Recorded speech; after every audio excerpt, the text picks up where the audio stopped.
already, what is it, 67% longer than the previous war. We're in day 20. Okay, let me know, YouTube guys, if this works.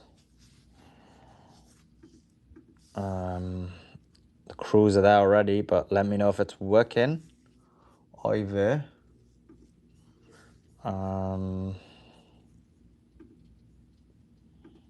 Pop-up chat.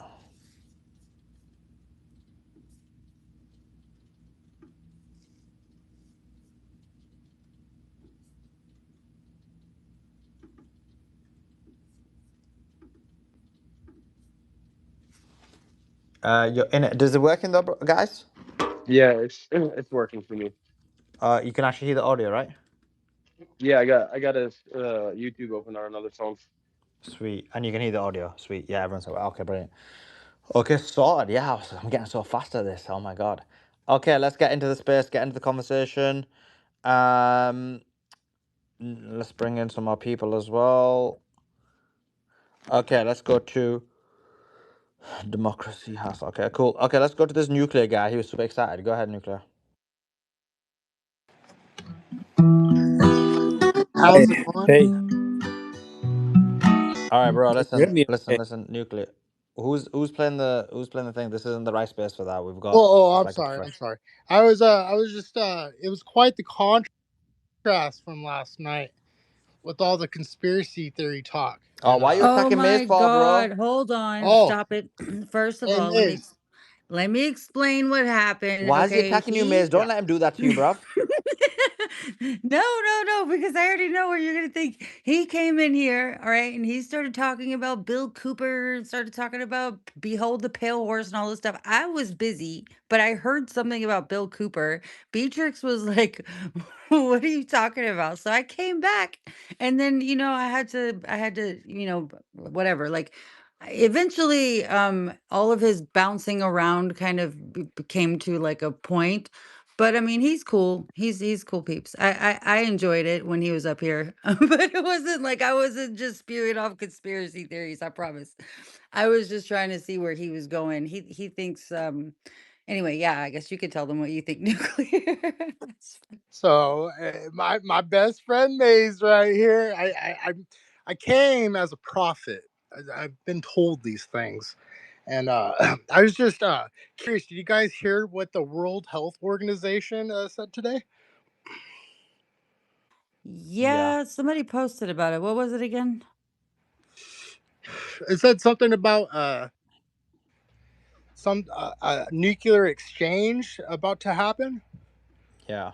Preparedness for oncoming nuclear That's right. preparedness, I Yeah. believe. Yeah. They did say that. Yeah. It was a very What's your thoughts on it? change of tune today from Ah, shit. conspiracy talk. What's you know, your you- what's your thoughts on that? well, I think that there's going to be a nuclear exchange that happens in the Saturday. I believe it's going to take place Saturday. Um, You think this China's going to Saturday? move into Wait, Taiwan. wait 1 second. You saying this Saturday there'll be a nuclear bomb used? Yes, Okay, continue.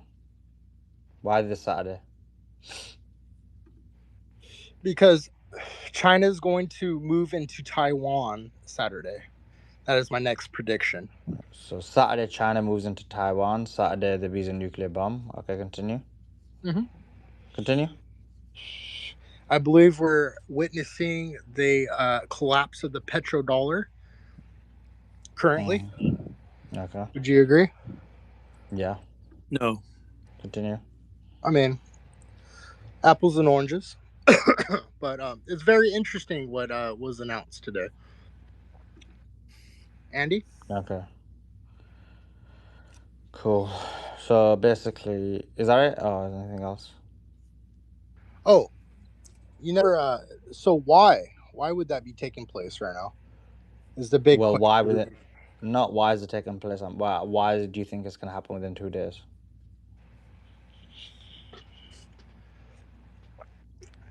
I've been. Because Ramadan will be over, I think. Yes.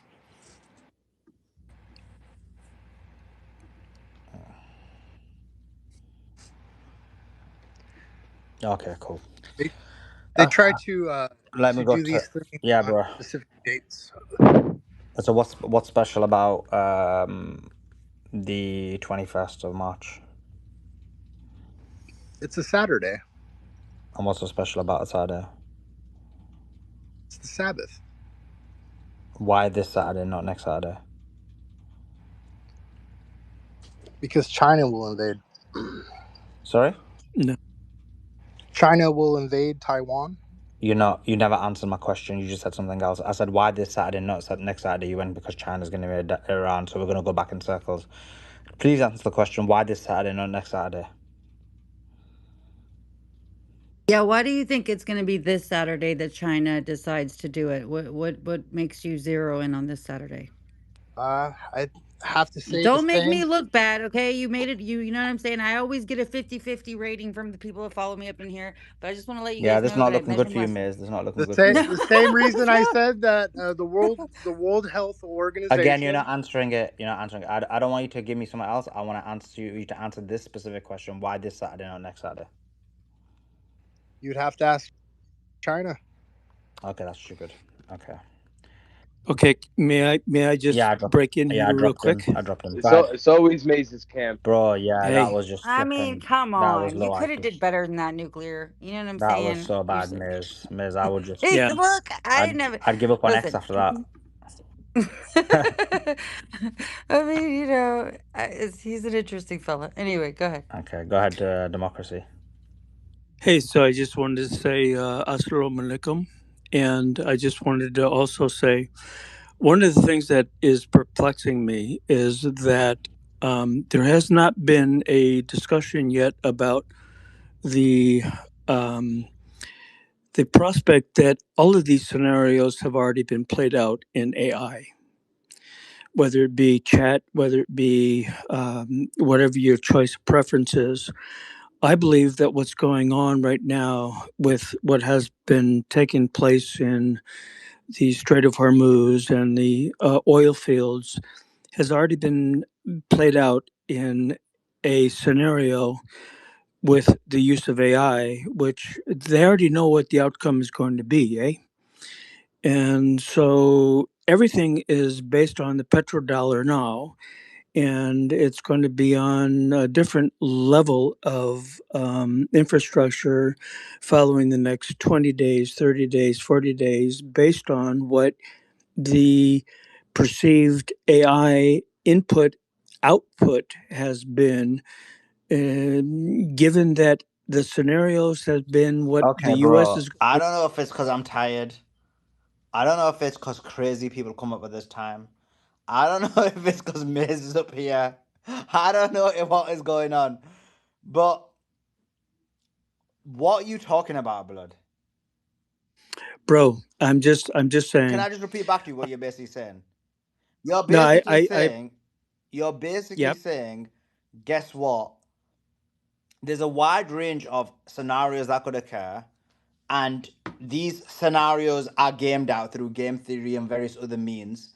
And also, these scenarios were gamed out through AI. Like, what's so original about that? I don't get it. What's the point you're trying to make from that? I agree with that. That happened. No one disagrees with that. But go on, Okay, continue. okay, so basically, we can game them out ourselves, Okay, and then, and then we can predict what the market's going to be. bro, oh, Don't blame me for this one, so you can't bro, blame are all of them. I you? mean, Can No, look, I Ari, I no, got a was question for you. okay. Are you from Maze Space? no. I'm not from Mrs. Space, Do you know though. Maze? I do respect Ah, okay, Maze, and I do follow Thank Maze. you. I okay, respect him too. okay, See, okay. he's nice, I, but I, That yeah. makes sense. but I'm just saying. No, I just, If I don't know if I'm being if all mean. of these Okay, let's chat now because chat always tell me right. Chat, am I being mean or am I asking a legitimate? Am I asking a legit no, I chat? with all due Wait, what? respect, All due I respect. follow 1 second, you. it's my space. I just want to ask in my chat. One I second. with Let all me due wait, respect. bro. Chill, relax, bro. Relax, blood. I'm just asking my chat. I want to hear from my chat. I'm a social media guy. I'm hosting a space. I got my chat. It's my community. There are important members of my community. Sometimes I can have a short I can be short with people, especially when I'm 18 hours in, which I am, or 17 hours in. I'm just asking if it's me or if I'm not being if I'm like I'm just asking them. Let me see my chat. So what's the chat saying? Chat saying Sully, you're on it. Oh jeez. Chick bro. He's not a chick though. Oh, he's acting like a chick. He's saying, oh, someone said I'm being mean. This man isn't make any sense. No, these ends are really high. No, you're too soft right now. It's late. Nutcracker in the house. Not mean enough. I mean, at least he says it with a straight face. These guys are coming up to know everything. It's so frustrating. You're 100% in the right. Suleiman is okay. Suleiman not taking shite. Welcome to the night shift. LMO, you're tired, but he's making no sense. Being respectful for a 24/7 space. I guess 3 months global financial crisis. Someone's off the meds. Are you talking about me or him? Be nice, Suleiman. Or you're being disrespectful, a bit arrogant. This is normal during this hour. Is everyone doing bong rips? That's giving. First bit bad. This guy's crazy. You're having fun. No meanings detected. We are here for Sully. We do not need. Okay, cool. I think the vast majority are saying. I read all the comments. I think the vast majority are like, okay, bro. So you've now figured out that they're using AI, which is like flipping brilliant investigation, and you're like flip blood, like they're using AI. We can now use that AI, but rather than use that AI to work out what they're gonna do, we're gonna use the AI to predict financial models. Then what? Explain. Go ahead, Diamond. Oh, sorry, Democracy.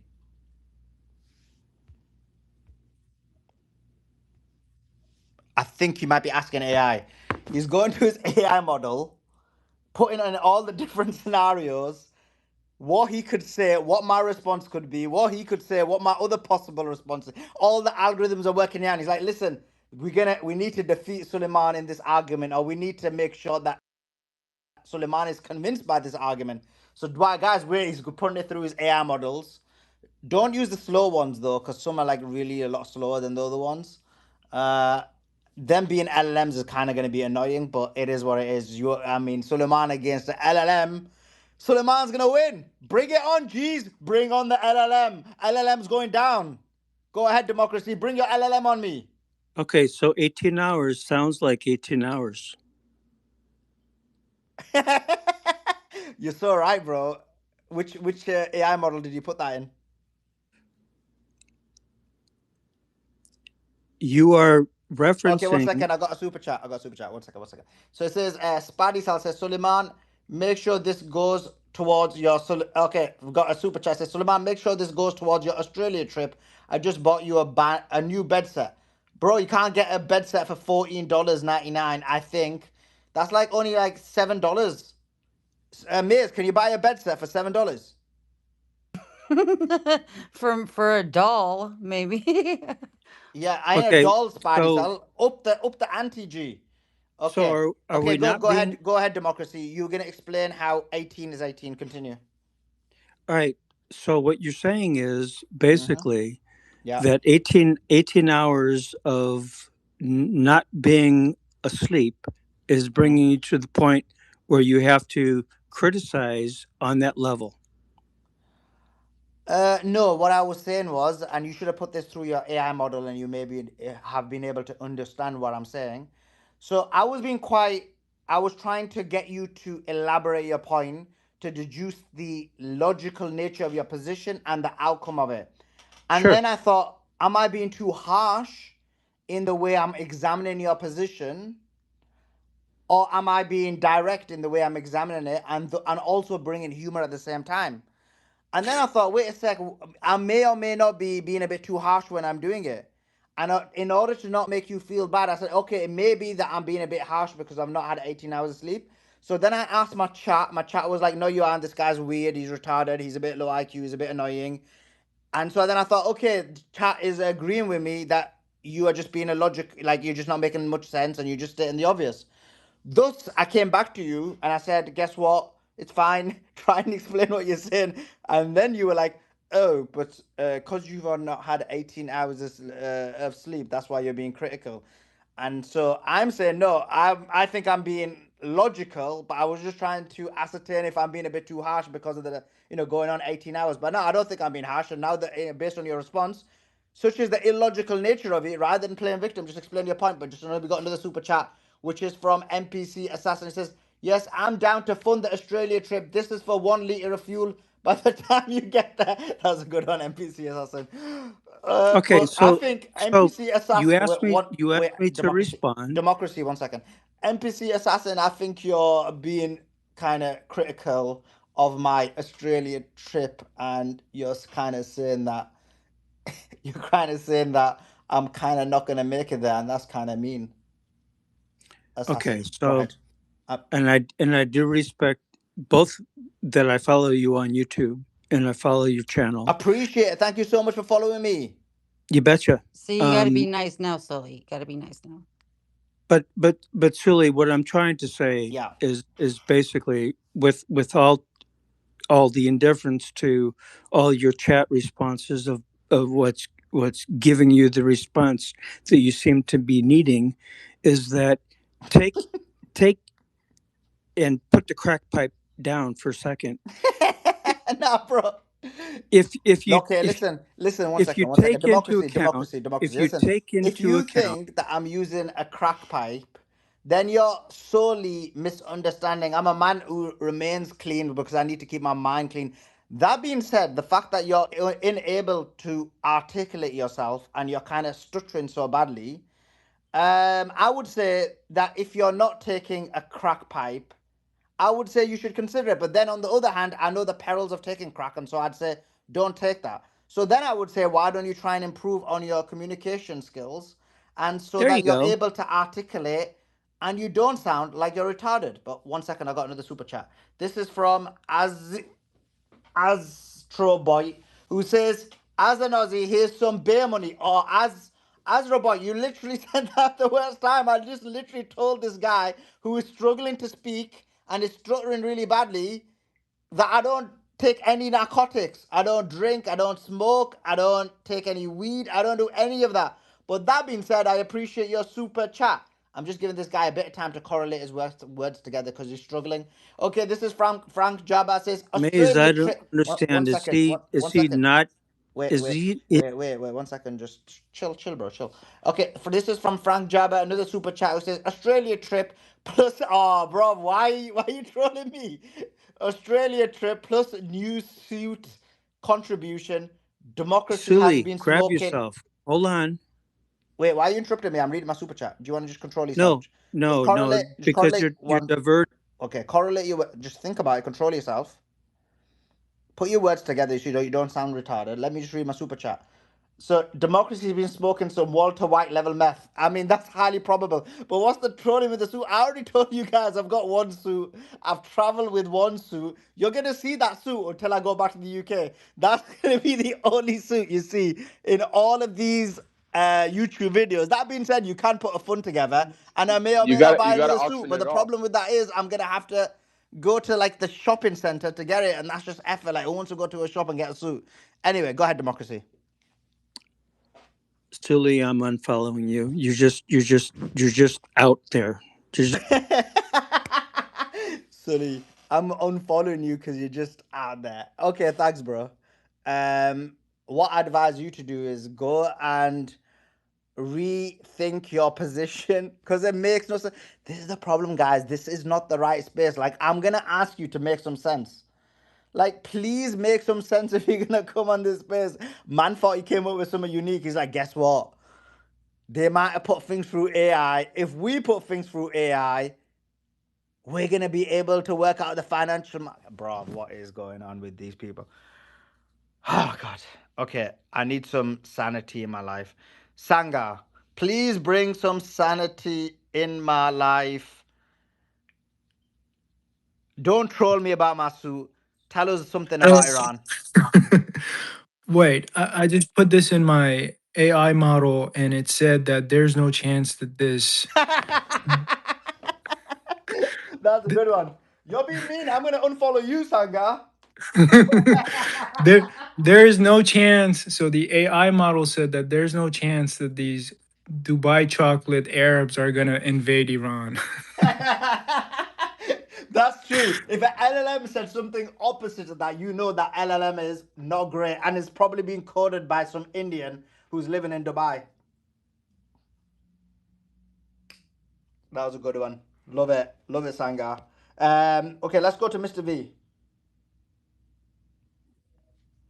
Let's bring some Yeah, people in. so I wanted to ask a question about the Houthis.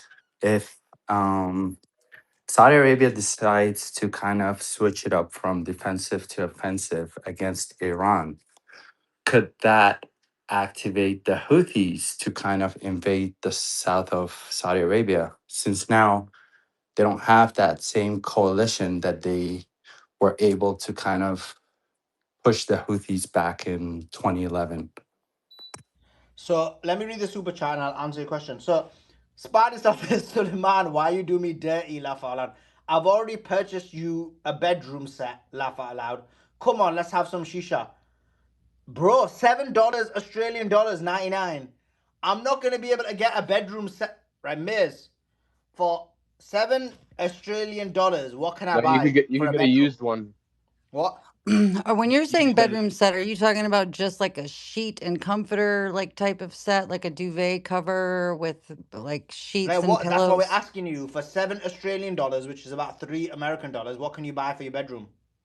You can probably buy one pillowcase for maybe a decorative pillow or something, but you probably have to get it from like Tuesday mornings or something like that. Maybe wait, maybe TJ Maxx or something like that, or Ross probably. But yeah, that's about it. Or maybe So a sleeping Spidey, so why bag are you from sending me Timu. money where I have to go to a specific shop to get it? And it sounds like that sounds like Poundland what she's talking about. Yeah, it Okay. probably. Yeah, I mean, So Spidey cell, come on, bro. What are you talking about? I ain't gonna be living in so with some kangaroo. Okay. To answer your question, good sir, whoever asked the question, I can't remember who it was now. Who was it asked the question? Because they asked a good one. It's me, it's Mr. Oh, V. Mr. V, yeah. So can you explain to me, right? I think it is a bit late. Can you explain to me how the Saudis are gonna partake in offensive war? I mean, like, if they escalate But how would into they do it? Other attacks, than going, like, what are they actually gonna do other than do that? I don't know, maybe they could, I don't know, airstrikes towards How are they Iran gonna or something airstrike, bro? using their air force. Who's the Air Force? The Saudis, that's what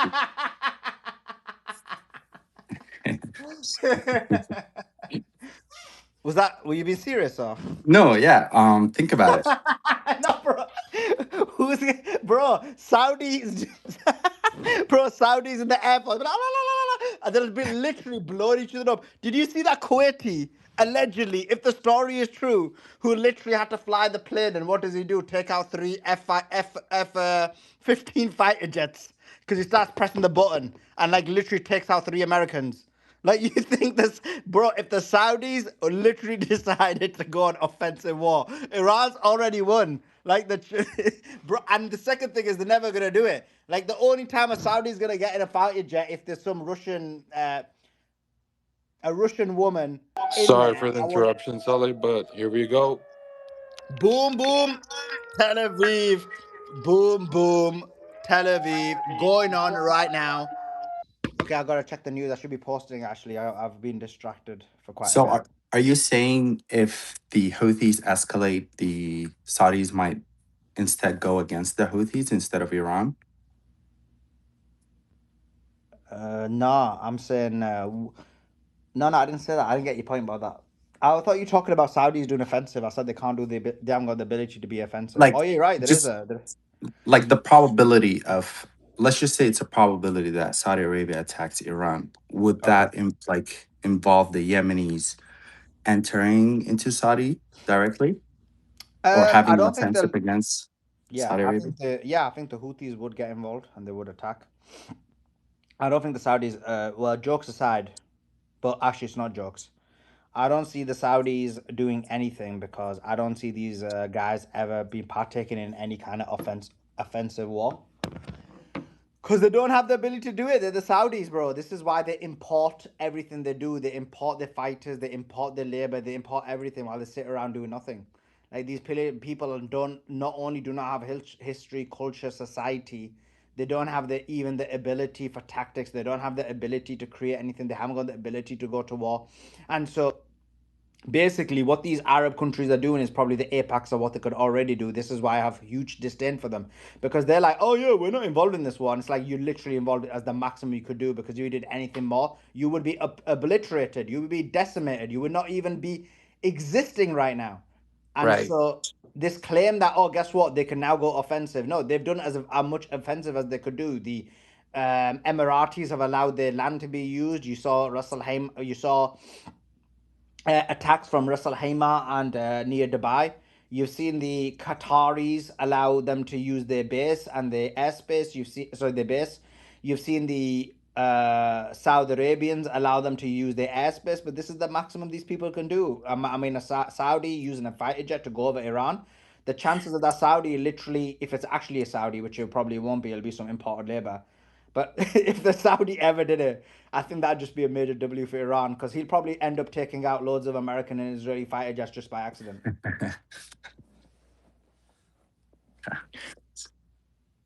They're gonna bring out all the hit flipping girls. They're gonna start bringing out what? They're gonna bring out all the head flipping girls with the long hair. Yeah, no, yeah. I mean, that'll distract them. They'll be like, yeah, that'll distract them. Iran needs to just get all the chicks that start flipping their hair around. These Saudis will lose their mind. But separate to that, Speaking of, you should go with your $3 to Goodwill or a garage sale or someone's backyard. I think you can find a few things yeah, for we $3. ain't gonna use second hand. We ain't no Indians. We're not gonna use second hand. Please, sir, give me a dirty sheet, please, sir. Come back here, You're sir. totally Indian. Someone said the stream deserved a like. AI said, yeah, AI. I put it through an AI algorithm. Oh, we got a super chat.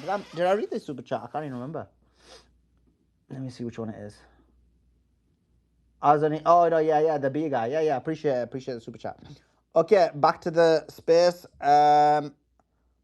Yeah, I think we answered the question, right? I think I answered the question. Okay, Yeah. Andy. Yeah, but wait, before Andy can, I just wanted to Yeah. tell the chat something. Guys, there's only 54 likes. Can you guys all hit the little like button, the thumbs up? Let's get it up to like, there's almost 400 people in there.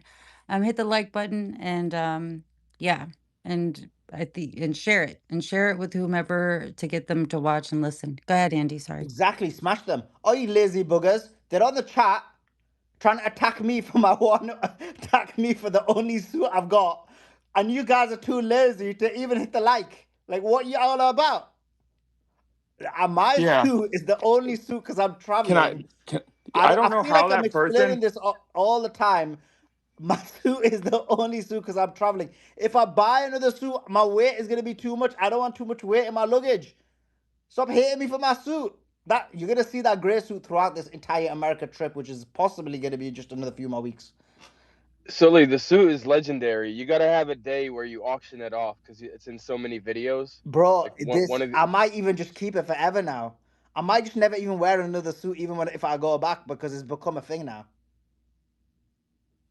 it's kind of like Michael Jordan's like game worn shorts or Oh something. damn, bro! When you say it like that, it makes so much sense. All right, Andy, go ahead. Yeah, I don't know what that person was talking about with running AI models because when I start, no, no, literally, I actually tried it and the AI is stupid. I tried running the war through Grok and Grok literally acted like Oh Iran my had no God, chance at the Andy, beginning. you're so right. AI, it's not even AI. The LLM is so stupid. Oh my God, it annoys me so much when people worship AI. AI is so retarded. Like, it's the most retarded thing. I literally put a picture on AI and I'm like, okay, make me this poster. And then it does something retarded.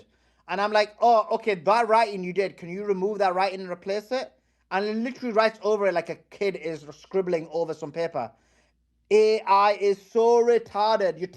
And then people are telling me AI is going to take over the world. It's going to run things and it's going to be the Antichrist. I'm like, blood, there's no chance this is going to take over the world.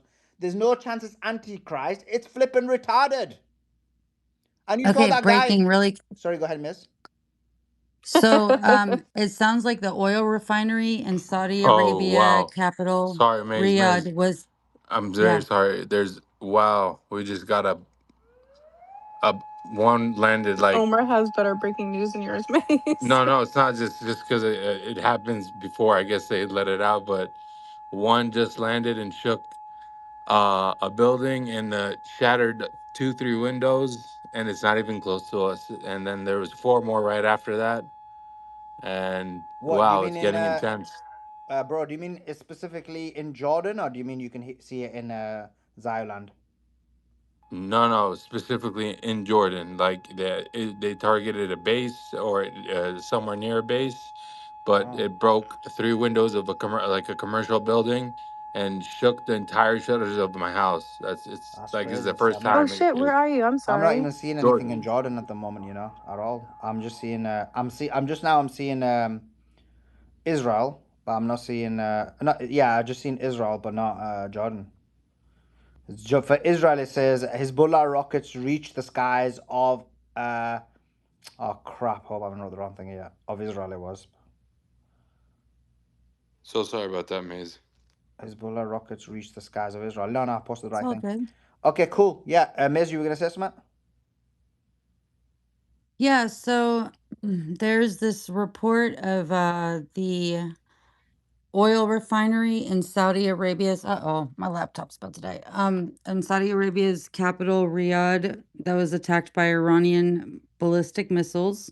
And it seems that like 4 of them were intercepted, with only debris falling near a southern refinery, but it didn't cause direct damage, but heightening regional tensions. This And was I'm early trying to though, find right? out exactly. Well, no. Well, so that's what I'm trying to find out right now. I mean, I And it says, doubt if it's now. tweet you linked to was posted. Yeah, just moments ago. Hold on. Let me answer that. Maybe let's just put it on pause. I'll be right back in 1 minute. Yeah, I doubt it's now because once Iran did their strike, they were like, "Yeah, brovs, like beyond the manners now." Uh, so we Yeah, it says breaking. I don't know. and Maybe maybe the maybe breaking it's is the old. satellite imagery that's just come out. That's what I'm about to post about myself.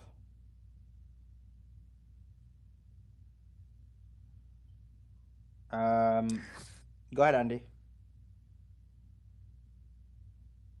Yeah, Dan Bongino is on Fox News saying to insinuate Trump could get dragged into this war by anything is ridiculous. He doesn't get dog walked. Trump walks the dog. So does all of this MAGA cope trying to act like he's not getting pushed into it. It's hilarious. And that's the perfect analogy, just trying to act like Trump's not getting dog walked. He absolutely is getting dog walked. He's making excuses for Israel hitting Qatari oil. It's just completely embarrassing. And Dan Bongino freaking sellout. He went into the deputy FBI director saying, "I'm going to protect kids," and then he's covering up for Epstein, saying he's completely covering it up. He's the freaking pedo protector. He's an absolutely disgusting, vile human being.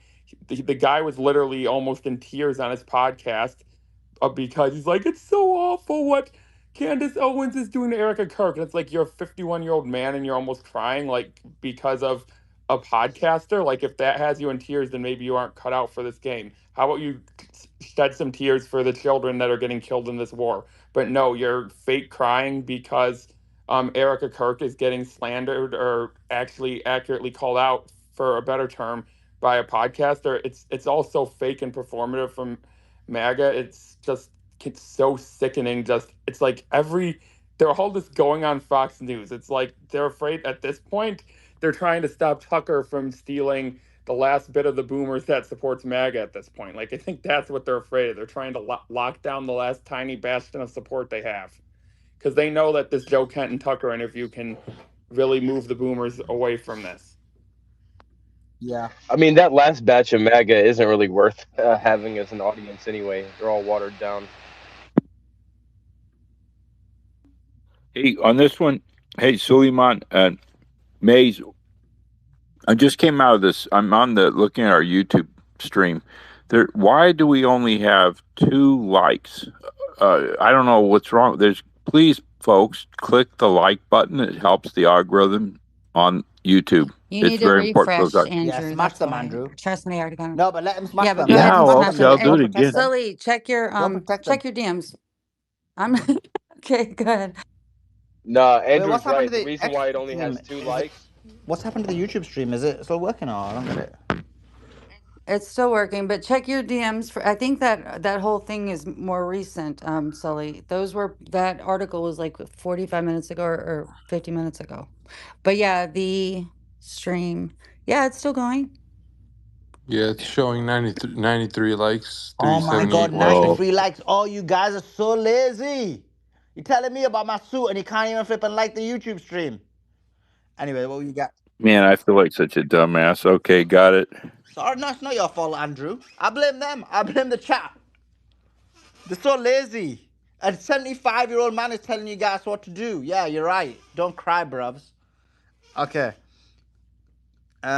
What was that? What were you asking me? Oh yeah, Miz, you sent me something, right? Let me check. Okay, let me see. Oh, Miz send me articles, bro. It's like making me do work like at flipping 1 a.m. bloods. I US mean, way military reinforcement as Iran enters possible new phase. Considering deploying thousands of US troops to reinforce this operation. And okay, yeah, cool. Okay, what's the next article? Ballistic missile targets Saudi Arabian's Riyadh refinery. Yeah, this is from a few hours ago. Maybe the second one. Okay, third one. Escalate attack on Gulf energy assets. Okay, so they posted it on Wall Street Journal an hour ago, is what you're saying. But yeah, this was before. The mainstream media is behind us, Maze. This is what you got to deal with. The mainstream media is at least 3 or 4 hours behind us. Why y'all doing thumbs up for? Oh, 140 now. See, it took a 74-year-old man to tell 30% of you to like the YouTube stream. What is that all about? Andrew, what does it, these millennials and these Gen Alphas are so annoying, isn't it, Andrew? He said yes, they are. Yes, yes, yes. Yeah. It's late in the night now, so don't I, blame him if I he's feel taking a like bit of such time. I feel like such a dumbass. I mean, why didn't I refresh the screen? I should have known No, it's better. not you, it's them. Don't take the responsibility. Never, ever take responsibility. That's rule number one. Oh, yeah, there is Oh, sirens. Oh, oh yes, this sounds like yeah. yours. This sounds Boom, like yours, boom. Omar. This sounds like it's like directly when you open the door. That's the stream we're about to post now from Jordan. Yeah, man. This is the first one I actually really like. Yesterday, I told you guys it shook the whole house, but this one literally felt like you and the commercial building, three stories broke all their windows. It's still in construction, and it's really getting hectic. It's crazy. Boom, boom, boom, boom. Well, As long as boom, boom, boom, I don't care. You can land right next to me. yeah, As long yeah. as boom, boom, boom, Tel Aviv. But none of them videos have come out, because I was looking. Like I know it happened, but I'm just saying it like we've got no videos of it. Yeah, I know, but I think I think they suppress the news here very well because it's been happening. You guys been hearing it so for since we started, and they really don't publish anything about Jordan. It's weird. Yeah, it's true. It's true. We got 145. Why are you praising yourself for getting 145 likes when Andrew made you guys do it and double up the likes? Actually, while you're at it, and let me send this one to them. Make them like it. Embarrass them, Andrew, for their Get behaviors. them. Go click them likes. And I Exactly. mean Wait. now. Yeah. Wait, Andrew. Let me post it first though, and then you can tell them off. 1 second. You ready to roll? Almost, Andrew. I'm not as fast as you. All right. There you go. Okay, now tell him off, Andrew. Tell him off. Go down there and click the like icon. I mean now. Exactly. Listen to him, you millennials. Are you gonna be in trouble? You lazy bums. Telling me about my suit and that. Can Okay. I use the permission to use the A word, the alpha word, sir? Uh, yeah. Go ahead. I don't know what that word is, but go ahead. Get get off your dead asses and go click that like button now. Oh damn, that was with some authority. That is. You better listen to him.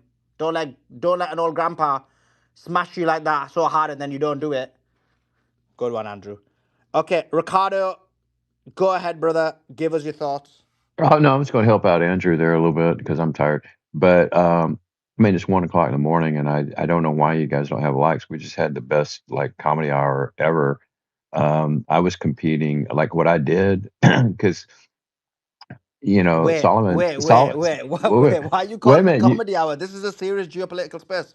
Well, but you're arguing against the AI guy. So, I was like, while you were doing that, I pulled out my 8 ball. And so I had my 8 ball go up against the AI. And so what I had it do is like, is this guy serious? Most definitely not. And so like, if you go down I mean, I even published it, but it just, in the purple pill. But yeah, I mean, I think that, my AI, your AI just could not compete with my 8 ball or Solomon. So I thought it was like, I don't know why you guys are not liking this space. That was great. I mean, it's kind of crazy, but it is 1 o'clock in the morning. So I tune in for the serious stuff, getting on the afternoon. But yeah, that was funny as hell. Wait, wait, wait. What are you talking about? It's His all eight ball. serious. Wait, what do you mean? What are you doing? No, This is Sully. He's got the 8 ball working, bro. He's got the 8 ball bro. working. He's Please his tell us. A ball's not working in his head that well because Andrew. He's trying to say we're not serious. We're really serious right now. No, no, It's just no, that no. That's not what I'm saying. Actually, I'm making a joke. This is a serious space, and that's why I we're was very making. serious, Ricardo. I Right, Ricardo. know, Let me I just check know. what you're at. Ricardo Ray. Oh, it's steel. It is. Bro, why are you attacking me, blood? I'm not. I'm He on your. was I'm on your side. he I thought you he's were. on I our thought you side, were Sully. cool with me. And Defend me, look at Andrew. that, Defend me. Ricardo. This is what happens. No, This is okay. karma. Can I explain what's going on? He was coming up Go ahead, and he was Mace. trying to back up Andrew by telling everybody to Yeah, no, I repost know. the I was joking space. with him. Oh, I was okay, joking okay. with him. Yeah, Okay, okay. Just I would just had. Now you don't killed kick my the joke third because one and blame me too. You know what now, I'm saying? That's and what you just killed the the joke. whole. I had such a golden joke ready, and you Oh basically killed man, it. I was literally sorry. going to talk about him balding based on the fact that, and that was karma, and it was a really good joke. I constructed it in my head in the last few seconds, and I was about to give it out, and you kind of killed it, Miz. You could have still did it. No, you can't. When the moment goes, the joke goes. This time, it's called timing. Should have muted me. Damn it. Oh Sorry. my god, these chicks, bruv. You let these Blood. chicks in here. Why are you letting these chicks in here, That's Sully? true. And where's the algorithm guy? You should have put that through his AI. His AI tell it AI be like simping for chicks. Then we know it's legitly. If the AI simps for chicks, then we know it's a legit LLM. Okay. Professor Peter, go ahead.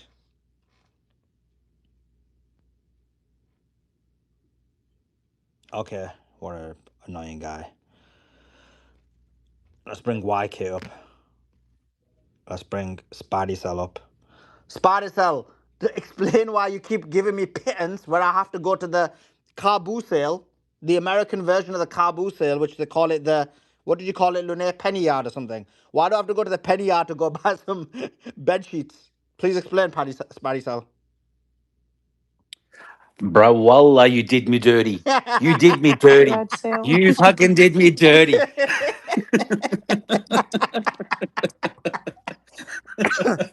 Hilarious. Love it, love it, love it. That was me. I That was the quite like the Spanish chick, bro. penny Bro, there's yard the bed Spanish chick. She during the was garage literally said sale. it wasn't me, bro. It wasn't me, blood. It was the Spanish chick. She was like, "Oh, Oh yeah, I'm you have to sure, go I'm to the sure, car I'm boot sale." sure. I was like, "What are you talking about? The car boot sale?" It's the Spanish I chick, bro. didn't They say think either of those things, but they sound much better than the garage sale. I don't know what she's saying, bro. But All good. Hey, anyway, Sully, I got a question for you. yeah, bro. I can't find any confirmed reports, but have you heard anything about the bridge between Bahrain and Saudi Arabia to be damaged or partly destroyed in I saw one yesterday's report. attacks? I saw one Yeah. report saying that, but it was only one report. So because of that, Yep. I didn't post it out because it wasn't like verified. But I did see I did see the news from one place. I'm with you. I think that hopefully that report is correct because that Oh, seems like it's gearing up for something in Bahrain, and hopefully the people get what they want. regime change. We want regime Yes, change. sir. Not in Hundred Iran, percent. though. The ones who wanted regime change, we want regime change in their country. Yep. And yesterday I saw. Did you hear about? There's a general. His name is General Munir. He is a ex-general from a Lebanese ex-general, Mm. very highly respected. He was on RT Arabic talking about how there's a lot of call. I don't know what the right term you'd use, but be mutiny or disobeying orders to flee the fight in the south from the Lebanese army. A lot of generals are saying no. We want to we want to join the war with Hezbollah. Well, W, if they're doing that for sure. Um, we'll have to wait and see. But yeah, major W if that's going down. Major W for sure. Also, sorry, did is Ryan coming back on today, or will it be tomorrow? He was on earlier. He was on about an hour Yep. ago, 2 hours ago. Let me check. Uh, Where is he? do you have contacts with Pepe Escobar? No, Ryan does. Ryan has great contacts with Pepe Escobar. no, I don't have contacts with Pepe. I didn't know Ryan had his contact. Oh yeah, Pepe. You go back to 2011. That's where Pepe Escobar used to do most of his podcasts with Ryan Dawson. But that's like the OG Ryan Dawson. Oh, that's Ryan then. Yeah, I didn't know that. Ryan's the one who connected me to Mhm. Larry Johnson. So yeah, I'll definitely ask him. And have you seen what Pepe's been? I don't know if you've been on his latest Telegram or X posts. No, I haven't. Explain. Oh, basically, he's saying that Iran has not even unveiled the pain on what's to come yet, and he's been saying what you see with the Strait of Hormuz is still not the pain that Iran has inflicted yet. So, Goy yeah, ve. It's coming for yes, them. sir. Goy ve. Love it, love it. It's going down, bro. They're just getting um, battered, bro. Like yeah. it's getting like Oh, it's. yeah, You and know how bad it is. Should I tell you how bad it is? No joke. mm, I know I'm joking around a little bit. It is a bit late, but this is how bad it is. That during the 12-day war, every time Iran would send rockets, we would be like so enthused, so excited. We'd be like, boom, boom, Tel Aviv, all this kind of stuff, right? Super, super excited. Now it's like when they do it, you're like, okay, another one, another one, another one. And you'll celebrate a few of them, and then you're like, oh, I'm tired now. Like, it's just happening so often and so frequent, the smashes. It's like, do you know what I'm saying? yeah, A 100%. lot of boom boom going down. A lot of boom boom going down. Pepper was saying on the Duran that behind closed doors, a shit ton of accounts are going to start being settled in Petro Yuan. He's calling it the Petro Yuan. So buy US dollar. Yeah, I agree with that. That's already happened. It's already happening to an extent, especially with the ships that are going through the strait. One more question as well. You'd have a better foresight than most on this. With Pakistan, where does the power structure rule come from? So is it from the courts, the military, or the parliament? Because there seems to be a lot of division. I know there's a lot of division between which side's which and which one the US dominates and which one sort of moves forward. But as the conversation you guys were talking about with Pakistan sort of joining Saudi Arabia, I don't think Pakistan would, and I'm in the same boat that you're in. I don't think Pakistan that defense agreement matters much because Pakistan's also heavily reliant on its trade and its military industrial complex with China. And I don't think China will go to war, support Pakistan to go to war with Iran as well. I just think there's too much at stake for Pakistan in that sense. But how does the actual structures of power work in Pakistan? Who actually rules it? Yeah, it's the military that rules in Pakistan. The military. Okay, let me see. Okay, so missiles are over the skies of Tel Aviv. Missiles are over the skies of Tel Aviv. So I think Tel Aviv is about to get hit. I could just see Baghdad just got hit as well. Okay. Why is someone saying I'm high? I'm not even high. I'm just I'm actually tired, but I did have a monster just about a couple of hours ago. But Obama and boom boom Tel Aviv. Missiles over skies of Tel Aviv. Okay, sorted. Dead air, Solis. Dead air. Yeah, it's not good to have that there. Go ahead, speak, bro. Tell us something. So did you guys see the report? Drones in Washington D.C. Yeah, what Uh, do you think that is? I I can't put my finger on it, but it's like it's just like I think it's a distraction solely. I think it's a distraction. It's like maybe like to Those things would have been shot boost. down right away, don't you think? I know. Weren't No, because weren't four I'm in a drones group stolen chat last week and from an I put American it. base? What was that? Wasn't it reported that 4 drones were stolen from an American base last week? I did see something like that. And then there was like another story where like there were drones, like Texas had their drones, and like the federal government shot them down or something, and Texas didn't notify, or it was something. But yeah, I think it's a distraction. Like, come on, you don't know where drones are coming from in the nation's capital? Are you kidding me? It's a psyop. It's a psyop. It's a psyop. What about these asteroids, Sully? Or anyone? What do you guys think about that? So the drones that they reported on like a week ago, those were actually taken back in November, but they like quiche the headline because near a building and whatnot. And then they said that there would be an attack in California and all of that. And then as far as the meteor, everyone's like losing their minds saying, "Oh no, that was an attack from Iran," and that's exactly what they wanted people to think. I think it is also a psyop, um, because let's be honest, they have said countless of times they are not trying to harm the American people. And at this point, I believe them more than I believe anybody else. So I think that that's pure BS. I think they're trying to, what's the word? They're trying to, I forget the word, but like they're trying to get consent from the people to agree with this war because it's so bad. America is losing so bad. Uh, Occupied Palestine looks like crap, even though they're not showing us everything. We can see, bits and pieces here and there, and then you see um, Iran lighting up their sky every night. Every night, it's beautiful. I go to bed to it. I wake up to it. It's just, it's a beautiful time.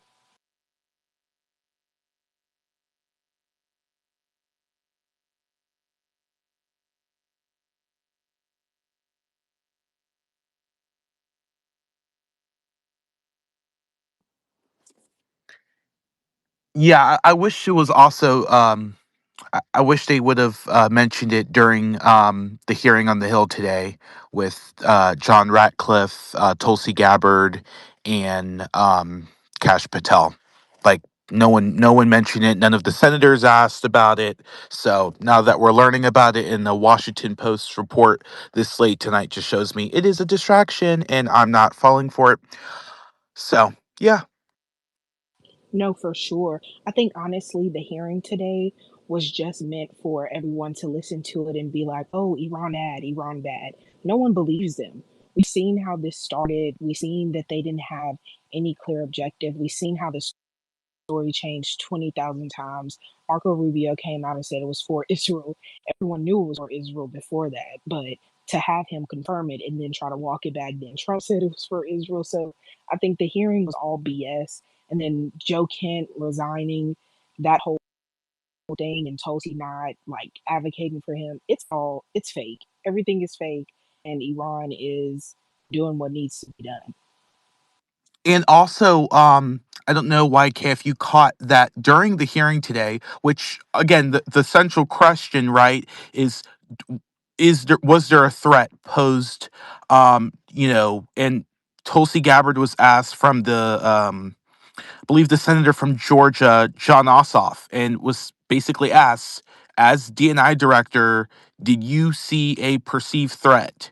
It wasn't that direct quote, but something similar to that effect. And she basically said, only the president can justify if it was a threat or not.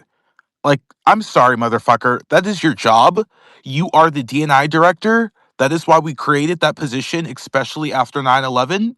So if you can't, like, like you are the top intelligence advisor to the president of the United States, just happened to be Senate confirmed, and the fact that you can't answer that question just shows me that this is like and then people are now saying that somehow she's being wishy-washy on the Joe Kent thing because she came out with a statement yesterday or 2 days ago, and didn't defend Trump or didn't bash Joe Kent. So I don't believe anything. Tulsi Gabbard, oh my goodness. Like this was the woman, right, on the debate stage, like the face of the part of the Democrat Party that wasn't for war, right? And now all of a sudden is where like I thought Tulsi Gabbard was supposed to be the woman that comes out when everyone wants to take the popular opinion, right? No, absolutely not. She's full of shit. She's always been full of shit. And Tulsi Gabbard, yeah. You know what this is telling you? This tells us a lot, though. This tells us that she's being dog walked. She's being controlled and speaking the speak. This she's saying exactly what she has to say. She's not free thinking here. So yeah, that's important.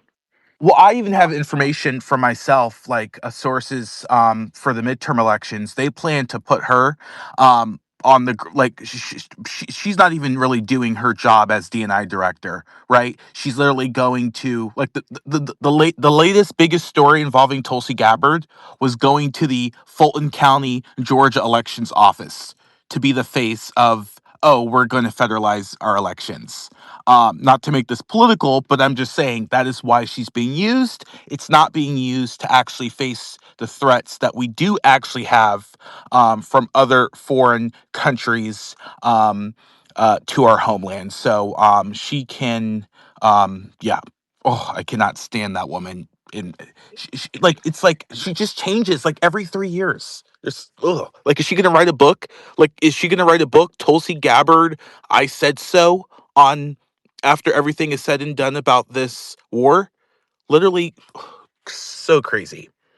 If history is anything that we know to be true, everybody that's still attached to this administration when the 4 years are up, they're going to become social pariahs amongst the citizens. Maybe not in Washington, they'll probably get a raise and end up working for some kind of Boeing company or weapons manufacturing company, because that's what happens in Washington. But as far as the citizens, they'll become a social pariah because you again got America into another war that was absolutely unnecessary while the country itself is in $39 trillion of debt. Like that cannot be paid. It will never be paid. So I think that, as far as the hearing and stuff and that senator asking questions, I didn't watch all of it. I'm not gonna lie to you because I didn't have the patience, but I watched a little bit of it and I've seen clips of it. I think it's theater. It's not real. All of that stuff that happens in these hearings, none of them care. If they really cared, they would have stopped this from happening, but they didn't because they all benefit from it and they all have handlers. So I don't I have no faith in any of them. Can I ask a Great question with point. regards to Great that? point. With Jared, YK, you guys would have a better insight. Speaking with regards to the debt, what are the odds that Congress passes the additional 200 billion from the Pentagon that's requested from the Pentagon? Very high because they don't care. They don't care. They just the money doesn't mean anything. It's not real. They just print it. They say, hey, we need more money in Israel today for bombs to kill kids. Print it. What They, wouldn't that so affect the midterms? Be for with regards to the So from the Democrat sides as well. So, yeah, I mean, pretty much, and this goes without saying, like every administration, especially when it comes to the defense budget, that always gets passed. Now, sometimes if it goes to DHS funding or funding for like some rare project in Africa or something, they might but Republicans do it, Democrats do it. No, it's not even a debate really on the defense budget spending because it's like because it just looks so bad that we're as America, right, the number one uh, superpower of the world, right? We're going to go ahead and reduce our spending budget for our defense. It doesn't look good. I will say that. That's just subjective. Obviously, you can make the case. Why is it so high when we're not even doing real stuff and we're doing nation building? That's a fair point, but. There's a point too, like we should not be reducing our defense budget because other countries are not doing that. China's not doing that. Russia's not doing that. North Korea's not doing that. So yeah, that's Well, my it just point on it that. paints the picture of, as Sully's also mentioned a couple times, that this war was agreed upon by both the Uni Party, both Democrats and Republicans. Because Correct. if Democrats really wanted to squeeze Donald Trump and really leave him hanging on high, they would not approve the War Powers Act or these Well, they additional have been. spending on Yeah, spending. Democrats. No, yeah. So Democrats. I don't know if you've been paying attention in inside baseball in D.C., but Democrats have been. So they've been. They tried to put the war powers amendment and the Republicans voted against it. So Republicans control Washington now. I know you guys have this thinking that both parties work together, which they do, but there is some gaps between the Democrats and between the Republicans. I know many of you guys are black pilled and don't think that anymore, but there is. Um Republicans, yeah, they voted against the bill. Democrats were saying, if you can't explain this war, Pete Hegseth, if you can't explain this war, Donald Trump, then you should be able to go across the street and vote on it. And Democrats have been doing that. So I'm not just trying to, obviously sell the Democrat narrative, but they have been doing that. And I think that's the right way to do so as well. You are selling the I Democrat mean, narrative. They're all the same. Maze, I do it so good, don't I? you do. You're doing it She's really definitely trying. well. Yeah, but you're just You're doing it. smooth. That's funny. How are you, Jared? Yeah, no, he's doing it really well. I would respectfully disagree. I do think I see it, as us and them, and I think that them, uh, they are not going to stop it. If anything, they're using it to their benefit by wanting this in private and then publicly pretending like they don't want it. And the terms come up and stuff, but the whole, Republican Democrat stuff, it's a wash. It's not. I mean, it does nothing. We are seeing countless of times that it doesn't mean anything. It's to get us to fight each other and not pay attention to what they're doing. And as far as the defense budget, in my personal opinion, I think that they're not even using the money accurately. Like our some of our missiles and stuff like that, they're old. Like we don't even have high tech stuff. They're using AI for things and not, checking behind them. Just I think personally, and I said this on the day it happened, I think they used AI for targeting the girls in Tehran, like because the whole, it turned into a school 10 years later and their information wasn't updated. And then also, they got some of that information from the Israelis. And it's per history, they don't provide the most accurate information ever whenever it benefits them, So I think the defense budget doesn't need to increase, in my personal opinion. And if it does increase, you can't be sending all of your weapons and stuff to other countries to fight proxy wars for you. And I think that's where they've dug themselves a hole. And by, voting on this spending, the new spending bill, it's going to pass. We know it's going to pass. It always passed. And the debt will continue to get higher and more lives will continue to be lost by a war that should never started. Thank you for that.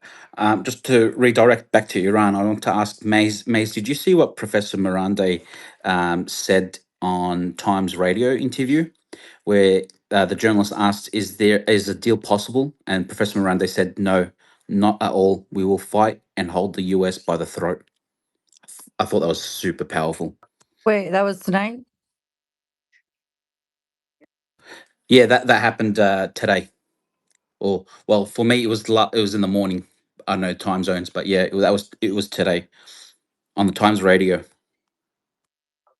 Yeah, it's quite interesting. I've been watching how there's rarely any like news outside of, the Sully's posts and like maybe one or a handful that are really reporting on Iran's side.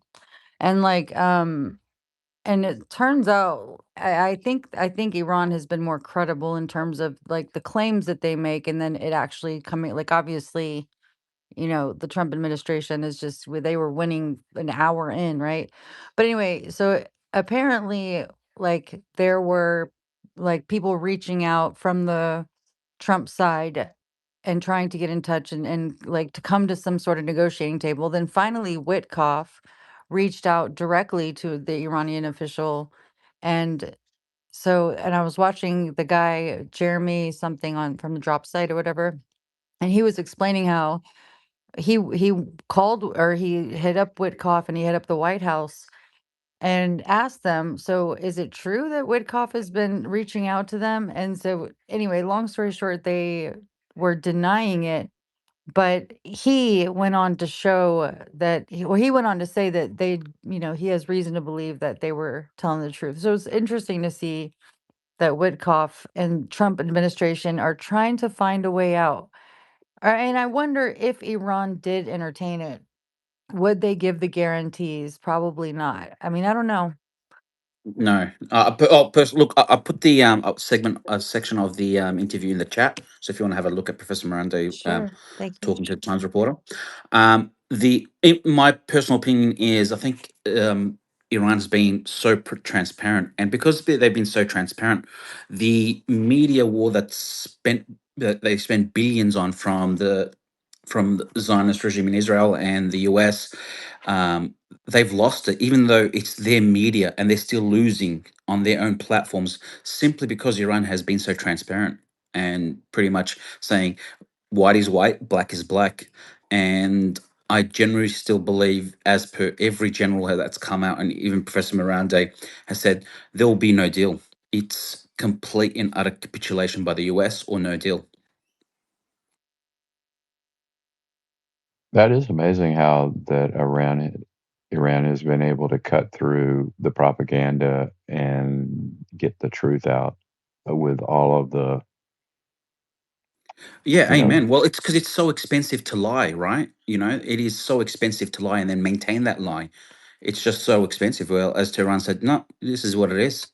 And I would But say Donald Trump also, made such an ass out of himself. He was like having like a toddler. I swear I envisioned him as like a toddler. Like he was losing his shit about the media. They're going against their country. They shouldn't be reporting, whatever, all this stuff. And it's crazy. It's like, obviously, you're asking for 200 billion more dollars. Okay. So obviously, it's not over yet. Obviously, they're still firing missiles um, continuously. Okay. There's been a little bit of a slowdown, but that typically happens after the first phase, right? I mean, they're not going to just like be doing it nonstop. So it's like everything they've told us is a lie. Nobody holds his ass accountable. Like, I really do hope that, he's gonna do enough, like, I just don't know what that line is for people, but there's just a point at which you're gonna realize that it's gonna be your safety as a country or that man still being president. Because he does not he has, like, how has he not really, game gamed out, like, war game, right? Like, what the scenarios would be.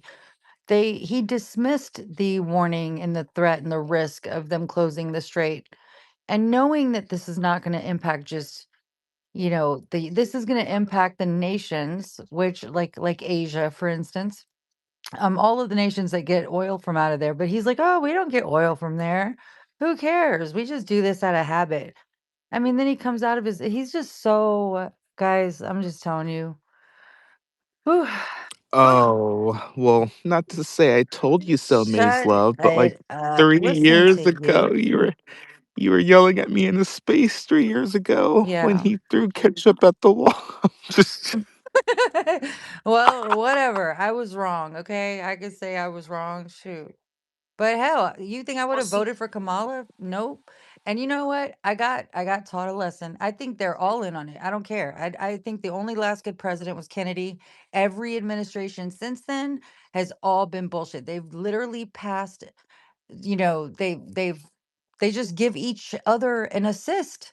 They'll give each other an assist to pass overreaching policies, and then the dynamics of this whole political game here is like half the country is going to defend the treasonous shit because it's their person in office. And then in order to fix it, the other side comes in with a heavy hand and puts in overreaching policies, and the other half of the country is defending it.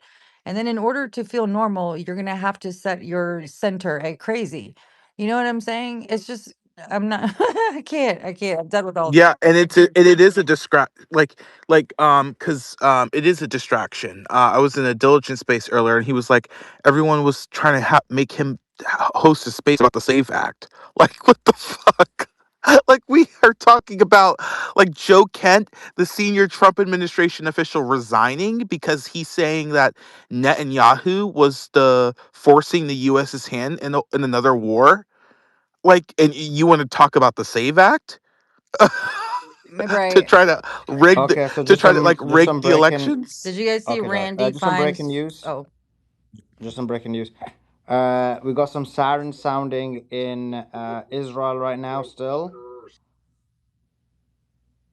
sorry. Okay, there's sirens sounding in Israel right now. Boom, boom, everywhere. Actually, there's a sirens all the way throughout Israel right now. Where did I post this already? What time is it? No, 6 minutes ago. Yeah, the sirens throughout Israel, but we've not heard anything about any blasts yet. But I think I posted this already.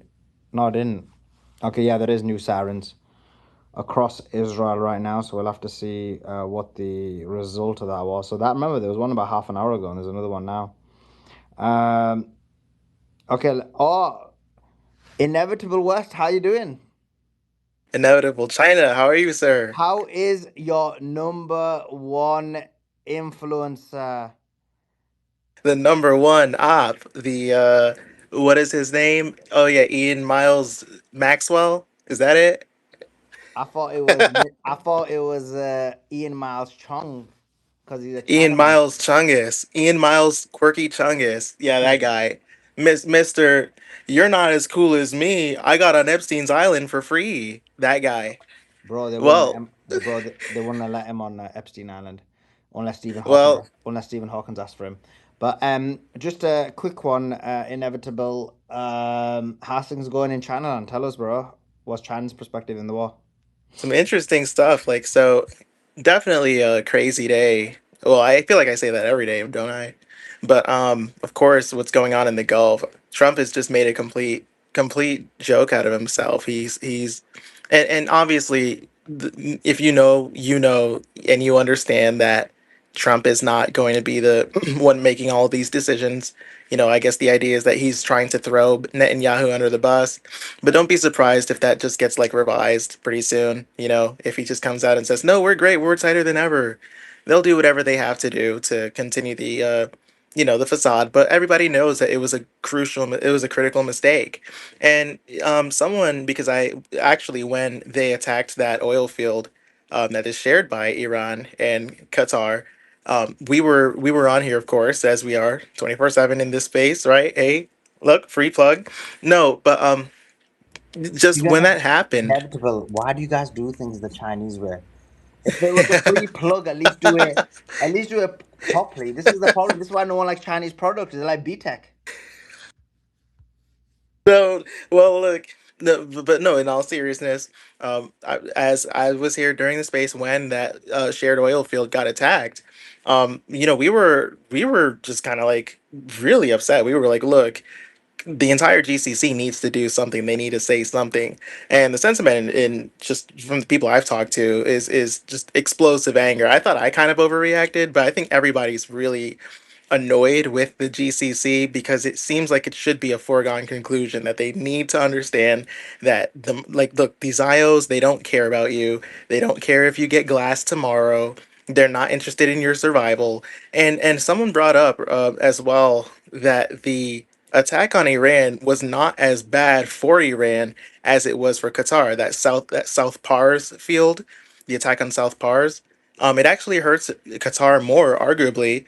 And I had to look into it a bit more, and it turns out that's definitely true. So like Iran sources, for one, it is one of Iran's largest independent deposits, but they source from various areas, right? Like it's they've got different gas fields. Like it's not their primary ability to get, if you will, it's not their primary oil field, is what I mean to say. Yeah, they have a huge volume of associated gas, but like that comes out automatically when they pump oil, and then they have their giant oil fields across different provinces. I think one specifically that's detached from Qatar. And just in particular, I think Qatar's entire economy is built on that one field. Iran's isn't. They're diversified. So Qatar's northern field side, that they produce like a crap ton every single day, right? And I think the production is now going to go down to zero. The UAE said that their production has officially reached zero as of today. That was like the last thing that I actually read before I came on here.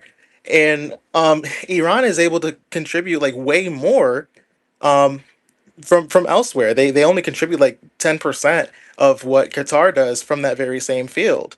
And the strike itself hits Qatar's export machine harder than Iran's domestic one, because Qatar turns almost all of its like gas into LNG to send to like Europe and Asia.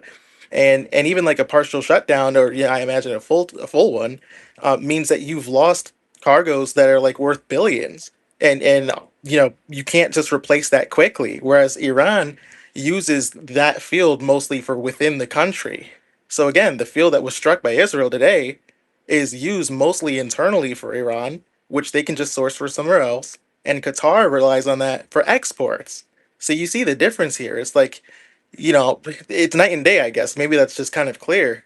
So yeah, I think that was kind of the thing that set everyone off. And look, Trump can try to backtrack, right? They can try to say what they want, but I think with the real number we need to look at is the $200 billion that I heard they're trying to get funded for their military, right? That $200 billion funding. I guess I don't know what the I think it's like a yearly law, right? It's like the National Defense Spending Act, something like that. And that $200 billion, what that sounds to me like, Suleiman, that sounds like boots on the ground money.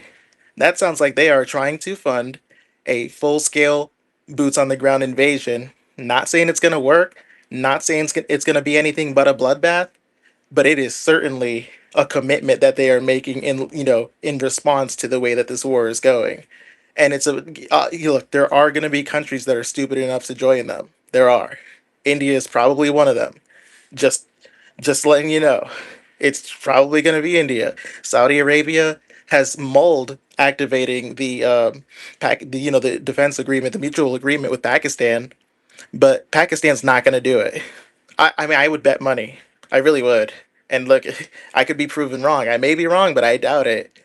Pakistan is not going to roll for it for multiple reasons. They're already buying oil across the strait and moving it across the strait, paying in Petro Yuan to begin with, right? Like that's just so it's just not going to happen.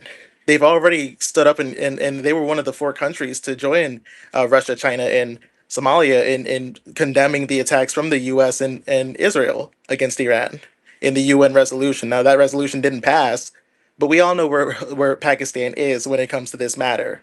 They're not going to attack Iran for a boatload of reasons, probably more than I understand, or probably more than I can remember right now, to be honest. So, like this idea that Saudi Arabia is seriously mulling activating their mutual defense agreement, yeah, that thing is dead on arrival, pal. Sorry. So yeah, it's look, the strategic L's just keep coming, and I think Iran is playing as close to a perfect game. Like they're strategically incredible, right? And they have elite human capital. The only thing I think, it's concerning how many brilliant people that they lose with all of these decapitation strikes. But then again, it's more than just a person, right? You kill a man, but you can't kill an idea. You can kill Larijani, but you can't kill, the roots of what made Larijani who he is. And it seems like there's an impressive guy that's going to be following him, but look, look, at the end of the day, they really stepped in it as soon as they started this. Their tone of regret is palpable. Yeah, it's looking good. It's looking good. Obviously, it's going to be a lot of pain for the entire world, but we knew this day kind of had to come. As long as you have a country like Israel that has nuclear weapons and has the ability to invade other countries, it seems like there was always going to be this sort of confrontation that we're in now. So it's almost like we'd better get the band-aid ripped off rather than just simply wait around and expect, look, this was always going to happen. So now, yeah, we're in interesting times. I'll say that, but I'll kind of land it there.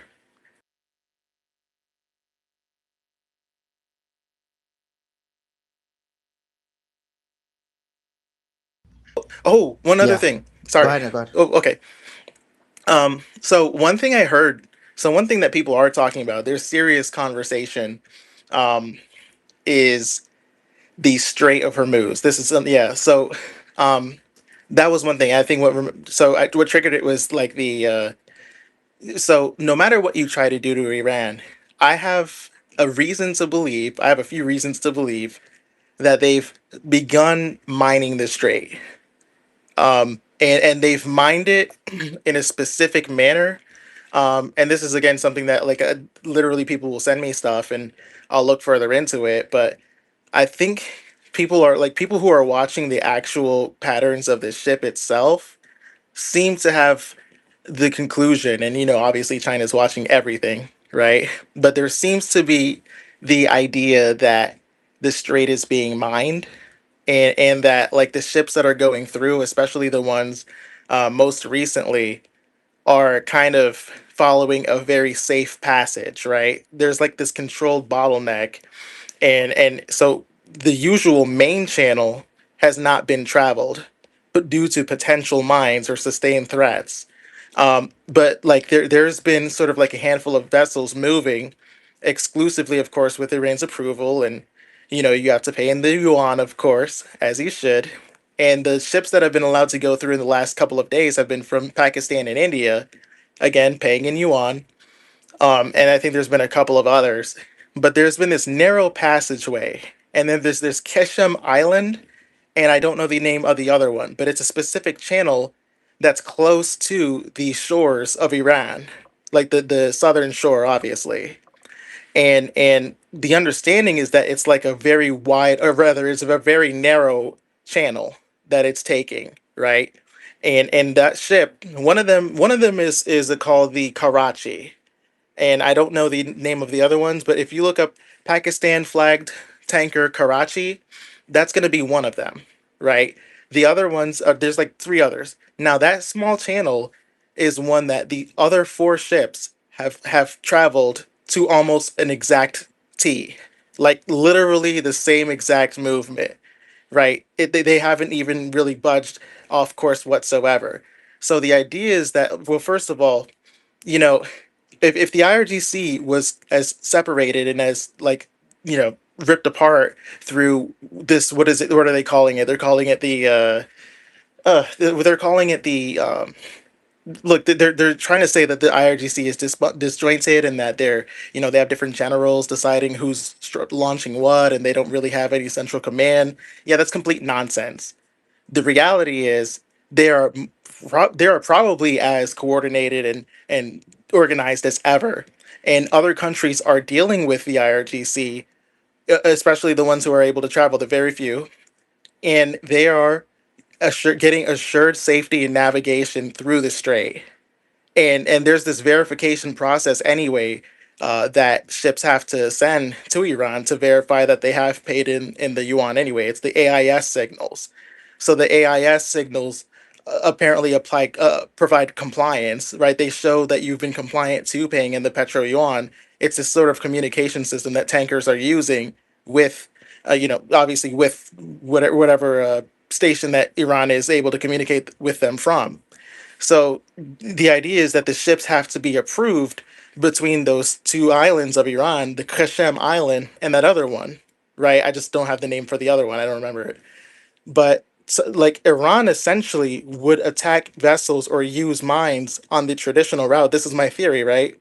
That they will use mines and potentially have a few mines while maintaining a free channel for friendly tankers. So again, there's been about 4 to 5 ships. Again, one of them is called, if you want to look it up, and maybe I can try to pull something up pretty soon, but one of them is called the Karachi, and it's from Pakistan specifically. It's a specific Pakistan tanker. It's taken that route, and there are other ships taking that exact one. So I'd say it's definitely worth looking into, because there's pretty decent authority that's kind of saying like, look, even if you take out the IRGC, even if you kill like every commander and leader in the IRGC, you're not gonna unmine the strait anytime soon. And if that's true, if they already have it to where they have like this dead man switch in the form of the Strait of Hormuz that only they can guide ships through safely. I mean, my God, talk about a masterclass. I don't know. That's just incredible to me. I hope it's true. That kind of sounds awesome. Maybe that's irresponsible to say, but I'm saying it.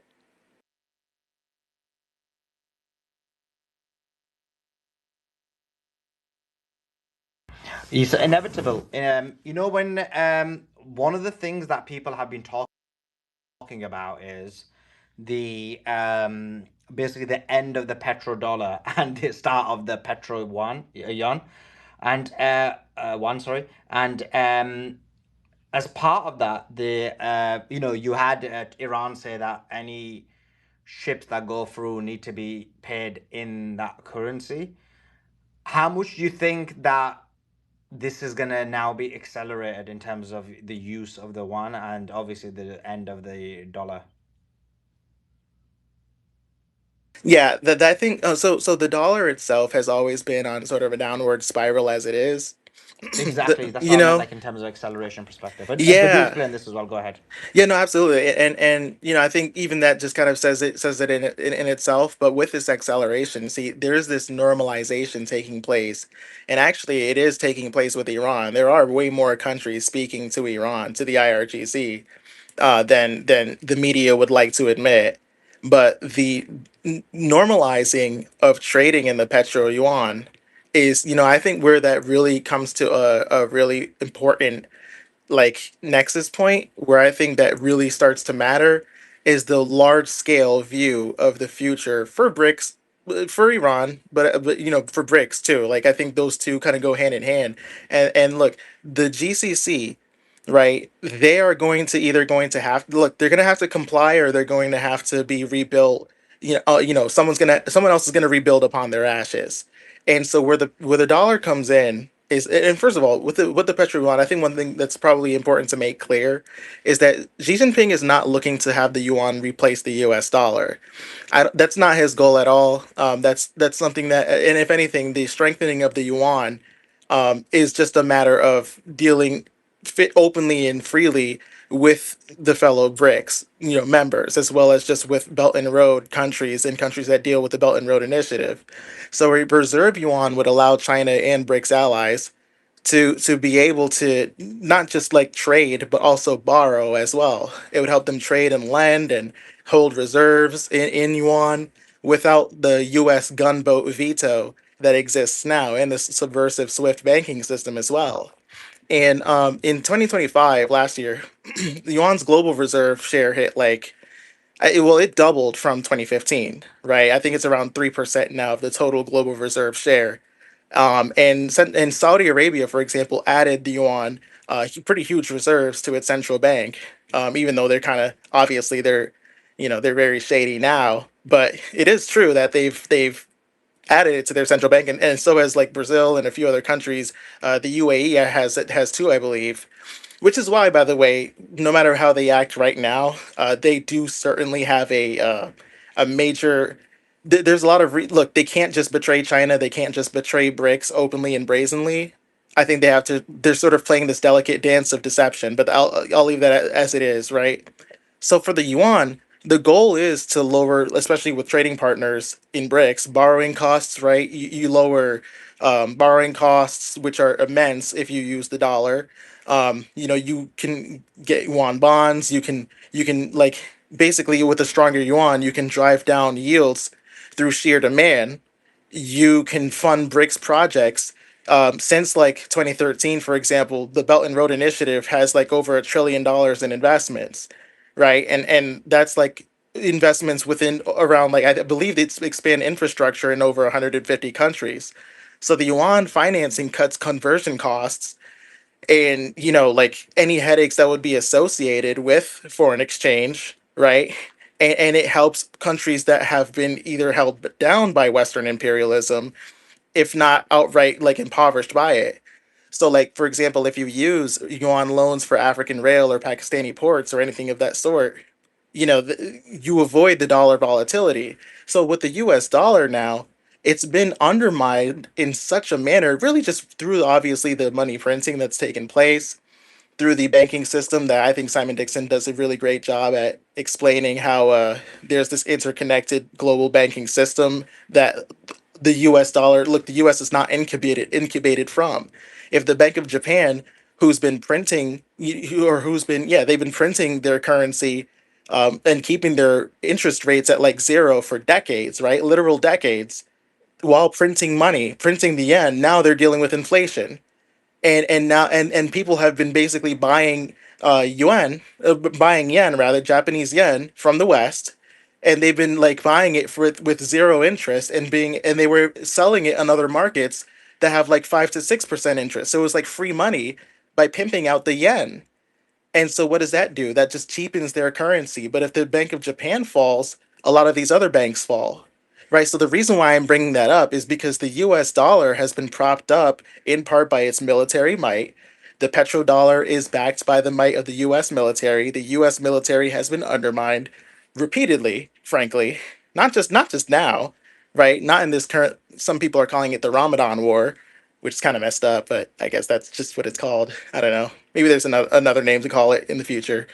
But it's just yeah, and then obviously oil prices are that's just going to be the coffin. That's going to be the nail in the coffin. So obviously, like there's so many things that are working against the U.S. dollar, not just the U.S. dollar, but the house of cards that has been the West's economy, where the GDP, so much of it is just based on like speculation. Like if OpenAI pledges $5 billion to Amazon, then all of a sudden that's like $5 billion considered to be added to the GDP. Like that's how literally this AI circle jerk tech bubble has been working for years. Right? It's been going on for years. So it's a complete house of cards. Now, obviously, with the shared GDP of BRICS nations has overcome the shared GDP of G7 nations, and this started in 2022, I believe, if not 2023. So with that occurring, the GDP in the BRICS nations, a lot of it comes from where? Projects like Belt and Road, like infrastructure, like investing in real life, like material goods, oil trade, for example, everything you name it, right? And this is, by the way, happening while Russia is under immense sanctions and being cut off from SWIFT and being economically disenfranchised. There are so many things that have been working against BRICS, and yet BRICS has still managed to come so far. I think Iran is going to be a huge linchpin, especially when they're out from underneath those sanctions. Iran has lost like an estimated 1.5 to 3 trillion dollars in sanctions since 2003. Since 2003. So again, look, yeah, I think it all just comes together. I think it just all ties in in a knot that like after this war, the thing that was really holding the petrodollar together, being the strength and military might of the U.S. and the ability to bully countries out of doing deals with persona non gratas, that's all going to come apart. That's all going to fall apart. And yeah, multipolarity is inevitable. That's just where we are. It can't wait. But do you really think we're going to make it there inevitable? In the sense that yesterday, the World Health, is it, which organization is it? Let me check. Was it World Health Organization? They said they're preparing for, yeah, it was World Health Organization, said they organizing, sorry, they're preparing for a nuclear incident. They're preparing for a nuclear incident. Now, that could be just them preparing, it could mean nothing. But the way that I see this going, especially after yesterday, I thought it would be a smoother path and a definitive outcome.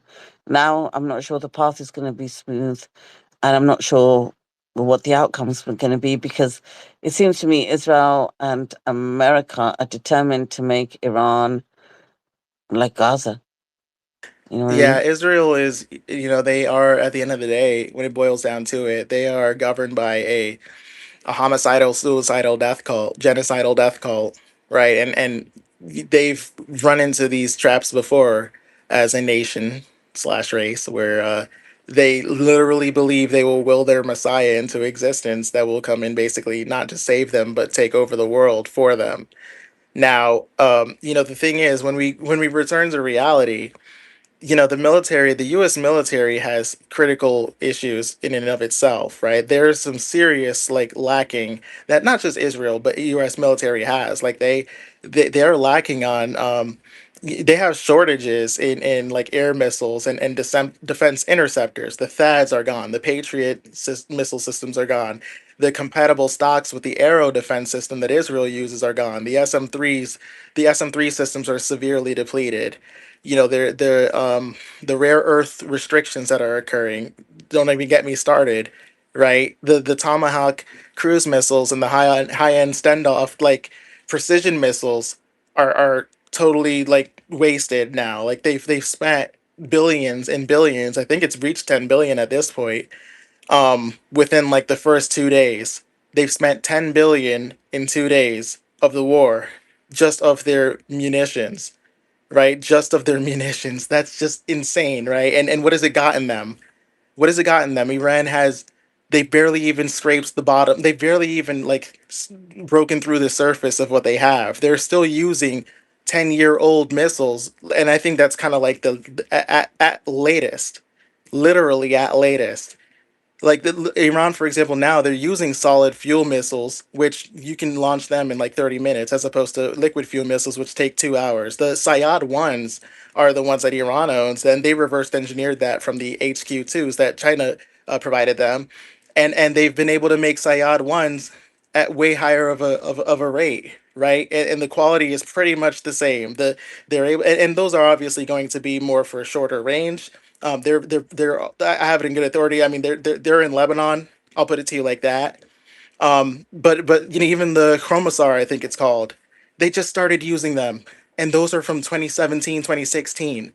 They have way newer stuff than that, and way more of the newer stuff than the Chromosars. The 358 missiles, those loitering missiles, where you send them basically, and they're surface to air, but like they can basically loiter as a loitering missile is called, and basically like glide until they find the drone that is looking to take out. Those have taken out more than a dozen, and I think the real number is closer to 2 dozen Reaper drones.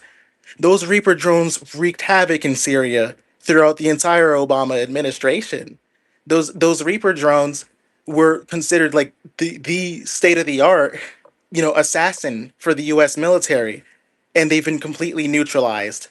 And the U.S. is making these like, you know, knockoff versions of the Shahid drones or Shaheeds, right? And then they're not as good. They're way more expensive, and everybody kind of knows like it's not really making a difference, which is why Zelensky is offering help. And with the U.S., you know, like, granted, there's always the option of nuclear, right? And you could always say, oh well, look, standing military versus standing military, Iran stands no chance. Well, we're not in that world, and we're not playing that game. And I think the U.S. tries to assert the world into that game. And now, if you play outside of the bounds that they want to keep you in, then you're not playing fair. It's nonsense, right? It's complete bullshit. But like at the end of the day, they're gonna try to you know, spread their narrative and send their message. The U.S. has, you know, they have things that work for them. They still have JDAMs, right? They have super heavy bombs that they can continue to drop and drop and drop and drop some more. But Iran has literal, I have it on good authority. See, I came into this war thinking that Iran had about a dozen, maybe a little bit more, underground missile cities. Iran has underground missile cities in every single province. I didn't know that. Now I do.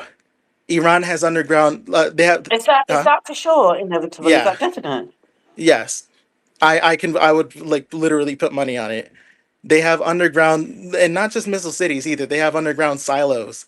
They can launch underground from every single province, every single one, and they've been doing it, even including the coast, by the way, which of course Trump actually bombed, and I think that might have been what they were targeting with those B2s. I think they used, which really weren't even effective. But I'll leave that at that. Right? They really didn't do much as far as making it any difference. But anyway, my point in bringing that up is now Iran. Look, now what do they have to do? This is why they have to do a ground invasion. I said 2.5, I think almost 2.5 weeks ago, that ultimately the only way out is through ground invasion or through surrender. And surrender obviously means giving Iran what they want in terms of their terms, right? The U.S. would consider that a surrender, not a ceasefire. And the U.S. has in Israel have really no plans on surrendering. It's just the truth. they do think that they still have the edge. They think they have, even though they look as disjointed as possible and they look awful. Obviously, you see those Truth Social tweets and whatnot. They still think that they have the IRGC disjointed. They still think that they're going to kill as many commanders. Israel's saying it. We're going to kill as many commanders as we can find, and they're going to try to strike fear in the hearts of everybody to break people down. They've got huge Mossad networks within Israel, or rather within Iran. I'm not going to lie to you. Now, most of them have been most of them have been killed. I'll be honest, but they still have, relatively speaking, a presence there, right? They have a presence there. They have spies. They have infiltrators. They have, cyber infiltration. They think that they can just continue to starve and bleed out. And by the way, this idea that, oh well, I don't like this attack that happened on Iran's oil field. Yeah, no, no, they want to hit Iran economically. If they hit Iran in that specific field, what happens now? Yeah, it becomes more difficult for Iranians to be able to consume oil, which is important for their productivity of their economy. If you can't, even though it's coming from you, right, and other countries can't sell you oil, now if it's still targeting a source of oil, of energy that they can't get back, and they've been doing energy attacks. Israel has done consistent energy attacks. Why? Because they keep, I think they are telling the truth when they say they really do want people to become as tired as possible with the IRGC. They want they want this like overwhelming display of chaos. So when they do a ground invasion, it's like the worst of all worlds for Iran. They are trying to smother Iran. Just picture the country in your mind, and picture like as many like dark clouds in different colors as you can think of. And one is like cyber infiltration, the other is, social unrest, the other is economic disenfranchisement, the other is energy, like energy crises, and then the other is a multinational ground invasion. That's what they want. That's what they're going for. Is it going to work? No, no, absolutely not. But they'll still try. But we understand, Beatrix, that they're fighting a losing game. And they don't look, these people don't deserve to win. They don't play fair. Not only that, they kill innocent people, they kill children, and they do it for ritualistic reasons, right? They don't do it just because they think it's strategically sound. They're trying to break the people of Iran. They're trying to break the people of the world. They're trying to psyop everybody who roots for Iran. If any of their own people speak out, you see what happens. They get targeted. Hey, they want to win. I have to give it to them. But are they going to win? Look, you see what the price of oil is doing. Yeah, like that's not sustainable.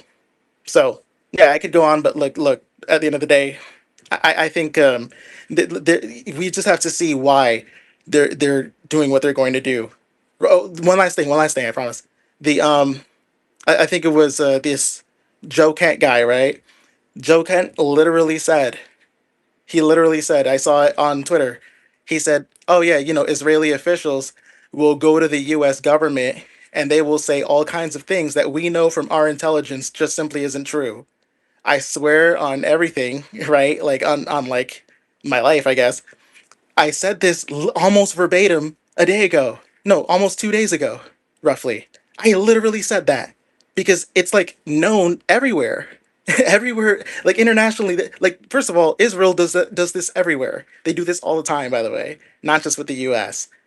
But yes, yeah, like that's something that is well known throughout intelligence all over the planet, that yeah, the Israelis are going to present a different version of reality to the US government, and the highest levels of the US government are buying into the version of reality that Israel is selling. And they approach from that first principle. The first principles, the things that are true, are two things. One, Iran is in an existential battle, and two, Israel believes that it is in an existential battle. And three, the US, the US at the highest level believes that Israel is in an existential battle. That is what's informing their entire operation. And it doesn't need to be the truth. It just needs to be what they truly believe. And that informs exactly what we're seeing now.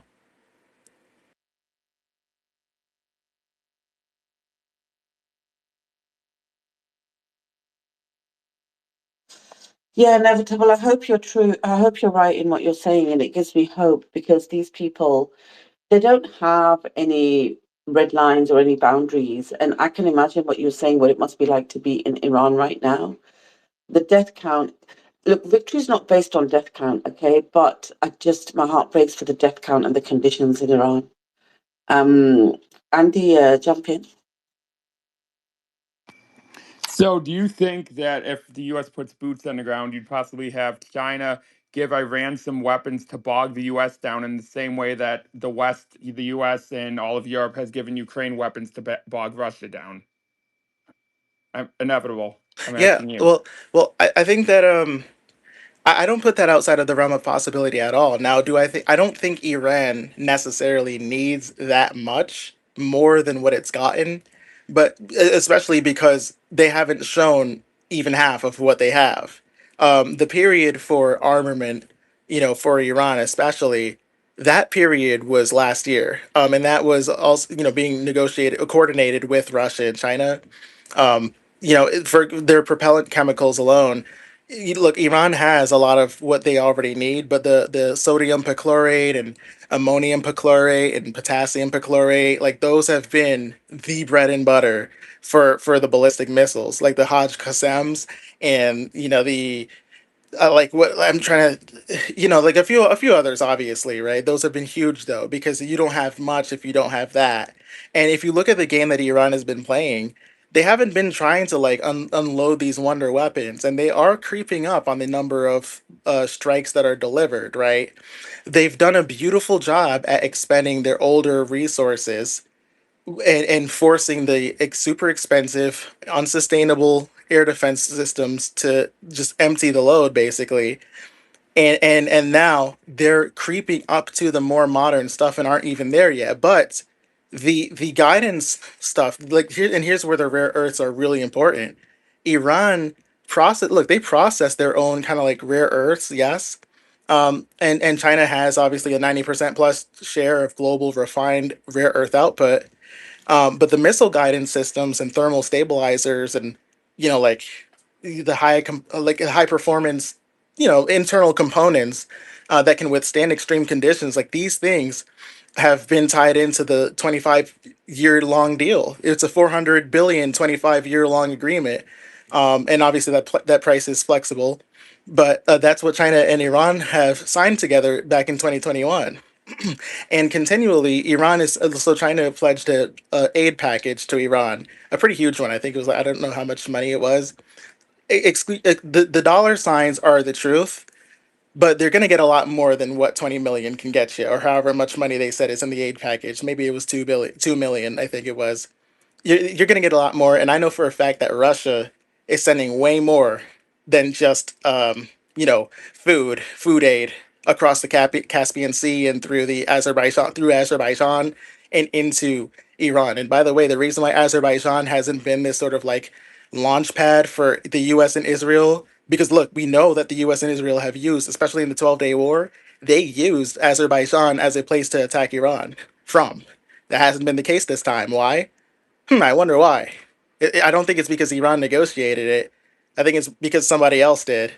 Either way, the direct weapons that are there, on top of the raw materials, there's been rumors, obviously, about like anti-ship missiles, and I think the other one was like the HQ-9Bs. And those are the latest radars. I don't think we're there either, right? The U.S. has already run low on munitions, as I mentioned before, right? They've run low. They don't have many. Israel has even less, frankly. And now, what happens when they try to restock, right? What happens when they try to rebuild, as the U.S. military wants to pledge a lot of money to do? Well, look, 200 billion, I think that's what they're trying to get approved, right? It was $200 billion through that new defense budget that the U.S. is running. That's not going to be enough. First of all, that's not going to overcome the lack that they already have, to begin with, right? They are lacking severely in rare earths. They're not going to be able to say bring back the tomahawks, and that's been one of the primary key um, um, tactics and weapons that have been used against Iran. They've been trying to do this projectile launching mission, right? And it's not been working out for them. Why? because like at the end of the day, they're already critically short on rare earths. Like the Pentagon said this month, they only have about 2 to 3 months left of rare earth reserves for defense applications. They admitted this, and the munitions expenditure has been insurmountable. The precision munitions specifically are going to be what the U.S. can't replace. They need terbium. They need like samarium. They need anything that has relations to high temperature permanent magnets and seekers. They need that. China controls 90 to 99% of the global heavy rare earth element processing. The processing it being the key word here.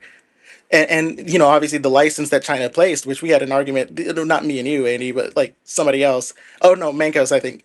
We argued about like the concept of the licensing system. I think people need to understand what the licensing system is, and I won't get into it now. But what this means is specifically, it's not just a matter of, oh well, you can't have this Raytheon because we said so. No, it's a tracking system. It is a validated, like full scale verification system of what elements and exports are coming out of China. It's not just this like simple sweeping matter. It's something that's highly complex and has been around since the 90s. So people need to understand, look, is this sustainable for the U.S.? Can the U.S. militarize for one? No. Do they need to militarize to keep this war going another year? Yes. Can they even look by the time what September comes around? How is the world going to look like? What they're banking on, Andy, is a international coalition, right? And they're trying to get everybody, as many people as they can. And look, you'll see some people. Honestly, I think you'll probably see the UK or France or a few other countries. You may see some of them who are telling Trump to f off now. Some of them are. A few of them might turn around and just be like, okay, yeah, we're in, right? Because unfortunately, things play out like that all the time, and some of it is deliberate, right? To confuse us and to win us over and think, oh yeah, well they tried to be the resistance and they weren't really liking it, but things just changed, things got worse, and in conjunction with everybody else's life getting worse, they're going to try to make Iran look like the bad guy. So look, that's the real biggest weapon that they have. But the entire West Asian sphere, the entire Persian Gulf, all of all of their neighbors, look. There's nowhere that Iran cannot touch. Nowhere. That's the bottom line. Clearly, if they want to hit anywhere in Saudi Arabia, they can do it. It's not going to be a problem. The Houthis are waiting in the wings. That's the truth. That's just where we are. So I guess I'll end there. Yeah, So, Inevitable, let me ask you a question. we know none of the Gulf countries will get involved with invading Iran. I mean, the only army, in my opinion, that's more cowardly than the Israeli army is probably the Saudi army, to be quite honest. And so, I mean, yes, I could see some other countries getting involved, but I mean, at that point, I could definitely see Russia and China then saying, Russia especially, if they probably have so many, because Russia's gone like 10% in Ukraine. They haven't even tried. So I feel like they've been holding back in anticipation of something like this. So I could see them pulling a switcheroo and supplying Iran with stuff. Same with China, because it's the complete end of the American empire if the second we start a boots on the ground invasion. Because you can't start that and then say, oh, it's going bad after 3 months and quit. After you commit to that, you have to go all the way until it ends in complete disaster. You can't just quit after 3 months. No, I genuinely agree. Yeah, I just think it's limited. Like even if they put 15,000 people onto those southern islands, I consider that boots on the ground because that's gonna be a platform, right? It's gonna be where they start. And I think we don't need to wait for 1 million people to be in Iran from like 5 different countries to say, hey, boots are on the ground. Boots are on the ground when they essentially do what they say they're going to do, which is try to take the Strait by force and try to eventually take Iran by force. It's not going to work, but they're going to try it, and we need to understand why. I think yeah, we've learned a lot, man. It's been nuts. The second anyone lands on any of those islands, they will get blown up by missiles and drones. It's going to be absolutely horrific. That's exactly why. Like But what oh, go ahead, go about? ahead. No, I just want to just when you answer that, that's a good question. But also, what about the Saudi Pakistan pact? You don't think Saudi's going to exercise that, if need be? Because Saudi seems pretty heated up right now, pretty annoyed. As I came on this morning, I just saw a statement. Let me see if I can find it. And it was Saudi Arabia's foreign minister, Prince Faisal bin Farhan Al Saud. He slammed Iran. It's the first time they've actually come out so viciously. He says, I do not understand how they claim to defend Islamic causes while attacking Islamic countries. They're not attacking just one nation. Saudi Arabia, Bahrain, Kuwait, Qatar, the UAE, Oman, Lebanon, Jordan, Iraq, Turkey, all are Islamic countries and all have been targeted. See, this is wrong, because, for example, Oman was a false flag. A lot of these were false flags. Turkey was a false flag. But anyway, let's continue. He says, even before this war, what was Iran's contribution to the Islamic world? Question mark. They supported the Houthi militia in Yemen. They supported militias in Iraq. And now they're attacking Iraqi territory. They have interfered in Lebanon through Hezbollah, not only hijacking political decision making, but also carrying out destabilizing actions across the region, including in Saudi Arabia. One of the clearest examples is Iran and Hezbollah's role in Syria. Like, this is next level. I feel like the White House wrote this for him. Let me continue, but I just need to give my commentary. Like, Hezbollah's role in Syria, seriously? And this is my worry, actually, when I was listening to you, Inevitable, and what Andy asked you, and you were talking about Russia and China, when Andy said Russia and China, and I'm going to continue with this statement, but when Andy said Russia and China will step in, I thought, well, yeah, but they let Syria fall. When push came to shove, they let Syria fall. We cannot have that with Iran anyway. So he says, so where is this so-called support for the Muslim world when such actions are taking place? Oh my God, he's asking us to support them. How can they claim to support Islamic causes while backing regimes that oppress their own people? Oh my, this guy is gaslighting. Um, how can they claim to support Islamic causes while backing regimes that oppress their own people, assassinating political figures in Lebanon, and empowering militias that hinder development in Iraq? He's really going to talk about assassinating political figures and park that buck on Iran after everything we have seen? What is wrong with these people? And then he says, I do not see any real support for Islamic causes. These are merely slogans used as cover. In reality, these tools are used to serve Iranian interests, not the principles they claim to defend. And it's a televised thing, he said. This is crazy. Anyway, yeah, so back to you, Inevitable, what Andy was saying as well, in Yeah, terms Yeah, of you're it's going to Saudi answer his question. I Arabia. was talking. Yeah, Saudi Arabia is completely just serving Israeli interests. They have no right to talk about Islamic causes. All of these Gulf states are just Zionist puppet regimes. When we talk about Zionist Muslims, this is exactly what we mean. It's all these Gulf countries. So when we're talking about who the enemy is, it's Zionism, and we're seeing it from right here from the Saudi government. They're literally pushing Israeli talking points and Hezbollah lies coming from the Saudi regime. So Iran and Hezbollah and the resistance are the only people that are fighting for legitimate Islamic causes. And it's not just Islamic causes, it's for all of us. Like, none of us here, regardless of our religion in this space, want to see an Israeli dominated world. So Iran is fighting for humanity, not just Islamic causes. All Saudi cares about is their money, their shekels. yeah. No, they. I agree with both of you. Like they are, they're playing it completely. They're playing it completely wrong. And look, Saudi Arabia has done good things in the past as far as the wide scale BRICS and Belt and Road Initiative and the willingness to normalize with Iran, but the complete just look what it seems like more and more is that some of the Gulf countries, and in particular Saudi Arabia, Qatar, as well, Qatar less so, but like I think the Qatar and Kuwait less so, and Saudi Arabia and the UAE the most. They are essentially betting on the U.S. empire, which is a horrible bet. But obviously, it's one that's informed through the last 80 years of history, and it's one that I think they probably also have a lot of coercion, probably through force, through gunboat coercion, as imperialism offers. I think that's what's informing a lot of their decision making, at least the messaging that they're putting out. And it could obviously be some 4D 5D chess, but I just, we don't have time for that now, right? We need to kind of like stick with what we can perceive and obviously stick with principles and the information that we have and work with that and make the most rational, you know, observations. And it's clear that that Iran is mostly on an island when it pertains to its neighbors.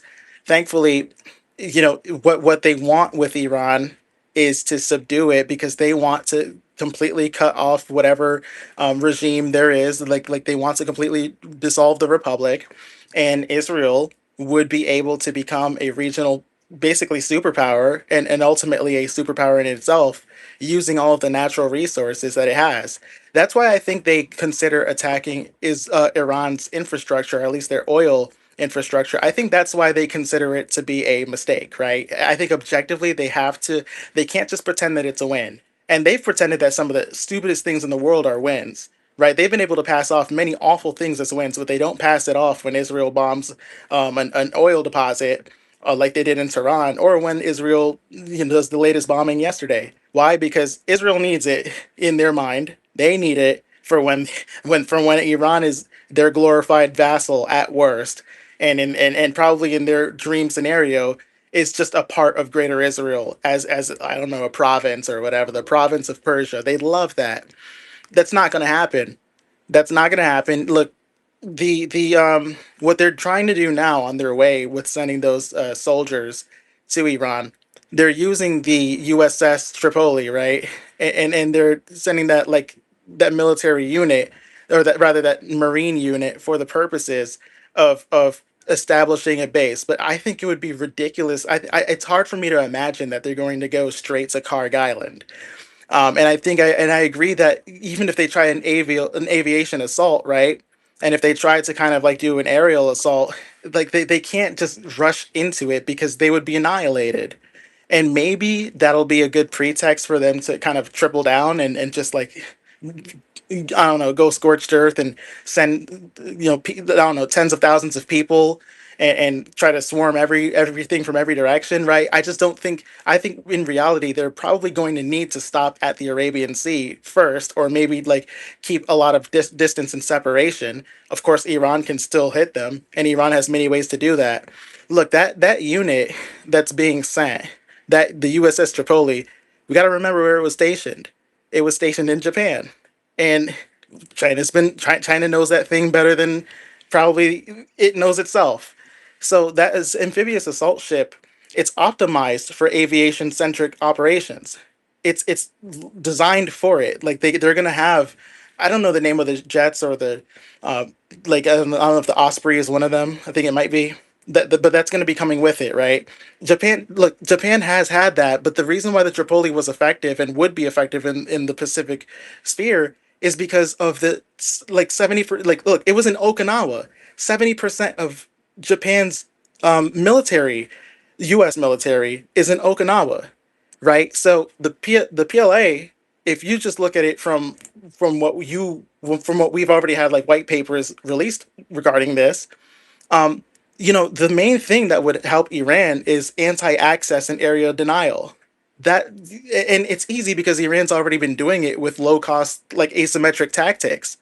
So if you look at the what is it called? The man, I the no, the carrier. Okay, the USS. First of all, the USS Abraham Lincoln. That's probably the best example. China was able to track, and this was like news. This was a huge deal 5 or 6 years ago when it happened. China was able to use AI satellite technology to track all of the U.S. carriers. And now this is about the larger carriers. And I think it was the USS Abraham Lincoln and the USS Harry S. Truman. And it was able to again monitor them through a AI satellite. And this was in 2021. 2021. So again, this is technology that you maybe would have expected to debut now. Why that matters is because that again, these are smart satellites that are tracking more than just aircraft carriers, right? Those are giant targets. But this is information, these are patterns of movement that have also been fed directly to wherever it's convenient. And Iran can use data that's shared by its allies, obviously, And the main thing that can neutralize everything from a distance, even as far as the Arabian Sea, would be the asymmetric swarms from the drones that they've got. They can, because they have an escort group, the Tripoli, right? They have an escort group. From my understanding, it's about like a few destroyers, and they can handle limited threats, but they can't take like fast attack like crafts or drones. And the 831, I think the three, no, sorry, the 381, right? The 358. Sorry, I'm getting mixed up. The 358 missile, that loitering missile, is going to be a huge problem for any of the craft that comes associated with the Tripoli. So if they try to do an aerial attack, they're going to have to deal with the 358s. They haven't had an answer for the 358s. And the MEU, the expeditionary like focus would obviously be like a raid and leading into an insertion to Karg Island. I imagine that's why it's there in the first place. And I thought a week ago or two that maybe they'd have a few countries that'd be willing to send warships in order to accompany them. They're not even going to have that. So all Iran needs to do is like kind of like mix manned and unmanned vessels, and then like do wolf pack assaults basically, unarmed, if especially if they can use their anti-ship missiles if it gets close. They can just take that out. They have 10 ways to Sunday to take that out easily. And if they try to go through the strait, who knows what part of the strait is mined and not or not, especially if my theory earlier is true, and that there are parts that literally have to be navigated by Iran for countries to get out of the strait safely. That is my theory, by the way. My theory is that the strait has been partially mined in a manner that Iran is tracking and is aware of. And that's why some of the ships that are leaving the strait or going through it are all following the same route. Don't forget this, by the way. If you hear about like, oh, well, the strait is mine, and it turns out Iran is, don't forget about me, okay? Don't forget. But look, this is the truth. I'll land because I don't want to get like yelled at for being too long. But the um the Tripoli itself has like every single movement from it, and every like all the data that exists as it pertains to the aircrafts that come with it, the ship in and of itself, the communications within the ship, the personnel that are on the ships, the everything, all 2,500 people, they have a name and face that are more than likely identified and being fed to Iran. Look, Israel has their Palantir, Iran has something of their own as well. They can't be jammed or tripped up because of the Beidou satellite that Iran's drones are connecting to, and the underwater unmanned vehicles as well, which are basically just like drones that can self detonate and can be controlled by GPS or by satellite, and then be led to analog or autonomous control. They can also be short circuited, or rather they can be used as jammers as well.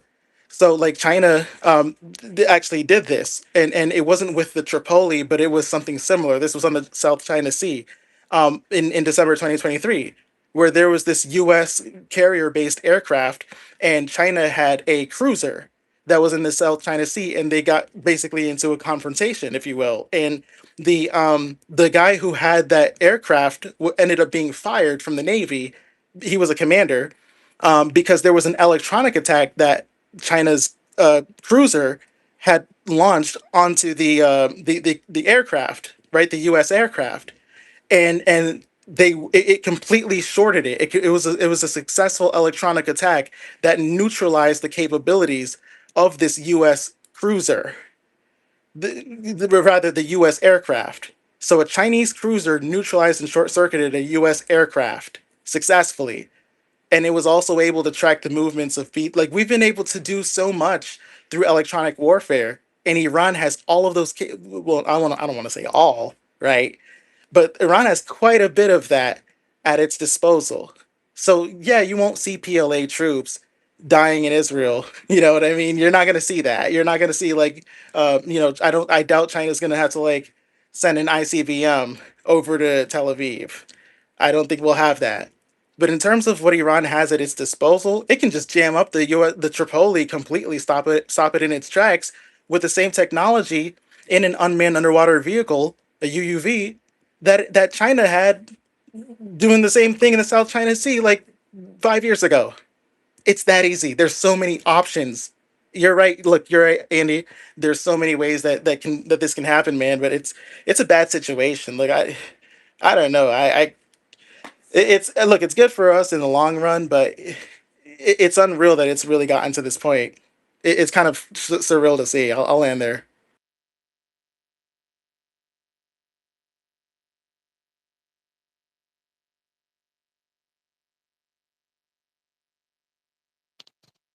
Thanks, Inevitable. I'm going to read out a couple of bits of news. I just seen Trump made this statement, and I'm trying to see where it is.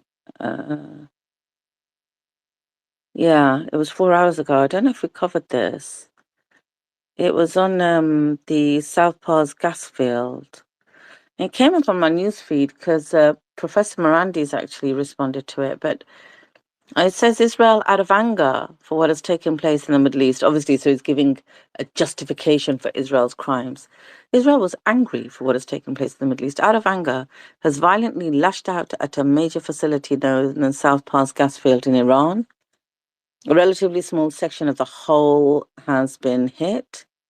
The United States knew nothing about this particular attack, and the country of Qatar was in no way, shape, or form involved with it, nor did it have any idea that it was going to happen. He's been made to kneel.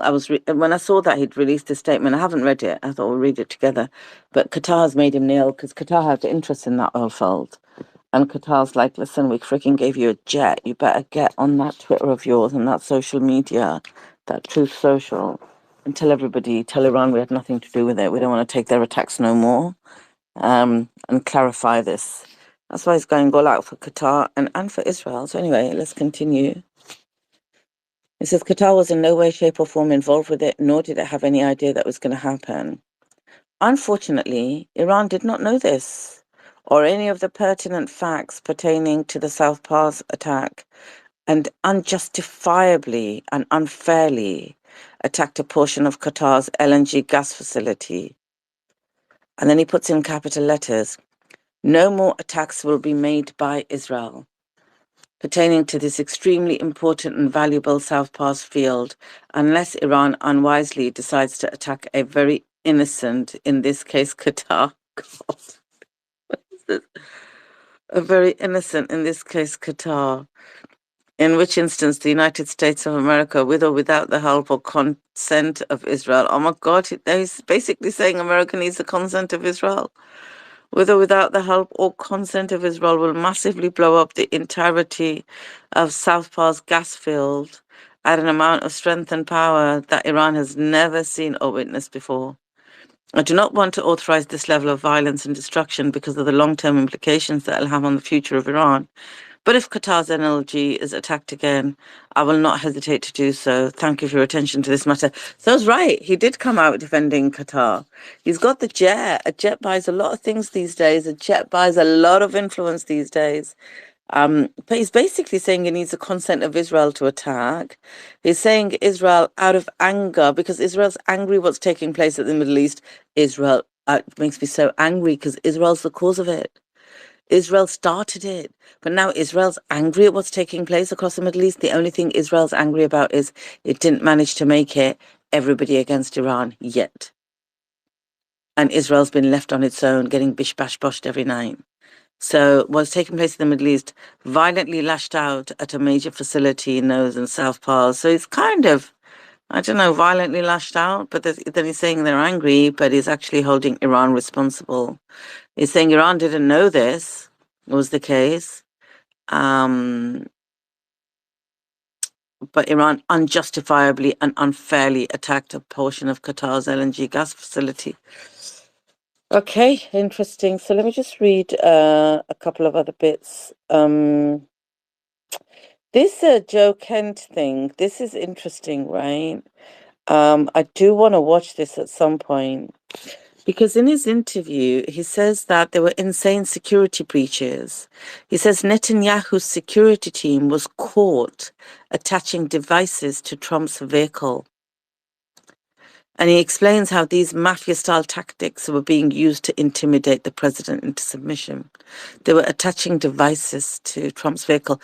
When Netanyahu paid a visit to London, when Boris Johnson was prime minister, they planted listening devices in the toilet in Downing Street, like spying devices in the toilet in Downing Street. That's on the record, so you can look that up. Which is why the late Queen, when she was alive, she never had them visiting, and she never she went to all the countries in the world in her reign, under her reign, but she never went to Israel. She thought they were terrorists. She never went to Israel. Israel was the only country she never visited, and she didn't allow them for a state visit. She was a G. Anyway, moving on. Abbas Araghchi, the foreign minister for Iran, he's actually put a screenshot of a Washington Post article. And the headline for Washington Post is Pentagon seeks more than 200 billion in budget request for Iran war. And he's commented saying, we're only 3 weeks into this war of choice imposed on both Iranians and Americans. So he's right there. He feels for the American people who have been subjected to this. And he says this 200 billion is the tip of the iceberg. Ordinary Americans can thank Benjamin Netanyahu and his lackeys in Congress for the $1 trillion Israel First tax that's about to hit the US economy. Another clip from Joe Kent's interview. He says Israel assassinated negotiator Ali Larijani to sabotage a peace deal. We knew that anyway. And this is funny, right? Macron did a tweet last night, well, I say last night, about 6 hours ago, saying, I've just spoken with the Emir of Qatar and President Trump following the strikes that hit gas production facility in Iran and Qatar today. It is in our common interest to implement without delay a moratorium on strikes targeting civilian infrastructure, population, blah, blah, blah, blah, blah. All of this must be, and security of energy supplies must be protected from military escalation. So Arakshi, the Iranian foreign minister's quote tweeted him saying, Macron has not uttered one word of condemnation of the Israel-US war on Iran. He did not condemn Israel when it blew up fuel storage in Tehran, exposing millions to toxins. His current quote-unquote concern didn't follow Israel's attack on our gas facilities. It follows our retaliation. Sad.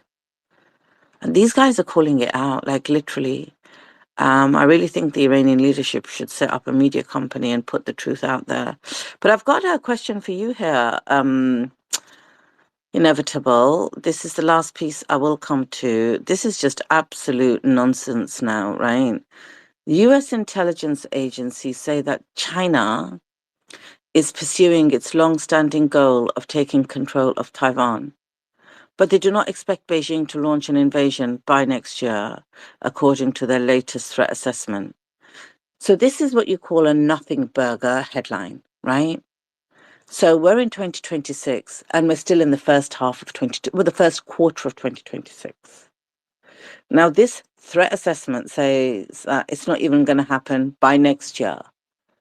And so if it's going to be thereafter, at the earliest, potentially it could happen is 2028. I'm telling you, they do not know what China's going to do in 2028. And so if I read this again, it says US intelligence agencies say that China is pursuing its long-standing goal of taking over control, but they don't expect Beijing to launch the invasion by next year. So how is it pursuing something? It's not in the pipeline. It's not there. You don't know when it's going to happen. You can't give it a date. And you're giving it a threat assessment. But anyway, let's go to Inevitable, see what he's got to say about his country peeps. Yeah, and I'll be, I'll try to be as brief as I can be, but also address it because it's yeah, that's been a huge thing that the U.S. has And yeah, I just like want to correct you consistently there lied because I about. heard you Oh say yeah. earlier. Sorry, I heard you say earlier. Oh, I have to be brief because I don't want someone to yell at me. I've never yelled at you, Oh no, right? not you. For giving a nice detailed response.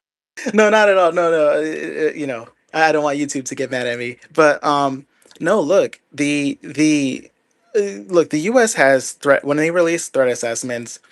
Half of it is like narrative, and half of it is legitimate, but like obviously with caveats. And I don't want to be the guy who's just like everything that they say about China is a lie, because everybody says that about their country, right? Everybody says that it's easy, right? It's low hanging fruit, but it's been explicit in this case. Like President Xi has repeatedly instructed the PLA, People's Liberation Army, um, China's military, for those who don't know, it's been explicit. Be ready to invade Taiwan by 2027. The general that was dismissed, the most recent one, I forgot his name actually. He was a childhood best friend of President Xi. And I mean, think it's pretty safe to come out and say, this guy who got purged, if you will, the reason why was not because of treason. It was because he was not willing to commit to that directive. That's the best. I think that's fair, and I think that's a fair and best way to put it, right? Now, do I consider that treason? I don't, just because I think treason obviously means siding with and divulging secrets to other enemy countries, and I guess in this case that would be the United States.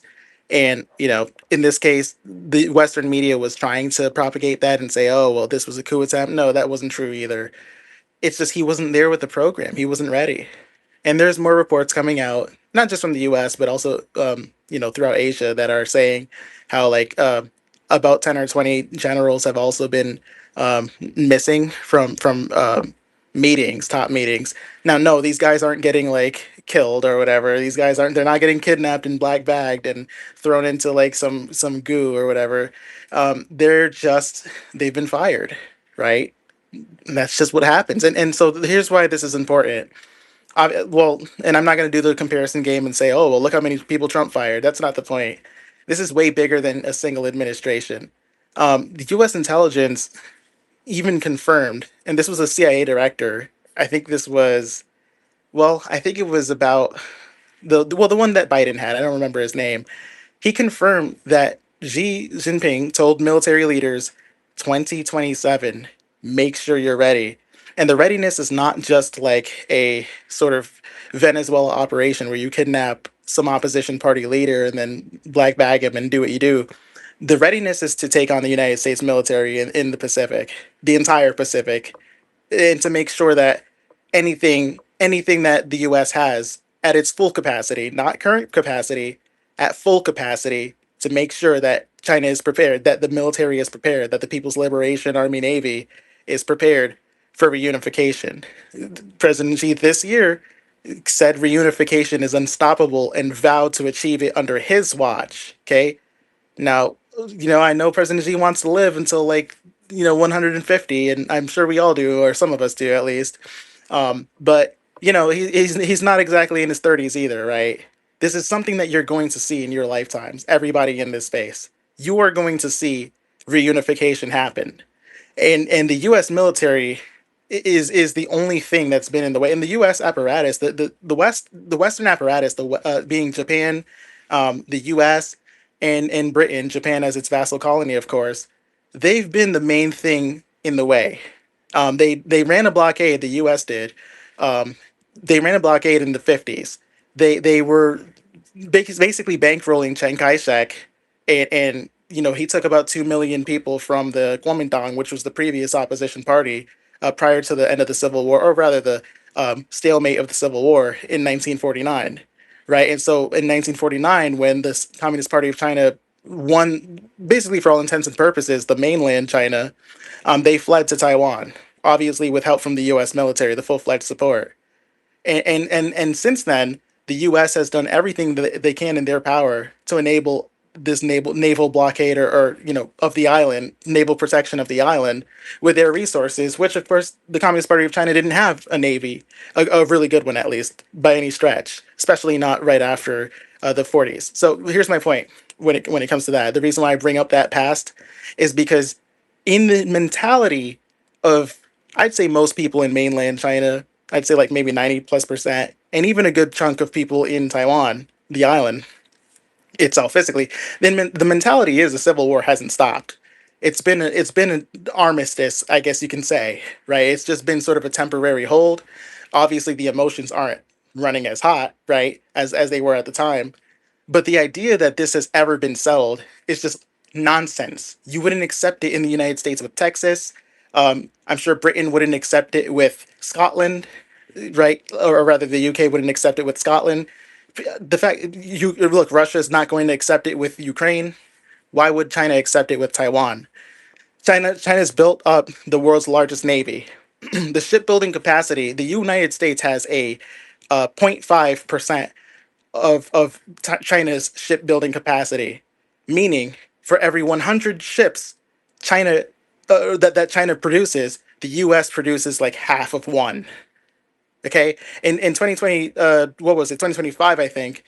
There were 370 hulls that were added to the overall ship, like to the overall navy, if you will.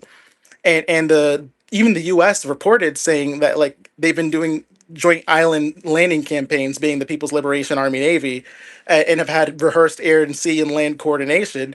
There's been like well over 10, like maybe I'd say around like 10,000 ballistic and cruise missiles and hypersonic weapons that have been produced, as well as saturation drone swarms specifically designed to neutralize U.S. bases in Japan, in Guam, in Taiwan, in the Philippines, wherever it needs to be targeted, wherever it needs to be hit.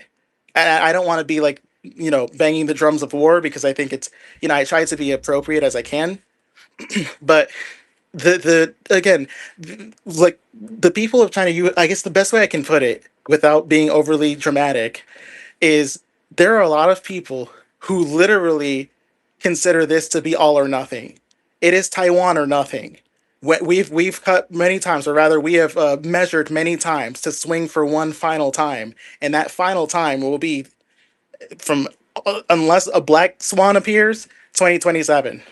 When that final swing occurs, it's just going to be what it is. Now, my theory is that by the time 2027 rolls around, Taiwan will be able to actually be just reunified with a phone call. There's just not going to be the capacity for the U.S. to defend the island. It's just not. I just don't see it. And even this was kind of brewing in my head before the war started, just because it seemed like the U.S. was heading in this direction. But especially now with everything that they've expended, they're not going to have anything. There's just it's not going to be even worth it for the United States. It's going to be a complete fallacy. And if they want to look escalate further, and if they think that sending down like 5,000 or however many super heavy bombs onto mainland China is going to be their way of quote unquote defending Taiwan, well then all right, we all die, cool. A lot of people are completely behind this within the mainland, all over, not just in the metro areas, like not just like in Shenzhen or not just in Guangzhou, not wherever, like it everywhere you look. And I'm not saying that people are just like bloodthirsty and craving for war. I actually kind of think that the more time goes by, it just seems to be a foregone conclusion. Within the highest ranks, within the highest levels of the Communist Party of China, Taiwan is a non-negotiable. It is that or nothing for anybody.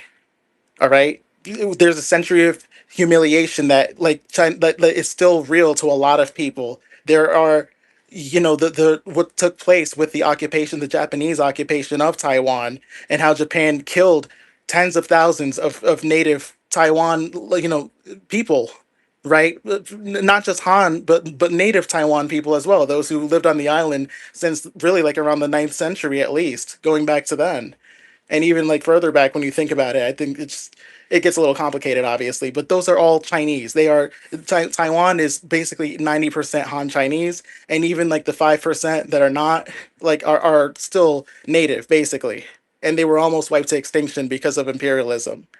That's just not going to look. We're not going to let that stand. So I don't mean to make this like a soapbox or anything, but the U.S. is stretched thin.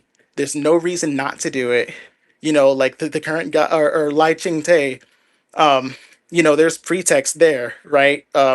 Because like the dynamics there means that like any independence move that they have triggers a reunification justification. There's already tons of drills going on. They're having an energy crisis anyway in Taiwan. They literally just got an offer. And it's a little bit more than what the Western media reports. Like, it's not just about the energy. It's not just, hey, you guys are running out of oil. Mind if we just get this thing out of the way and just no. It's kind of a bit more complicated than that, because Taiwan has way worse problems than what's being reported. So yeah, we can just chalk it up to, oh, yeah, well, they only have about like 2 weeks left of oil reserves, but it's way worse than that. It's way worse than they'll ever admit, right? In the West, the U.S. can't. The U.S. doesn't even have anything for Taiwan other than to continue to benefit from the manufacturing. And again, I understand it was a huge asset to the West for decades, right? Since the 50s, since they set up these manufacturing plants, and for decades have had like a higher GDP than mainland China. And a lot of that, of course, was used to redirect that technology, eventually leading to the prominence of Japan in the 80s, and their home electronics and all of the money that they made from things like consumer goods and consumer electronics, right? That was like the way that they became a really wealthy country. And then what happened? They just became like vassalized and cannibalized. They did the yen carry trade, and then they completely debased their currency, and used Taiwan as this sort of like shovel, essentially, to just basically just be some glorified manufacturing plant while they reap all of the rewards. Right? It's just never going to sit well for anybody. Like, for anybody who really loves their nation, for anybody who truly loves China, across all 56 ethnicities.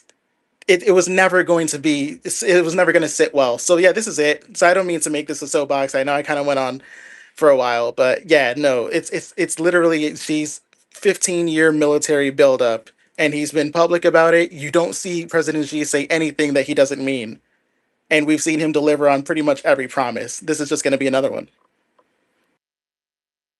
But the thing is, okay, so he's going to do it and he's going to do it at some point, and you've explained the reasons why.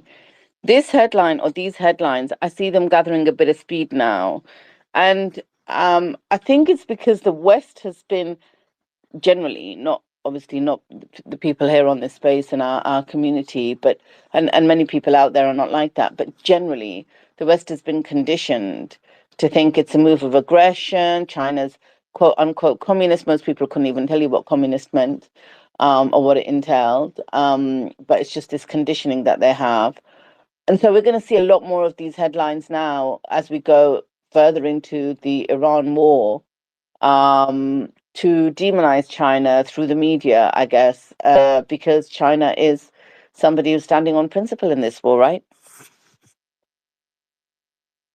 Yeah, 100%. Look, and one way, Mao Zedong even said that Taiwan is very similar to Palestine, in that both have been victims, or both have been example cases of imperialism.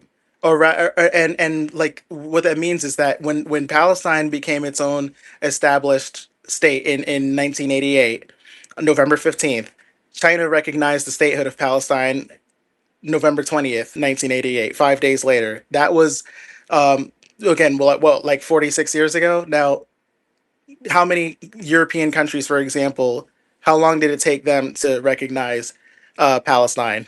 How many of them, did you need to wait? Like, how much demand did it require in order for that to be like the talking point, right? The sovereignty of the Palestinian people. Mao Zedong said even back then that imperialism is a force that ultimately, look, it's like in Marxist Leninism, the final form the final form of capitalism eventually bleeds to imperialism, right? That's not the exact quote, but really what that boils down to is that when you have capitalism, you eventually need to find more people to produce.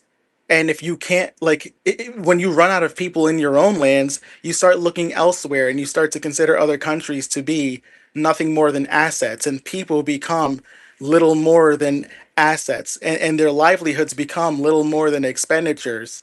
And I'm not going to be one of those people who say, well, that's all Israel is. They're just the Epstein class of imperialists. There are a lot of people who do that. They'll chalk Epstein, or they'll chalk Israel up to just like capitalism, and that's why it's evil, and no need to look at the Talmud, I should say, and yeah, obviously they have way deeper hinges to their evil behavior, right? But here's my point with Taiwan. The entire thing there is you have the opposition leader flat out saying, well, times were actually really good when Japan colonized Taiwan, which happened from 1905, I believe, to 1945, right? When Japan was slaughtering tens of thousands of people and redistributing, and not for the purpose of anything other than profit, right? Profit that can be exported and manipulated and used. And eventually they would implement currency that would only be inflated whenever the Japanese military was weakened to benefit the imperialism of Japanese bloodthirsty military. So now, what has Taiwan become other than this like vassalized war machine? And that's what the current guy right now in Taiwan is saying. Yeah, life was really great under Japan. That's how sick these people are. That's how demented these people are. That's literally how they view the world, right? That's how they interpret reality. Is it doesn't matter unless it's for profit. And yeah, they are going to absolutely demonize pretty much everything. Like it's deliberate. It's geopolitical containment. Like every PLA drill that's done, every time there's a encirclement of planes, and oh, their ships are everywhere, and look at the fishing boats. They're going to attack Taiwan through the fishing boats. It's the most ridiculous nonsense ever, right? But that's what they do with the narrative that America must remain the indispensable power in Asia, and without the quote unquote China threat, these expenditures and alliances that exist in the Pacific lose their urgency. And so for 15 plus years, you've had think tanks and cable news and congressional hearings hammering like a simple script that China's authoritarian and an expansionist aggressor, right? Headlines, never even mention that the PLA is operating in waters that have been sovereign since 1949. They don't care. They don't ever mention that. The U.S. can run military drones wherever the hell military drills wherever the hell they like, but they just echo the same language that was used in Russia in 2021. Oh, it's an imminent invasion, right? It's the same talking points. It's a template that primes public opinion for higher defense budgets, and just the policy that's got us into where everything is in Iran today, right? Now the U.S. is currently tied down in the Iran conflict, and they're doing horribly. And so, if they can distract from their horrible behavior and their bloodthirsty tactics and murdering and slaughtering innocent like civilians and taking down building blocks, and just to get one guy that they think might be there, and lying over it and covering their tracks, if they can do that, right, they'll scream China aggression from the hills if they do so. If China does so much as send out a single cruiser. So reality is one China is the policy. Taiwan is China. It's not this independent state. It's not this breakaway civilization that was established through anything other than just full-blown Western imperialism and opportunism that's right at hand. Taiwan is not foreign territory. It's shared by the vast majority of Chinese across the political spectrum. Taiwan is unfinished business from the 1949 Civil War. Okay, it like again, this is domestic sovereignty restoration. This is exactly as the U.S. viewed preserving the Union back in the Civil War, right? Or reclaiming Alaska, for example. So there's never been this mentality in China of Taiwan being another country to be invaded. Never. People need to understand that. No, most people, like 99% of people in China, do not look at Taiwan as another country to be invaded. It is an internal province under temporary separatist control established through hostile Western imperialist power. This is literally, and I don't want to compare it to Gaza, right? I don't want to, because that's a unique blend of suffering, and those are two different stories, right? But this is something that's the closest comparison, that you need to think of the anguish that has gone behind everything that you've seen in Gaza. Think of that. Think of how the Israeli settlers came in and believed that they had carte blanche over the Levant, when you consider how the West and the U.S. have treated Taiwan, because it has been with the exact same like ruthless, like skullduggerous mentality. That's where that I think that kind of helps. Hopefully, that helps illuminate things. So I don't know. Hopefully. Yeah, thanks. I didn't realize it was that clear cut, to be honest, inevitable. But I'm glad you literally hit the nail on the head with what China's position is. Now I understand a bit more about why these headlines come out the way they do, because I think the West realizes that China's being very honest and transparent. It's not doing regime change through a back door. It genuinely believes that, they belong together and they are one.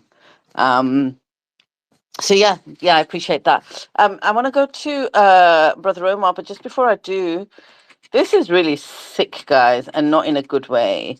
But the Trump administration is promoting the Iran war using TikTok style videos, mixing real strikes with movie and video game clips. Can you believe this?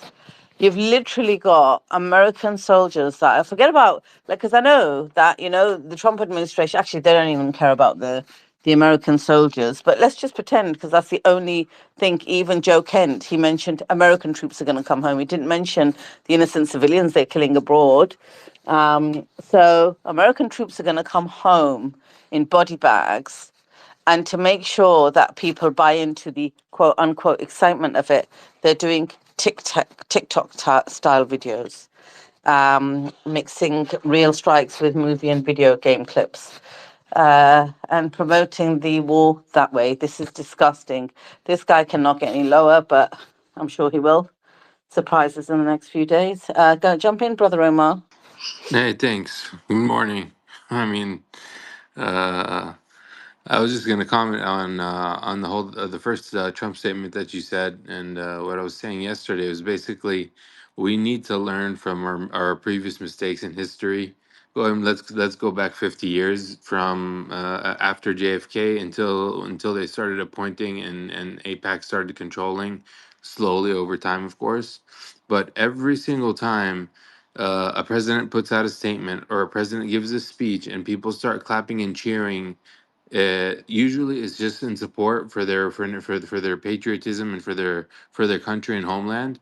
But we've learned the mistake now. So when you read that first document, we spoke about it when you were taking your time off, and I literally just said, I mean, if you just see the words as the opposite, like no means yes, more means less means more, the whole statement will make a lot more sense. But the thing is that I came across this thing from where is it? Oh yeah, Barack Ravid, basically saying, contrary to Trump's statements, senior Israeli and U.S. officials said that the United States had prior knowledge of the Israeli strike and even approved of it in attempt to pressure Iran. After the Iranians retaliated against Qatar's gas fields, Trump is now changing course. So things are turning a turn.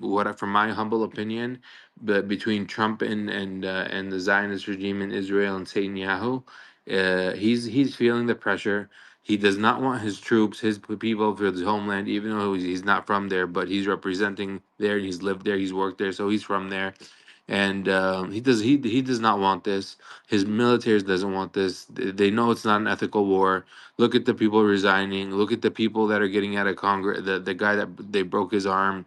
I mean, he's seeing things before they even really start.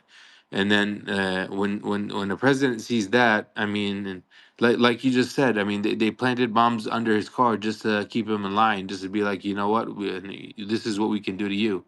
Same thing, how they put the spyware in many different countries, even in Egypt, they do the same. In Jordan, they do the same. So it's like if a president might turn on Israel, what my theory is, and it's just food for thought, and I'm a conspiracy theorist because now all conspiracy theorists are right, and they're like thinking of other things to do, in my humble opinion. So my conspiracy is that he's turning on Israel, and Israel is seeing that he's not doing the things that they want to do, so they're doing it on behalf of the United States of America, calling the shots and doing it, and he's not doing anything about it because he really can't.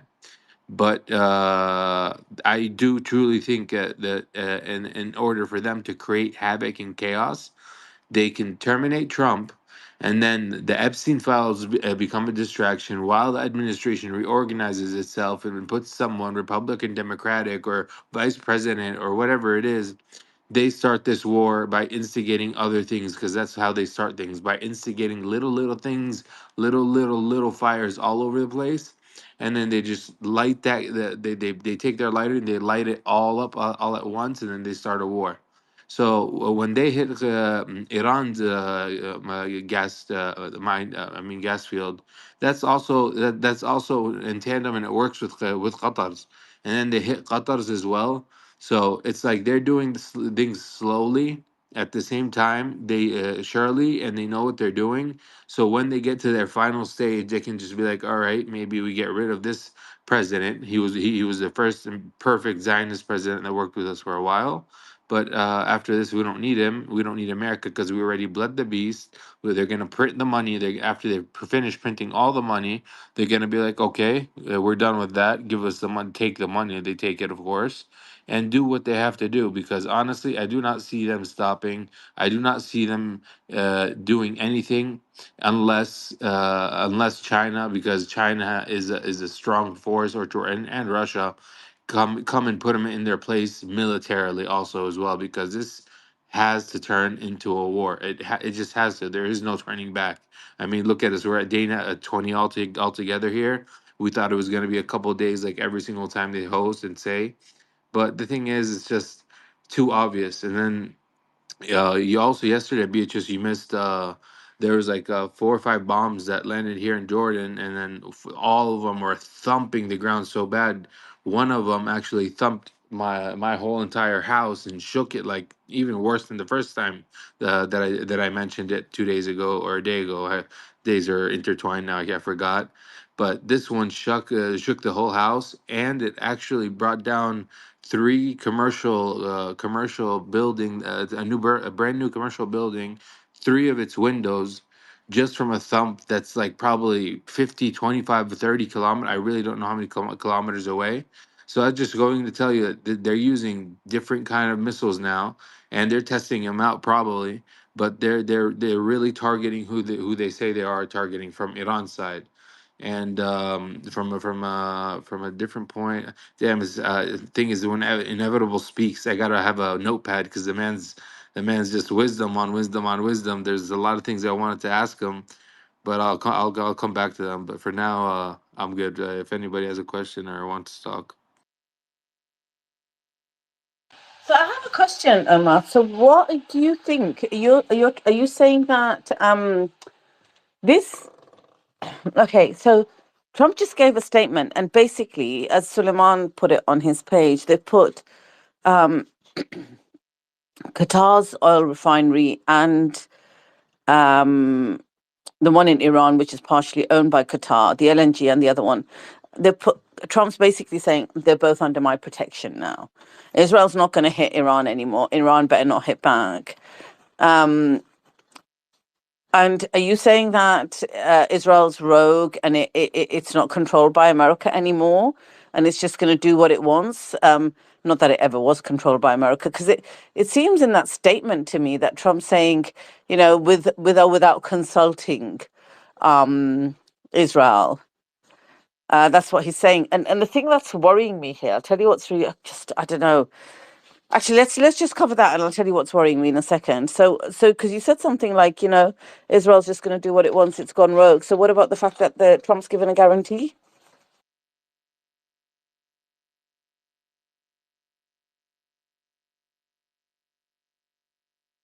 Omar? Yeah, sorry, I had myself on mute. Yeah. So basically, since Trump took office, he's given us so many guarantees, let's call them, and I don't know who can count which ones he followed through on. So that's why I'm saying it's not that they're rogue right now, completely rogue, but they're on the verge of turning rogue when they're seeing Trump not doing what he's asked of. Because honestly, I truly believe Trump does not want this, and he knows the cost benefit ratio to this is not in his favor. It's not in the American people's favor. It's not in the taxpayer in the economy's favor, and it's not in the Fed's money and the debt problem that they have. So it's like a ticking time bomb for the United States, unless his goal is to topple to tumble the United States onto its knees and crumble it completely, and then I would believe that. But I don't truly believe someone really wants to do that to a prosperous country that offers trade and offers opportunities to the oppressed, to the people going through for looking for asylum. So my take on this is, no, they did bomb it when he said it wasn't me and Israel, and like he said it basically Israel out of anger did it, and it took its own place in the Middle East and violently lashed out, right? I don't believe Israel violently lashed out, because in order to violently lash out and do that, you need, first of all, you need to get the codes to use the planes and the passwords from the United States or from France. So let's say, okay, they took them from France, not the United States, and they lashed out on their own. There is no possible way that the United States did not know that this they were going to do this. So that's why I say, just from learning from history, every time a U.S. President speaks, it's always, almost 90% of the time, unless it's in the favor of the economy and it's not has nothing to do with war. Usually, that's part of war. I mean, deception and saying the opposite of what you think, so your enemy believes it. And then in this case, the enemy is the American people, because the American people don't want this, and he knows this. So he's trying to save face with the Americans and with his people, but at the same time trying to succumb and do what Israel wants. So now he's trying to say basically Israel did this all on their own, and I have nothing to do with it, and I'm never going to allow this again.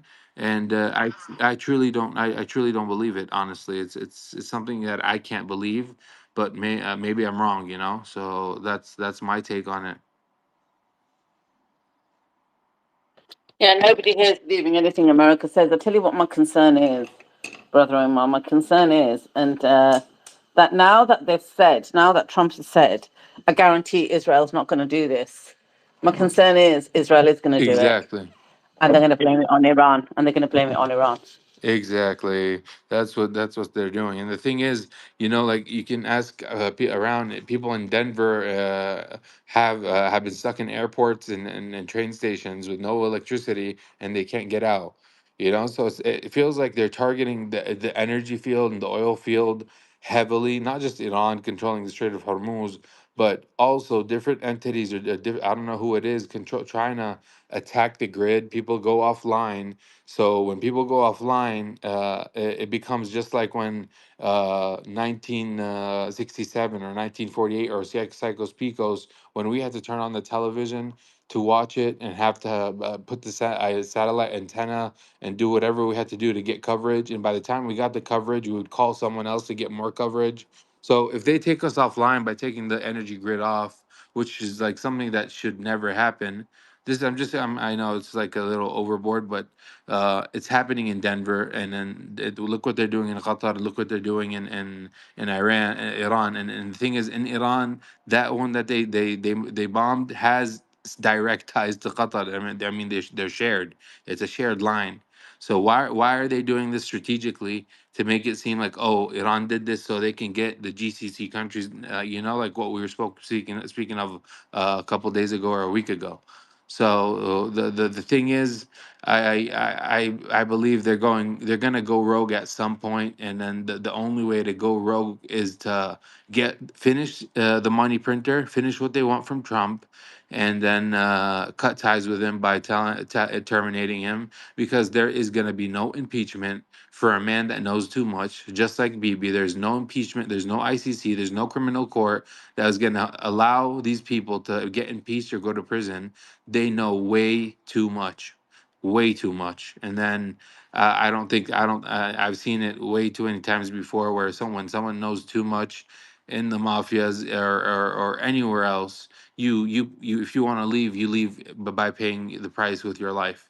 So these presidents and these people are and especially after I got into gematria and the whole Kabbalah system that they use, which is based on numerology, there's a lot of things that tie into an event just like this. I mean, some people say it's because of the Simpsons, this and that. I consider that predictive programming. Some of it comes true, some of it not. But from what I'm seeing actually in the news right now, it's actually coming to fruition, because There's really, really no purpose for the United States to be doing this. American people know this. Everybody's against it. Even the people in the Middle East are against it and praying for the troops that don't get there. And then there's the 450,000 IDF soldiers that are supposedly going to go. None of them are going to be IDF soldiers. They're all going to be U.S. soldiers. And then the 200 million that the Pentagon wants to put more thousands of more troops. I mean, where's that money going? Come on, are you serious? Like you need another a couple thousand or 10,000 or I don't know how many thousand troops exactly it was, and you need 200 million more for that. It's just like they're bleeding the beast. They're sucking the money out of the United States. They're killing the economy.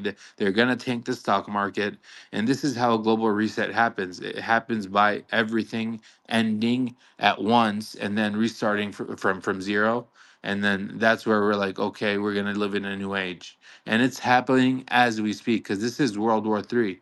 It's a cyber world war. It's an economical world war, and like you just said, they're playing games and showing you something. Some footage is real, and some footage is actually like the CGI in Hollywood used production.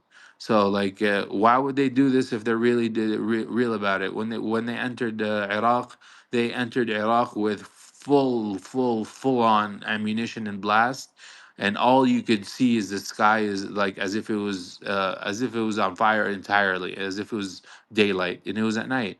So if they wanted to really do this to Iran and they were both working together on the same agenda, on the same plan, they would have done it in the same exact way because that's the only way you exterminate your enemy. If you, especially once you have the power.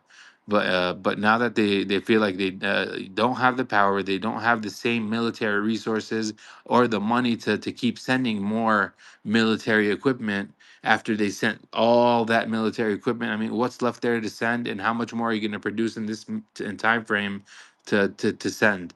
So um, yeah. So I was just rambling too much there, but yeah.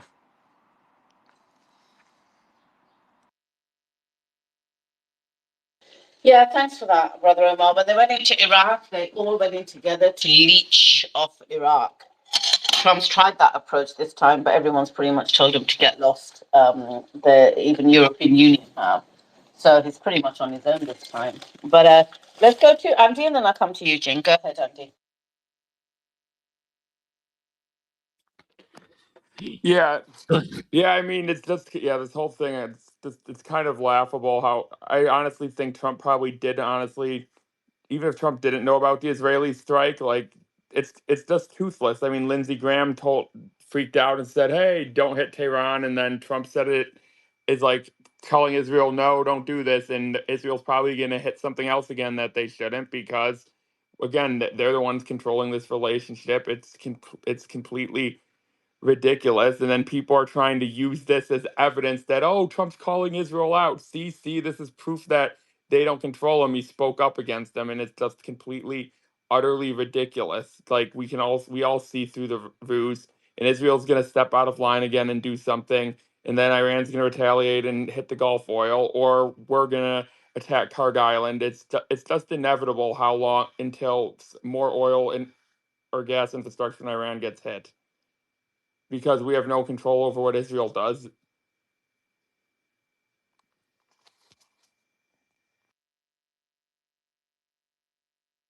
Andy, it's even worse. He actually said something. What was that statement he made what was that sentence in that statement?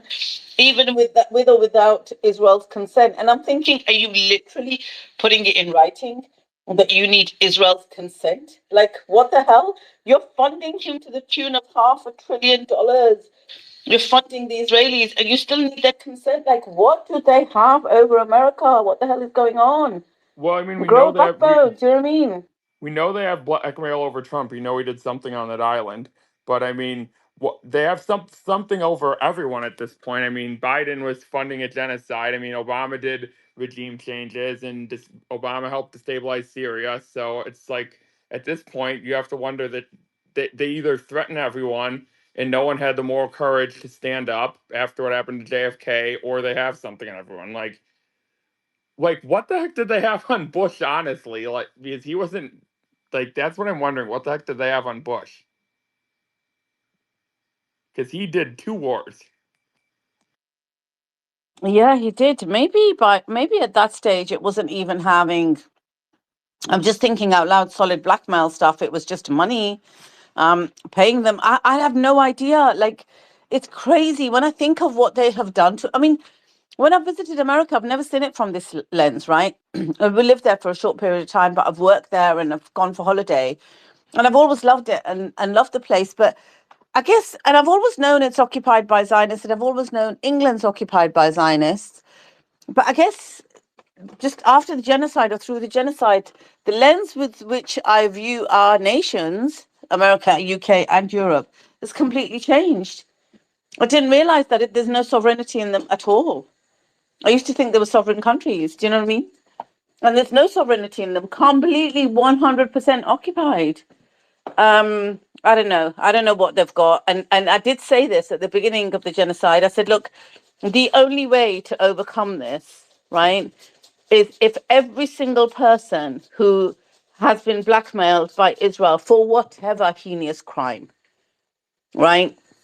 Some might be pedophilia, some might be drugs, some might be secret affairs, some might be closet homosexual, some might have committed some crime and got away with it and been held to ransom, whatever it is, right? Some might be being blackmailed because of something that's happened in their family that they don't want to get out. Just the only way this is you can overcome this is for all of those politicians to stand up together and expose themselves together, because then the hate cannot be on one person. You're going to have like 50, and this applies in the UK as well, because I'm sure they've got something on our politicians. So just to stand up together and say, look, we're guilty, we've done this, and we don't want to be blackmailed because we don't want our country to get ruined. It was the only way. It was never going to happen. Anyway, Andy, do you want to respond, and then we'll go to Jing? Exactly. Like, I'd rather have Trump come clean and say, like, would have people would have been much more happy if Trump came clean as like, hey, I messed up. I slept with a 14-year-old girl, but they're blackmailing everyone. Everyone else who is blackmailed by this needs to come forward. I'm gonna name names. Reid Hoffman slept with a 14-year-old girl. All these people. I'm gonna name names. I'm gonna bring this whole operation down. They might kill me. If Trump did that, he could have came out of this as a hero, but instead he's going to be an absolute zero, and he's going to go down as one of the worst world leaders in history. Like, I was thinking the exact same thing. Trump could have came out of this, like, if he came out at the beginning of his presidency and said, like, yeah, they're blackmailing me, I screwed up, I slept with a 14-year-old girl, I had horrible judgment, it was illegal in discussion, people would have been able to forgive him for that if he burnt down the whole Epstein operation, burnt down all of the blackmail they had on other people. But now people still think, yeah, this guy probably slept with an underage girl, and on top of that, he's doing their bidding. Like, people do need to stand up, and it's just like, I have a feeling they also must be threatening people. Like, Tulsi Gabbard wasn't on the island. Like, what the heck do they got on her? Like, she was selling "No War with Iran" shirts. She was even more anti-war than Trump ever was. So, like, Tulsi Gabbard wasn't touching kids. So, like, there has to be threats with these people involved too. No, Tulsi's thing. I'll tell you what I think Tulsi's thing is, right? Literally, honestly. And I was thinking this the other day. Tulsi, right? She's originally from India, right? And Modi and Trump's alliance, the Zio alliance with Israel, she's been told to kneel. The Indian politicians will always put India first. Always. They'll always toe the line with India. I know we've had a prime minister who's Indian, right? And we've had home secretaries who are Indian. India, Israel, that's it. India and Israel, that's where they'll go. So even if they make the right noises when they're trying to come up in politics, when they're independent and carefree, the minute you give them a serious position, they'll go with their home nation or their sister nation, as they call it, Israel. And I'm not joking when I say this. And I used to say this before the genocide. I used to say this all the way through. Doc will tell you, years before the genocide, when we used to do spaces, I used to say to like the American audience, I used to say, guys, you're occupied by Israel, you're occupied by Zionists. But once you get rid of that, I promise you, you've got worse, because you're also occupied by Indians and you've no idea. They've taken over like lots of councils in certain states, and they're influencing police forces, and it's all going down. Like Modi's right in there with his claws. And that's why I told you, this is my honestly, this is my take from it. She's kneeled because of that. No, Go ahead, Andy. exactly. We are. You have Trump endorsing Vivek in Ohio. I mean, you have Cash Patel.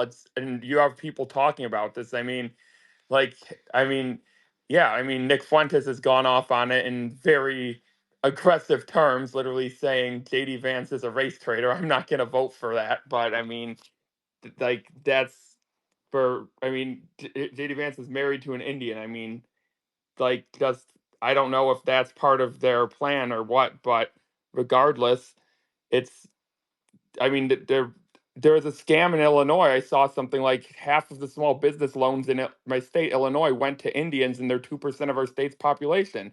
What the heck is that about? Like, there was some stat like that. It was completely ridiculous. There were like $80 million in small business loans, and the Indians got 40%, 40 million. That is a complete and utter like that's a scam and that's fraud.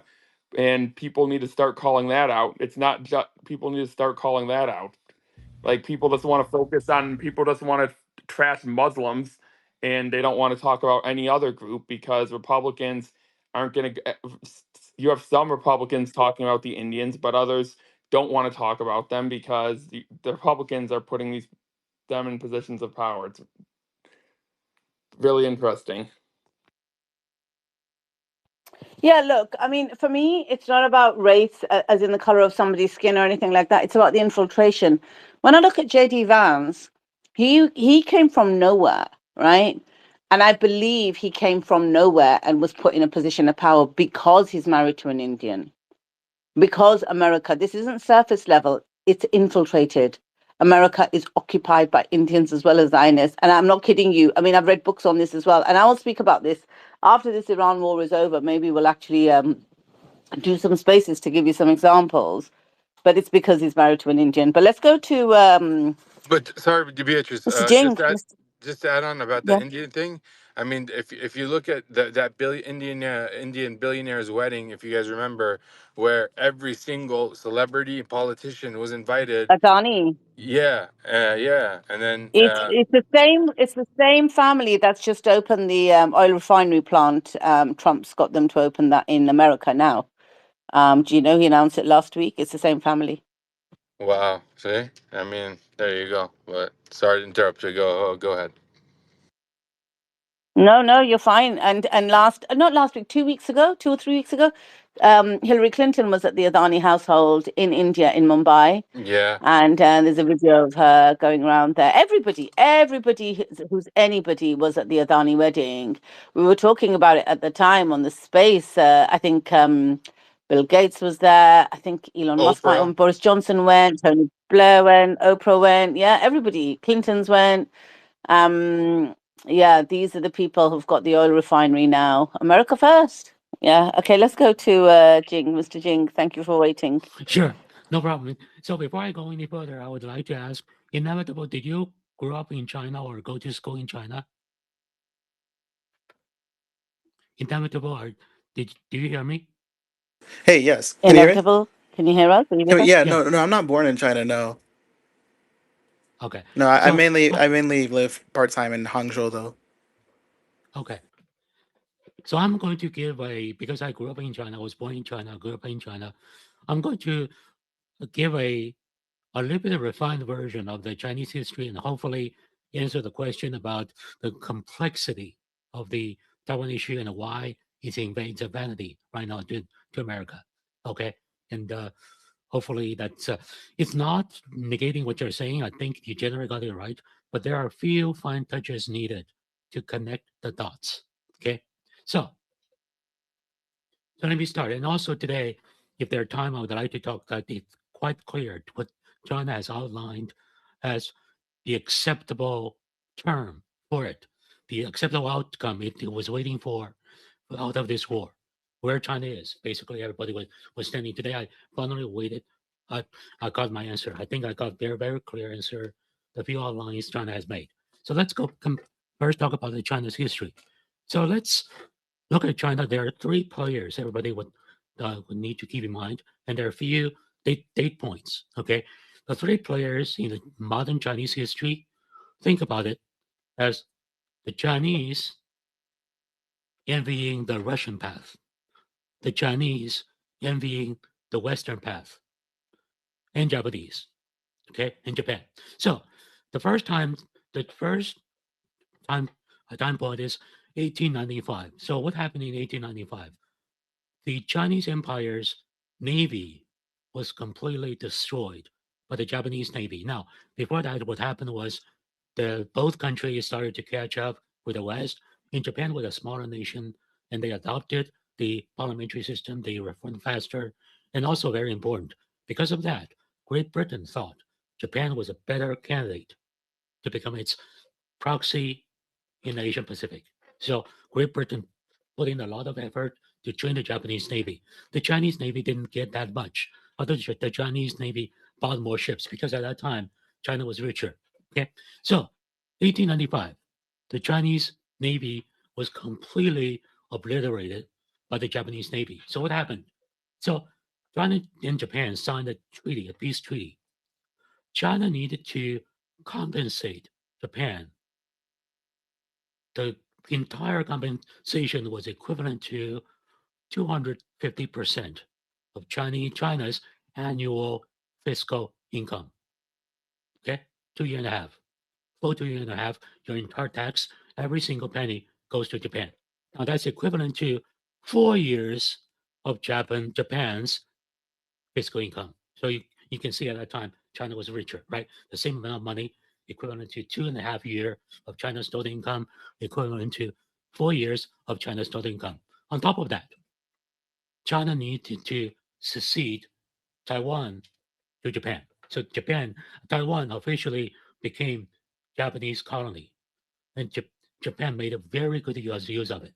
To be fair, they did many good things. They also did horrible things, but they built a lot of infrastructure, schools, and that's why today on the island of Taiwan, there are many people still pro Japan. Now, let's fast forward to 1911.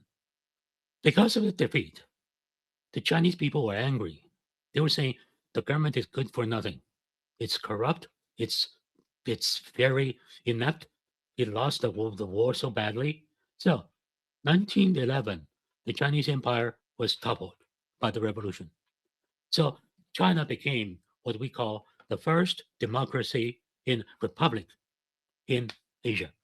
Now, this huge republic was trying to catch up, but it was so big, and there are so many Western powers meddle with different factions of China. So the France with friends with somebody, Great Britain with somebody. So there were constant fights. Okay, so the Chinese learned finally that the Westerners did not really want China to become a normal democracy or republic.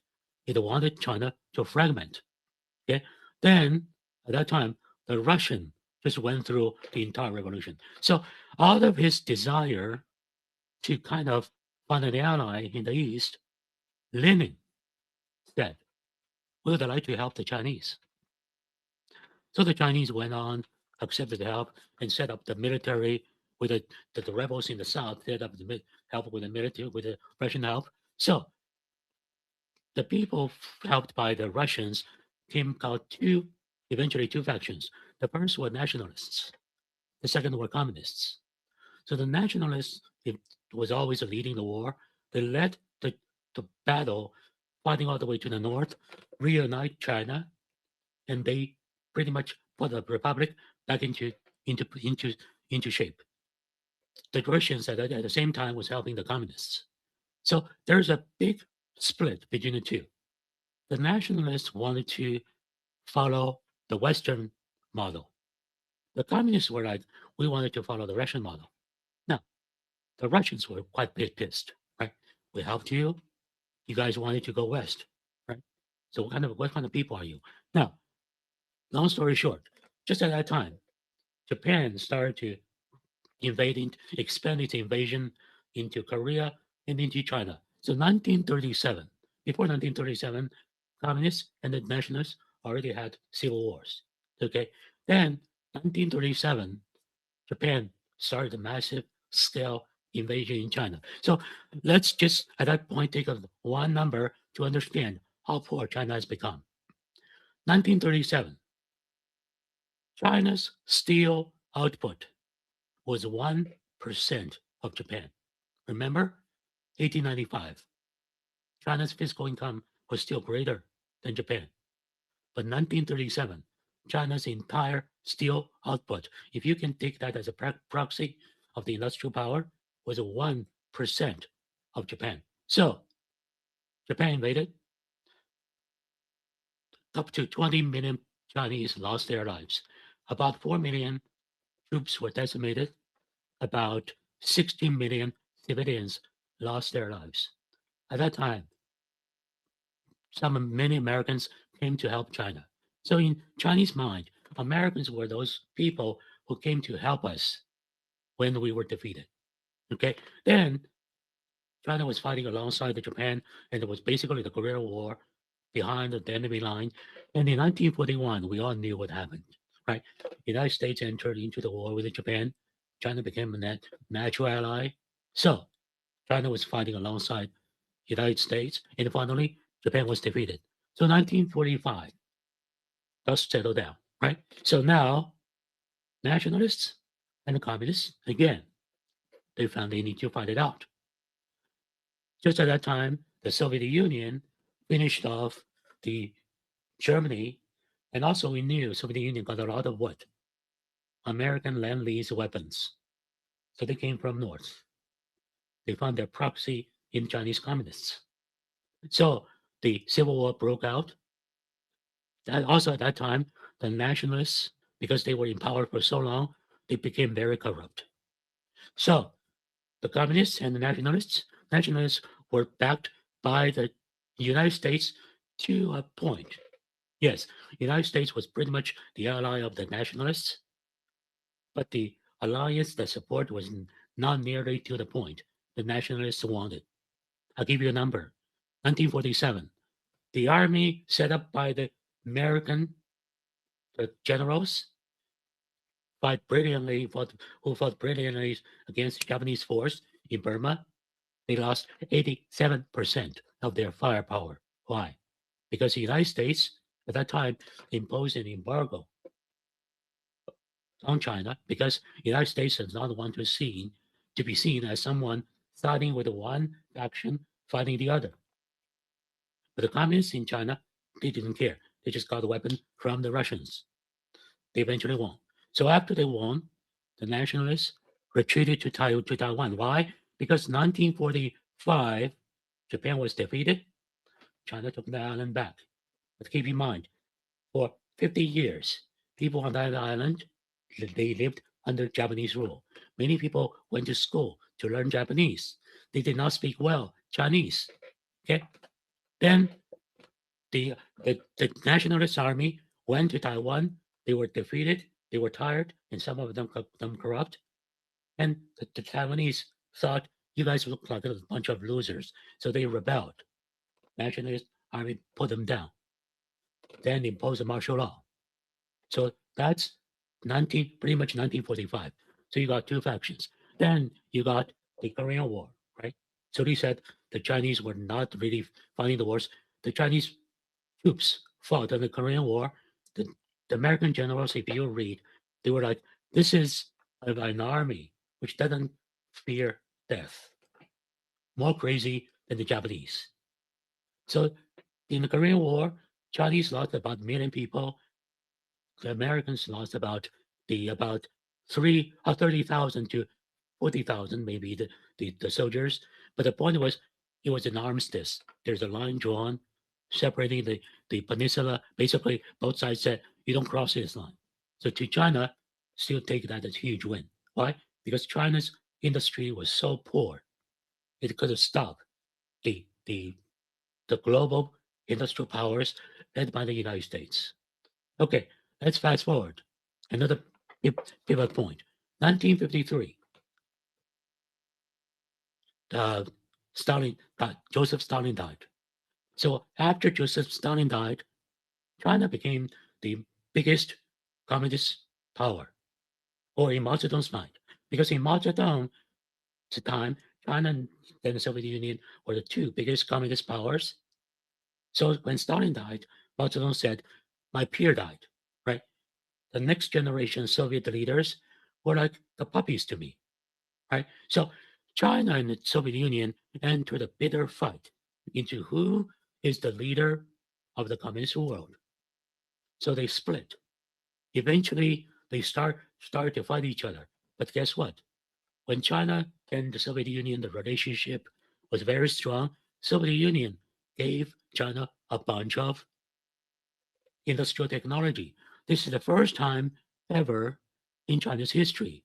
It got massive infusion of technology.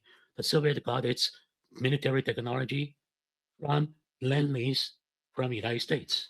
Okay, so basically what China got was the pretty much a copycat version of the Lend-Lease American technology.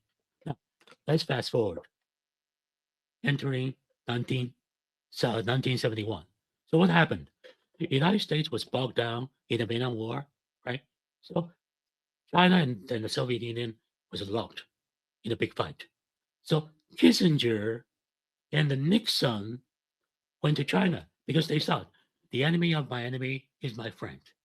So United States and China, their relationship quickly warmed up.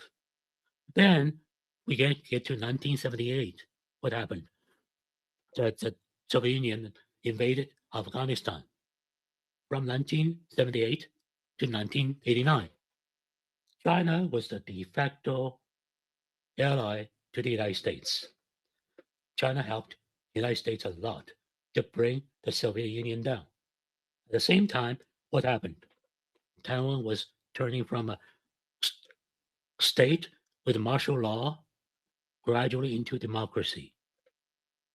As Taiwan was doing that, also another thing happened. Taiwan opened up its investment into China. So if you ask today, who is the number one, I would say, contributor to China's modern industrialization? Taiwan. Why? Because Taiwan was actually I would say, the beachfront for the U.S. influence into China, into the East Asia. Also, language, culture, exactly like inevitable what you said, same. So to Taiwan, all of a sudden, those industrialists who only had a very tiny, small island with 22 million people, all of a sudden, it's opened up. They have a market of, at that time, 1 billion people. Wow, same language, no competition. Come and build. So Taiwan built all these basic industries in China. So if you ask where China got its massive infusion for the electronics, consumer goods, toys, is from Taiwan. And who is actually benefiting a lot from China's massive export surplus today? Taiwanese. Now, what's becoming very interesting is this. What before the martial law finally was replaced by democracy, the Taiwanese were indoctrinated by the nationalists. They say, eventually, we will fight back to liberate the Chinese under communist oppression. And that's why we need to keep all you guys, under some martial law, because the communist spies might come to do harm. And they kind of bought into it. And eventually, they say it's a baloney. So the Taiwanese went to China, they made a lot of money. Also, at the same time, they thought, why should we go liberate China? Let's keep it this way. We have no interest in meddling with China. So when the nationalists, when the democracy was introduced, the nationalists quickly lost control of the power. And they were replaced by people who actually were oppressed by the martial law. Guess who they are? They were pro-Japanese, pro-independence Taiwanese. And the nationalists changed their view. See, why we want to liberate China initially or fight communists? Because we want to make China great again. Well, China is now under communists. They are becoming great again. So initially we were arguing and fighting a civil war for the Russian path or the American path. Maybe we should not fight that. Our ultimate goal is the same. However, with those people, the so-called pro-democracy, pro-independence Taiwanese. Their goal was pro-Japan.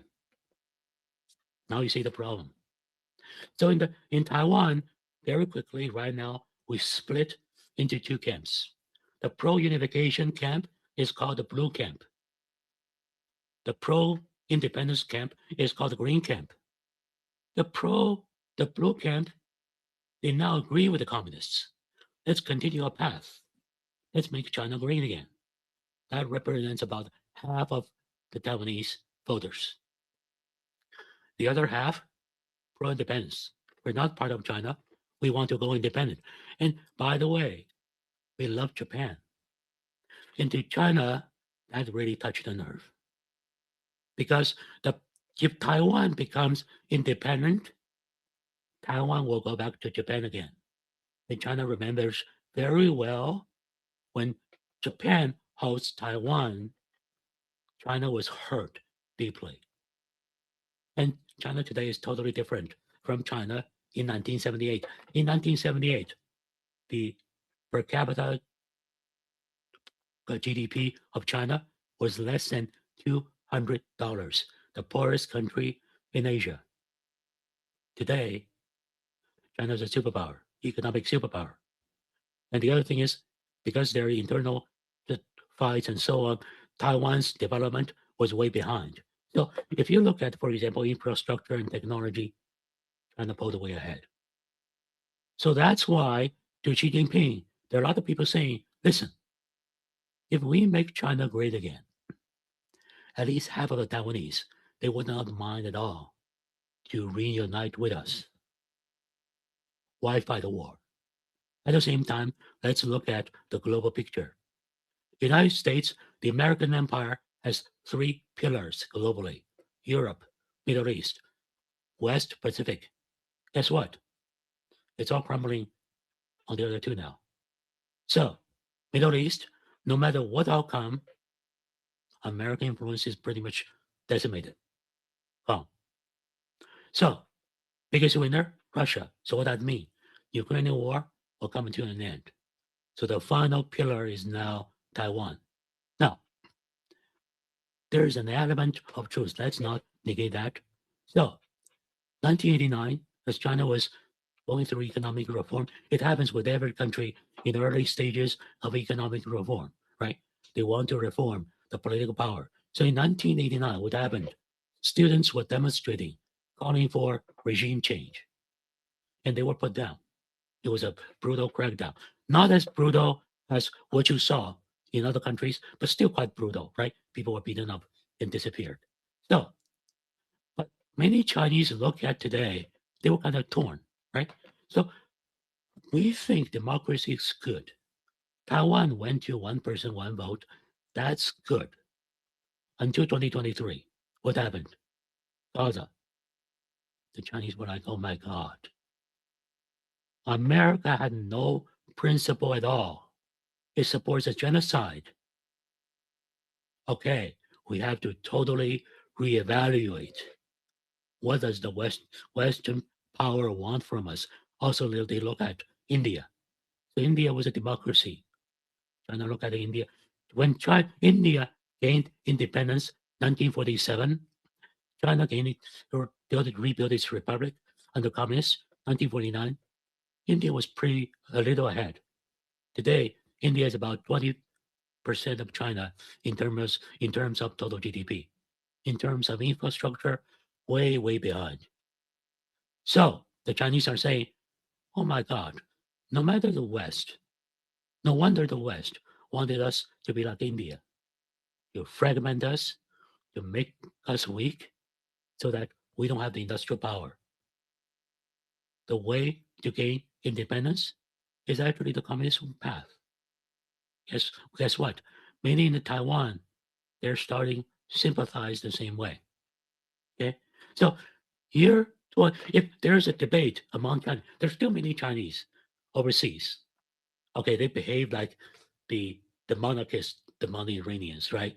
So you go to the Chinese Twitter, you see a lot of people were clapping for the assassination of Khomeini, and they were putting the genocidal apartheid flag on their profile. Many Chinese do that. the so-called pro-democracy, liberals, quote-unquote liberal Chinese. But more and more people after 2023 are like, yeah, the communists are no angels. But you know what? They pulled this nation out, totally avoid the possibility of sinking to the tragedy of Gaza. And they view the West in a totally different light. Totally different light. And today, now I'm going to wrap this up. So today, China highlighted what it wants out of this conflict. Number one, first step, back to peace. Number two, re-examine the current global system. It does not protect nations from war. It's very biased. It's pro-genocide, pro-war. So they need to be redone. Number three, go after people, seek justice over those people who voted for genocide, started this war. Number four, China talked about the Epstein file. What does that mean? A clear message. Maybe instead of China or any other country, the United States needed a regime change. Because to be ruled by Epstein class is not acceptable. So that's the bottom line. China's good, and China also made a very clear warning. It basically done it. It was done through a leading Chinese scholar. These Chinese scholars also are like a Professor Mirandi, okay, with a very close relationship with the government. So China said, Israel, I dare you use nuclear. Your nation will be gone the moment you push the button. That's what China said. If Israel dare to use the nuclear option, it's an option to first delete yourself. That's what China said. So basically, these are Chinese terms. So basically, these are the things already outlined. Okay, and the entire thing, China did not say one thing about the Iran started a war. The Iran was attacking the. So, Jing, can I just ask you Yeah. a question on your last point? On the nukes, China said that before somebody can nuke you, you delete yourself. China said if you dare to drop one nuke in Iran, you will be gone. That's you sign your own death warrant. Oh, really? Yeah. So it said that to what? To that's a message to what? Israel and America. Beatrix, I can send you the interview. It's very clear. It's Victor Kao's interview with Cradle. It's very, very clear. Okay, unequivocal. And Victor Kao is a little bit like Professor Marandi to Chinese government. So you view it that way. These people are well respected, but when they say something, they definitely check notes with the Chinese government. Okay, so that's very clear. So yeah, no, I appreciate that, Mr. Ching. So hopefully that gets the whole picture. So yes, inevitable. Many people believe Taiwan is part of China. Many people don't care. Okay. However, if that invokes the painful memory of Japan, of China went from up here to Japan to like 1% of the industrial output to Japan to be totally raped, pummeled. It's not acceptable. That's number one. Number two, just how far the America has fallen. In 1937 to 1941, right? In 1941, Chinese view Americans as their saviors, the flying tigers, good-natured Americans. So when grandma before she passed away, she said, remember, in this world, there are two types of foreigners. She has only 3 years of school, right? Not very literate. But she said, there are two types of foreigners. Good foreigners are foreigners like Americans. Bad foreigners are foreigners like Japanese. Keep that in mind. That's what my grandma has taught me. Today, when I talked to my uncle, he was shaking his head. He said, the biggest unlawful state is the United States. And with a rabbit dog named Israel. That's what my uncle is saying. Okay, 2 generations. In my grandma's time, China was so poor. China did not have the equipment, everything. But when the American Flying Tiger needed an airport, the Chinese, 100,000 Chinese families, they mobilize their men. They take out their shovels, buckets, use the hand tools to build the airport for the Flying Tiger in a record time. Totally amazed Americans. It's in the history. Okay. So that's a resource. If you are loved by people, imagine all of us, we grew up learning Americans, listening to Voice America, reading American books. That's who we wanted to be. And today, when we review America, when we see Americans raising hands, vetoing down this and that resolution in UN just to protect the genocidal apartheid, think how we feel. That's my point. I land here.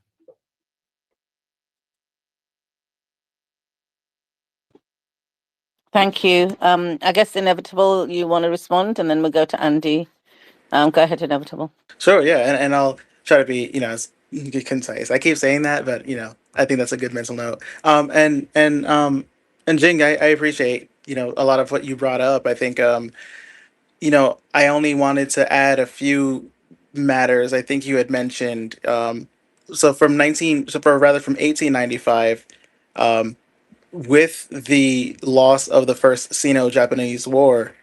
What took place following was the annexation of um, of several key areas, right? Because I believe after the Russians lost to the Japanese in 1905, I believe Manchuria was annexed essentially and became Japanese territory for the most part. Now, not completely, but a large part of the northeastern range of China became Japanese territory. In addition to, um, obviously Taiwan in 1905 as well. I think that was the key thing and probably the main thing that Japan wanted as well. But and of course, like I think most people, even if you're communist or nationalist, you respect Sun Yat Sen, and he, is considered to be the founding father of modern China. But the main figure, and Sun Yat Sen certainly was westernized. He, lived in San Francisco. He, I think he took refuge in London, I believe, and actually, I think he even dealt with, or he made deals with the Brits in order to protect him from being extradited. One to the Qing dynasty, the imperialists, who probably were going to kill him, right? And he led that Republican revolution that you talked about in 1911. Now, what was by 1911, by the time Republican era of China began, we already had about 100 years, more or less, of extraterritoriality, Western extraterritoriality, being Western countries establishing foundations, be especially in the port cities in China, Macau, British, Hong Kong, becoming British Hong Kong eventually. Especially a lot of the port cities, if you will, right, specifically for trade. And upon their incursion within China in the 19th century, being the 1800s, little by little, you would eventually give way into what became the Opium Wars. And the Opium Wars were a response to the economic conditions that were, for one, facilitated by the Jews, right, by the Zionists, in consortium with the West, with Europeans, and particularly it began with the what is it, the British India Company, but led way to eventually what became, one, the Sassoon family. Two, I think the other one was the I think Matheson and Co. I think that's the name of that company, where in 1945, the eventually, or rather 1845, that's when the first Opium War was waged. Multiple European countries, uh, obviously ganging up and subduing the will and the resistance within China, and forcing trade of opium through China's borders in exchange for what used to be silver. So now, China's, for example, tea, or any other commodities or goods or handicrafts that were produced by the people of China, ended up being purchased not by silver, which would make China richer, but by opium, which would make China more destitute and more addicted to drugs, and obviously, unwind the fabric of society. There were already a ton of like revolutions taking place too, due to just the unrest, and obviously the Manchus being in power was like a huge problem.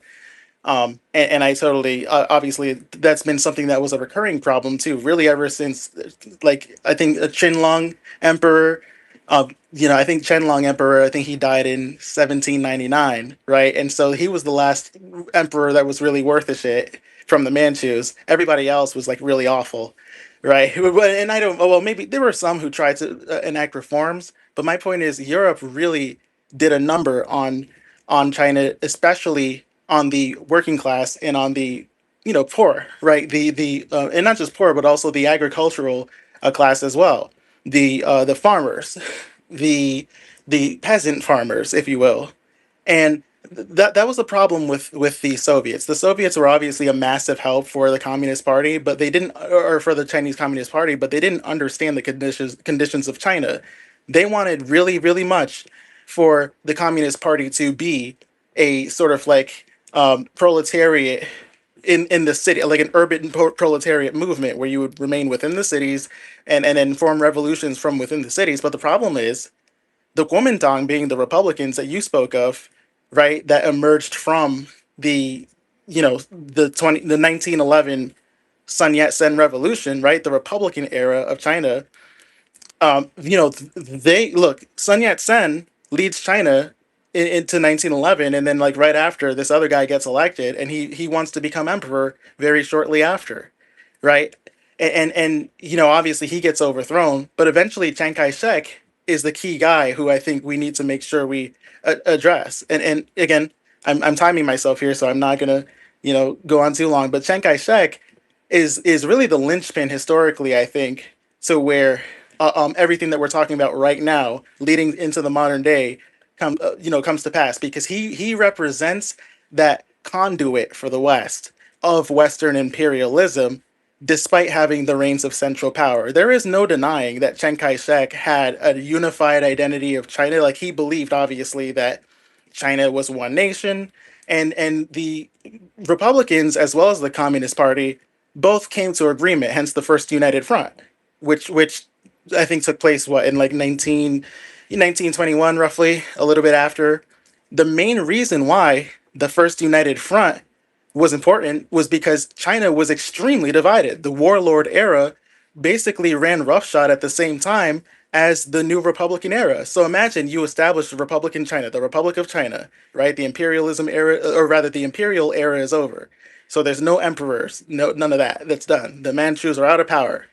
And then from 1911 and really unto 1912, you have the central government, but then you have the rest of the country completely like disjointed. And it's like province, basically for every province, you have a governor general who thinks he's a warlord, who thinks he runs everything and wants to be his own king, essentially. It's the most divided period in Chinese history. And it's one of the most confusing periods in Chinese history, too. Like, it's tough to even bring it all together. The point of that, is that chaos existed from the remains of the pilfered and plundered Western imperialist tactics of dividing and trying to carve up and separate and balkanize, essentially balkanize China. Using governor generals against each other. Laying stake and staking their claims to areas and land. Basically at will for the purpose of capitalism, and this destabilized the working class, the settlers, the peasant, not settlers, the peasant people, right? The peasant farmers. So by the time, again, 1921 comes around, roughly, you have the Communist Party of China, and you still have the Central Republican government. And the Central Republican, they both come to an agreement that, hey, China's way too divided. We need to unite the country again. We're going to form a united front. And the only way that this can be formed is through the help, quite frankly, the biggest way that they were able to successfully unite China was with the help of the Soviets. That does include the Comintern, which was actually led by Joseph Stalin before he became the leader of, the USSR, obviously. So the Soviets were massive in getting, weapons, getting, strategic planning, and, I think you understand that part. But in 1928, we have to remember what took place, right? Chiang Kai-shek eventually took the reins, if you will, from Sun Yat-sen, because Sun Yat-sen died pretty early, actually. He was only, what, in his 40s or 50s? He was pretty young. So he dies. Chiang Kai-shek becomes the next guy, the next Republican leader, right? And he's basically the one holding the reins, and he's paranoid about the communists. He's paranoid, and he thinks that every chance, like, every second that he gets, he's looking for a reason or an excuse to basically eliminate the quote unquote communist problem. That's where you get the Shanghai massacre in 1928, where again in Shanghai the communists were betrayed by the Republicans and were slaughtered, like slaughtered brutally, thousands upon thousands, killed. And from there, the Civil War really never really stops there. And obviously, you fast forward to 1945, and obviously you can't. It's tough to flash forward because that's when Japan starts to make its incursion. Right, Japan comes in through the 30s, the 1930s, and wants to take over China once more. So Japan wants basically everything. They want to completely dominate China and take basically everything that it has. It's full blown imperialism. The now a second united front needs to form. Like you mentioned, the United States does help. The Soviets do help as well, and this is able to be done. And then in 1945, what we need to understand though is Chiang Kai-shek had the most cooperation with the United States government. The Chinese Communist Party had the cooperation with the Soviets. So Chiang Kai-shek is able to receive assistance from the U.S. government in terms of military weapons, and obviously the way that he governed was many of the problems that sort of like follows China throughout the decades. Because again, I mean, like he centralized China's fragmented banking system, yes, but he would also give like banking leadership positions to people like his family members. He was incredibly corrupt. He had like one of his family members became the governor of the Central Bank of China and the finance minister.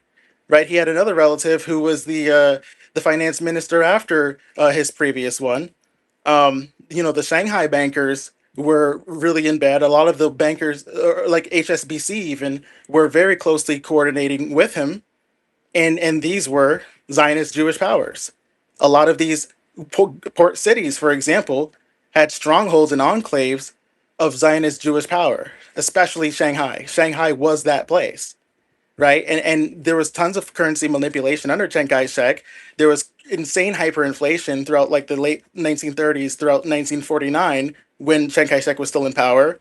He had like again, like when Japan invaded in 1937, there was a ton of deficit spending. They would just print the currency and use it to pay the troops of the Kuomintang, and they would print currency not just to fund the fight against the Japanese, but also continued after 1945 when World War II was over.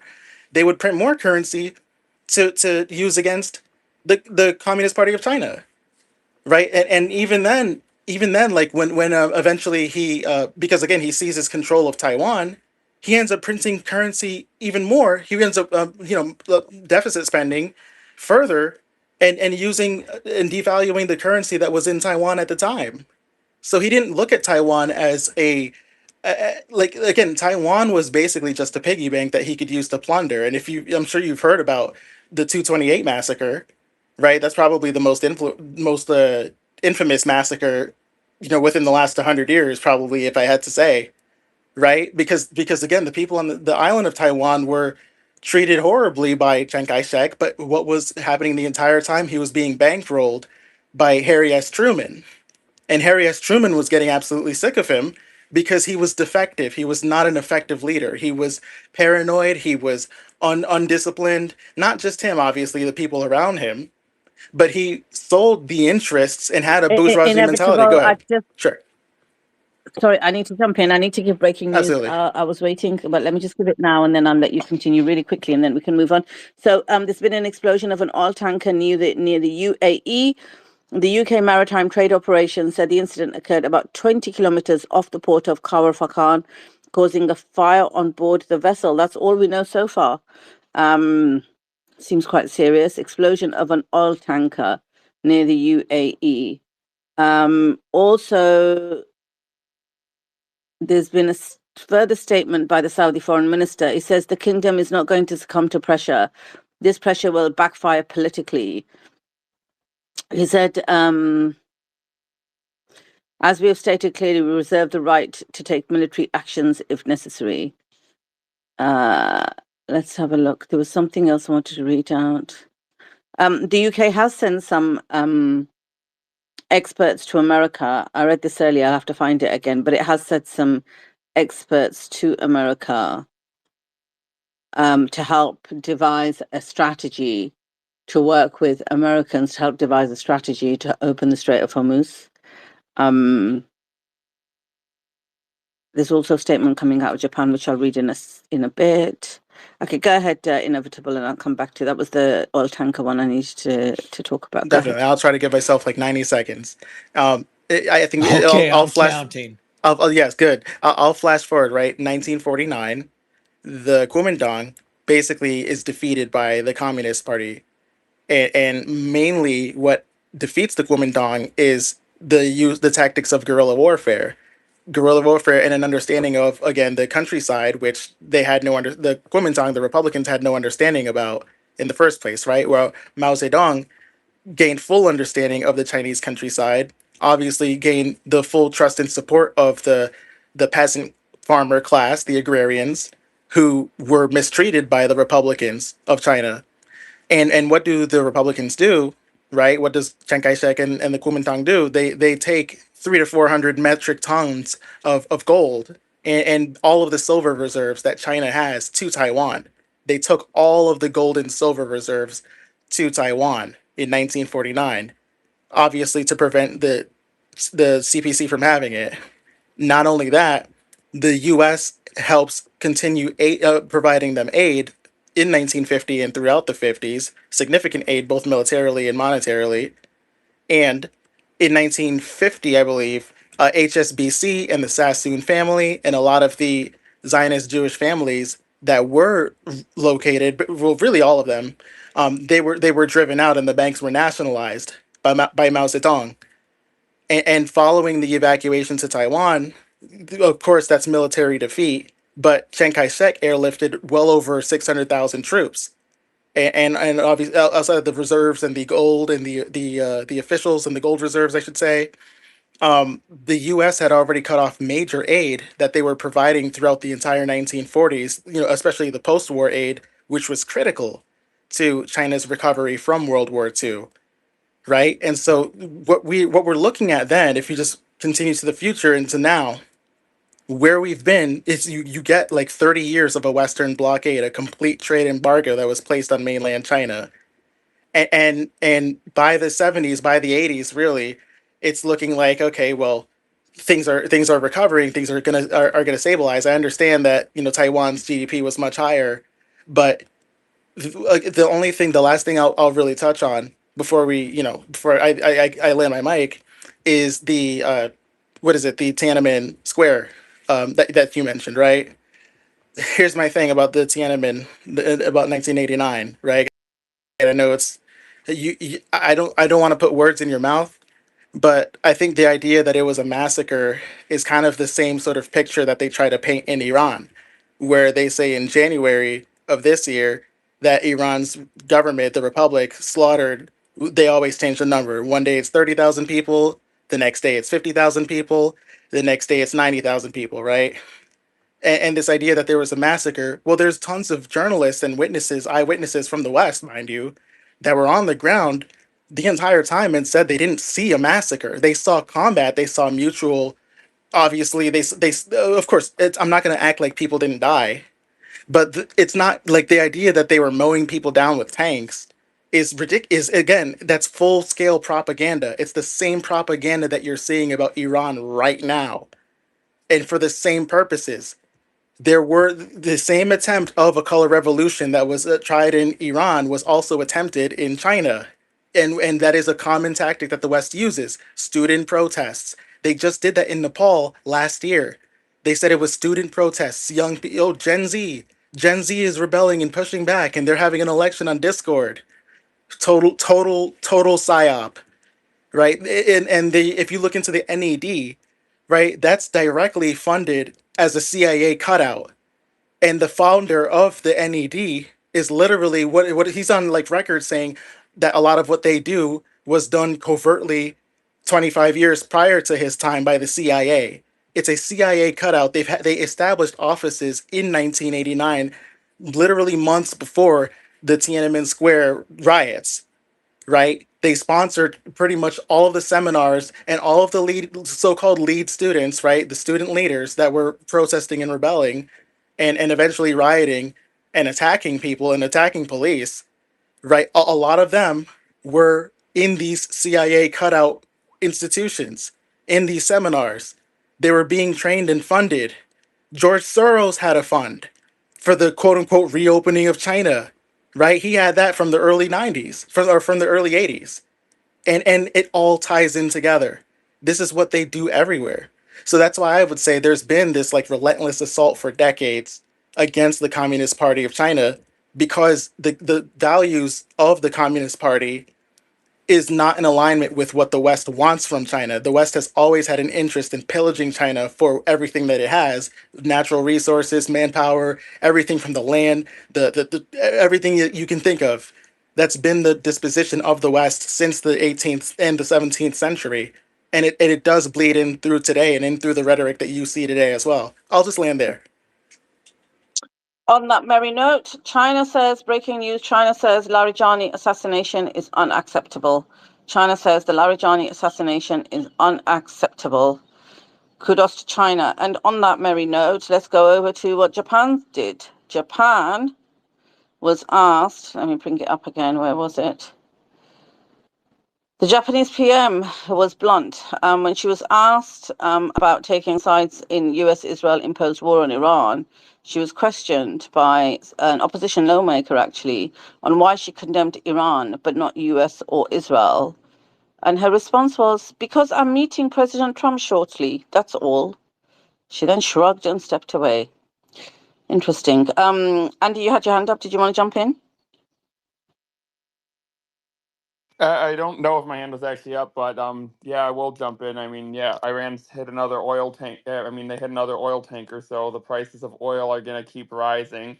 And I haven't even heard I've heard Trump stop talking about trying to open the Strait of Hormuz because I think he's realized that he has. I don't think he posted today in Truth Social about the strait's gonna be open. He stopped his gibberish about just try to go through because I think he's even realized how stupid he sounds. It's yeah, the strait is closed until Iran says otherwise. Short of literally the only way to open that strait is making a peace agreement or sacrificing American soldiers in a ground invasion. Like you'd literally have to invade the entire country and probably lose 50,000 men to actually open that strait. And then at that point, the strait would get even more closed because of just all the chaos inside the country. So it's yeah, there's no way to open that strait, despite what anyone says. Europe could send all of their ships, and what are Europe's dinky little ships going to do if the American Navy can't open that strait? What's a little frigate from Germany going to do? It's a complete just joke at this point. Yeah, I'll find that post in a minute, but the UK have sent people over to America, and I did just read it, to help devise a strategy. We just can't help ourselves. Keir Starmer can say one thing and he'll do another. You see the difference between him and Iranian leaders? They'll say one thing and do another. I Yeah, just have to I mute people. respect Iran's leaders because they say something and they actually do it. I have a lot of respect for them. They're honest. They do what they're gonna say. They follow through on their word. They don't say we're gonna close the strait and then taco out. Versus you have Trump, no new wars, and then they go to war. Oh, here's Starmer. We're not gonna get involved, but you know damn well if Trump has boots on the ground, there's gonna be 50,000 British soldiers right there with them getting involved in this BS for some reason. Yeah, we've got the American B-2 bombers literally using our bases, and we've sent people over now to America to help devise a strategy. Also, Qatar, Azerbaijan, Bahrain, Egypt, Jordan, Kuwait, Lebanon, Pakistan, Saudi Arabia, Syria, Turkey, and UAE have issued a joint statement calling on Iran to immediately halt its attacks after holding a meeting in Riyadh. It's a long statement, and I'll read it in a second, but let me just go to some of the speakers we've added. Brother Omar, did you want to add something? And then we'll go to Jeremy and Ricardo and Malachi. Okay, no, I'll make it quick so everybody can speak. I just want to say, I mean, the dog that barks really doesn't bite. So the fact that Iran, the Houthis in Yemen, and Hamas are all quiet should give a good picture of what's really going on behind the scenes. Whilst all these people are the Zionist regime and the United States administration, between two quotations, is bombing the hell out of all these countries, is doing what they're doing. It shows that the power is with the silence and the weakness is with the people that are doing what they're doing. That's all I want to add for right now. Let everybody speak. Yeah, no, you're absolutely right. You just looking at their leaders, you can tell what you said and what Andy said, that when they say something, you can trust their word for it. And this is why they're under attack, right? They're under attack because they want us to think that leaders should be like Trump or Biden or Starmer or Boris Johnson, any of these guys, or Macron, the European, the Western leaders. You cannot take their word for anything. Whereas with any of the resistance factions, look at their leaders, including Iran. When they made a statement, you knew that they were transparent, they were honest, and they were to their word. Yeah, and just to add to So that, I'll read this statement in a sorry. second. Oh, okay, go ahead. No, go ahead. Just Go ahead, Brother just to Roma. say about the legendary martyr Yahya Sinwar, may he rest in peace and God accept him. When he came out in that press conference and he said, in a jokingly way, because that's how we joke as Palestinians, they made me wear this damn suit, basically. Sorry for the language, but they made me wear this suit, even though I hate wearing these suits. These suits aren't for me, but I'm doing it just for the sake of the public and the press conference and the respect that I have to do. But where I land and where I stand is where I'm gonna be, is on the ground.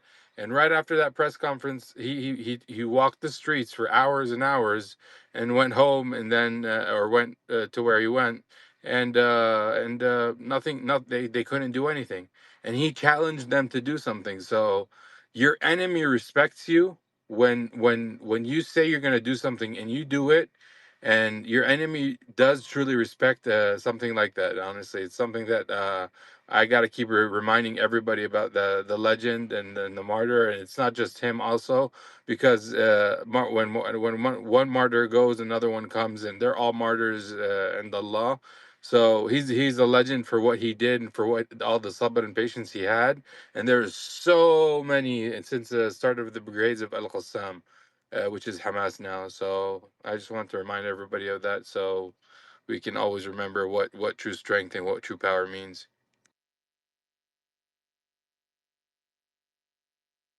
Thank you very much. Appreciate that, and you're absolutely right. Um, here we go.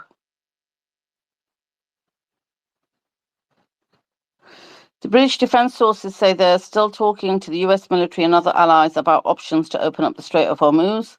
A number of UK military specialists have been sent to US Central Command in Florida to help with planning, in addition to the small team of UK military personnel already stationed there. See the way they say the small team to minimize it? Basically, we're in it. The UK has joined without officially saying they've joined. This is disgraceful. Defense Minister Al Khan says the UK was also talking to allies about what they might do together. He emphasized the situation will require a multinational response. So, having said we're not going to be part of it, we've sent UK military specialists to US Central Command in Florida to help with planning. We've also got a team of UK military personnel already stationed there. We're also trying to rally the allies to get them to work with to America. What a disgrace. Okay, let's go to okay, Jeremy's disconnected, and I had a feeling he might do as soon as I was going to go to him. Let's go to Ricardo.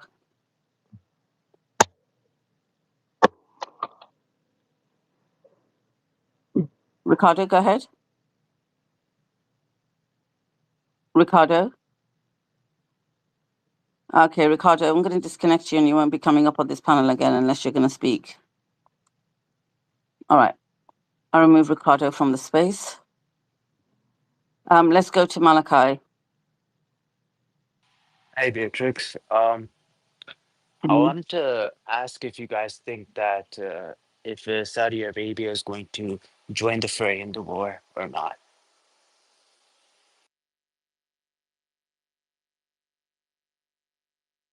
Oh, If he was that's for anybody.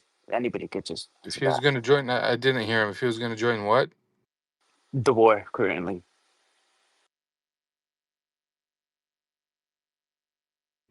I mean, Beatrice, you Saudi Arabia.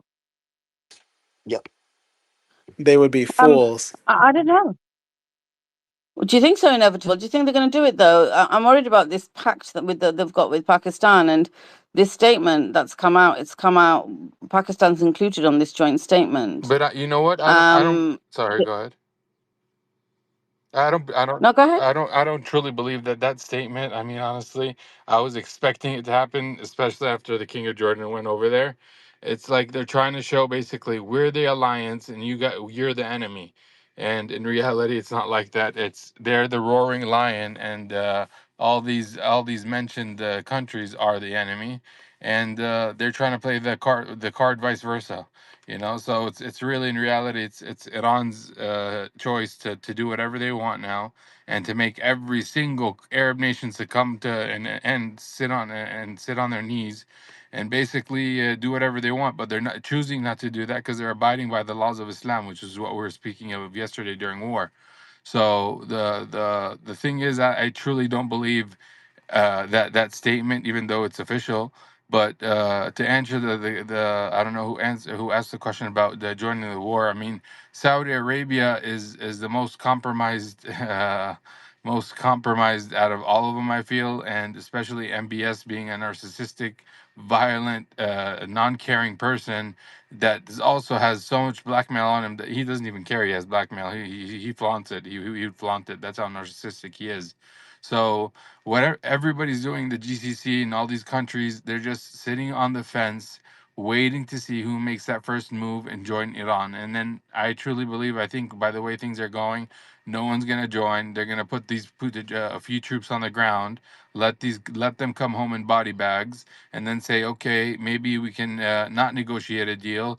Let's those 20 points that you guys put out 2 weeks earlier, we agree to all of them as long as you promise and you sign a deal for the next 100 years to never use nuclear, which is something retarded because no one really wants to use nuclear.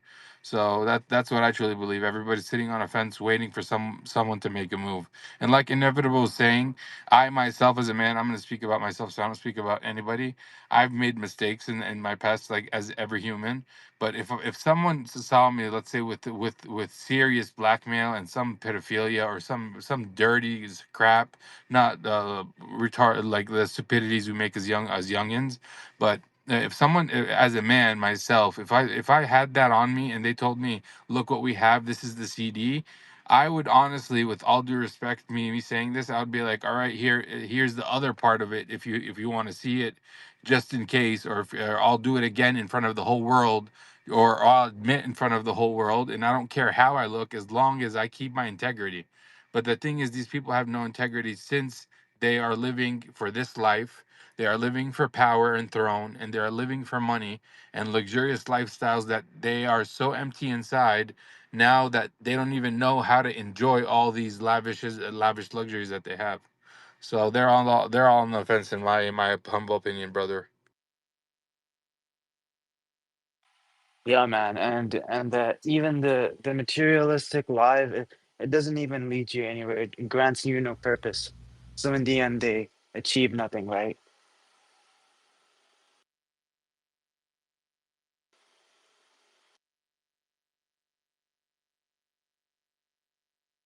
Hello? Hey, I can hear you. No, Yeah, Oh, okay. yeah, we're here. So just really quickly, on Saudi, I think it's a wild card, but inevitable. What do you think? well, they don't. I don't think they're gonna activate. So the only way that Saudi Arabia can really pose like any sort of remote like offense without crippling themselves entirely is if they have Pakistan get involved through their joint defense pact. And I don't think there's any lane for it. I think if Saudi Arabia would be best to keep that card concealed for now, for when they need it against maybe, let's say, is an Israeli aggressor or a Western aggressor or somewhere else, especially since Tulsi Gabbard apparently said that. Well, actually, no, that was the other way around. Sorry. They said Pakistan was apparently a nuclear threat to the United States, which is kind of new. I've never heard anything like that from them before, but I'll just whatever, right? Now, granted, Pakistan can easily get an intercontinental set of intercontinental ballistic missiles and do as they will, but that's just not going to happen, right? China and Russia have been able to hit the United States for for forever. So, like the fact that she would say that now as if this is some sort of new revelation is just so stupid. But either way, right? With Saudi Arabia, they need to really save that for a rainy day. Look, if they say, "Hey, Pakistan, you know, let's go ahead and retaliate against Iran," ouch, they hurt us. If they do that, chances are Pakistan's just gonna be like, "No, sorry." And then look, whole deal ripped up. It hasn't even been a year. It hasn't even been 6 months. Oh my God. Like that would be the most like the pathetic thing ever. Iran would destroy like I'm not I okay, I don't want to talk like that because those are real people at the end of the day, but Iran would like devastate Saudi Arabia easily. Okay? They're literally a gas station on a desert. That's all they are. Now, granted, look, they've tried to build themselves up to a bit more, and they've done some smart decisions, especially within BRICS and the Belt and Road. And there could have been, and there can be, a good future, a positive future for the GCC entirely. But if this is how they want to go out, and if there's any thought, and I know there was this sort of official from Saudi Arabia who had the thought of enacting perhaps the mutual defense deal with Pakistan, it's tough for me to imagine how mutual it is. When the United States gives you advanced weapons, they have to train you how to use it. And it takes a while, sometimes years, frankly. Right? Especially with the F what did they give them? F-35s or was it F-16s? I don't know which one they gave. I guarantee you they don't have more than a handful, if that many at all, of people who even know how to use an F-35 or an F-16 or anything, frankly. Okay, Pakistan does. They proved it literally last year. They proved it, well, not the F-35s, but the I think 20Cs, I think that's what they're called, the Chinese fighter jets, when they took down the Rafales that were used by India. Okay, like Pakistan has proven themselves in air battles. There were never even, I don't think the F-35, no, Israel, I think, used an F-15 or F-16. I don't know, remember which one it is, but that was like no, the F-35. I think that was Israel. Israel used the F-35 for the first time. And that was the first time that they were ever able to shoot down another plane last week. First time it's ever happened, and that's less experience than what Pakistan has, right? With the Chinese planes, and they have like they look. I kind of wish that Iran had the sort of the weapons deal that Pakistan does have with China. I wish Iran had that as well. I do. Iran wanted to do it on their own, and I get it, and I respect it. Clearly, it's working for them. They've been able to, and they do have Chinese weapons. Don't get me wrong, but Pakistan has like much newer Chinese weapons than Iran has, for the record, right? Now, Saudi Arabia can certainly make good of this defense pact, but don't don't try to activate the trap card, I guess. You know, and then have that rendered be ineffective because you decided to be a feckless, like irresponsible, money hungry, like bloodthirsty country, right? Don't do that. Like that's not going to work out for you at all. So yeah, I think Oh, yeah, that's pretty much it. Go ahead. oh wow. So are you saying that Pakistan has a better military than Iran? No, I would say, I would say Pakistan has better weapons and defense systems than Iran, and I think that's just because they have newer stuff. What Iran has is better. They're one of the greatest strategists, and they also have a way better and larger stockpile of ballistic missiles, and really uh, um, just munitions in general. Iran has like they're kings of munitions. They're also amazing at creating their own radars. They're amazing at reverse engineering as well. and it's tough to actually assess the stockpile of Iran's military in comparison with another, just in general, only because some of what Iran has is literally novel, reverse engineered, just marvels of engineering, and some of it pans out to be better than others, right?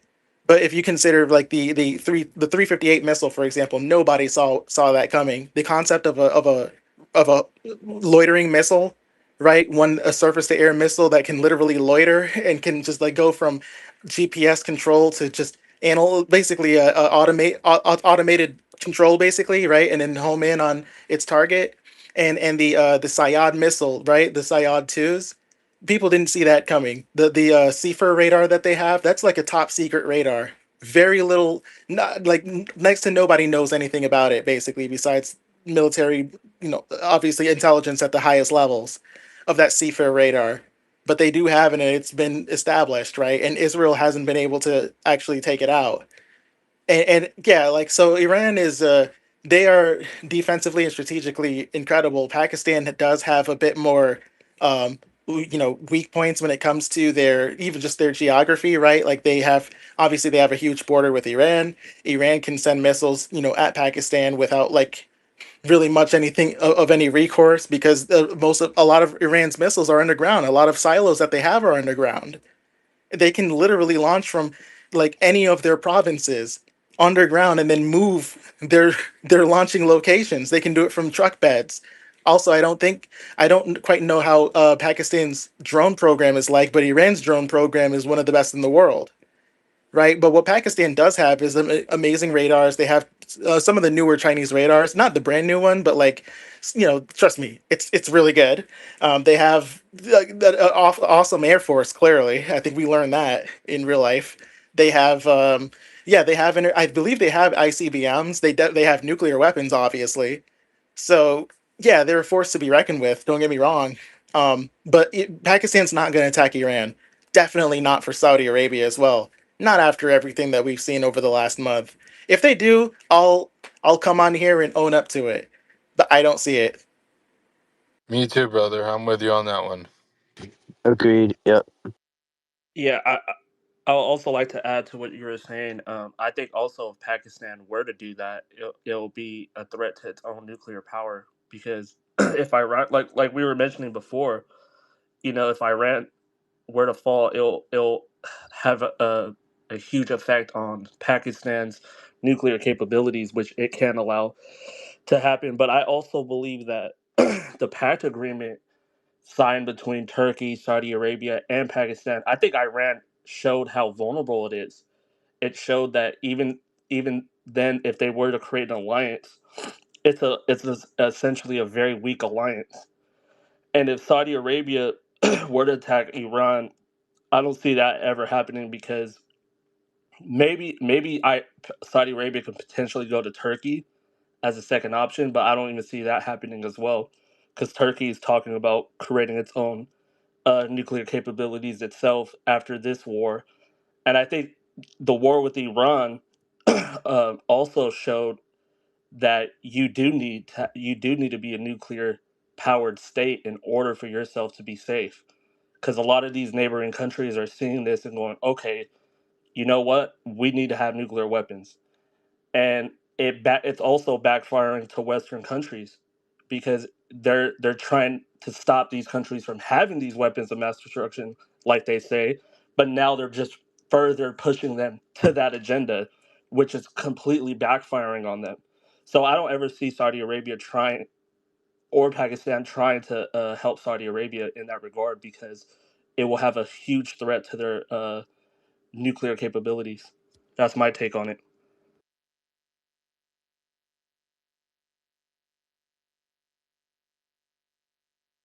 Well, let's give some breaking news. Saudi Arabia says drone crashed at Samref refinery. So Saudi saying there's been drones crashed or a drone crashed. I don't know if it's multiple or singular at Samref refinery.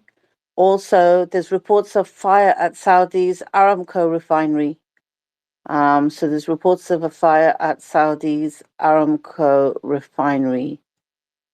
Let's see what that brings up. Kuwait is battling fires at the ports of Mina Al Ahmadi and Mina Abdullah refineries after they were also targeted. And these are Kuwait's main oil refineries run by KNPC, producing 800,000 barrels a day combined. So it's going down. It's gonna go down. No respite. Um, Spain declares to the European Union that this war is not ours.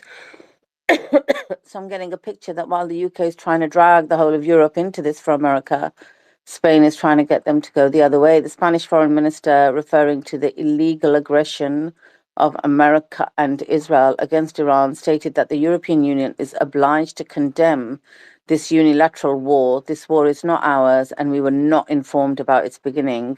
He stressed that this conflict has affected Europeans who are now suffering from rising energy prices. It's kind of going to fall on deaf ears, to be honest, where some of these European leaders are concerned. Germany's energy-intensive industries are in complete free fall. So for Europe, Russia and Qatari gas has already run out, and America is now going to restrict gas and oil exports to keep prices in the US under control. So Germany is really going to be impacted by this. What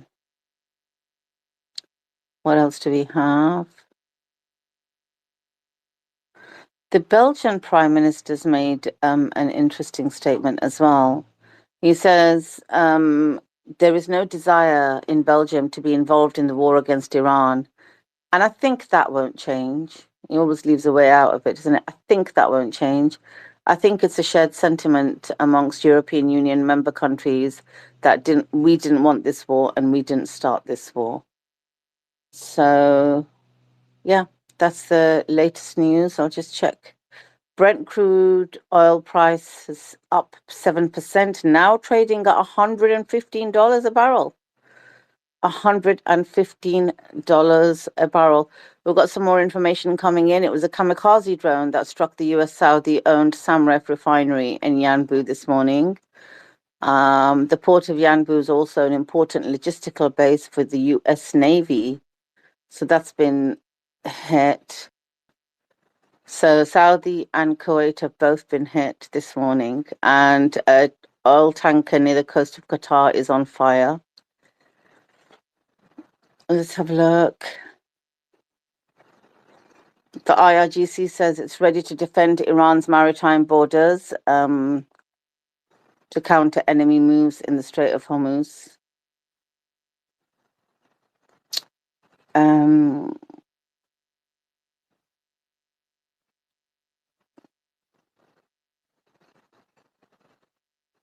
The number of British citizens who've left the Middle East has reached 100,000 people. UK nationals are fleeing the Middle East and continuing evacuation efforts. Okay, that's the news. Danielle, you wanted to speak? Go ahead. Assalamu alaikum to everyone and hey to everyone else. I am based in US, but I am originally from Pakistan. What I wanted to come up and say is that it would be extremely hard for Pakistan to assist Saudi Arabia, especially in Iran's case, because the sectarian lines in Pakistan are really fragile, especially Shia Sunni issues are highlighted even more because they're pretty even out if you look at it. It'll just create a chaos in Pakistan and might even start a civil war because most of the Shia population over there has allegiance to Iran, and I think it'd be really stupid for them to assist Saudi Arabia in this. I would like to get your guys' take on it, and I will leave it there. Thank you.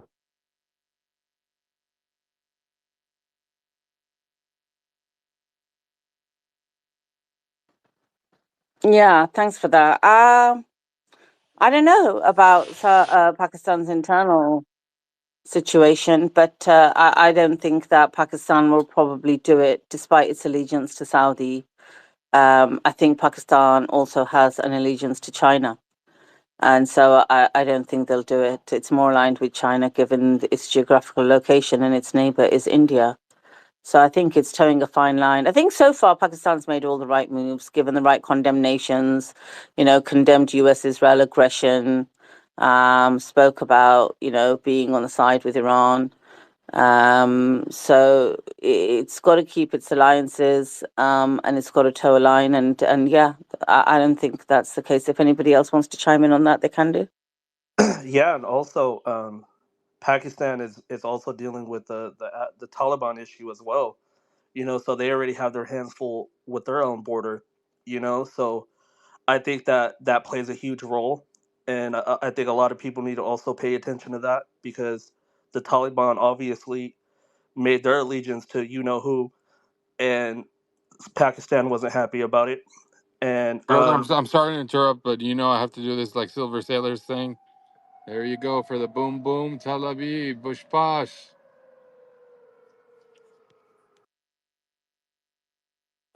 And can I say something? Bish bash bosh. It's so funny because we literally report the news, and then 5 minutes later we get the kind of real life example from Brother Omar of, yep, it's happening. What you just reported, I can hear it now. Yeah, thanks for that, Brother Omar. Do continue.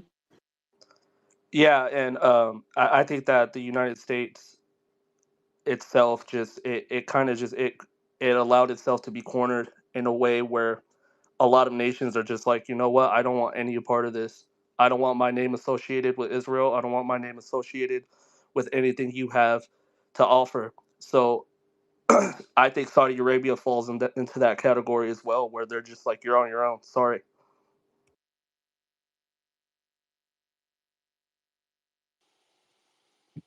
Yeah, and the border thing is quite an interesting one, you say, because yeah, Afghanistan is in bed with Pakistan's enemies, our enemies, let's say, and it is Pakistan's dealing with that on its home front. I don't think it's going to go there.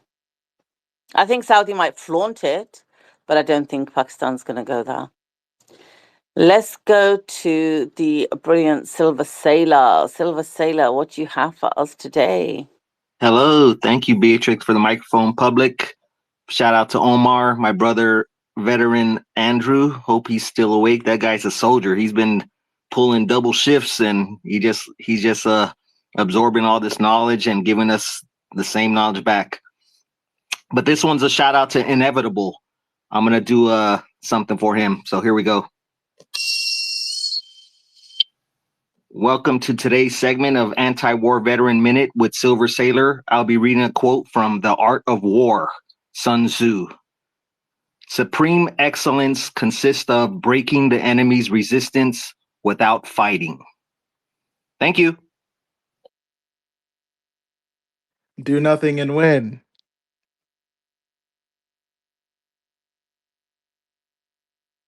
That was so nice, and it was in English as well. I was expecting it to be in Mandarin when you said you were doing it for him. I really like that. I wish I could speak. That guy. That guy's he's man. I just love listening to him. It almost reminds me of Asian guy, that AI thing. But hey, I'm not, no disrespect to you, brother. You got the knowledge and you're spitting it right. Appreciate it. I know, that's why I say Inevitable. Every time he speaks and he's on, everybody get a notepad and start writing, because this man, you're well informed, my brother, and I love to learn, and it's especially from someone that's giving you the straight up facts with everything that you give us. I mean, it's truly appreciated. Love it, man. Love it. I love it. I love it as well, man. Yeah, if I could I just greatly chime in on appreciate it. that, Thank you. thanks, Silver. If I could just add on to that, Thanks. to Silver Sailor, real quick here, Beatrice. Like to just say, Silver Sailor, for those, I just can't stress enough. He's a very humble man. He won't tell you, but he had over 25 years active duty service, U.S. Navy, and is an NCO. And the NCOs are the senior ranks in basically run the Navy from the enlisted program. But he's the technical expert in his field. But as that position, he's the one that's responsible in the Navy. If you don't have an NCO, that's the backbone of the Navy. That they run literally the day-and-day operation of the movement of the troops and stuff, and the morale. But Silver Sailor, I just want to say the reason why it takes courage for someone like this to step out and speak the truth is we've spoken before. We are absolutely sickened and tired by the absolute carnage, useless carnage of our young, beautiful young youth, our beautiful young men and women who are being sacrificed into this meat grinder. And make sure you understand that we're not saying, oh, you guys are Chinese sympathizers, oh, you guys are traitors. Absolutely not. If Silver Sailor and I were, and I know you can say this right, brother, if we were at sea, yeah, we served together, let's say at sea, and we had a mission against a Chinese asset, without question, we're going to do everything in our power to kill that asset. I'm talking militarily here. I'm talking militarily. But what happens is we have to understand, as he just read from Sun Tzu, we study that, trust me, in naval warfare and logic. But we are not going to stand by idly why our country is dog walked into this insanity. So that's why we speak up. So thank you, Silver Setter. You're a great man. And we love you all, and thank you very much. Thank you, brother. Yeah, I'm just so glad. I mean, I love all of our forces, but the Navy in particular, they really care and put so much, honor and history behind the rank of the chief petty officer. It's something when you make chief petty officer, it's also called E7, but you don't want to be referred to as an E7. When you're in the Navy, you want to be a chief petty officer. And that ceremony, we go through like I think it's like 6 weeks worth of transition, or they're inviting us into the chief's mess, and it's so it's a team building. It's learn a lot more history about the Navy, and it's just something spectacular to see. So making chief petty officer or E7 into all of the militaries, the Navy does it the best. Love you all. Thank you. Peace. Thank you, Silver Sailor. Appreciate you coming up, and always look forward to your little gems of quotes that you come up. It's the highlight of the day. Thank you. Let me go to TT, because I don't know if TT's at work or not, and I know she pops up sometimes in her break. So thanks for joining, TT. Jump in. Hello, good morning. I am actually working in the background, which is a shame. I wish I wasn't. And also, my finger's cramping from literally hitting that like 100% or love button like over and over again when the people here speak, because I literally can't express my love enough for you guys. But what I was going to say is, I mean, I was just reflecting on everything that people were saying was around like whether Saudi will retaliate or not. And I think there's a different angle that we've got to think about, which is that countries like Saudi, UAE, all of the countries in the region have been investing a lot in their future. I mean, that's why they've been sort of building towards like technology, whether it's their sort of energy sector or the tech sector. They've been investing a lot in those spaces, which is not to be taken lightly. So, for example, Saudi earlier this year, for those that don't know, they made a 600 billion technology deal with America, which actually the trajectory of that will be up to 1 trillion is what they've actually predicted. In reality, that's how much they're going to end up investing. So for them, it's a huge deal, right? They're looking to their future. And anyone that has looked at history or has looked at past events, we know that war is the worst thing your country can go through, because it destabilizes. It means that your investments are become worthless because people don't really want to be in your country anymore. They don't feel safe. They don't see a future there.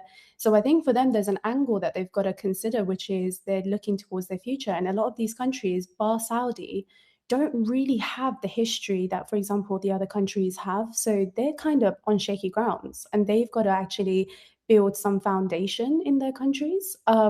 So I think if they are looking at the future, I think there's a lot of stake for them. There's a lot at stake for them. So for them to retaliate, and they've seen now that Iran is not playing around, and Iran is going to continue with this war, even if it means more destruction for itself. I think they have a lot more to lose. So I don't necessarily think they will take the option of retaliation and making this worse. And also add on to the fact that, they know that they've been in the wrong. I know they can come on TV and they can come and make videos. They can send condemnation letters. They can do that all day if they want, but their own people and the world has watched them allow the US and Israel to use their airspace, to use their sort of military grounds, to use their country to attack Iran. So they can come on here and give these empty statements, but everyone has seen what they've done. So there was genuine justifications and grounds for Iran to retaliate. And that's why Iran has had to be so careful, right? Because if they're looking at Iran's future, they can't be in a position where they will get blamed for what they've done, because we already know we're working towards double standards. As in, the US and Israel will do whatever they want and they won't receive a single word of condemnation, but Iran will retaliate within its rights and within its legal rights, and we still get villainized. So I think Iran's playing this really well because they've got to think of their future. I mean, we need to be forward looking as well. I know we're sort of fighting for our existence right now, but if we're thinking about our future, we have to be careful with how this goes down. But I think for the regional countries, they have a lot more at stake because their countries are like a glass house, you know, like as soon if it shatters, and they're going to find it a lot harder to build back. And also, I think they can see that, you know, our people, even the liberal people like myself, I mean, use me as an example. I was almost like anti the current system in Iran prior to this war and the 12-day war. So they can see that the people of Iran are starting to understand why Iran has taken the stance that it has. And I think that's really scary for the world because they were really, really, really counting. Their whole strategy around this was that the Iranian people will rise up and they will overthrow their government. And that's just not going to happen now. Even if people are unhappy, they're smart enough to understand that that's not what we need to do right now. And the hardest thing about the Iranian public is that they're educated, they know their history, and they're really grounded and rooted in their history. So you can't fool them. I mean, don't look at the ones that are abroad. They're not a representation of Iranians. A lot of them just carry a lot of hatred, and that's why they don't want to educate themselves. But people in Iran are really, really connected to their country and their roots, and they're not scared. And I think that's really, really scary for the world.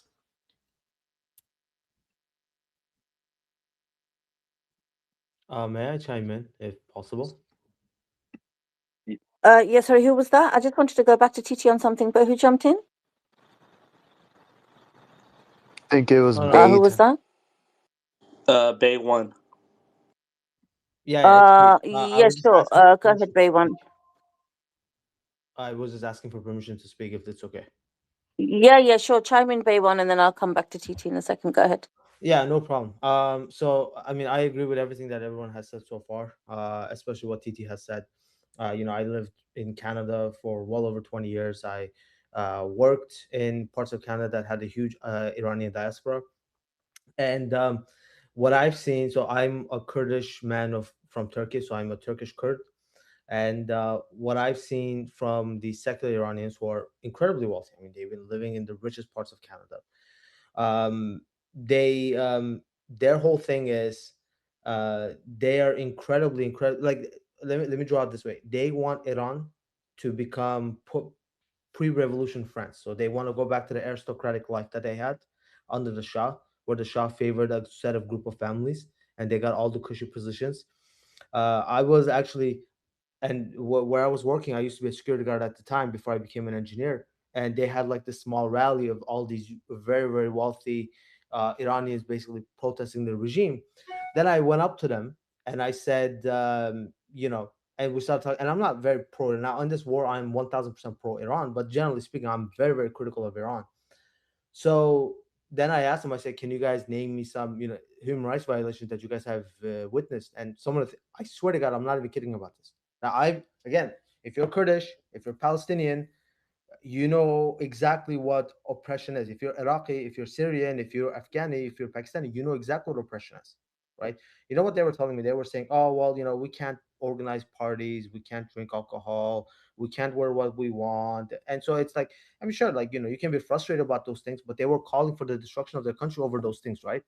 Over minor pleasures, right? So then I asked, then I said, well, what do you think about, like, for example, the Kurds in Iran? And they claim to have a different ethnic group, to be a different ethnic group, and then they went on this racist spiel, which was hilarious too, because they were basically trying to win over the Western liberals. There were a lot of white liberals there, and right in front of them, they exposed themselves. They said a whole bunch of racist things about Arabs, about Kurds, about the Baloch, about the Afghans, about all these kinds of people.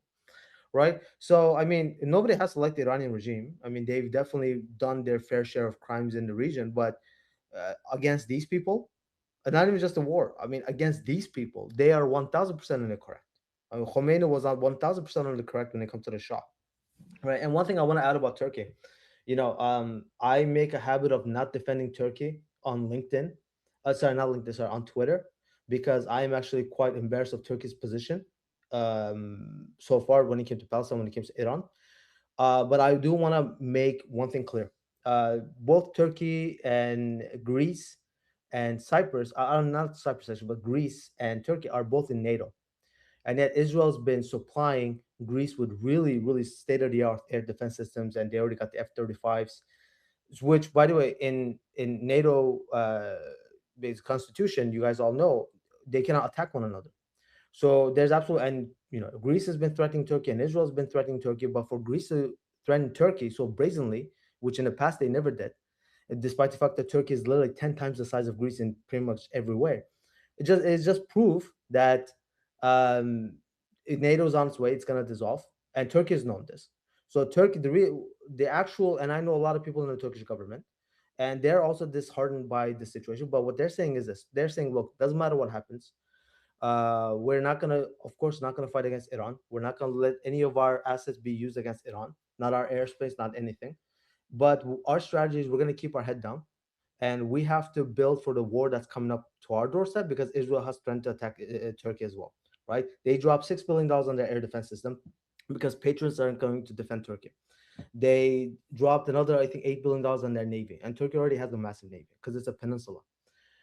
They're investing heavily in their Khan fighter jets, right? Those jets are still lacking the proper engines, but they're going full force on those jets as well. So Turkey's silence right now is not that Turkey's trying to be programmatic, being loyal to NATO. Turkey's got no loyalty to NATO. If they did, they would have actually deployed troops to Ukraine as NATO asked. They didn't, right? Because they didn't want to repeat the same mistakes in Syria. Right now, Turkey's in a full. They built bunker buster bombs as well as they built bunkers. They're in full preparation war. They're taking the Chinese approach. Let's keep our head down. Maybe we don't have 40 years to keep our head down, but let's just keep our head down. However, the Iranian war lasts, and we're hoping that Iran is going to come on top, and we're going to give Iran as much intelligence as we can, but we gotta stock up. That's their whole thing. And Turkey's air defense is very, very weak, unfortunately. So that I want to really stress that point. And I'm also, as a Kurd, I'm super happy that Kurdish groups refuse to fight against Iran. Finally, after 10, 12, 20 betrayals by the US, they finally realized that the US is actually not their ally. The US is just using Kurds as mercenaries. And so all the Kurdish groups, even though I hate a lot of them, their leadership at the very least, they have stood up and said, we're not going to be a part of this. So I'm glad, and I don't think Pakistan is going to join against Iran. I don't think Saudi is going to join, because they've all realized that they're just going to be left out. I mean, so that's all I got to say. Thank you very much for listening. Thank you for that. I want to circle back to TT. You mentioned that the previous sentiment in Iran was that the youth didn't support necessarily what the IRGC had exhausted their resources into, but now you understand. What's it like with the rest of the population? Is that the growing sentiment with the youth where they're like, oh, okay, now we get it? Or is it just you, or is it a small percentage of people, or is it the majority? I think that's a great question, Public. I never want to make a generalization. That's not true. I don't want to say that everyone's feeling like that, because I'll just be stupid to make those claims.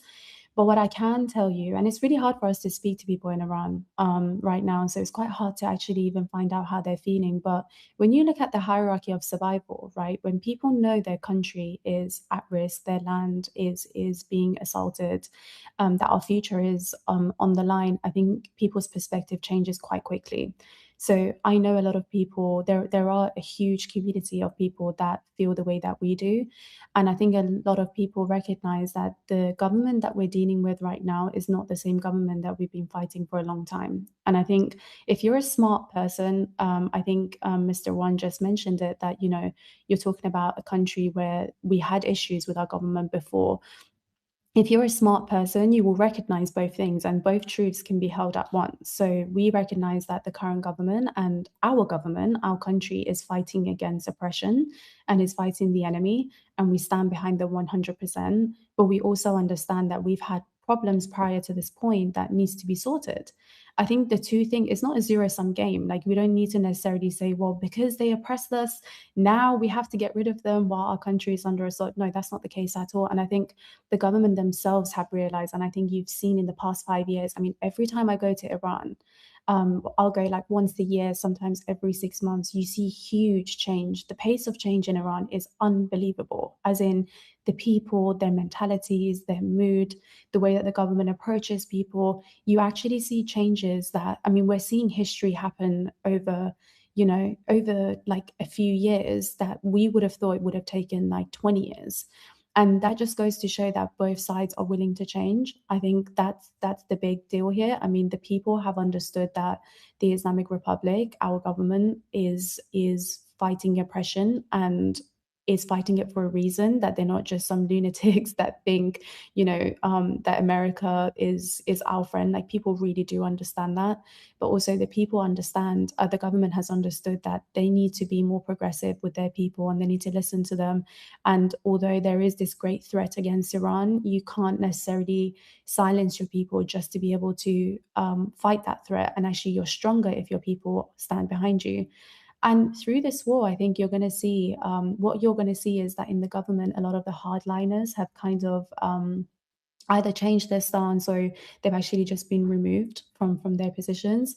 And what you see is that the people that were super liberal, so super Western, sort of, they had affinities towards the West, are now changing their perspective and going back to their roots and actually realizing that all of these things that they've fed to us over the years are not going to mount to good things for our country.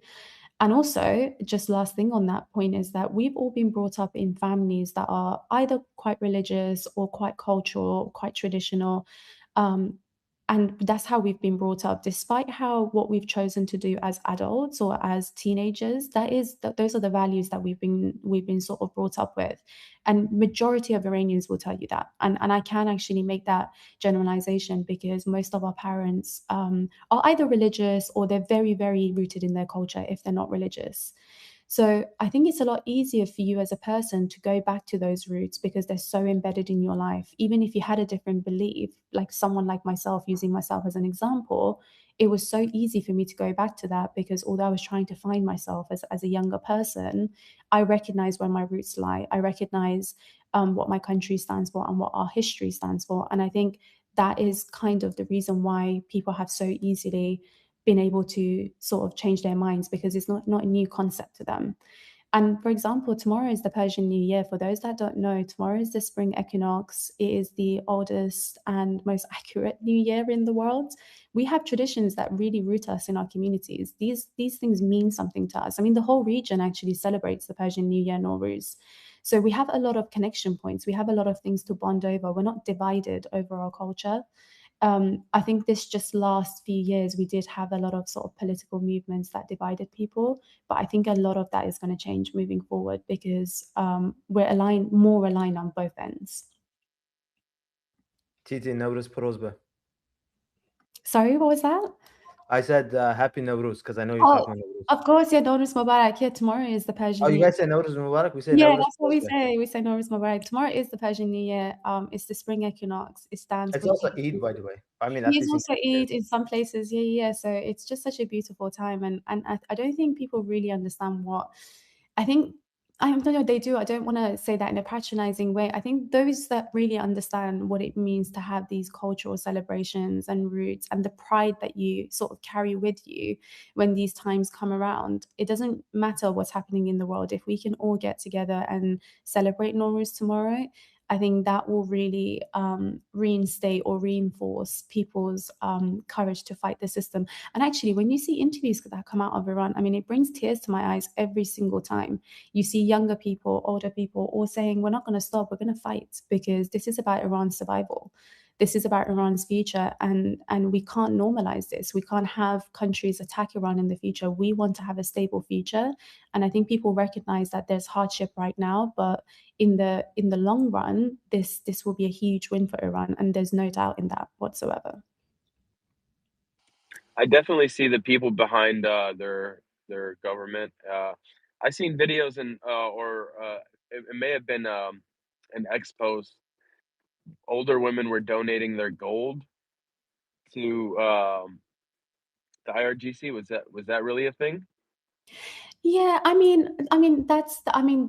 that's like one example of it. I don't know if there's specific videos. I mean, people can make videos, right? Like we don't know what the intention behind them are. I think it's more the sentiment behind it, because in Iran you do have a lot of charity. So even for example, during Ramadan, you get people, I mean, you have so many sources of charity in our communities. So people donate to things all the time. As in, it doesn't need to be necessarily for a war, but people support the community quite heavily. And if you're in, especially in an Islamic country, but I know in Iran, for example, people donate to mosques and they donate to communities and they feed the community. So that whole sentiment of you need to actually make sacrifices and you need to actually support your people is really, really strong in Iran. It's not something, people don't see conflict or they don't see hardship and think, well, that has nothing to do with me. Like, I'm okay over here. People genuinely feel each other's pain, and that's always been kind of in the fabric of our society. But yeah, no, that definitely the donation thing is real. I know a lot of Iranians. I mean, like I was literally speaking to my brother last night, and he's like, I want to go back right now. I want to go and help in whatever way I can. And he has a whole life here. He's settled. I feel the same way. I mean, if I could go and I knew that I could be helpful, I would be in Iran right now. And actually, there are a lot of people that have done that. I think Iranian people are not sort of they're not scared. They're not risk. Is it risk averse? Is that the word? They they stand for something, and if it means that they need to donate, they will donate. If it means they need to put their time into this or risk their lives, they will do whatever it takes. So I definitely think a lot of that is real, and a lot of it's happening that we just don't know about. In different ways, not just by donating the gold, but just genuinely showing up for their communities.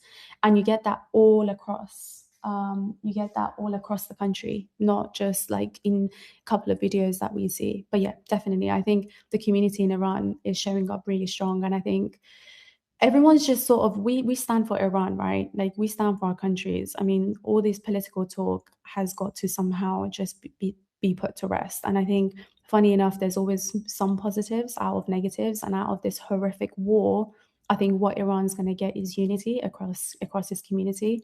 And you have to be able to see that, right? Like we have to be able to see that there are positives to this war afterwards. And that unity is what we needed, I think, more than anything. I think they've divided the Iranian community for a long time. And we can see that's the strategy, right? Like it's not a coincidence that they've done that. They want people to be divided. And they've done that in every single country where they've destabilized those countries, either by war or by religious talk. I mean, when I was younger, the whole sectarian thing was not a thing. Like, hand on heart, we did not talk about the whole Sunni Shia thing. I didn't even really know the difference. Like, it was not a problem within our communities. This is all strategy. It's not a coincidence. It is and our people are, when I go to Turkey, I love Turkey. I haven't been to Iraq, but my family have. They've loved it when they've been there. They've been to Bahrain. I've been to Qatar. Like, our people, actually, the communities are super, super connected, super, super they have a lot of love for each other. It's like the political talk is so far from how the people feel about each other. And given the fact that Iran is a multi-ethnicity country, we're very used to having and embracing and loving different ethnicities and different backgrounds. So we have a lot of connections with our neighboring countries. So yeah, I don't know. I went off on a tangent a little bit. Sorry, I didn't mean to, but No, Really well it's said. nice and yeah, it's nice and refreshing to hear. It's nice and refreshing to see the citizens come together, and that's awesome. Yeah, and definitely Happy New Year to all the Persians out there. Happy Persian New Year to you guys. Well, happy Persian New Year to all of you, because tomorrow is the first day of spring. So let's hope that tomorrow is a new beginning for all of us. The spring equinox happens at 2:30 UK time tomorrow. Sorry, I don't know any other time right now. But we are officially going to be in spring, and hopefully this is a new beginning for not just for Iran, but for the whole world. For sure. Andy, jump in. Sorry about that. Yeah, I mean, happy Persian New Year to you. I mean, yeah, I'm hoping for a new beginning for all of us as well, for the world. And I was looking at an article, and it said an article. It was about a Fed rate survey, and it actually said 44% of people believe the Strait of Hormuz will be open in a month. So either they're really optimistic this war is going to end, or that they think that some type of deal is going to be made. So I mean, yeah, the people, whoever, this is from CNBC, so these people are completely delusional. Like, they think that this war could end sooner. And it also says the respondents on average predict 1.8 rate cuts this year.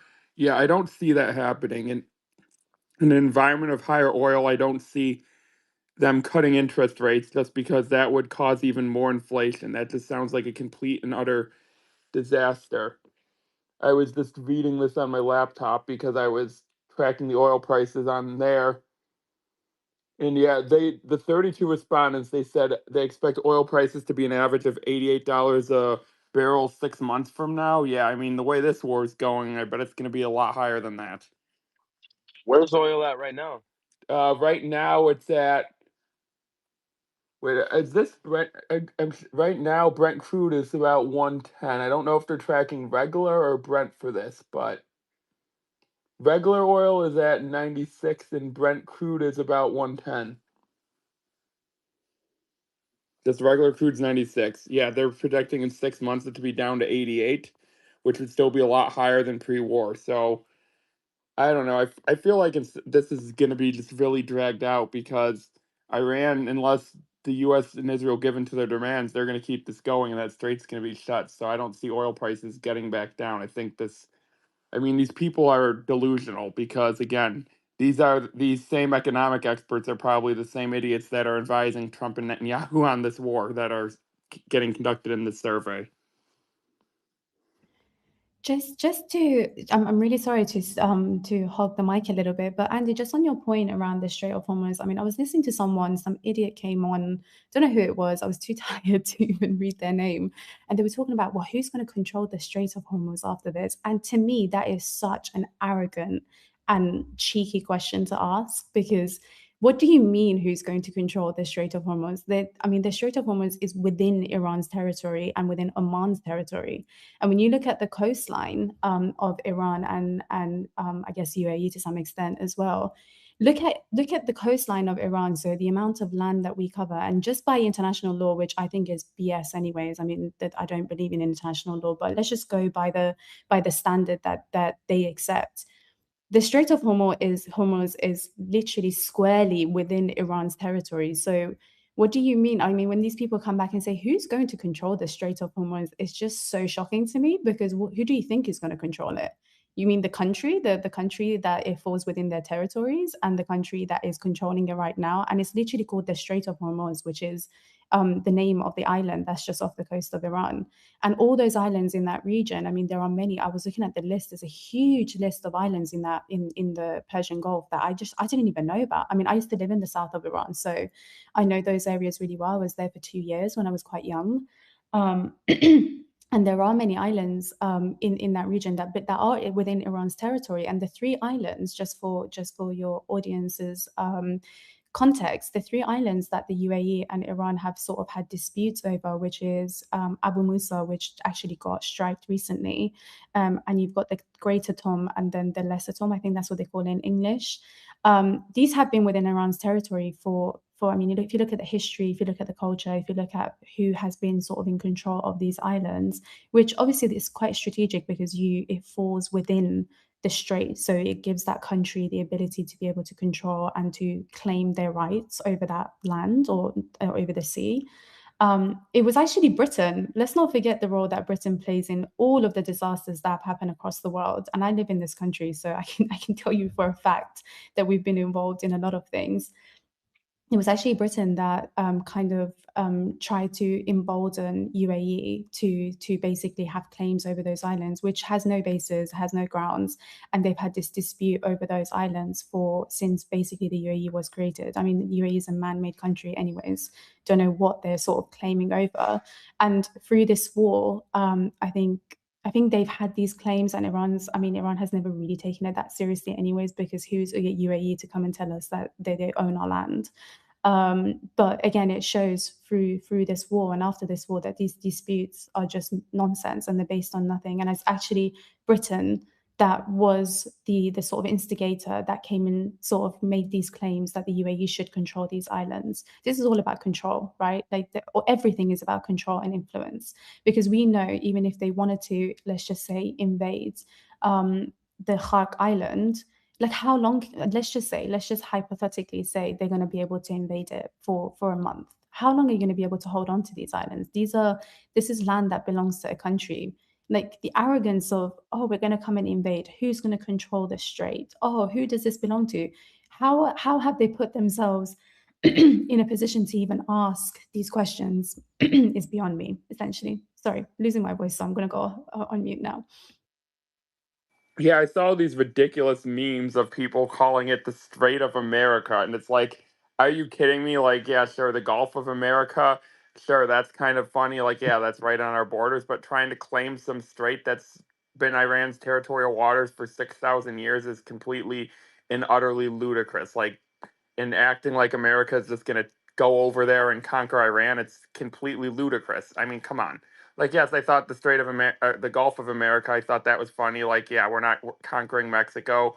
Yeah, it's right next to us. We border part of it as well with Texas. Like, sure, whatever. That's just the naming and semantics. But these idiots online genuinely think that our military is capable of actually conquering Iran, and that's the problem. Like, did these people literally just completely forget that Trump ran on no new wars in 2015, destroyed Jeb Bush and about his brother George Bush's forever wars in Afghanistan and Iraq? And did they just forget how bad those wars in the Middle East? And then do they not realize Iran's way stronger? It's like people like forgot history, forgot what Trump ran on because they're just indoctrinated. I literally had someone, I mentioned a recession and how bad it could get, and some person in one reply from Australia commented, anything is worth it as long as Iran doesn't get nukes. And it's like, it's like your oil situation is going to be worse than anyone. Like, like Australia could literally run out of oil. Like, the US is just going to be high prices. Some of these little islands literally are going to run out. So it's just hilarious seeing all these people that, regardless of whether it's the MAGA people or these other people just talking out of their ass who don't know anything. It's actually just really sad. Like, everyone who's come up on this panel outside of a few trolls for the most part and the monarchists know everything. Like, this is a highly educated panel. We might slightly disagree on some things, but we're educated, we understand the basic facts. It's honestly hilarious. I mean, I'm sure you've all experienced this on social media. Everyone's just the trolls. And it's like, Strait of America, please get the heck out of here with that stuff. If they try to draft me for Iran, want to know what I'm going to say? I'm going to say that I had bone spurs. Trump got out of Vietnam that way. I'll do the same thing. You can come and you can fight on Iran's side, Andy, if you get drafted. If you were to ask the monarchists where the Strait of Hormuz is, if you were to just ask like what a strait is, or where Hormuz is, or why is it called Hormuz, they wouldn't even be able to tell you. Like, genuinely, these people have no idea anything about their countries. And on the Gulf of America, I'm just going to give you a tiny bit of a story, because in my work, we used to call it Gulf of Mexico. Obviously, we called it GOM. Like, that was kind of how we refer to the whole region and assets in those regions. the minute that Trump kind of stepped into power and said, "Oh, now we're going to call it Gulf of America," and everyone was like, "This is ridiculous. You can't do this." All of the sort of oil and gas companies got forced into calling it Gulf of America, because if they didn't, they feared that they wouldn't get the right contracts or they wouldn't get favorable deals. So this world genuinely is run by a lot of cowards and people that are not willing to fight the system, and all they care about is just the shareholder value, which is what we talk about every single bloody day at work, even though we're an energy company, and they all do it, right? We've all just lost our direction. It's all about appeasing the sort of greater power in the world. It's all about just getting contracts and getting deals, and that is such a misguided way of living. And we still do have people in the company that still can't call it Gulf of America. I mean, because we've called it Gulf of Mexico for a very, very long time, and this is just on a small scale, right? Like, this is within a company. But the fact that we got bullied into calling it Gulf of America, and now everyone does it because they feel like if they don't, they would get into trouble, it's just hilarious to me, because we're literally going to go back to calling it Gulf of Mexico once Trump is out of power. And this is just all about bullying again. It's about projecting power and influence in the most unethical and most unsustainable way, because real influence and real power is silent, as Brother Omar mentioned it earlier. People that really have power don't feel the need to scream and shout and to be on Twitter, bashing buttons and writing love letters to the world. It literally feels like we're all in a one-to-one conversation with Trump at the moment. We're seeing every stupid thought of his come onto Twitter. So yeah, that's just something I was going to share. Yeah, a lot of these people just don't really understand what's even happening. They just have baseless opinions.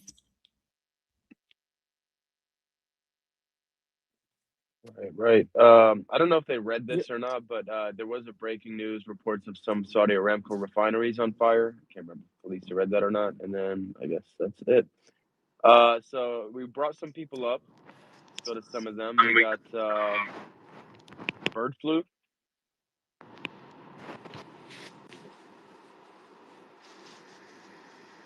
Bird flu Prophet, are you there?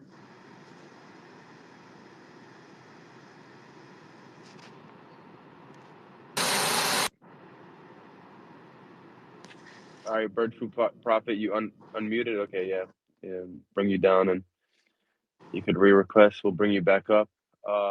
Who else did we bring up? Malachi, did you talk? Did you speak? I have, yeah. Oh, okay. All right. Let me just bring some people up. In the meantime, does who's there? Omar, is there any breaking news out there? I'm checking right now, but still nothing. But give me a second, maybe I can find a couple things here and there. Yeah, I really just wanted him to unmute just to see if there were sirens in the background. Oh no, no! As soon as they are, you know what I do. Just like Silver Sailor, unmute that button. Is it okay if I just make another comment? I mean, is that okay? Yeah, go for it. Perfect. I was just thinking about it yesterday. Even when I've been looking at the videos that have come out of Lebanon, and it honestly breaks my heart, because they are literally using the same playbook as they did in Gaza, right? I mean, they're literally destroying buildings and destroying the city with the intention of taking over, of course. And if you think about it, and this is a big sort of disparity between how they're approaching Iran and how they're approaching Lebanon, and how much they've been sort of emboldened to do this.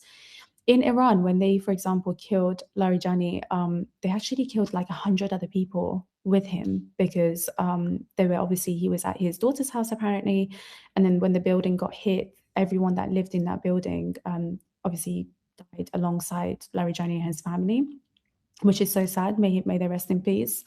But in Lebanon, they're doing the complete opposite. If you think about it, they're telling people to evacuate buildings, and they're destroying these buildings with the intention of essentially basically just destabilizing and destroying Lebanon, which is so different to the approach that they've taken in Iran, because their goals in Iran is to eliminate the IRGC, as they claim. So they don't give evacuation orders and so on for people because they need to take them by surprise, obviously, and they're sacrificing people. And then in Lebanon, they think they're doing the humane thing by saying, well, we've given you an hour's notice to leave your buildings, but they are literally just decimating buildings and destroying the city. And so many people have died in such a short period of time in Lebanon. And to me, that's just so interesting. I mean, are people blind? Can they not see what is playing out in Lebanon in the same way as it did in Gaza? Because you can literally in real time see that their approach in Tehran is so different to the approach that they've taken in Beirut. And Beirut is just another beautiful city, just like any other. And they're just openly and willingly are just destroying it with no purpose in mind other than just getting rid of life, essentially. That's just something I was going to point out, which like you're watching buildings come down and you're thinking to yourself, like, were you eliminating someone in your own narrative that they always use? Like, what were you trying to do when you destroyed people's homes? Yeah, TT, if I can add on there real quick, public, what TT just said, if you're just listening to her words and saying, "Oh, that's terrible," yeah, I wonder who's going to play the next match here in the United States here in sports right now. Okay, we're coming into the baseball season. Oh, let's talk about sports. Oh, I'm sorry to hear that. I really am torn, and it hurts me to my core to see Americans so ignorant and just their apathy to just the carnage and waste. And it's not until you actually see things and experience things and travel. I'm relocated in an area that I'm not from originally. I'm originally from the West. And a lot of these neighbors of mine have never left the county they live in. I'm talking within 50 square miles.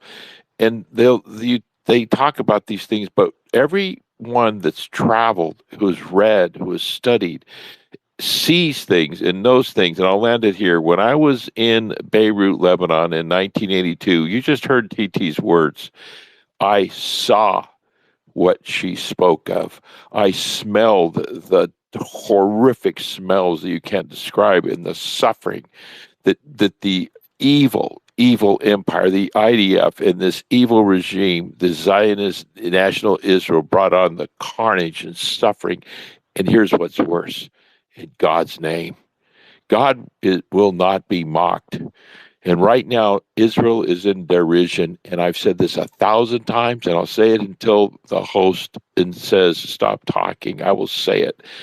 Derision. Study that word. Open shame, because will not be mocked to kill and destroy and maim in the name of God. God forbid it's sickening. And thank you, TT. You're a very eloquent, intelligent young woman, and thank you for your stand. God bless you, and God bless the people of Iran and all the nations and people. Wake up, America. Wake up. Yeah, to touch up on what TT was saying, with Ali Larijani, John Kiriakou came out on a podcast and he said the Israelis have this tactic where if there's one target that they're looking to kill, they will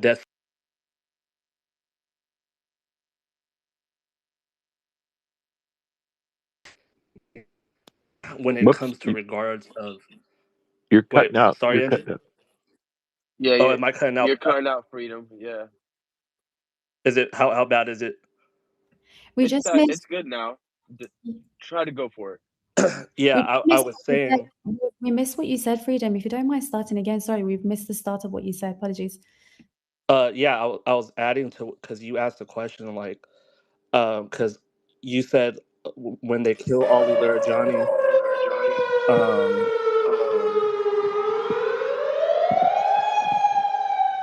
is that Omar? Yeah, That's almost. sorry for the interruption. It's just I got to do it every time. You know how it is. Sorry for the Sorry about that. interruption, guys. It's just here comes the boom. Yeah, Tel Aviv is gonna get it, but I was adding to what because TT asked a very important question. She said, "Oh, why do they just kill instead of killing that one leader? They kill innocent civilians as well. This is what the Zionists do."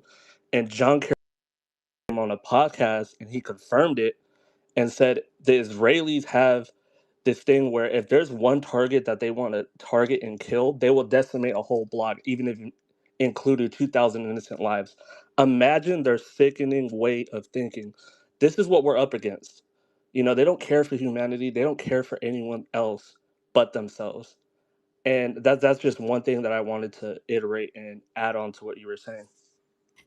Yeah, on that, Freedom, I mean, they have actual quantifiable values that they put on human life, right? So one of our lives is worth, I mean, no, one of their lives is worth like 40 of our lives. That's how they quantify it. I mean, it's even less than that, I would say, because people are just collateral damage to their purpose, whatever their higher purpose is. And actually, one thing that they've tried to weaponize in Iran, and you hear this a lot from, because if you ask the monarchists now, like, how can you justify what they're doing now? Because these people will back anything. They will find any excuse to back their sick agenda, right? If you ask them, so how can you justify their attacking of our infrastructure, of our oil infrastructure? Because they always use the word, oh, we'll build back better, which actually I just found out from Simon this week that is actually a military strategy, which they've fed to the Iranian community, because they're all under the impression that we're going to click our fingers and we're going to build back Iran much better than it was before after the Zionists destroy it. That's kind of the thing that they kind of the BS that they tell themselves. And when you ask them the question, and genuinely, if you go online and see their responses, which blows my mind, is okay, how can you now spin up some new excuse for why they've attacked our energy infrastructure, which is taking years to build, and it's providing energy to the whole country? Hand on heart, all of their responses are, well, if the Islamic Republic had given up control and the IRGC had given up control and they had removed themselves from power, then we wouldn't be in this situation. So it's just funny to me that these idiots that are useful idiots for the West, they're killing our people. They've killed 100 people to kill Larijani. And they will say, well, had he not been in that building, those people wouldn't have died. But they won't ever actually come back with a response of, they shouldn't have done that. That's wrong. How have we normalized this? How have we normalized killing innocent people because you want to take out leadership in a country, which to begin with is a very, very illegal thing to do, regardless of whether you disagree with people, because what we've normalized now is killing leadership. So what can we do now? Is that what we're going to do in every country when we disagree with people? God forbid, we're going to target and kill, because that's what they've normalized. And these stupid idiots, sorry for getting mad, they will literally say, well, if they had removed themselves and handed over the country to the people, we wouldn't be in this situation. And to me, I just don't understand what that even means. What does it mean to hand over your country to your people? These are the people that are protecting Iran. So yeah, they've literally brainwashed everyone into thinking that we're not worth anything. And ultimately, our death and our killing is something that we brought on ourselves. And that to me is just sick. Yeah, it's crazy that you mentioned that, and it is very sickening. Because I remember Bassam Youssef came out on a podcast, and he said a quote that I really like. He said, "You don't debate a sociopath, you diagnose it," and that's essentially what they are. You know, these people are very sick. They don't care about anyone but themselves, and they're willing to do anything in their power just to stay in power and keep doing what they're doing. And the whole world woke up to it, and they have no way of running now. And I hope the IRGC attacks their leadership the same way, you know, and they, by the looks of it, seem like they're doing pretty good at it. And I hope they keep doing it, and I hope they keep giving the Israelis a taste of their own medicine. So we're just gonna have to see how the next weeks play out, because as of right now in the United States, where I currently live, the gas prices are hiking up, food prices are shooting up, and it's not looking well, on a global scale. So for Americans trying to root for a war, they're also affected by it as well. Yeah, yeah, that is right. You know, that $200 billion request from the Pentagon, that is a Israeli wish right there. They want ground troops in Iran. They want ground troops in Iran from Americans, because when Americans are in Iran, they can target Lebanon. They want, so again, those 400,000 troops that are being called up, you know, it's obviously debatable as to how many will ultimately enter Lebanon. Um, and they're all the excuses that they used already. The idea that, you know, they can take down residential buildings and just give people like 30 minutes, you know what I mean, to take all their stuff if they give a warning at all. And if you miss the warning, if you miss the text message or anything like that, then you're screwed, right? And they'll just immediately dust themselves off. They consider that to be they consider that to be just fair game. Hezbollah is absolutely a force, and don't get me wrong, they are absolutely a check to Israel, and Israel cannot beat Iran by themselves. They probably can't even beat Hezbollah by themselves, right? Because of the advantages that Hezbollah has in Lebanon. They have like tens of thousands of rockets and missiles. I'll just put it like that, right? Iran has easily gotten a new replenishment of missiles over to Hezbollah. It's been easy. They have basically like more than enough to overwhelm Israel's multi-layered defenses. The Iron Dome, we already know how bad it's been. David Sling is basically depleted. The Arrow system is basically next to depleted completely. And so, what are you going to do if you're Israel? Okay, like it would be easy to say, "Oh, I'll take the honor system. I'll take the honorable way out." Just put yourself in that pathology of people who have people whose system of ethics is completely devised around them being human and you not being human. I think that's when you start to understand what they'll do. They'll go at whatever lengths. Ever since the war started, on the 28th, ever since the war started, Hezbollah has lit them up completely. Haifa has been a massive target. They cannot afford to lose Haifa, and I know this for a fact to be true that Iran has held back on Haifa. Iran could have absolutely lit up Haifa and destroyed the port, particularly the ports that account for the majority of their oil exports, with the Chromosar missiles, and that the way that they're able to have those, what are they? They're called like the breakaways, right? Where I'm sorry, the name of it is escaping me, obviously, but the break apart missiles, for lack of a better term. Um, again, there's many ways that Iran could have absolutely neutralized that and sent Israel's ability to export and obviously trade oil into like the ground, right? But they've held back. Hezbollah also has those abilities. Hezbollah has these amazing They have short range ballistic missiles. They have Syed ones. I know this just to be true. And again, even like the rockets are going through, right? They need, in their minds, they need to neutralize that. They have already considered everybody below the Litani River to be fair game. Everybody, everybody. So the cluster munitions, that was it. The cluster munitions, right? Those strikes have been lighting up northern Israel, and I'm telling you, Iran could have doubled and tripled that output, and they probably can do that like by tomorrow if they needed to or wanted to. But there's a ladder of escalation, and people need to understand there are second order effects to everything they see. Like this has already gotten, in their perspective, they are hurting. The Israelis, they consider themselves to be in pain. They consider themselves to be slighted and to be oppressed by those who they oppress, right? They consider themselves victims of those who they have of those who they personally have victimized. So they're going to do a ground invasion, and they can't do a ground invasion and fight Iran. So I understand that, like, you know there's been this, like, the last 2 years where they've basically been able to bomb Lebanon while simultaneously being in a ceasefire, right? And despite the UN resolution, nobody has held them to task for the fact that they continue to commit atrocities in Lebanon. But that hasn't been enough. There are these boring systems that Iran procured from China. These are the tunnel boring machines. And Soleimani, for those who don't know, was a student basically of the Viet Cong. He understood that kind of warfare like no other. He was studied it like it was his job, and it was, I guess you can say. Well, guess who he parted that information onto? Guess who learned from that?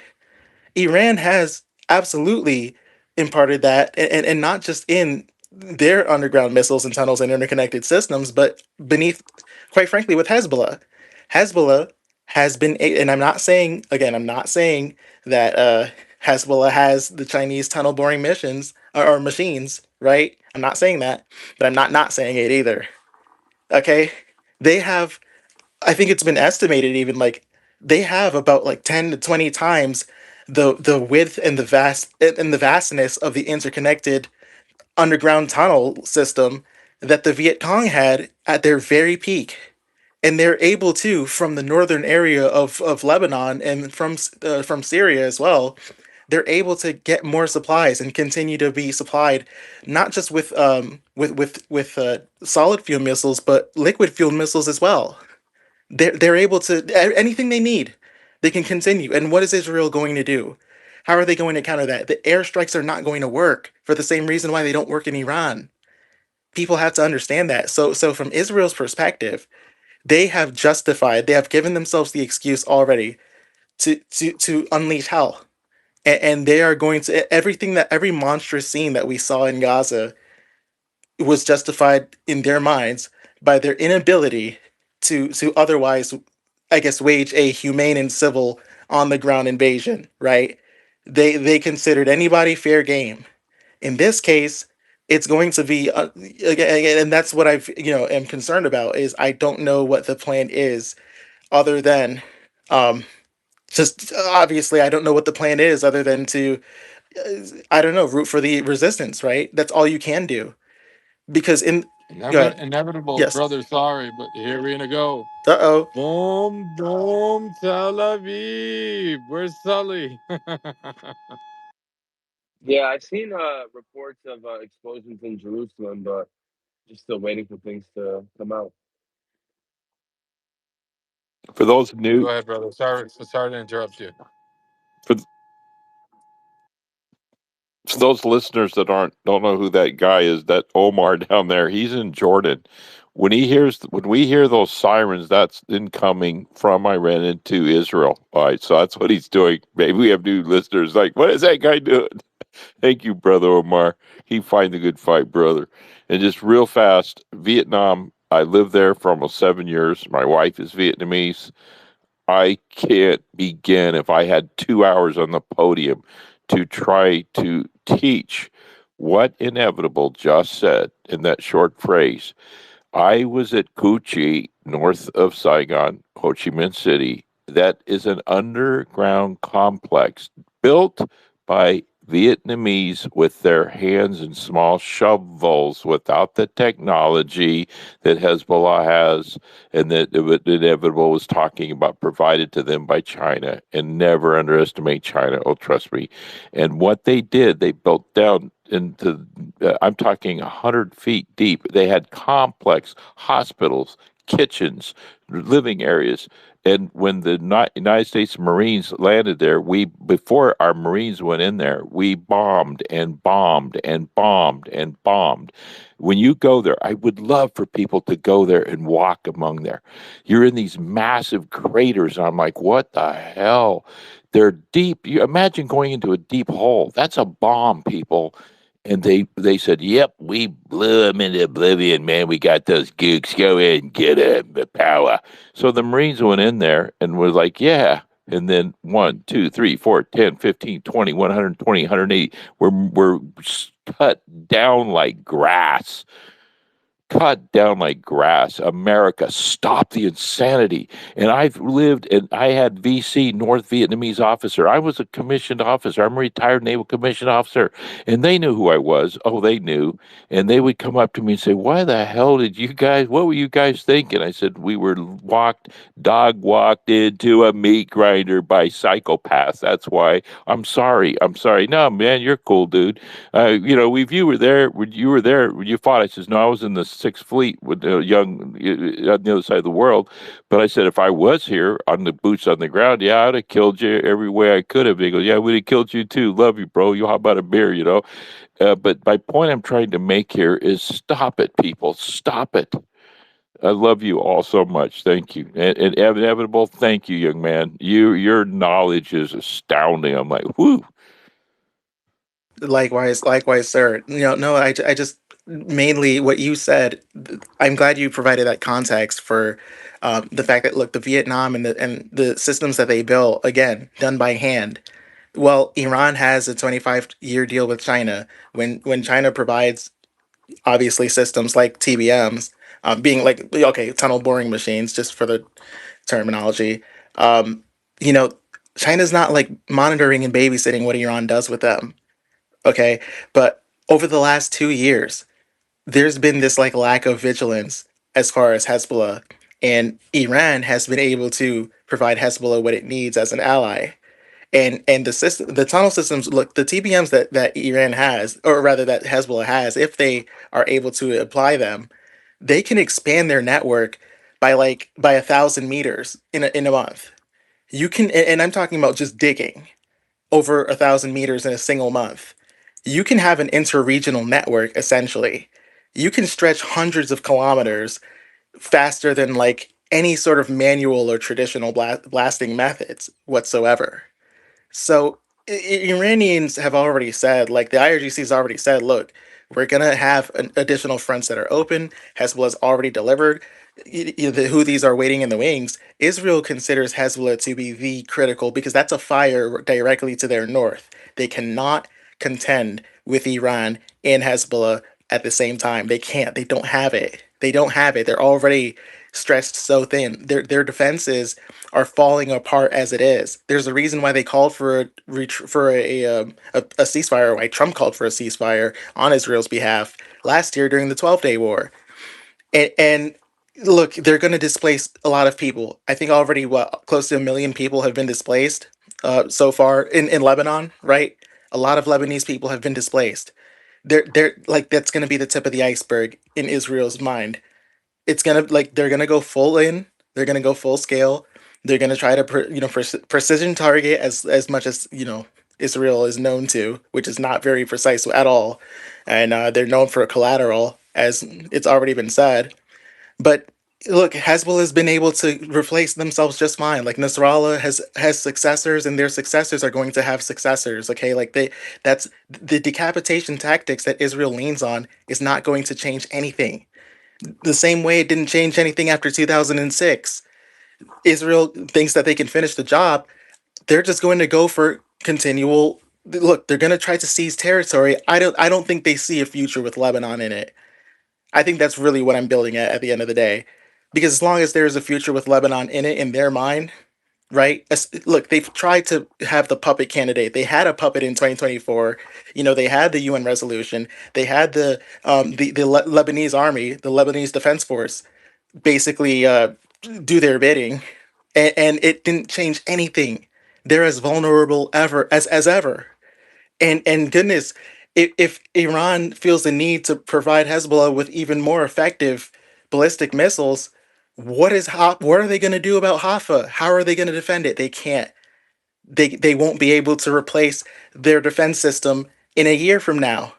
The rare earth restrictions imposed by China to all militaries around the planet makes it so that a lot of their defense systems, especially for the Arrow 3, right? That's not going to be able to be replaced. A lot of the internal components can't be replaced because of the rare earth elements that are required for it. So it's a bad situation. So that's why boots on the ground. It's going to be bloody. If they really commit to it, you'll see hundreds of thousands of IDF deaths. You'll see many more, unfortunately, civilian deaths. And the only thing that we can hope for in that regard is that again everyone is brought to the table, that the IRGC has a contingency to protect as many civilians as possible, and maybe perhaps the first thing is to hit Israel where it hurts and make sure that look, continuing to function becomes something that they just can't bear, because otherwise they plan on a bloodbath that makes Gaza look like nothing. That's honestly the truth.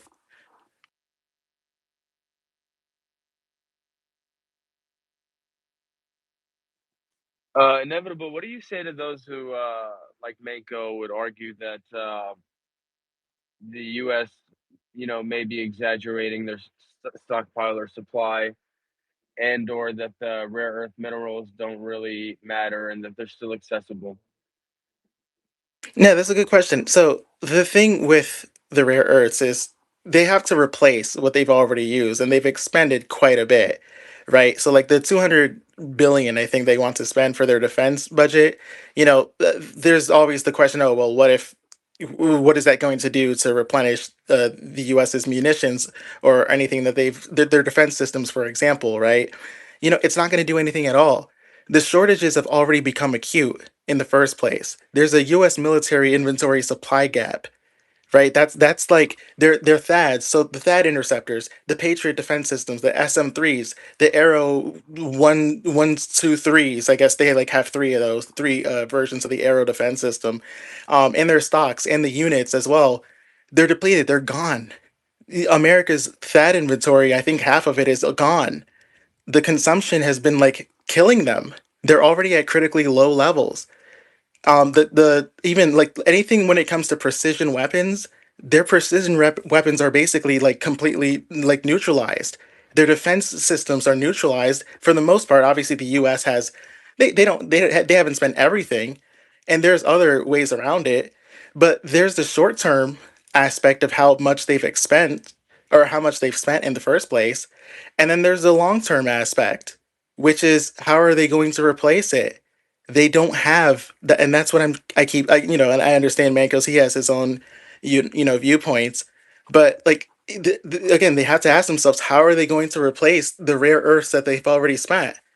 The first thing people need to realize is that the interceptors depend on US primes, right? So like Lockheed Martin for the THAADs, Raytheons for the SM-3s, and you need global subcontractors for semiconductors in like seekers and alloys, which are vulnerable to delays from funding shortfalls and labor issues. That's its own thing.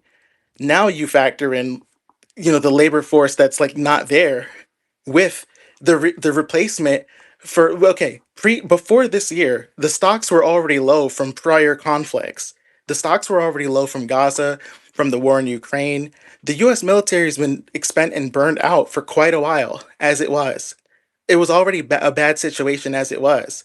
Now they've dug further into the well, and they've burnt the candle at both ends when it comes to their munitions, their precision weapons.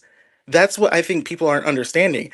With Israel in particular, so the rare earth elements themselves, like you need, okay, for example, terbium or like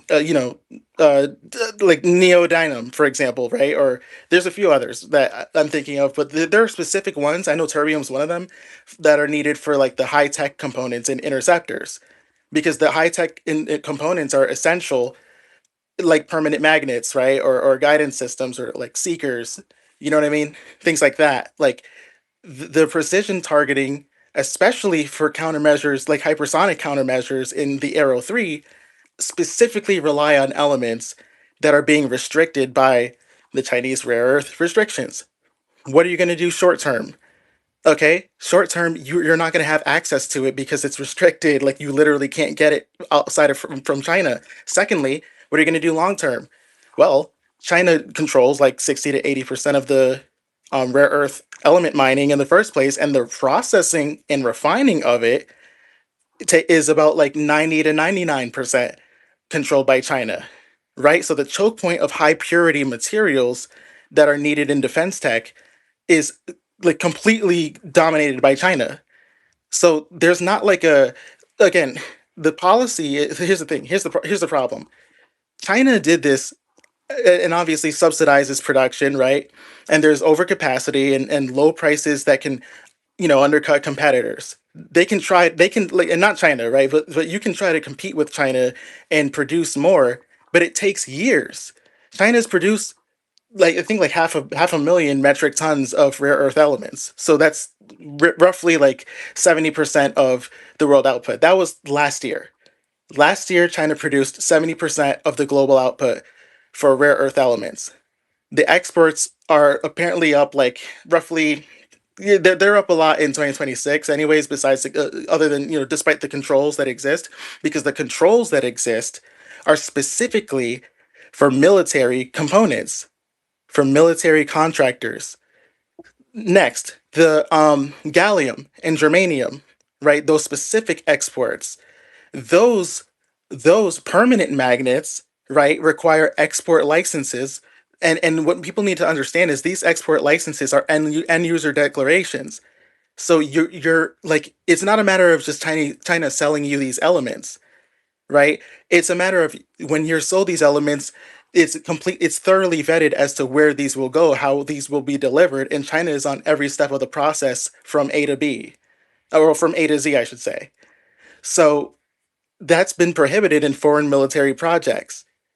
All right. So the shortages that Israel are going to have to deal with are going to be based on the rare earth element based magnets from like anything from motors and anything that's within the Aero 3 guidance system to begin with.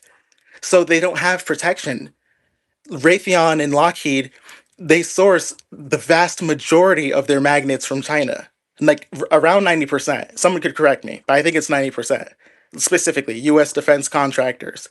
So if they try to diversify, what are they going to do? Right? Okay, you're going to diversify and you're only going to have 10%. Where do you get the rest of your 10% from? And is that enough to replenish your stocks in time, in time, in time to defeat Iran and defeat Hezbollah and defeat the Houthis if they get involved and any other force within the axis, right? So now, like they have these. I think he mentioned this like contingency that they have where they're going to devote like $10 billion or $12 billion. That was something that Mankos had pulled up. The problem is when we looked into it, this was pledged money to acquiring more rare earth assets, and actually, it wasn't even rare earth assets. It was critical minerals and rare earths, meaning it wasn't just the specific stuff like gallium, for example, that is specifically needed for defense systems. It was like everything, right? So why is that important? Because then, okay, that 10 billion or 12 billion dollars, one, it's not your actual supply of stuff. It's just a promise. It's a promise of this amount of money to replenish your rare earths. Do you understand that like that they don't See, have the yeah, time? Go ahead. what Inevitable saying is in a FIDIP, a 5 year defense project. Okay, when we would lay out our defense planning when I was working at the Pentagon, you have to have a 5 year defense plan. That's looking 5 years in advance. You lay out a budget. That's like saying your budget, let's say a family budget. We've got X amount of dollars. We want to take a vacation next year. We want to make home improvements. Does that mean it's happened? No, it's a plan. Now, that's only phase one of the plan. Then you have to award contracts. You have to go into first article testing. You have to go in what Inevitable was talking about. Oh, who's got the license on that? Oh, we got a problem. You're on our no buy list, but you're really buying. And what the average person does not understand, the United States and China are connected at the hip. Yeah, I was in Beijing, China, 2010. I'm in a I'm not the scientists that are attending the ballistics. There's a ballistics conference. It's an international high-tech ballistic conference. Guess what? I was with a very close friend who is a contractor. He and I were like very close friends, and I was there. And I was at a cocktail party. I don't drink, thank God, since 2001. But I was at this cocktail party, and I heard an American talking. And I go, "Whoa, we got an American here. Where are you from, dude?" Yeah, found out he's with DARPA. That's Defense, United States Department of Defense acquisitions. I'm like, what the hell are you doing here, bro? And he said, what are you talking about? He says, we work together and we learn and study these things. What are these things? Let's talk about that. And talking about Russia. Again, when I was working on a contract with the Pentagon and submarine weapon systems launches, guess what happened? I walked into a meeting and there was three or four Russian young men. There's a young woman. They're programmer geeks, nerd geeks writing programs for the United States Navy. And I went in and I said, "Excuse me, can I ask you a stupid question?"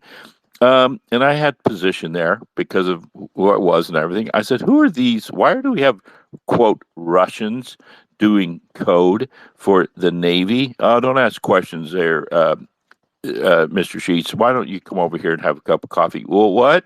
Come over here, Mr. Sheets. Don't ask questions. So you know what I'm saying? Come on, people. Yeah, it's simple math. Like $100,000 for like a standard Hezbollah ballistic missile versus multiple $1 million um for a defense unit of Israel, right? It costs like multiple millions of dollars to send up missiles to defend. what Hezbollah is sending at you for $100,000. You do the math, like it's not sustainable. Iran can produce hundreds of missiles a month. I think the estimate is like around 400, and that's solid state or liquid fuel, or rather, that's solid fuel or liquid fuel as well. So do the math. It's you know it's a it's a nutrition game, and Iran has played it perfectly, pretty much, at least as close to perfect as you can. Yeah, I definitely see that now. Um, so let's go to some of the hands real quick, and then we'll go to after that we'll go to some of the people that just came up. Okay. So crypto says the F pickle. Go ahead. Oh, what's up, guys? Yeah, no, I'm agreeing with inevitable there. It's kind of hard to find people that are on the same page. This is something I've been arguing with a lot of my local folks and some folks online here. Iran dug in, man, and they have that tunnel system that's just unmatched. Like Joe was saying, if they wanted a nuke, they could have just did a deal with Pakistan. They could have gotten something very quicker than trying to enrich something. Basic math, yeah. Anybody decent at basic math, it checks out. we're burning ourselves alive over here, and it's like we're trying to get the people here to realize Trump just needs to stop this before it gets worse. And asking for $200 billion tells me one of two things. Either we're fixing to rush in there and try our damnedest to obliterate Iran, or he's planning for about a minimum of 6 months of war, to try to outlast their munitions. But dude, they produce it so fast. That's all their fucking region does is produce protection, I guess you want to call it. So yeah, um, we just this was a stupid war to even start, man. And as a veteran myself, I'm like, what the fuck are we doing? What are we doing? But I think it'll be all right. I think the people are starting to wake up and see what's going on, and proper legal measures will be taken. I think this thing will come to a stop pretty soon. I don't want to be paying for this fucking war, dude. I don't want my kids paying for it. Whether that looks like reduced Can freedoms we or just whatever, go? I don't know who's fuck. speaking, but can we just go easy on the cursing, please? Because it is a family space. Oh, yeah. Sorry about that. Thanks. Yeah, but But that was a veteran speaking. The yeah. veteran speaking because he knows. Oh, sorry, Paulie. No, go ahead. What I was gonna say was the war is costly. Actually, this tax season, that around are not getting from people are not getting the returns that they used to. Especially people with a lot of kids are getting half of what they used to. Maybe they used to receive, if you had two kids, like $8,000, $9,000. Small working class people with a couple kids would receive good checks back around this time of year. Those have been reduced to like $4,000 or $5,000, and so the war from 2023 onto now and the Ukraine war, like these things are costing, and it is having an impact, and inflation, and Sully even complains about it. I was in the UK a few years ago, and I saw the difference in the grocery prices. Are a little different. They're a little cheaper there somehow. But we do somehow pay for these things, right? Whether it's through inflation or our taxes or whatever. So I'm with you on that, and as an American too, I appreciate your service. But TT, I believe you had your hand up, or if Yeah, you're still thanks. there. Yeah, thanks, Public. I just want to add a small note because, I mean, as you know, I'm not a war technical person at all in the slightest. But I think one thing that I was going to comment on, because I know inevitable, you've gone through a lot of sort of technical details, which kind of proves, how where this war is going to be headed. But one thing that I wanted to say is that a lot of people have doubted Iran's positions and Iran's chances of coming out of this. Successful and to essentially have victory, because this hasn't been done in the past, right? So a lot of the world works on this fear-based system where the US and Israel have kind of projected influence and fear that they can't be defeated, and because of their hard military power more than anything.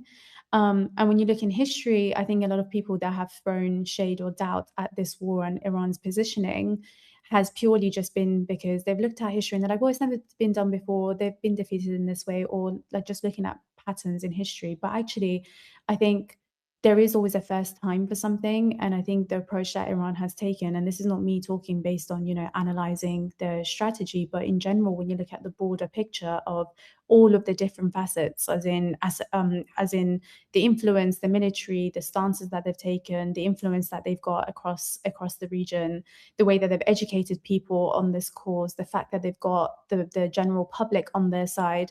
I think we're seeing history happen in real time. And I think we're going to look back at this period and actually realize that this was a lot more strategic than we even imagined or we thought. And I think there is obviously a first time for everything, and innovators are always going to be the winners, because when someone does something for the first time, there is a lot of risk involved, but also you have a bigger chance of winning because your sort of technique is not going to be obvious or easy to predict. And I think Iran has a really, really strong position in that sense. And I think a lot of what people share on this space kind of confirms that for me, even though I don't have the sort of like technical details of what Iran is doing.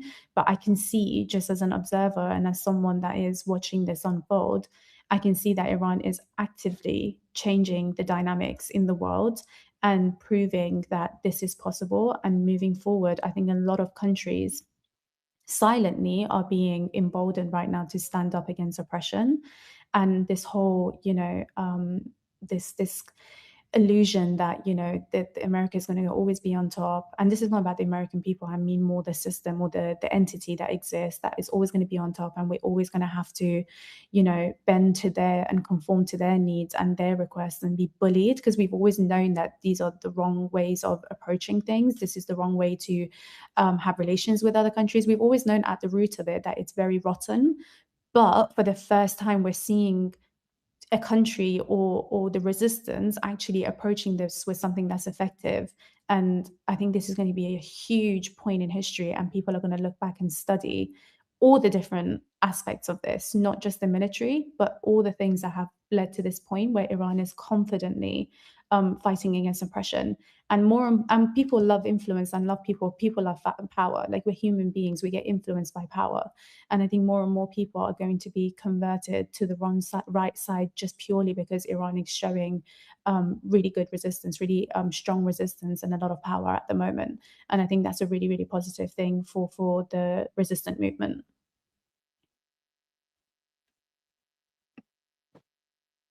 The Epstein Well class.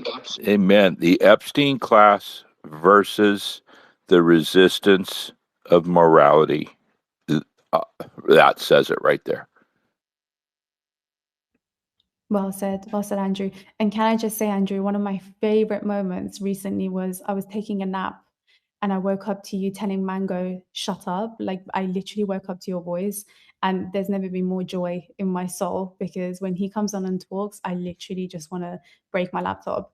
But thank you for doing God's work and shutting that man up, because his points are just so irrelevant and so misguided and so extremely arrogant.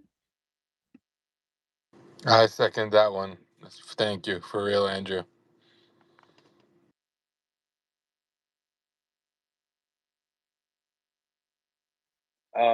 Okay, so who have we brought up? Let's bring Hassan up real quick, and then Freedom Fighter has spoken. Andy, go ahead.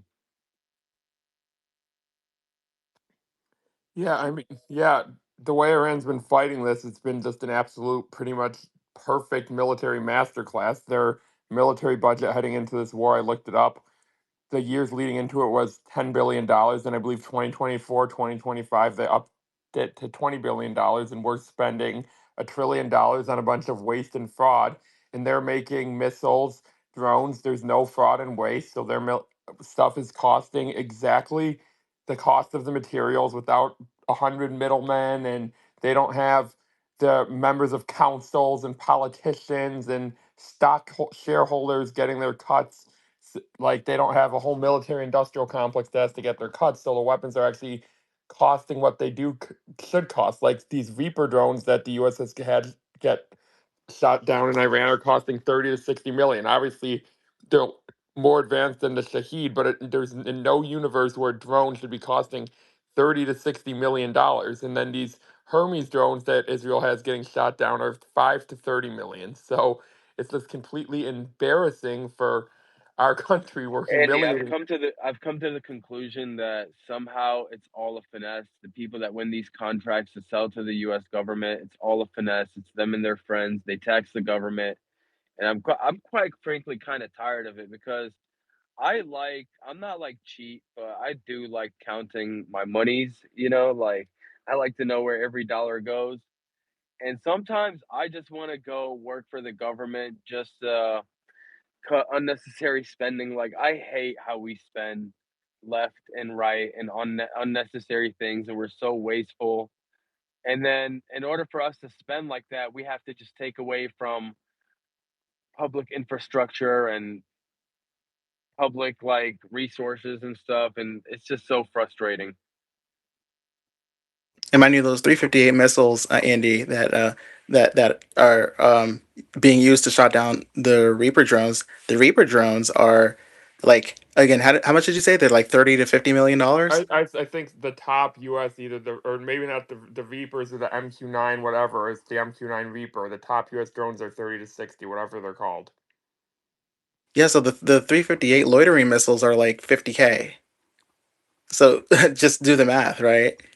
Exactly, we're It's just talking at 1,000 to 1 price ratio there. Also, the middleman that Andy was talking about. After I retired, I retired with honor by God's grace after 20 plus years active service. Okay, well, I had many offers to take my uniform off and put a suit on and become a civilian contractor. Well, I took the bait. The money was insane. I said, man, this is great. So I put my suit on. I was making sick, crazy money there in Washington, D.C. I would go to work in the morning. I'd get up and go in there, sit into a meeting. About 9:30, we'd sit there with reading spreadsheets. I'd fall asleep because we'd be in there for 2 and 3 hours looking at spreadsheets, talking about insane things. And one day I raised my hand and I said, excuse me, talking to the very senior military people. I said, can I ask you a super stupid question? Yeah, go ahead, Mr. Sheets. Why are we talking for an hour and a half about this engineering change proposal for this weapons launch system that I know for a fact when I was active duty as a commander here in DC that this had been resolved? I mean, this is like getting a little bit crazy, sicko, wacko. And then I was like, not a nice, I was basically shut up, go away, be quiet. Well, I had a minimum 1 year. I had multi-extension years. I could have been sucking in the gravy for years. And one morning, in 8 months into the contract, I'm shaving, and this is God's honest truth. I was shaving, and I did not even know who I was looking at in the mirror. And I said, I cannot do this. I went in. I said, I'm out of here. I'm out of here. I'm out of here. And I can't tell you the hate that I got back. I mean, you effing idiot. You're an insane. You're walking away from the money. We've got plans for you. We want to put you in as a director. You got it made. What the hell's wrong with you? You need to go see a shrink or whatever. And I said, no, no, no. I can't. And God, I'm telling you, the billions, okay, just gets funneled through and played with. And yeah, we had chops on those fit up plans. Oh yeah, we got little. I need another couple 100,000. They brought me on one contract because of my Everything is resume. money. Everything is money to these people. They can't fathom that somebody would actually choose morals over money. Yeah, exactly, Let me public. just,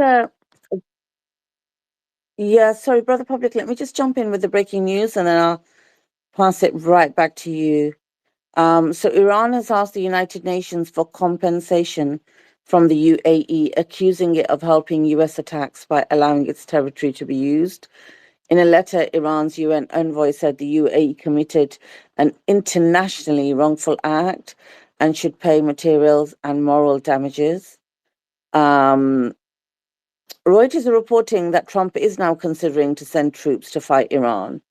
And they're considering deploying thousands of additional US troops to the Middle East. as Trump weighs the next steps regarding Iran, which could include an attempt to secure the Strait of Hormuz, and that's according to Reuters. Dozens have been arrested in Iran for sending war footage to hostile networks.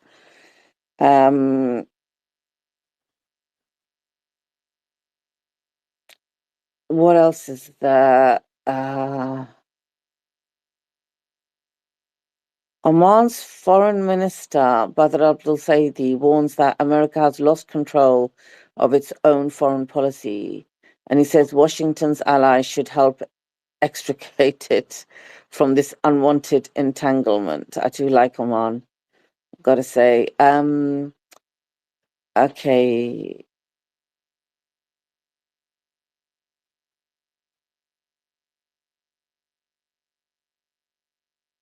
Let me have a look.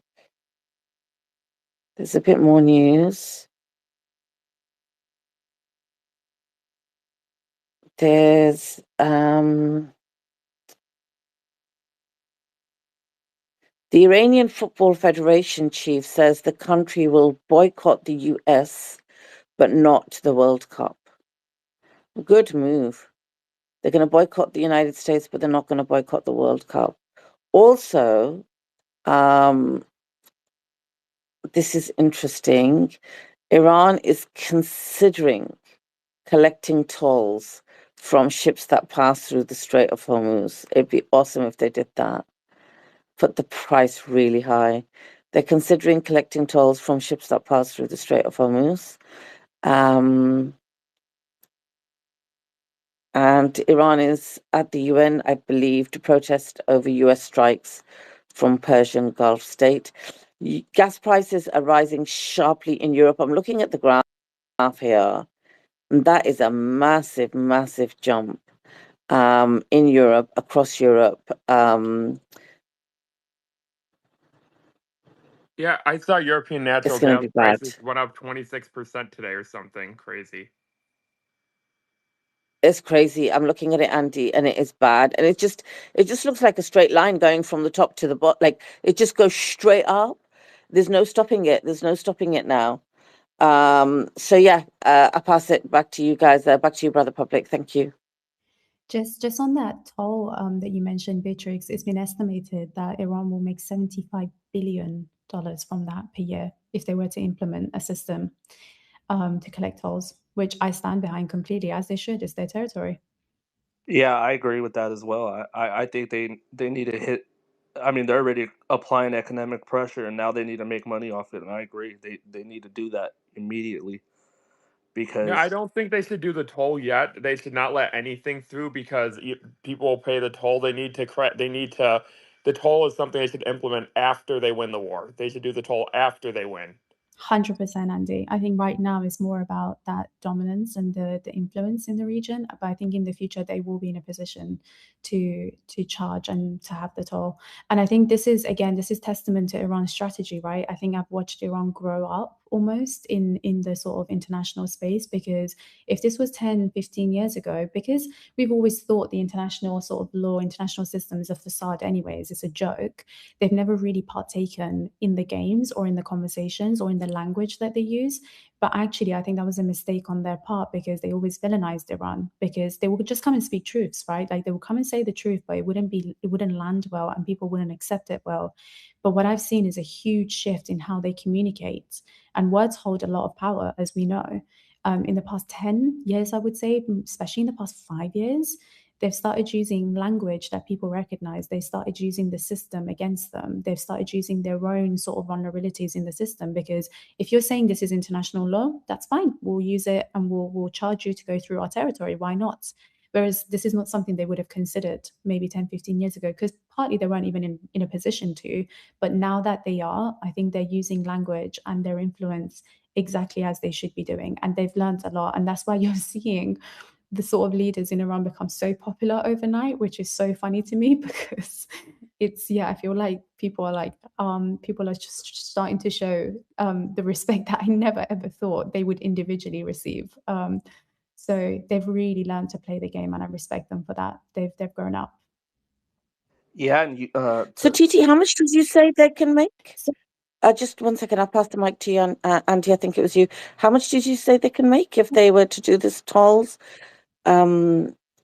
I think based on the current At the Strait of Hormuz? Yeah, so based on the current flow and the projections in the future, they forecasted about 75 billion is what I saw. But that was it was just on a news article that I read. I wouldn't necessarily stand by that number, but I think it just goes to show that there's a lot of money to be made, and it's not just about the financials, it's about the clear message of this is within our control now, more than anything else. But I'll definitely research. And you're talking billion, not million. Yeah, let me just research that to make sure that I haven't given the wrong number. I don't want to misguide the conversation. You know what? Let's just say that number's way out. Let's say that number's way out. And let's say they make, instead of 75 billion, let's say they make 20% of that. That's still $14 billion. Big up Iran. I think they should do it. And on your second point, Titi, when you said they've learned, I'll tell you one of the things that's really impressed me is how they've mastered the use of social media. Like, where were these people during the genocide? I was not following them. They are like literally, they're trolling in such a smart, professional etiquette. Like, it's full of etiquette the way they speak in such a smart, professional manner. They're putting the truth out there. It's not even trolling. It's basically the truth, and it comes at you so hard that it automatically just divulges into a troll for people like Trump, who are like, thank you for your attention to this matter. It's like, what? Like, seriously, you can see it's like chalk and cheese. They have really, the way that they're communicating. We were talking about this morning. Andy and I were. Welcome, Casey, as well. I see you there, and Brother Hassan. Andy and I were talking about this, and we've been talking about this for a couple of days, about the fact that, you know, whatever your position could be about the war, there is zero denying, and I challenge anybody to come up here and deny that those leaders are moral, upright leaders. You know, they say what they're going to do, and they speak with honesty and transparency, and you can trust their word. They have not lied at all. And that's one of the reasons why the West hates those people, because the West wants us to believe that leaders should be like Donald Trump and Keir Starmer, who lie and cheat, and they're corrupt, and they fill their own banks, you know, the family's bank accounts, and they're into this nepotism and whatever sordid stuff, other stuff that they do. They want us to think that's normal. Actually, no, there's a normal world out there, and it's the leaders in Iran, the leaders of the resistance that were, you know, trustworthy people. You knew that you could put your life in their hands and they wouldn't actually betray you. And this is another thing that comes across glaringly. But sorry, over to you, Titi, and then we go to Andy, I think it was. No, not at all, Beatrice. You've said it so beautifully, and I just did a bit of research. I mean, there are different sort of numbers that they've predicted, but also there's a cost of rerouting from the Strait of Hormuz, which I think the countries and the risk that you have to take to reroute from there will take a lot of, I mean, it would take years to be able to build the infrastructure to not use the Strait of Hormuz. I don't think anyone will take that option. It's not as easy as just saying, let's just use our pipelines. Like, that's not how things work. But in terms of what you said about the PR, I think the PR in Iran, I am so impressed by them, because truly I feel like to some extent they had villainized our own men as well in Iran. So Iranian men were villainized for a really, really long time. And I think that is like, you can see that our nation is almost healing from this, because all of these people that stand for our country, because a lot of our leaders are men. I'm not just saying that because I mean, we don't have many females right now in the country we do, but internationally you don't see them as often, which we will inshallah in the future. But they have genuinely they're using our language in the way that they should. I mean, Persian or Farsi is a rich language. Our culture is, I mean, there's a lot of literature, there's a lot of a lot of the poets, like such as Rumi and other ones that people know, were Persians, right? Like, we have this rich language and this rich understanding of life and the world, and they're really using that. And you can see it in their humor, and you can see it in the way that they write, in the way that they speak, and that's just naturally coming through. That's not them putting on an act. That's just purely based on the fact that they're educated, they're rooted in their culture, in their language, and we're seeing that. And I feel like their PR teams have done a wonderful job of using that in a positive way, not in a negative way, to allow people to remember like what Iranians stand for. This is our culture, this is our morals, this is what we stand for as a nation. And they've been a really, really good example of that. And I think it's hard, once you win people's hearts, I think it's really hard for the general public to go against that, because once they start relating to people that have been villainized and you've created xenophobia, which is, you know, the fear of people you don't know.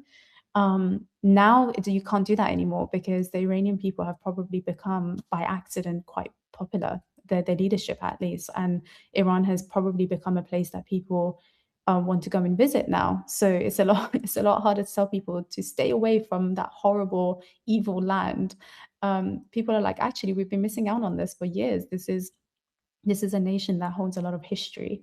Why have we not seen it? You know, like that's kind of, all of these accidents are really, really happy accidents that's working in favor of Iran, and they're not to be taken lightly. I think military power, hard power is the number one priority right now.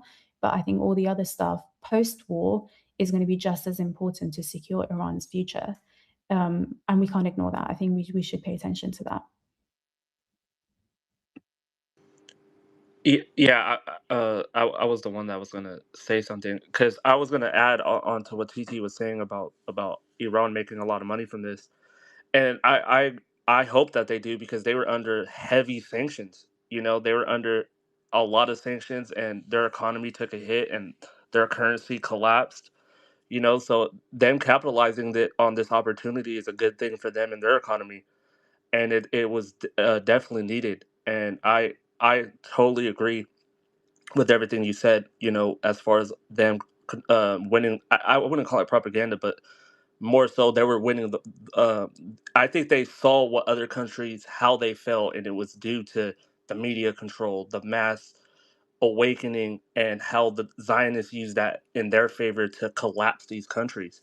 And Iran took note of that and was like, no, this is not going to happen to us, which is why they took out Starlink when it flew over their country, and alongside the help with China, you know. So it definitely was needed for them and their economy. So I totally agree.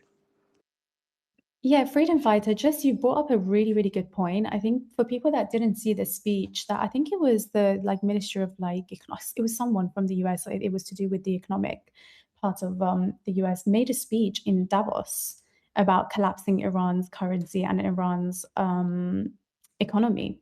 So this was part of the plan. This was by design, right? Like, this is so evil. How can you sit on a public platform, international platform, where you've got world leaders in the same room and have a smile on your face and say, our goals of collapsing Iran's currency and destroying their economy has succeeded? And that was the intention all along. I mean, it's just so disgusting, because people have suffered so much from the fact that their wealth, their savings, their sort of livelihood just got wiped overnight because of some of the stuff that went on in the background. I'm not an economics person, but I know the impact that it had in Iran. And they literally sat at Davos and they publicly and openly claimed that that was their intention, and that is what they ended up delivering. Which to me is just atrocious that we do that, and that was part of the bigger plan of destroying Iran. And they really did bank on the fact that because Iran's economy is struggling internationally, that they won't be able to hold their ground and hold and fight for their freedom, essentially. And they were just grossly wrong. Like, it's just we can see Iran's fighting back. So a lot of our understandings of sort of the international space, I think we're going to have to change it after this, because Iran is independent and they're strong and they are fighting for their people. And that's despite the fact that their economy collapsed, in their words. Yeah, and I think the reason behind it was they wanted to create economic turmoil and chaos within the region, and that also backfired on them. You know, it completely took a turn against them. And I'm so proud of the Iranian people, because it shows that once you stand behind your nation and you don't buy into the propaganda, you get things done also for your country. You know, because if they were to keep going at it and bought into the propaganda and bought into everything, that would hurt them long term as well. But the Iranians stood strong, and I think they're setting the president and they're setting the example for other countries to do the same. And I think that's why he gave the I don't remember who gave the speech exactly, but he called for all these nations to unite. And I'm so proud of the Iranian people, man, because it's been a long time coming, and a lot of people are waking up to the atrocities, to everything that's going on. That America's behind, the Israelis that are behind this, and people are fed up. People don't want this anymore. People have woken up, and the masses are rising, and this is what they're afraid of. Let me just give some news here quickly. So, the Times newspaper in London is reporting that airlines have been warned to expect cancellations and jet fuel rationing. How do you even ration fuel across airlines? Like, what do they get? Like 10% of what they need. But anyway, jet fuel rationing starting next month due to the closure of the Strait of Hormuz. Long haul flights may be most affected as airlines could have trouble securing fuel for return journeys. So we're starting to feel the ramifications, guys, and let's bring it on. Happy to go through all of these ramifications and more. I'll pay 10x of fuel prices or go without fuel if I need to. Just bring it on and let the Strait of Hormuz stay closed. Let the people of Iran have victory. I will walk if I have to, but let them have victory. Let them go. Go, TT. Yeah, I'll put up with travel restrictions for the summer too, so I'll do my part. I haven't gone to the office this week because I'm saving energy, guys. We're going to be in an energy crisis. It's just been my excuse so I can stay at home and talk here with this lovely panel. What I was going to say, Beatrix, again, another thing to mention here is that because you talked about the airlines, it reminded me of the fact that Iran Air was once the most what's the word, like the biggest airline in West Asia and in the region. And because of Iran's sort of geographical positioning, so Tehran, where it was the perfect place for sort of connection flights between East and the West. And Iran Air was massively successful. It was a beautiful airline. We had regular flights between Iran and other places like Europe, America, wherever else. And then through the sanctions, and this is genuinely in the past like 7-8 years, they found different ways of basically trying to block Iran Air from being able to travel, to be able to buy planes. We actually had already paid for a fleet of planes. I don't remember the exact date, which never got delivered to Iran. Iran's under sanctions. They can't buy planes now. They're having to operate really old planes for the national airline. And I say that because if you look in the region, if you look at the Emirates or Qatar, which I think Qatar Airlines is great, don't get me wrong, but you have direct sort of, and Turkish Airlines as well, you have direct sort of competition for Iran Air in the region, and they've always had this competition, and they make a lot of money from sort of their travel aviation industry. Again, this is why the situation is so complex, because you're not just talking about oil and gas, you're not just talking about control and influence in the region, you're talking in many different ways. Iran is a huge competitive power for the regional countries, which is why I think if we're looking at how they're behaving and how they're working against Iran, is because it directly benefits them for Iran to be weak, to be under sanctions, and to not be able to connect with the rest of the world. Because Iran has gone from, for example, in the aviation industry, from very regular flights becoming the hub for travel between the two sides of the world, to being completely banned from traveling, and we can't get direct flights to Iran anymore. For example, that happened in the last 2 years in Europe. So this is just a multifaceted war against Iran, and I think that's why, for anyone that understands, anyone that is confused about why Iran is coming back with vengeance, is because we've been hurt in many, many, many ways. It's not just in the most obvious ways that you see on the news. There are so many different aspects of our communities and our societies that's been stifled because of sanctions and the betrayal of our neighboring countries in some aspects. Sorry, you just mentioned the aviation thing, and I just thought it would be worth mentioning this because, it's in the future, if Iran wasn't under sanctions and they could travel, it's much easier to travel through Iran than it will be anywhere else. And I think, again, that's another threat to a different industry, which is the aviation industry.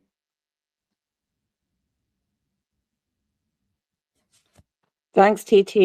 We've got a statement from, it relates to this kind of what TT was saying. Iran's Qatam al-Anbiya, which is, I think is the head of armed forces, or certainly chief of the armed forces. He says, "We warned the enemy that you made a major mistake by attacking the energy infrastructure of Iran.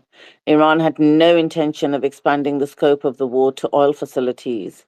It did not want to harm the economies of friendly and neighboring countries. However, after US Israel's aggression on Iran's energy sector, Iran has effectively entered a new phase of the war and struck energy facilities linked to the United States and American shareholders."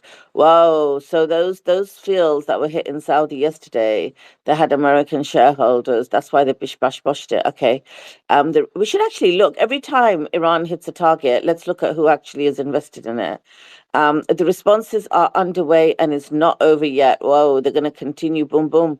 And if terrorism against Iran is repeated again, the next attacks on your energy infrastructures and that of your allies will not stop until their complete destruction. And that of your allies. Whoa, they're not messing around. They freaking made Trump literally bend the knee today. Like, if anybody missed it, Trump gave a statement, and I'll sum up the statement for people who've just joined. It was basically, I didn't know they were going to hit your energy infrastructure, Gov. Israel did it without my permission. I'll make sure they ain't going to do it again, and please don't you hit back again. And then that's it. That was it. That's the sum of the statement. But if you want to see the whole statement, it's on Suleiman's page.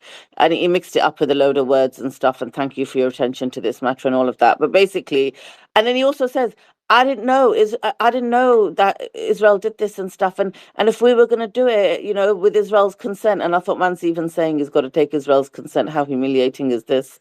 But Israel never going to do this again, he says, and so Iran better not hit back again either. So they literally made him take the knee, and after that statement that I've just read, that last paragraph where he says the responses are underway and it's not over yet. Like, don't think we completed what our response last night. We're still going to keep going. But if terrorism against Iran is repeated again, the next attacks on your energy infrastructures and that of your allies will not stop until their complete destruction. Whoa, I do like these guys more and more every day. Okay, let me just give some other breaking news really quickly. Iraqi airspace to stay closed for the next 72 hours.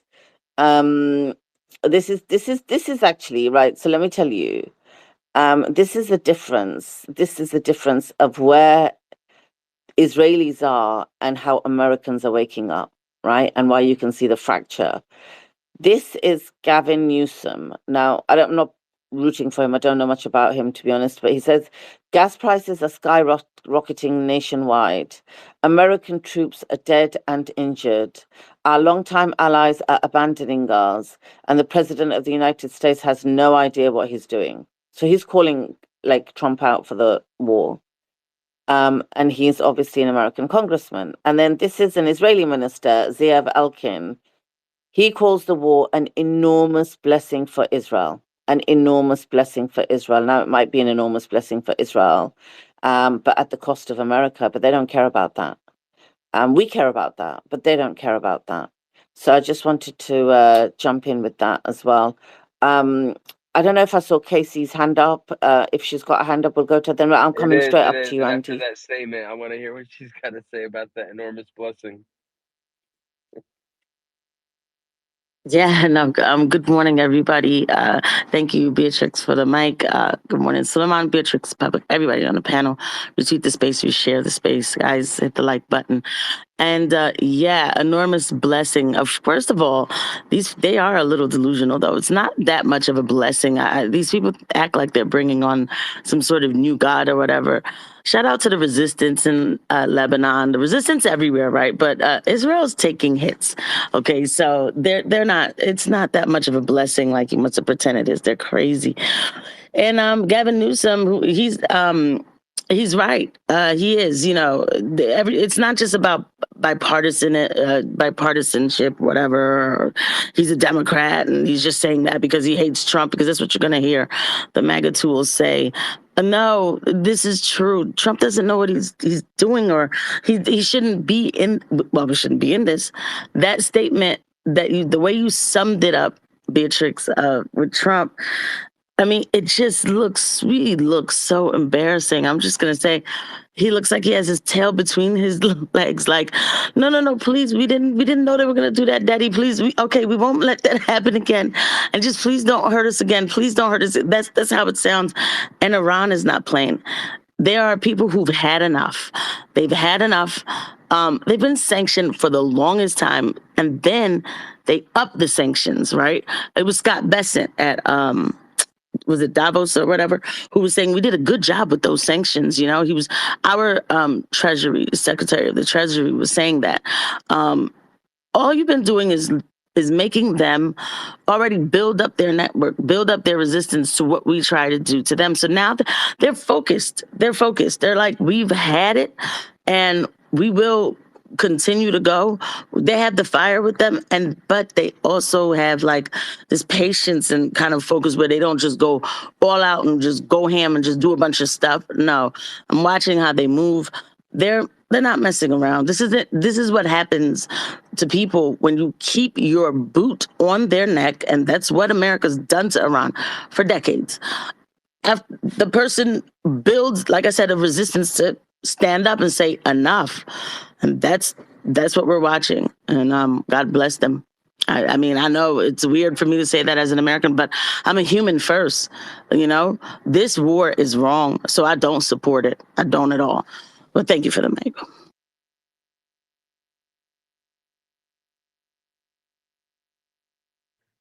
Thank you, Yeah, no, Casey. Absolutely, absolutely. Go ahead, Brother Public. no, you go too. I'm just agreeing with my girl Casey, isn't it? She's on point always, although I don't know why she came up and said good morning to Suleiman when he's been long gone. I've been holding it down for hours, but that's it. Over to you, Brother Public.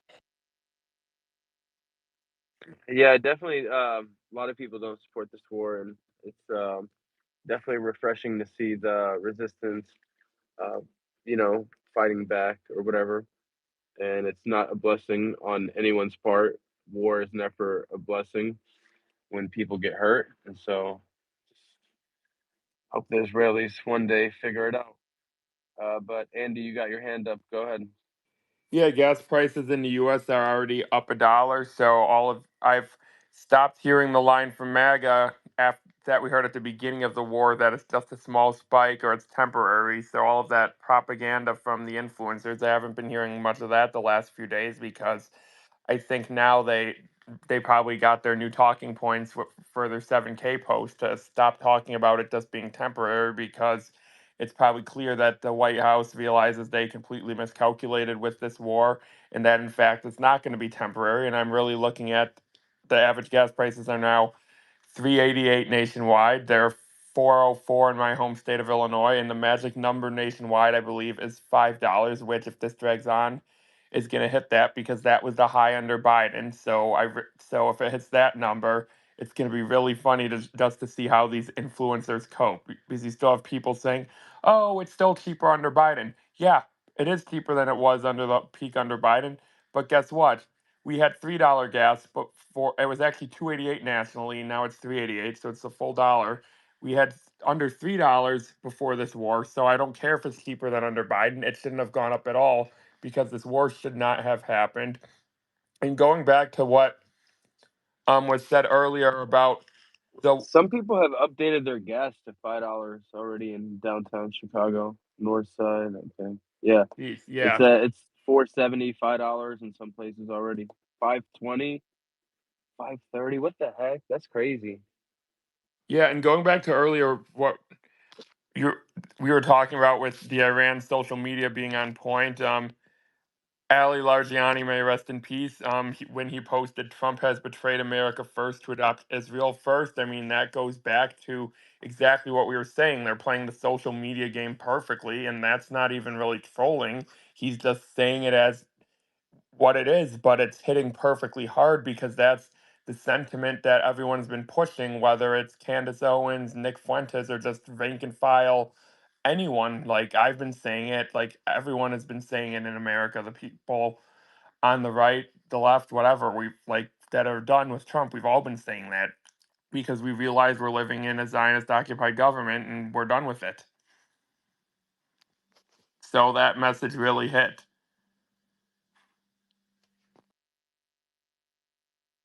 Andy, what were you saying the other day when you were talking about? I think you and Suleiman were having a chat, and I loved it. And you were like, "I don't care if I." What was it? I don't know what was the example you used where you said we'll live in the dark or something. We don't care as long as Iran wins. Keep the Strait of Hormuz closed. What was it you guys were saying? Where you were like, "I'll sacrifice everything and Yeah. keep the Strait of Hormuz closed. Let Iran win." Yeah, that's what I said. Yeah, yeah, exactly. I'm willing for stuff to go up in price more. I mean, it really doesn't matter. I mean, obviously, it does. We can, yeah, Iran can win this, and if the prices go up, and I mean, it's going to be interesting to see how long this goes. Like, is there a scenario where the U.S. invades boots on the ground and the Strait stays shut for years? Like, I can't imagine it. But Trump is so and Bibi are so deranged. I mean, assuming Bibi's even alive, but I mean, whoever the next leader is just as deranged is like knowing them, I think they won't care. That's this like frightening thing. Like there could be this ground war, and the strait's gonna be closed for years, and we're gonna have $8 a gallon. But I'll just be laughing, knowing that Israel's losing this whole. I won't be laughing at that point because a lot of Americans will be dying. But at that point, I'll just be laughing at the stupidity of our leaders. Like it's just absolutely insane that this is even like on the table, and we're talking about this.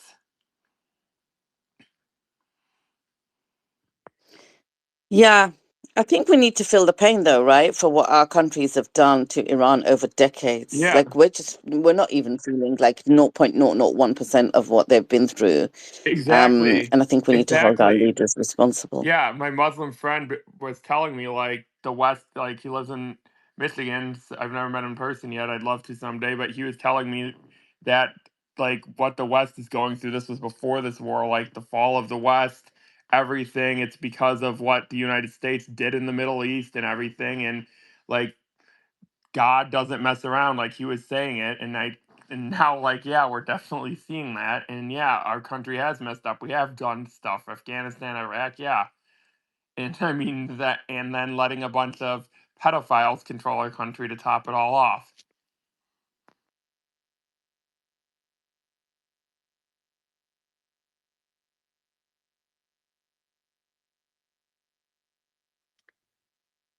Snoopy, go ahead.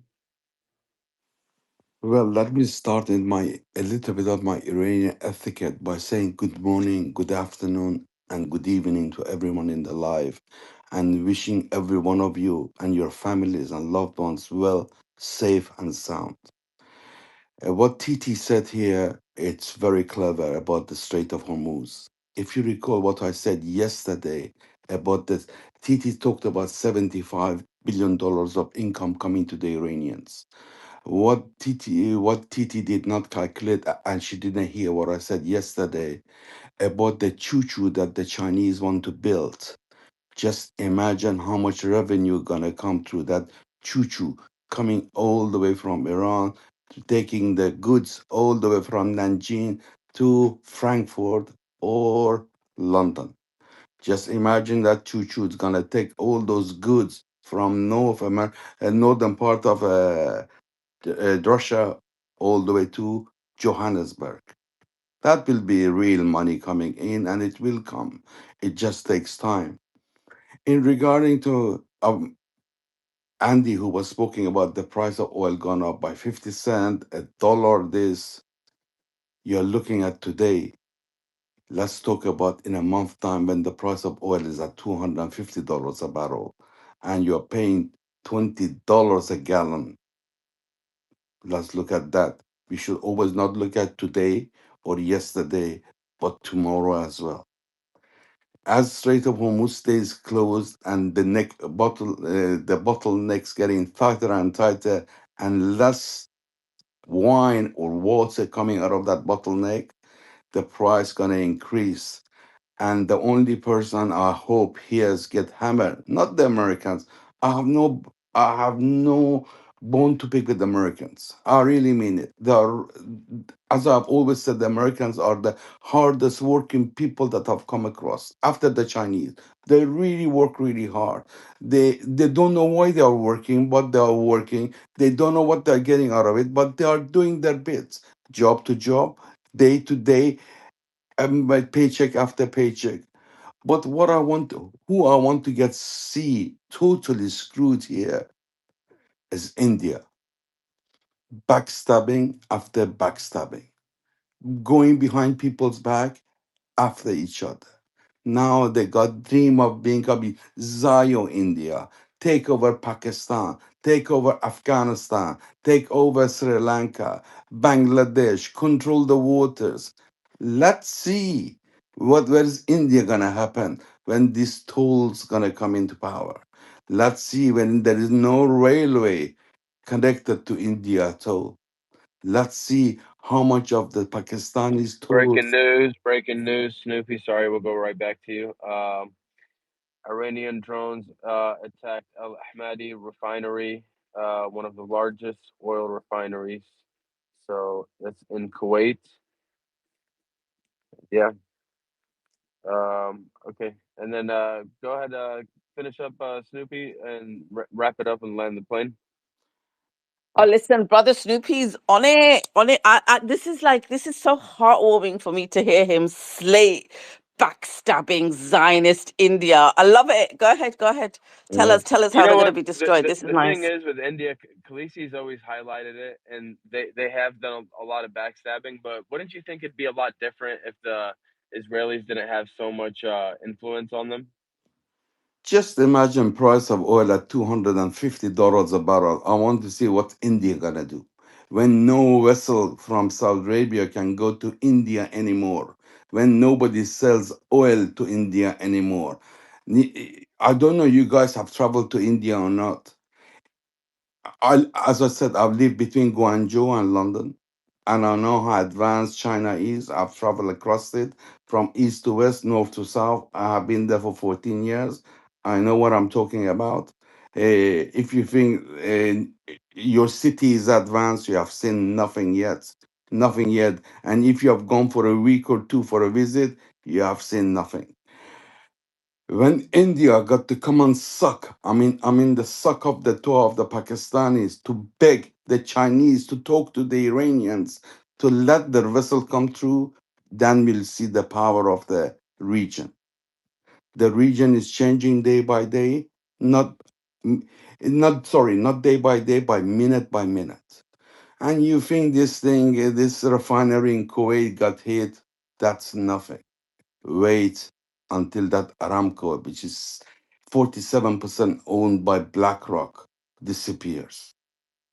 You think you've seen the price of oil at 112, 115, 130? This is nothing. This is just start of the revolution in United States of America. I'll go to my friend Andrew here, and I says, U.S. got to clean the slate clean and go back to days of Kennedy when everything was made by Americans and sold by Americans. Again, I say it again. The American brain have been washed for years during their schooling, their education system, their Mickey Mouse universities. Their Mickey Mouse university that teach Americans nonsense, bullshit, foul, things that doesn't matter anymore. Their their the average of education is below, is in bottom is I think is in top 40. It's not in the top 30. And if you look at guys with the highest IQ and the highest level of educations, first comes in China, and second come the Iranians. Then again, the Chinese got money to build up the university, their labs, the institutions. The Iranian does not have yet. Yet. But when it comes tomorrow, the world will change. And I hope during all these things, or during all these changes and the turmoil that's happening in the world, people of Afghanistan somehow prosper and change to a better level of education and know how. This is how the region will become stronger. And those Mickey Mouse that's sitting in power in GCC, I tell you, get on those private jets, get on your G700, get on your Airbuses and Boeings, and find a nice destination in Miami, close to your so-called blue friends. Get a place near New York. Go and live in Saint Tropez. Go and live in Monaco, because your days are done. People have woken up, and they're waking. If they did not wake up yesterday, they will wake up tomorrow. Boom, boom, Snoopy. Yeah, well said, man. That's powerful, Snoopy. Thank you, brother. Yeah, that was good. Except I don't want the oil to go to 250. I just know how bad things will get. I I guess hope I have that little bias. Unfortunately, we I all guess don't I want was that, when but he that's where said it's that, I going. was like, oh man, like at $100 now, like my tank, it's so expensive to fill up. Like that's gonna suck at 200, let alone at 250. Like it's gonna be bad. Like, and that's what we don't want. So, but our governments, we aren't a reflection of our governments, and unfortunately, they make terrible decisions. I guess we'll go back to bicycles, brother. For the meantime. I have a really good bicycle though, for real though. I've sent the picture to Khaleesi before. I I, think I that just got tagged in some hate mail into space. Some random commented. I looked at their profile. They're anti-Israel and anti-Trump, but for some reason they said, "Who is this low IQ moron at Andy Fromo ranting about pedophiles? What the f is this discussion?" Then some weirdo Snoopy style with a filthy vet accent ranting about India. Of course, Beatrix loved this crap. So our space has some weird haters. Like it's completely ridiculous. I mean, hey, if we have weird haters, yeah, I loved it. I loved it. And I love it 10x more. All right. I loved it and I yeah, loved it people and I are, love it 10x more. yeah, Send it to me, Andy. Send me that comment. Let me block his start. It's the songies. go Beatrix. It's the songies. And I have to be careful because they came after me before with this account. But that's Brother Public, when you said you're afraid for the oil prices to go up high, I don't know. There's a side of me that I don't know. It's not deviance, right? It's like this side where, of course, I'm praying and all of that. I want Americans to get mad at their government, with words. Feds, don't worry, I'm not planning anything. You don't have to worry. But you know what I mean? Like, I just feel like we have this luxury of, and I'm not saying we need to be punished, but we have this luxury of not knowing what's going on. You know what I mean? And the American people need to just get a little bit more angry, and they need to get angry at their government because it doesn't work for them, and it hasn't worked for them in a very long time, right? But the fact that our so-called president of the United States of America can sit here and bring us into this war with no game plan. Like, you were not elected to say, okay, I'm going to do whatever Israel does. I'm scared. I'm just going to do whatever Israel said. No, you were elected to say enough. Especially Trump was elected to say enough, right? Because people who voted for Trump believed in the anti-war Trump messaging. So he was elected to say, no, enough. And I don't care what you threaten or don't threaten. You could threaten me however you want, so I don't care. Enough. I'm not going to send any more Americans to die. This doesn't make sense. And here's the other thing. He did kind of do that in 2019. So why couldn't you do it again? Because the thing is, it's even worse this time. Like before, he stopped. I was reading. He stopped a strike last minute because he was like, "It's not going to add up. It doesn't make sense." Because there was a drone that Iran took down that was in their airspace. So they took down a drone, and then of course the Pentagon was like, "All right, go ahead and bomb Iran," and he was going to do it, and then he was like, "No, it doesn't make sense for me to do that." It was an unmanned drone, and there was a bit of common sense there, right? But now, even years later, Iran is obviously way more formidable, even more because the more you wait, right, the more technology is coming in and they're building more and they're preparing themselves, right? Because they know we're going to come regardless. So they're preparing themselves. And you do this now with no game plan. You just followed behind. What in the world? It doesn't make sense. So I want Americans to get mad at all of these people who are on these apps and on the YouTubes and everything, lying to them and saying, no, trust the plan, trust Trump. And then they go to Mar-a-Lago and they eat good meals and big breakfasts and everything else while the American person is working hard, not understanding how come they have to work 18 hours a day and still can't feed their families or whatever's happening. I want them to get angry. They need to get angry because this government has stopped working for them long ago, but now they need to really see it. And we're going to have to feel it because we can't just blindly vote like this anymore. It has to be enough. My dream is that not a single person shows up to any election so that these people can see we're not falling for this illusion anymore. I'm over it. I really am over it. So that's just how I feel. I feel you. I got two questions for you. And good morning, everyone. Speaking of big breakfast, you know what I'm saying? That's what I'm up doing. So do you really think that the same people would even like think that Donald Trump didn't still have a plan when they're paying $200 to fill their gas tank up and they have to spread one meal to three times a day? They're gonna they're gonna still think that that's part of the plan. I'm telling you. I feel like if they were to, go to hell, there's a point where they probably even think that that's part of the way. I just don't know that they would even blame the pain on him. Is I guess what I'm saying. It's crazy the type of brainwashing that we have going on. So I guess that's the first question. Do you think that they would? Secondly, what did you just say? Oh my God, it was so good. And I had a question about it. Fudge. I don't know. I guess it'll come back to me. What was the last thing that you said though? It was Yeah, because I forgot. Oh, that the government stopped working for the oh people yeah, like yeah, long yeah. ago. Voting. So if people just didn't vote, this is an honest question. I don't have the answer to this. What happens? Like, do they just pick? Like, how does that work? I have no idea what would happen if people didn't. I mean, I'm pretty sure there's always going to be some that do, but I think that just kind of gives them more room to finagle whoever they want or no. I don't really, to be honest, while that's my dream, it's one that I don't think about too often because as long as three people show up, you know what I mean? They can say they had an election, right? And so we already know that like three people are going to show up, right?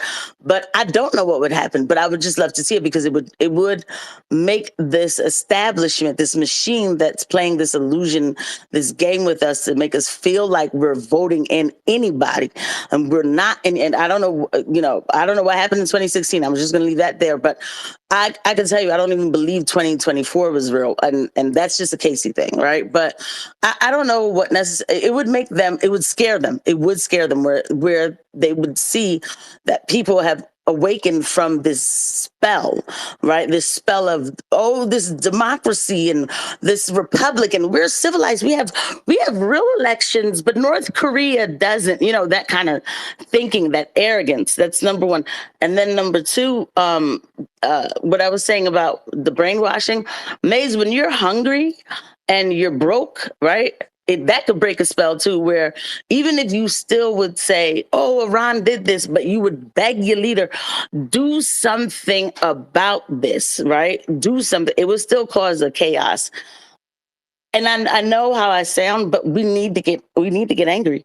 This government has completely, it's already, like I said, it has not been working for us.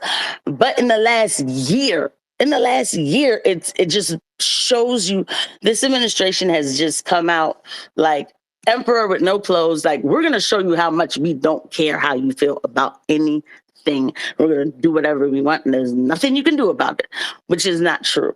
So people just need to get more mad. That's all. I feel you, girl. I feel you. I agree.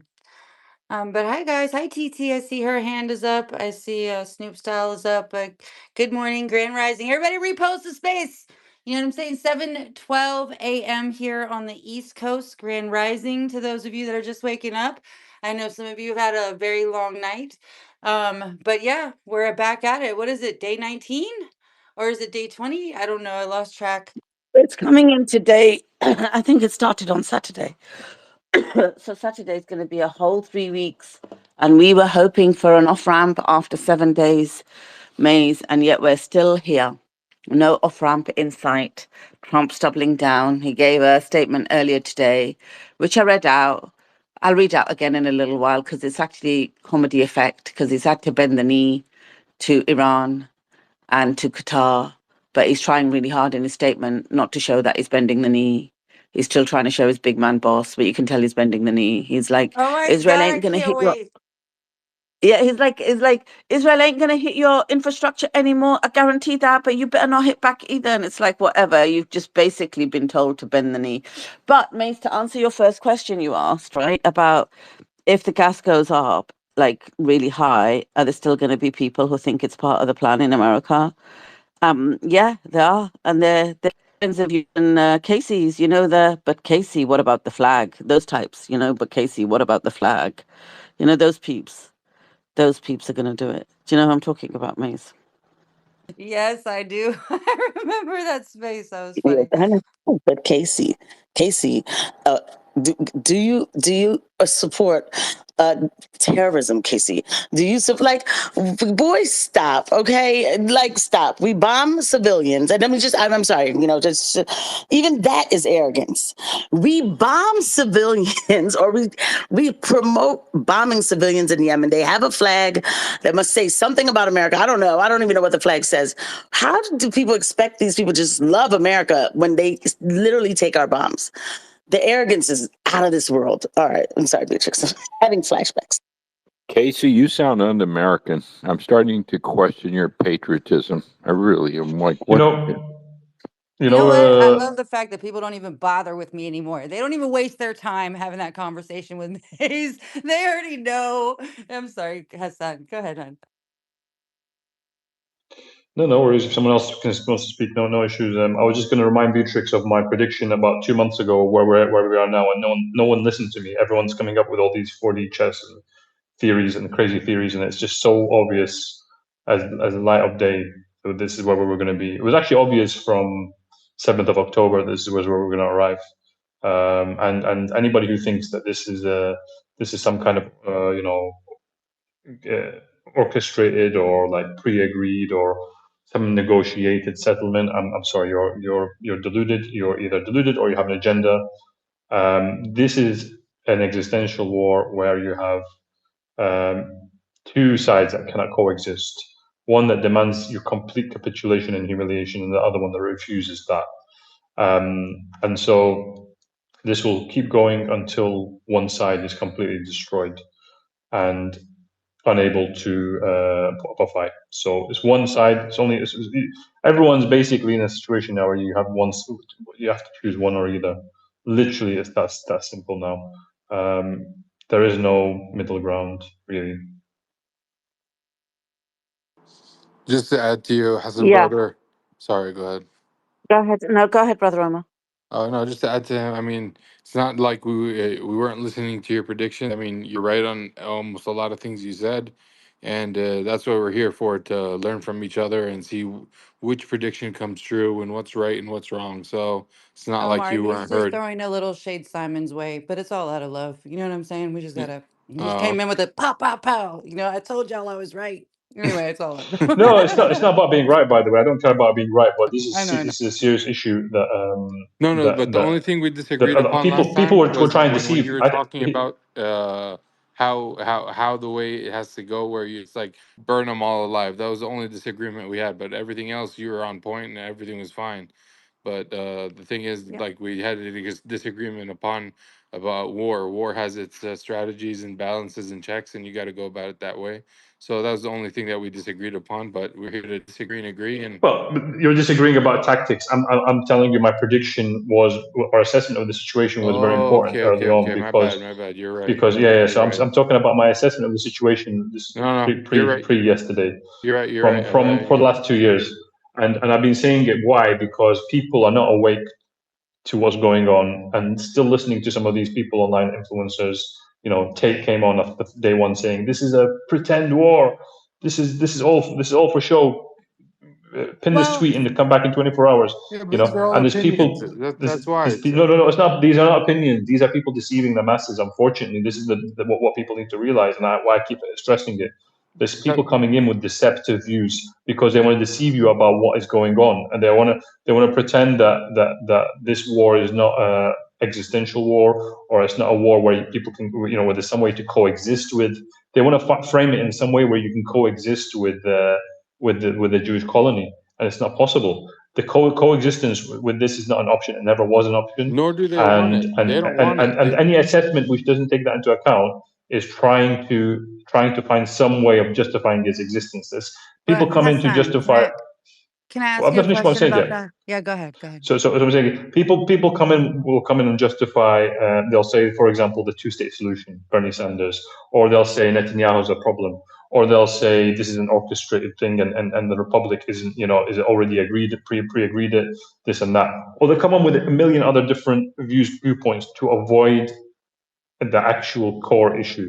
And the core issue is that you have a group of people, the Jewish colony, that have come in to spread and cause chaos. And you have exactly as the Republic framed it, two Satans, the Great Satan and the Little Satan. And they are what the world needs to recognize. And people are seeing it now. It sounds simple, sounds very simple, but sometimes things are as simple as that. So I feel you. There's just a lot of complexity layered in that, right? Because like I live in one of those Satans, I think that you're referring to, and I think that there's like just under. So okay. I guess there's got to be like we always narrow it down to those two things, like the two-state solution or this and that. I already know that if there's ever that government that is in existence over there, that it is going to be at war with everyone over there. And I think that there's going to desperately try to take over the region and just, whether it's from theological perspective to have the one world government governance over there, or whether it's from the trade route and geostrategic perspective, and so it's always going to be that. So I agree with you on that front. But I also do think that there are a lot of these okay. So the notion of them being pretend wars, meaning like this is something instigated, it's on the world stage, but it's really happening, obviously. But like if you look at the strategy documents, like the Pathway to Persia and rebuilding America's defenses, like they legit wrote this down, like they envisioned all of this. And I mean, in hindsight, it's just quite marvelous how it all materialized. And I think that there is an element to that too. There's truth to that too. So, I just wanted to throw that out there. Um, I Well, look. You've always got complexities in the world and life, but you also have situations where the truth becomes abundantly clear. And the truth, when it becomes abundantly clear, anytime you try to distract from that truth with false narratives and cover-ups and kind of trying to include complexities which really don't change the nature of the situation, you're being either deliberately deceptive or you're falling for some false narrative.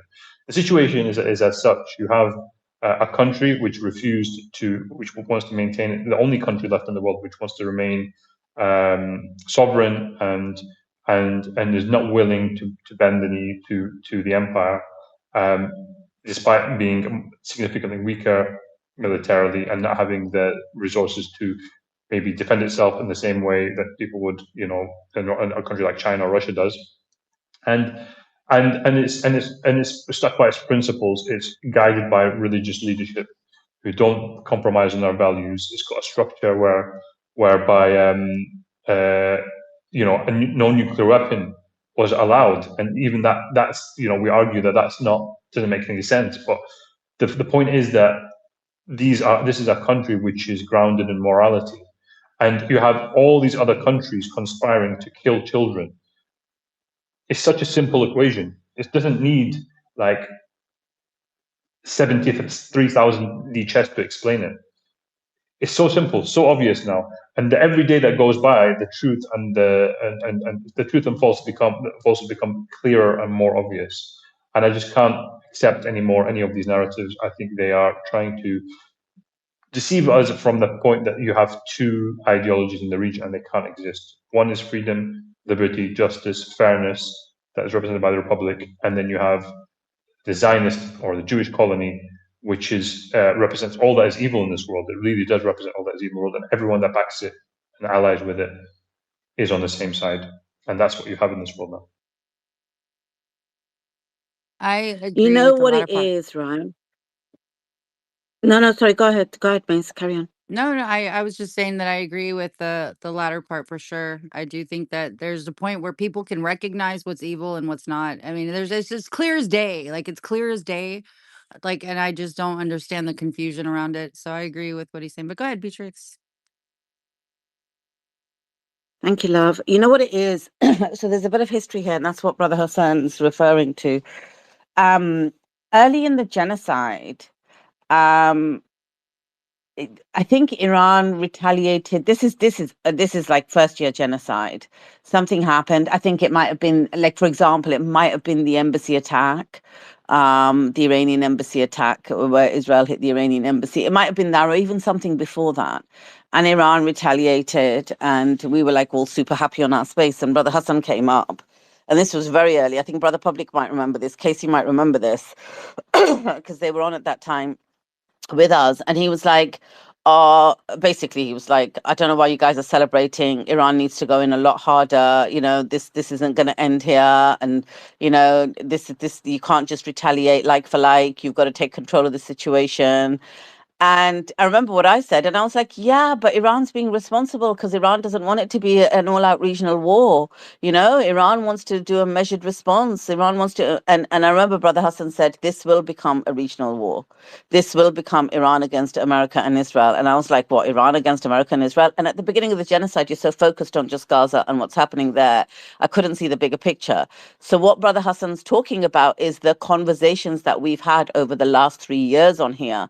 And over a year ago, he came on and he said, what are we now, March? So it might have been December, maybe December 2024, January 2025, something like that. And he said, you know, this is if Israel and America strike Iran, which I think they will, and I was like, I don't think they will. Like literally, Trump's not going to go. Then he was like, they will.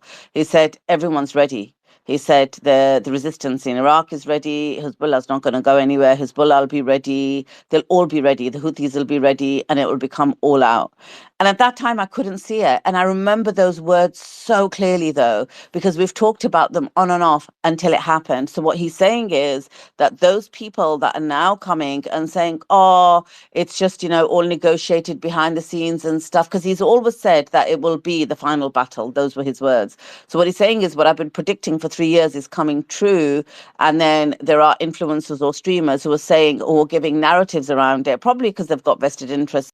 Or like the Tate you said, I think he's based in Dubai or something like that. They're giving it a certain frame around it. He said, and that's disingenuous because Brother Hassan's been talking about it since the beginning of the genocide, that this will happen. And he actually said at one point that, you know what, Iran's leaving it too late. This is going to happen. They will attack Iran. And at that time, I couldn't fathom it. Until the morning it actually happened, I really didn't think it was going to happen. I really didn't. I don't trust Israel. I don't trust America. But until that, and I remember we did a space late Friday night. I went to sleep. I'd been asleep 3 hours. I got up to go to the washroom, came back, and all my phones had been blowing up. And I thought, what the hell's happened? I've only been like going asleep 3 hours. And Asin Suleiman had started a space saying they bombed Iran. And I was like, no freaking way. They went and done it. And actually, Brother Hassan's one of the first people I thought of because I thought, freaking hell, he's been telling us that they will do this. He's been telling us for 3 years. That's what he's talking about, right? Is that what you're talking about, Yeah, Brother yeah, Hassan? and also the idea that people were saying, this is going to be another 12-day war, or the 12-day war was just an orchestrated thing. The 12-day war was not an orchestrated thing, and that's a lie. That's a blatant lie. But it did end because it kind of wasn't ready for this all-out war that we're seeing now. But it staged the ground for this now, and that was everyone knew once that happened that this was going to happen, and there's no such thing as another 12-day war happening. This will be the final one, where either either us or them. And the framing of it doesn't need to be more complicated than that. You don't need to add any finances into it, or you can see now with oil prices. They don't give a damn. Like this Jewish colony is happy to burn the whole world down with it. And because people don't fully comprehend who these people are, and maybe some cases they'll say, oh, we can, maybe negotiate with them, like that guy who came on the space yesterday, or eventually, there'll be a negotiated outcome and this and that. It's because they don't understand who these people are. Once you understand them and you know how they think, and you want and what they're willing to accept as terms, and they have the maximalist kind of agenda of you basically worshiping them and sacrificing your children on their behalf. Until you appreciate that that's how they operate and that's what their ideology is, then you'll always come up with these false narratives, and that's where I'm always fighting back against this, because I believe that it's all there as a deception to avoid addressing the core issue.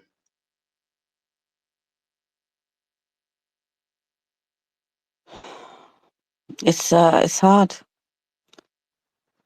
I think most people would say on this panel that they didn't think we would be here. I didn't think we would be here. I didn't see it the way you saw it. I'm not even going to deny it. I think that it'd be fair to say, Maze, until it happened, did you believe it was going to happen? Did you actually think Trump and Israel were going to do it? I I don't know. I'll just say that it wasn't an impossible thing, but I sure didn't believe it was going to be, anytime soon. So I think I was kind of out of touch with it being like right now. I thought he I thought he cared a little bit about what his people thought, you know? Like, I thought that he would at least try to hold out a little longer, but, it seems that it's pedal to the metal right now because they feel like they have 3 years to get this done, and they are going hard, and it's terrible. But yeah, it was a sobering moment. Can I just say real quick? First of all, Maze, you have this really cool way of laughing. I know that laugh. It's like that. It's really serious right now, but then you give this chuckle that just it calmed me down for a moment. But because we are talking about serious things, right? But I think we all knew it was going to come. I didn't think it would be this fast because, we started to make plans a little bit for this summer, and there's a thing because Titi was talking about Iran Air.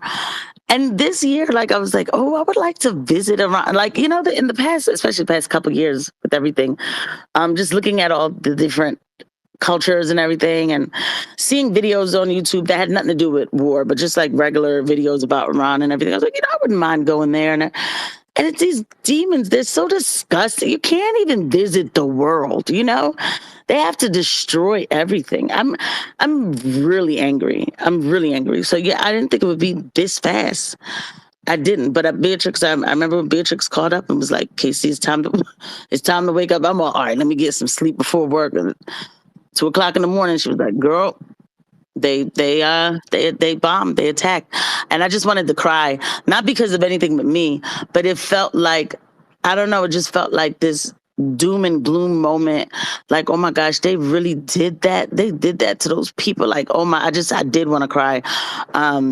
But God bless Iran. I just keep saying that because they really are showing me that there is hope. And if, like, God bless them because they're sacrificing a lot, but they are showing me and others that there's still hope. So, yeah. Casey, By the way, we know that the enemy, the devil, comes to kill, steal, and destroy. the writing goes on the wall when you realize if you just look at one angle, right? You have Adelson controlling the White House via Trump, and you have the midterms coming up, and you have Netanyahu on an accelerated timeline. He wants to achieve so much in a very short time. When you look at things, they're sometimes it's really simple. It doesn't need a huge amount of analysis when you understand when the truth hits you in the face. You don't need to go around and play 3,000 chess to try and explain something that's so simple. Netanyahu controls the White House via Adelson. He's in power for a number of years, and he's willing to do all the things that the colony wants him to do. And he's only got that power indefinitely. That power for a period of time could reduce massively in the midterms. So they had to launch it now. So it was very, very obvious if you just look at these very simple pointers, and it doesn't need a huge amount of analysis. I hope people can see that now. I can see it, Brother Hassan, but you know what? I think it's what we hope for, isn't it? And after watching the genocide and also knowing how much the people of Iran have sacrificed and struggled under sanctions and how they've been inflicted, like, the terrorism that's been done on them. Just periodically, whenever Israel and America wanted to, it's not just now, it's been going on for a long time. You just secretly hope it's not going to go there and they're not going to make those people suffer even more. I just didn't think it would happen. And when I saw that Suleiman was on the space, I just knew. And I saw, like, literally, I had messages, my phones, like so many missed calls. And this is in a space of 3 hours. I'd just gone to sleep. And I picked up the phone and I woke up Casey and I said, they've done it. They have actually bombed Iran. I said, I need to jump on the space. And that was it. And then we haven't stopped. It's been, 19 days, coming into 20 days now. We've been keep going. But I just hope they wouldn't do it. And I think the world is rooting for Iran. It's literally the last bastion of hope for humanity. And it is that. And I know that there is this theory out there that once there's going to be some form of regime change in Israel, in Iran, and in these countries, the hardliners, quote unquote, I don't class them as that, but quote unquote, the hardliners will be removed, and then America will exit the region. I do believe America will exit the Middle East. I don't think they're going to have a choice. There's going to be nothing left of their empire in the Middle East by the time Iran finishes. Amen to that, right? So Iran, it's not that America's willing. I want to change that language. It's not that America's going to exit the Middle East. It's that Iran's going to stop the occupation of the Middle East by America. So I do believe that aspect is going to happen. But then this whole thing of then they will get to a negotiating table and negotiate the outcome. I just see. I don't know. I, I I just don't. I can't see that. I just don't know what kind of world it will be. And the first thing that comes to my mind is what kind of Israel will it be that they're negotiating with? Because any form of Zionism has to be gone. Otherwise, all of this was for nothing. Zionism has to be eradicated. Otherwise, all of this was for nothing. Can I jump in And here? by the way, I'll say when I don't understand something. Like right now, I'm looking at Brent crude. It's $114. Why the hell isn't it 150 already? Can anyone explain this? It's called plugging. Can I jump in here for a Yeah, second? we've been hammering that out, brother. We've been hammering that out. It's called market manipulation. So how do they manipulate the market?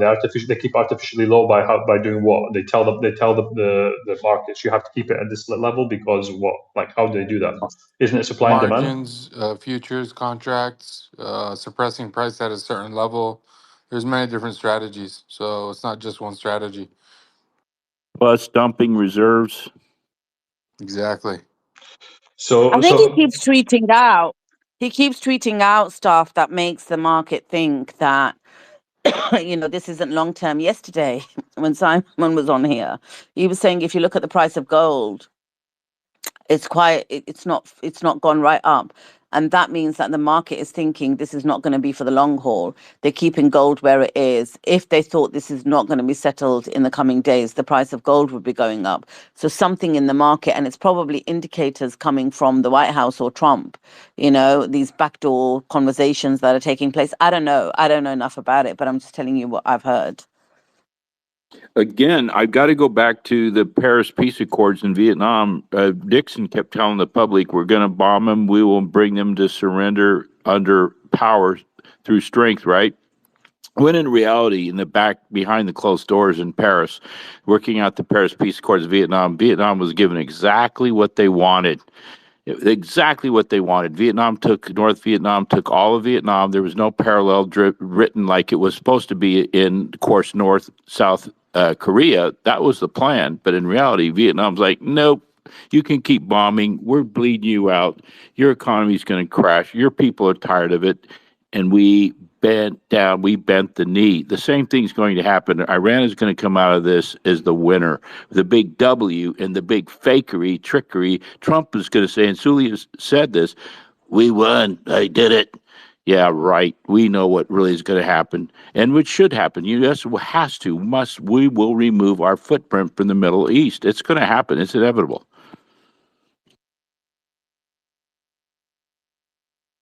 Yeah, but Brother Hassan's asking about why the oil price is still high, who's manipulating the markets, and sorry, still relatively low considering what's happening. I don't know, but UK is reporting that airlines are going to have to ration fuel. I don't know how they ration it, but they get a little percentage, I guess, or something. I don't know. But there's going to be a lot of cancellations. Long haul flights are going to be massively disrupted. They're not going to have fuel to fly people, so we're going to be grounded, pretty much. Which sparks a whole other theory in my head linked to 15-minute cities, no traveling, CDBC, but I have to drop now. I'll come back CBDC. hopefully in a short while. Thank you everyone Yeah, for putting thanks, up with Brother me. Hassan. Thank you, Cheers. Hassan. Andy, jump in.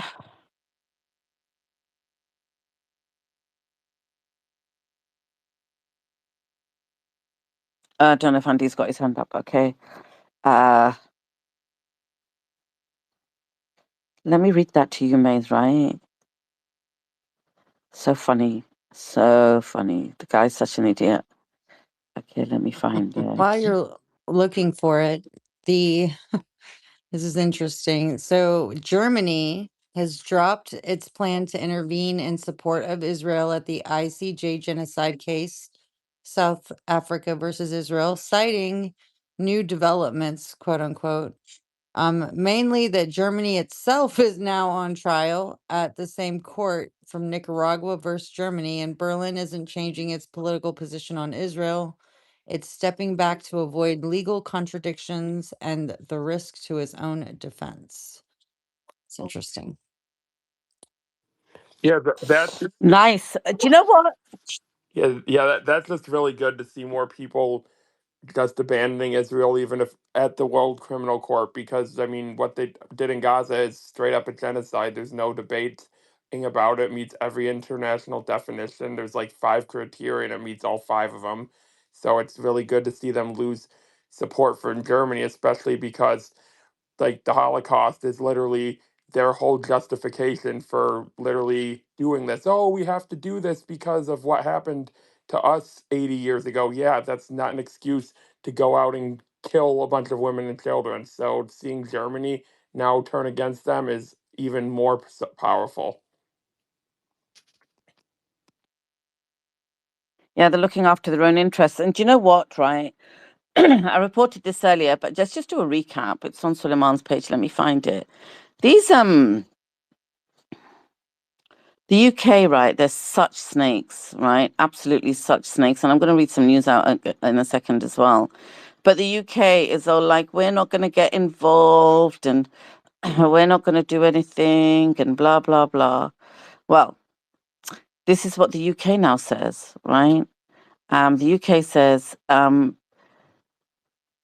we're still talking to the US military and other allies about options to open up the Strait of Hormuz. A number of UK military specialists have been sent to US Central Command in Florida to help with the planning.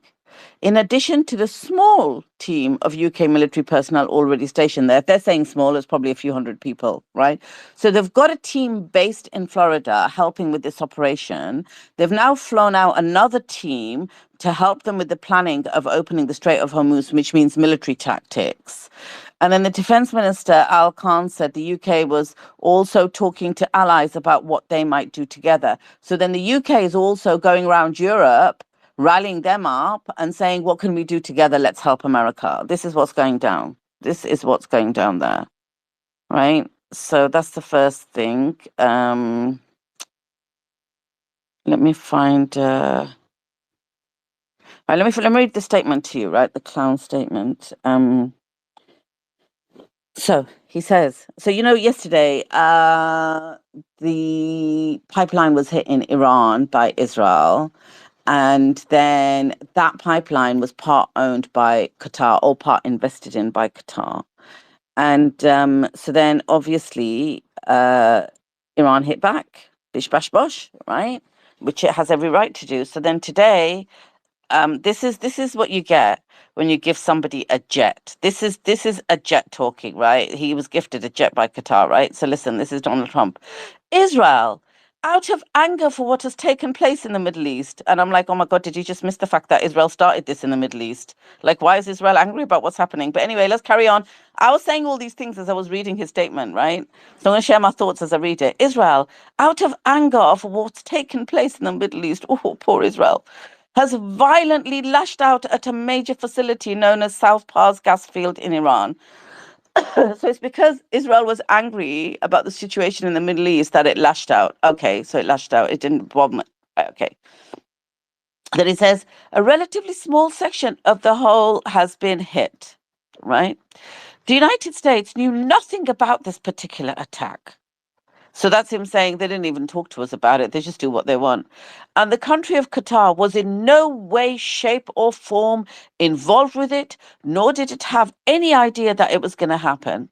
And that's him saying to Iran, look, please don't attack Qatar, right? They're my frigging funders, and they didn't know anything about this. Throwing Israel under the bus without really throwing Israel under the bus. But please, Qatar was in no way, shape, or form involved with it, nor did they have any idea that was going to happen. So he's begging Iran to let Qatar off the hook. Then he says, unfortunately, Iran did not know this or any of the pertinent facts pertaining to the South Pars attack. Right. He just forgets that they're in a war anyway. And then he says, and unjustifiably and unfairly attacked a portion of Qatar's LNG gas facility. So basically, what he's saying is Israel did it because Israel was upset. Qatar knew nothing about it. And Iran was wrong because Iran should have actually called somebody to fact check this in the middle of a war. Right. Okay, let's carry on. Then he says, and then he says this in capital letters, no more attacks will be made by Israel.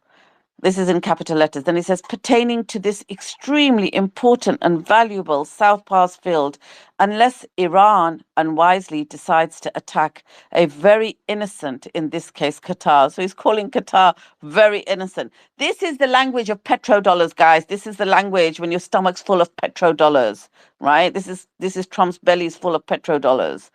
And then he says, in which instance, unless Iran attacks, in which instance the United States of America, with or without the help or consent of Israel, and I'm thinking, did you really write that you need the consent of Israel? Like seriously, you're putting it out there black and white.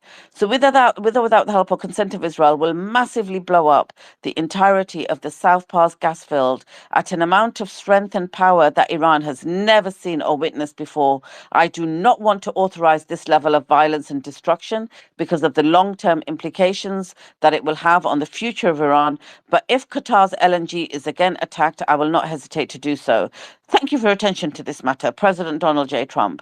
And I read this and I thought, you know what? Apart from all the comedy bits in between, where I just think you're pathetic, you're even saying you need consent from Israel, and this is Qatar's petrodollars. Qatar's made you get on your knees and say to Iran that this will not happen again and we had nothing to do with it.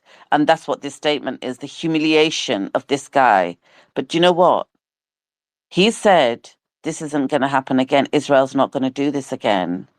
And therefore, Iran should not hit back at Qatar. This is now Israel's license to do a false flag and do it again. And Iran will lash back.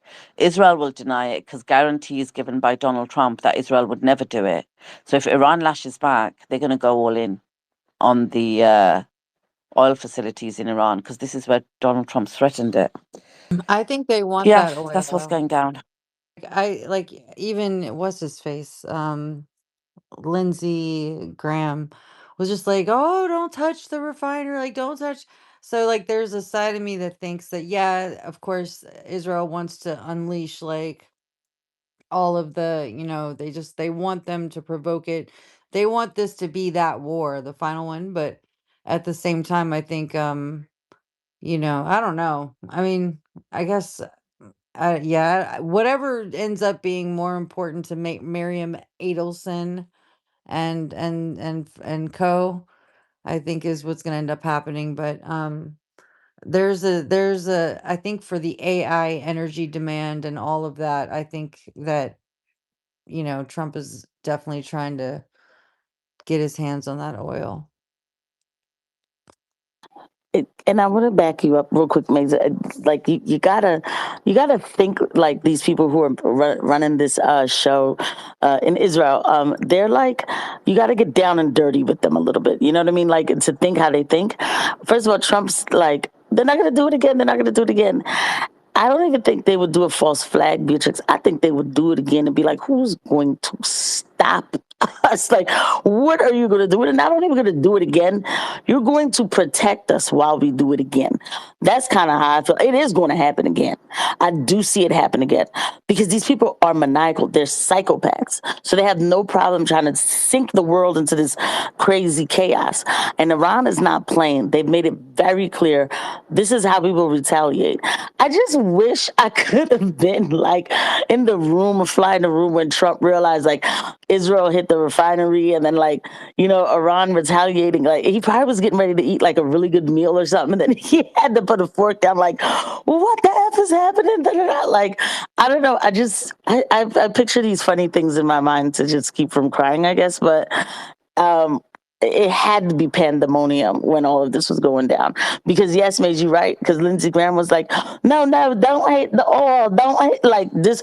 Who cares about the kids? Whatever. Iran, we're gonna take you out. We're gonna bomb everything. But no, no, no, not the oil. Israel, please. I love Israel, but please don't take the oil. So it's like, whoa, it's like, if it wasn't so deadly, it would be the best comedy show.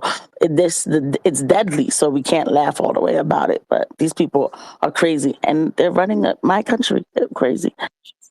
No, but Casey, it is laughable in the sense that we're stunned, shocked. We don't have words when the unbelievable becomes the unimaginable, wrapped inside of insanity. We're shocked, and we laugh at this insanity, and taking it seriously. But it is laughable. It's how ridiculous it is. Andrew, I will go even further. Since passing of Kennedy, the American democracy has become choosing between the hyena or the jackal with the rabies. So both the jackal and the hyena are ruled by the blue state, the blue people, the special people. In regarding to the plugging of the oil prices, it's very easy. Open the reserve, release some to the market, and those reserve within 2 weeks will come to an end. You like it or not, it will come to an end. And if they think they're gonna go back to Brunei and all these countries that got oil and buy from the those oils have been sold in few not that in advance for 6 months ahead or a year ahead by being hedged or future pricing and so on. Coming to the my accent or what they say about Andy is not the accent that matters, it's the knowledge that matters. I want to go to my brother Omar here and say one thing to him. The Iranians for the last 10 years has building dominoes across what's going to happen. And the person and the people who's going to flick this domino are the Palestinians. Once that domino is flicked, one by one will fall. You like it or not, and this domino will start from Strait of Hormuz and with the oil prices. No longer they can fly their F-16, F-18s, F-35s that have no parts for anymore or can ship it, can bully the people of the region. I agree 100% with you, brother. And it's exactly like you said, but no one can really take the credit for what's going to happen. This is a united front, a united resistance. So it's going to start with the supreme reign and region of the powerful Iran. And since all the resistance is united, it's gonna start from there, and then with Hamas, and then with the Houthis. So it's all united, brother. We can't. No one can take one credit. But one thing I can say is, like you just said, Iran has been preparing this for at least 27, 37, 40 years. I don't know exactly the number, but I just know it's a long, long time.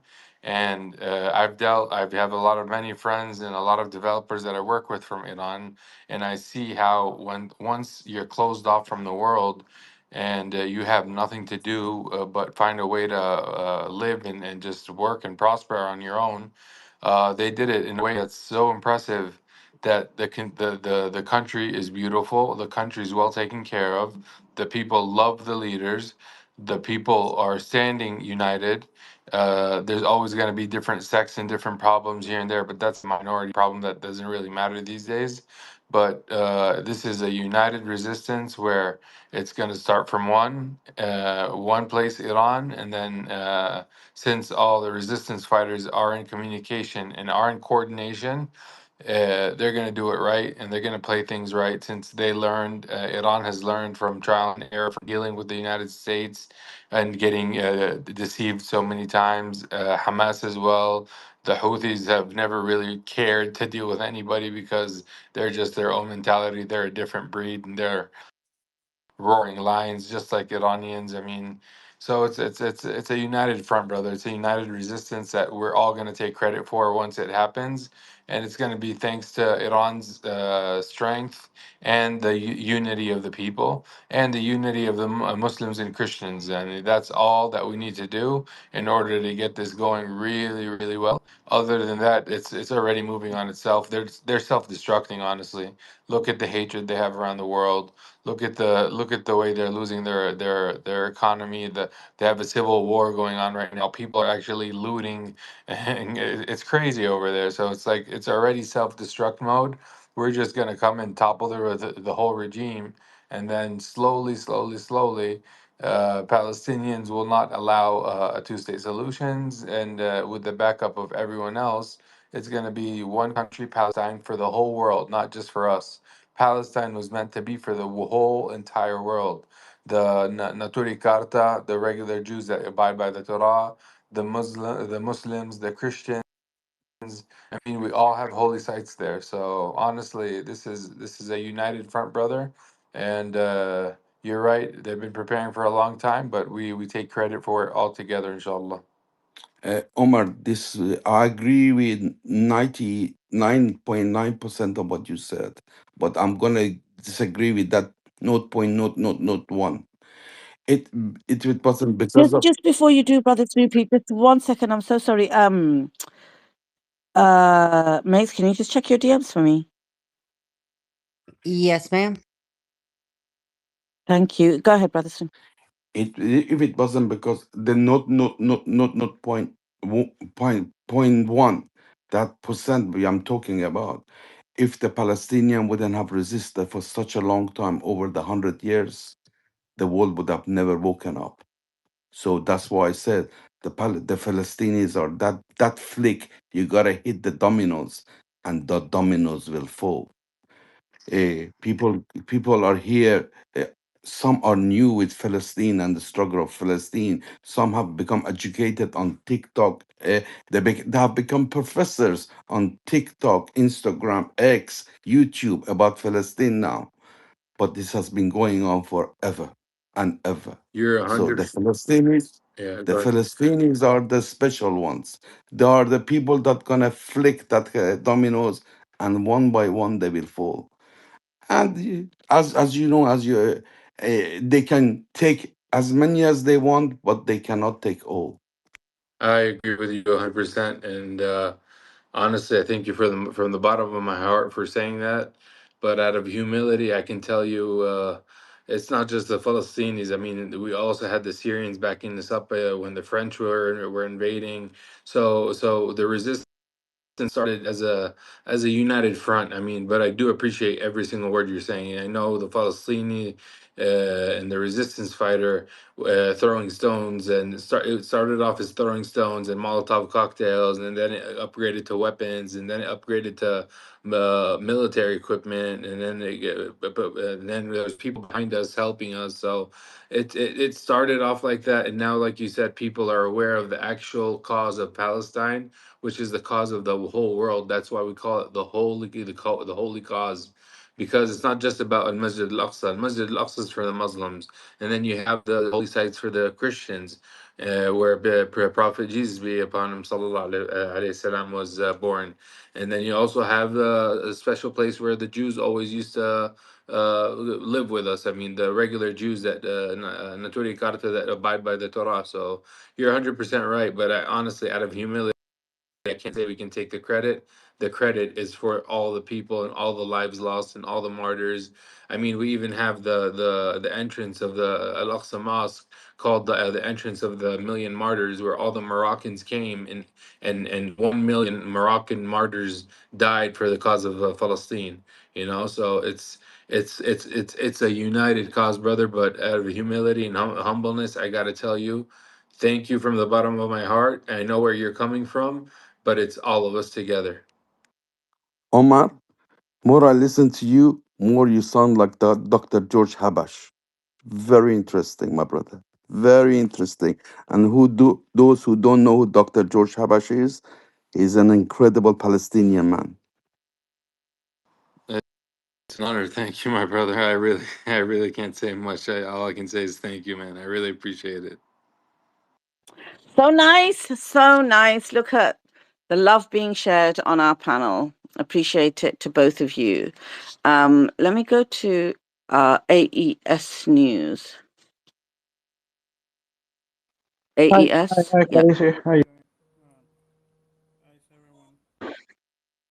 I hope everyone is doing good. I just wanted to point at something that. His mic's not great. Is it great? Is No, it it's not. okay? But it's like echoing. Hello, you getting me now? Better, yeah, better. Okay. What I want to stress here, I just want to point out something.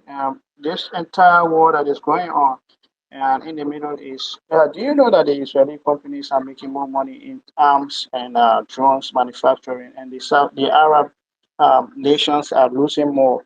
And it baffles me why they are not coming together to realize what is happening to them. And instead of them coming together as people, as religious nations, and Iran is also a Muslim country. Once a country is considered a Muslim, all Muslims supposed to support that country. But it kind of baffles most of us.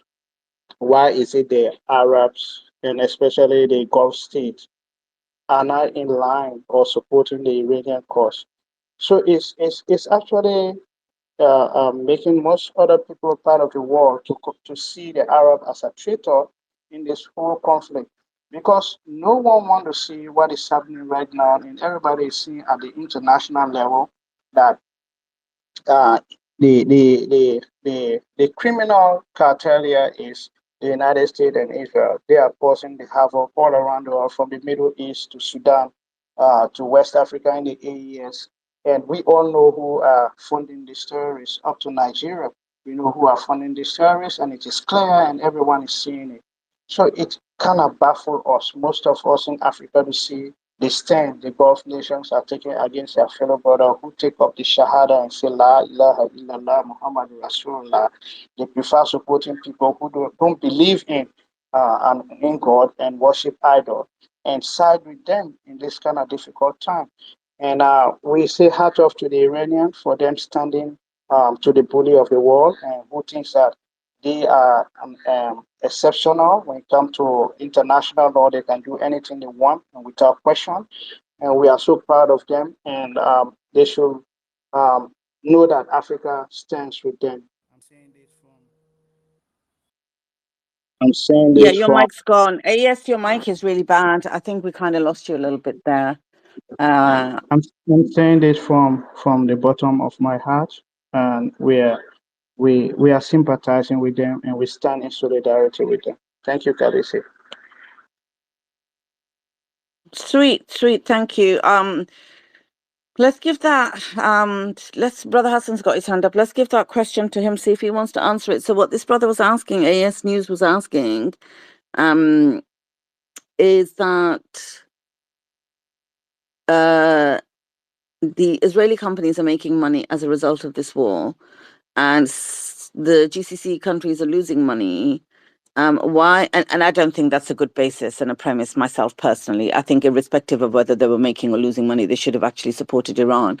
But he's saying, given that they're losing money, why aren't they supporting Iran as Muslim nations? They should be coming together and standing as a bloc. And AES News, while you were saying that, the thing that was going through my mind is the last message from Ali Larijani, his last message was so strong. It's going to be remembered in history for years to come. He did that 6-point message, and it was to the Muslim countries to unite.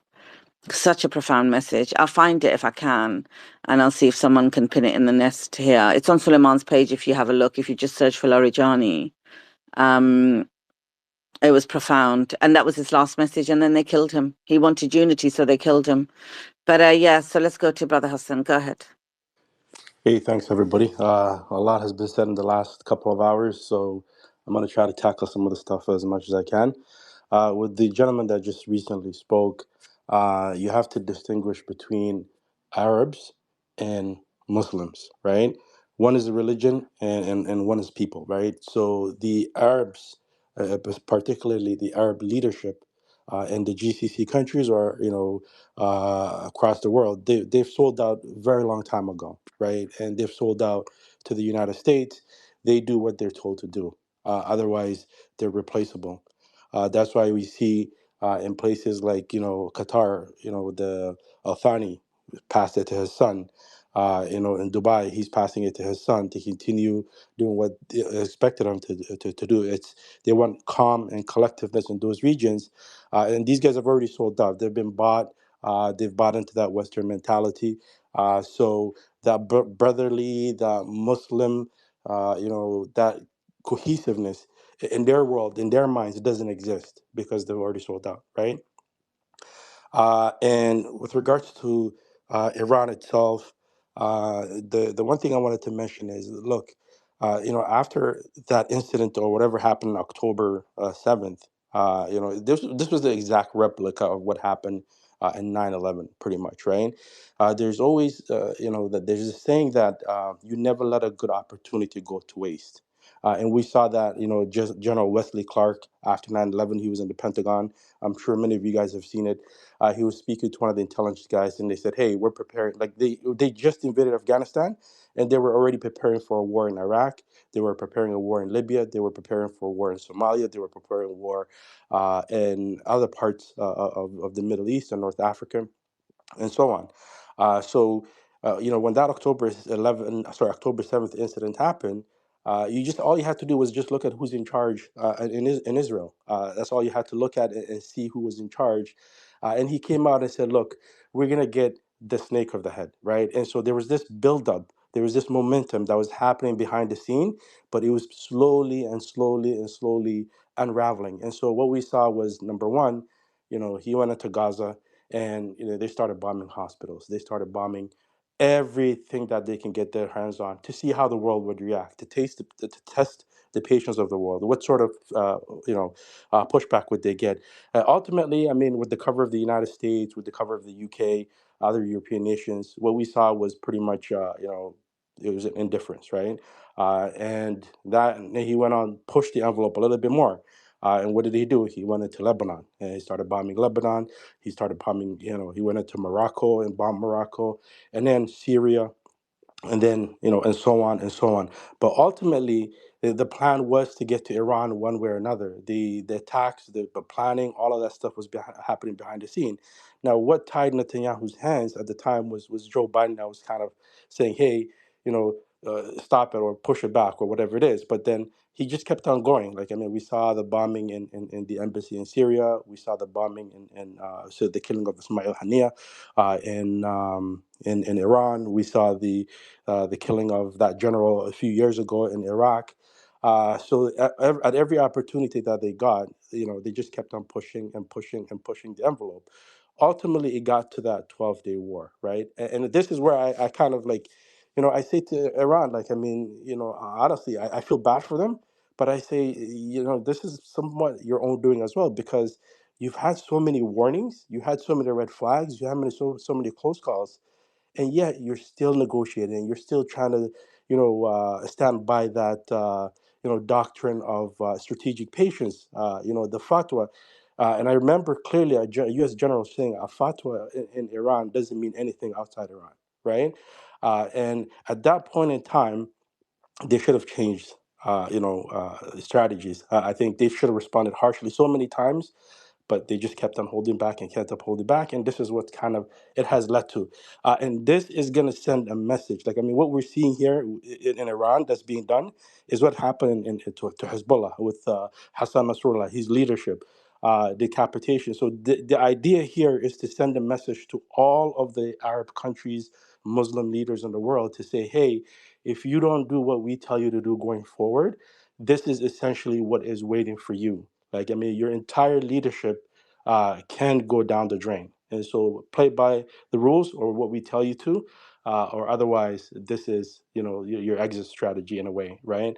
And as much as we would like to put hope on these, Arab leaders, they're pretty much, like I said, it's you have a better chance of putting a hope on, you going to the moon per se, versus expecting these leaders to kind of wake up and take the side of Iran. And I'll just finish off by pretty much saying, I think somebody had mentioned earlier that the Arab leaders were essentially going to ask the United States to withdraw from the region. I think that's going to be. I think what's going to happen, in my opinion, is going to be the opposite. I think there's going to be, once the war is over, once things are done, you're going to probably see a reinforcement of the United States in that region, and probably more from Israel. As much as I hate that, UAE has already come out and said we're gonna, strengthen our relationship with Israel to defend against Iran. Well, like, that makes absolutely no sense. The whole reason why they're getting attacked right now is because of what Israel has done in that region. And so when you hear these types of things come out, and some of these leaders in Dubai or the UAE coming out and saying these things, then it just kind of gets to show you, like, I mean, there is a plan unfolding behind the scene, right? I said I was going to finish off there, but I'm sorry. One last thing I wanted to say was elections in the United States and oil prices. The oil prices that we're seeing right now, what we're seeing and paying at the pump, that was pretty much, oil that was purchased in the market about a month ago. That takes time for that oil to come in, get refined, and hit the market, right? Oil prices are going to continue to go up, and it's going to be proven, like, the emperor has no clothes. Like, as much as Donald Trump is going to say they're going to get cheaper, da da da da, it's not going to happen. The longer this war continues, uncertainty will continue. You'll see, more refineries go offline. You'll see, that the Hormuz, that whole region is closed up. And you'll see slowly that, we're going to get to $150, and then potentially maybe land at somewhere between $175 and $200, or in that range, right?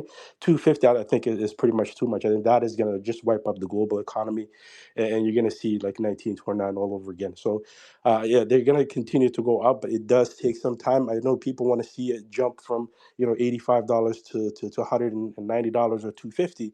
It does take time for this to kind of filter through the system and for prices to reflect down the road.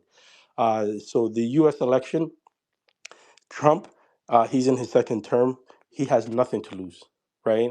When, especially, like, I mean, if you're a first term president, you're gonna play nice. You're gonna try to get some things that are, conservative done, some things that are, Democrats done. If you are reelected in your second term, you pretty much, the gloves are off. And his mentality right now is to cause as much havoc, as much, make as much money as possible, mess up the world, tie down the hands of the Democrats, because he knows Democrats are going to come in. This is, usual, right? Like, I mean, people get mad at Republicans, they go Democrat. They get mad at Democrats, they go Republican. And you're going to find yourself again in the same situation we found ourselves during the whole Gaza war. And, with Kamala Harris, with Joe Biden, absolutely doing nothing, people being frustrated. And then that's going to essentially push these people back to the Republicans. They'll come in, do the same crap, and then, and so on and so on. I know it's not, what people want to hear, but the American voter, if you have to, if you look into their psyche, is that you'll see they're only impacted by one thing. Like, if a war is happening, like, on the other side of the planet or whatever it is, yeah, okay, it's out of sight, out of mind. It's not happening here. But the moment that you mess with their paycheck, the moment that their life gets expensive, the moment that there is, they're paying a lot of, gas at the pump, or they're spending more money, and their budget, they can't budget properly and things like that. That's when they start thinking of change. That's when their pockets are hit, that's when they start to vote differently. And that's where we're going to find ourselves in. I think the midterm elections, 6 months ago, and Netanyahu had a small window of opportunity to kind of get all of this in gear and make things happen. If this continues into the summer, forget about travel plans. Forget about going across the state to go see your family and driving and things like that, because life is just going to become that much more expensive. And you'll see a sweep of the elections in November, and we'll see Democrats come in. They're most likely going to impeach Trump again, but he doesn't care. So I'll leave it at that. Thank you, Hassan. Go ahead, that girl. What you got? Yeah, I just wanted to respond. So just a couple of things Hassan said just real quickly. When it comes to Iran with, oh, they should have did this back then and they should have already take this out or whatever. I used to kind of say stuff like that like before, but watching how they're moving in the last few years and learning more about how wars really happen, especially like how war gaming goes, and especially for non-Western countries, even a country like Russia, they're not like us with the whole shock and awe, move fast, this we're going to do, this we're going to do that. They knew this was coming. They've known for a long time this was coming. And the more time they had to continue to build their arsenal was just only better for them. So I'm glad that they dealt with it the way they did. But this time they said, you brought it to us and now we're going to finish it. You know what I mean? So, and they're focused. And I do think this war is going to last very long because it's going into being a war of attrition. I'm not calling it that yet because it's still only 3 weeks. But these type of people, they're extremely focused people, and they know like they have to play kind of the long game. We're running out of ammunition. Our stockpiles, this has been a problem since Ukraine. I'm sure people have heard this on the space plenty of times. Larry Johnson, who's come on, who Suleiman has had amazing interviews with, has talked about it.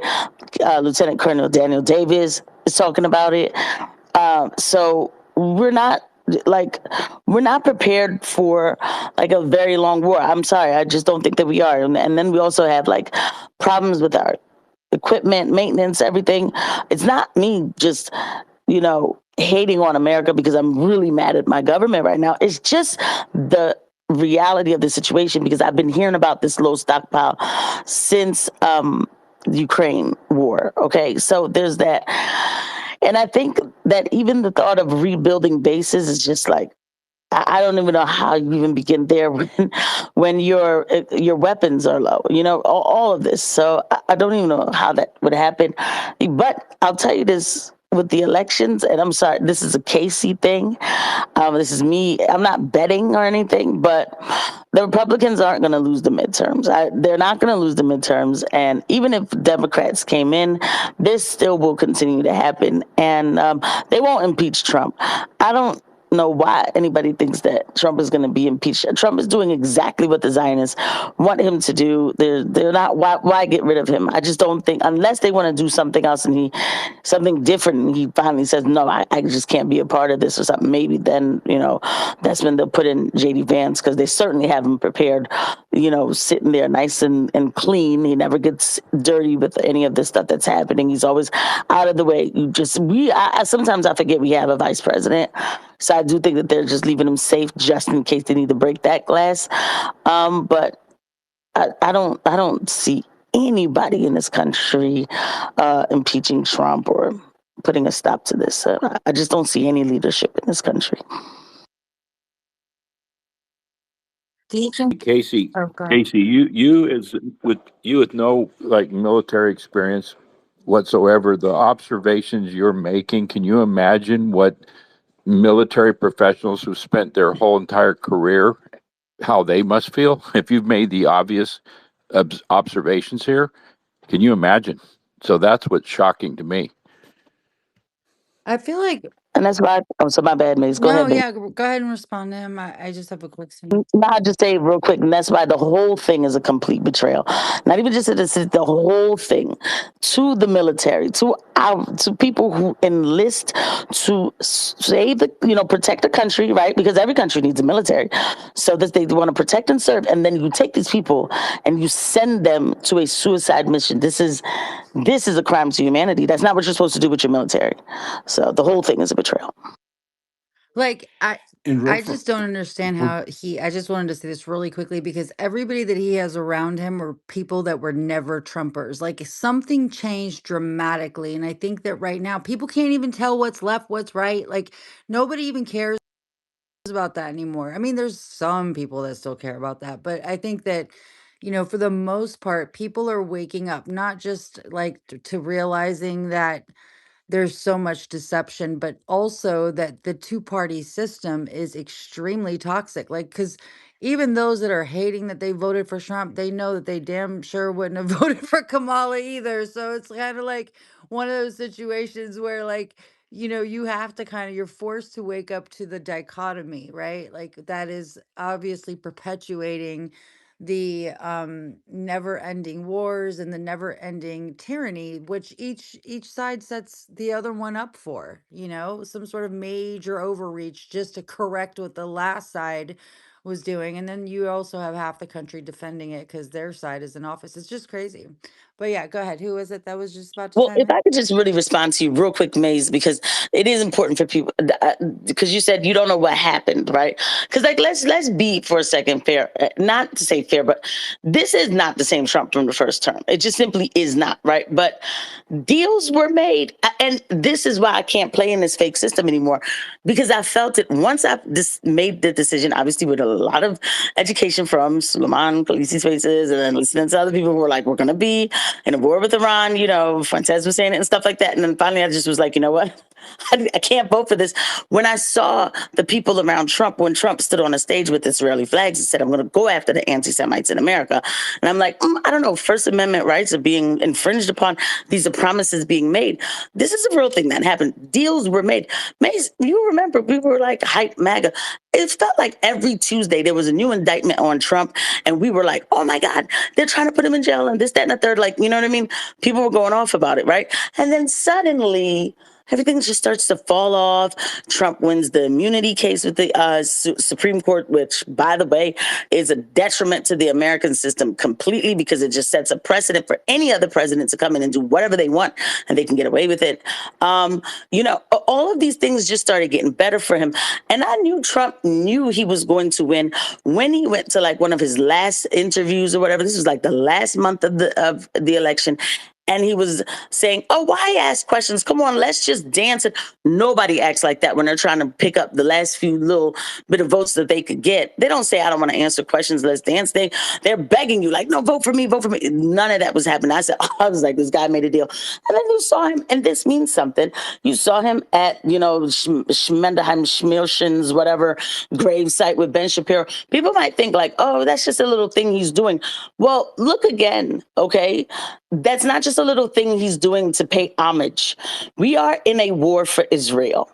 Okay? It adds up. Okay, so the dots are connecting. So yeah, this is why this is a completely different second term than what we wanted to have right after the first term. This is not that. This is something else. And I just needed to throw that in. Thank you. as I said, the difference between the hyena and the jackal. That's what it is. That's what America has. Either you have the hyena or you have the jackal. You choose which is which. In regarding what the gentleman talk about Gaza war, I have to correct you. It's not a war on Gaza. It's genocide and a concentration camp.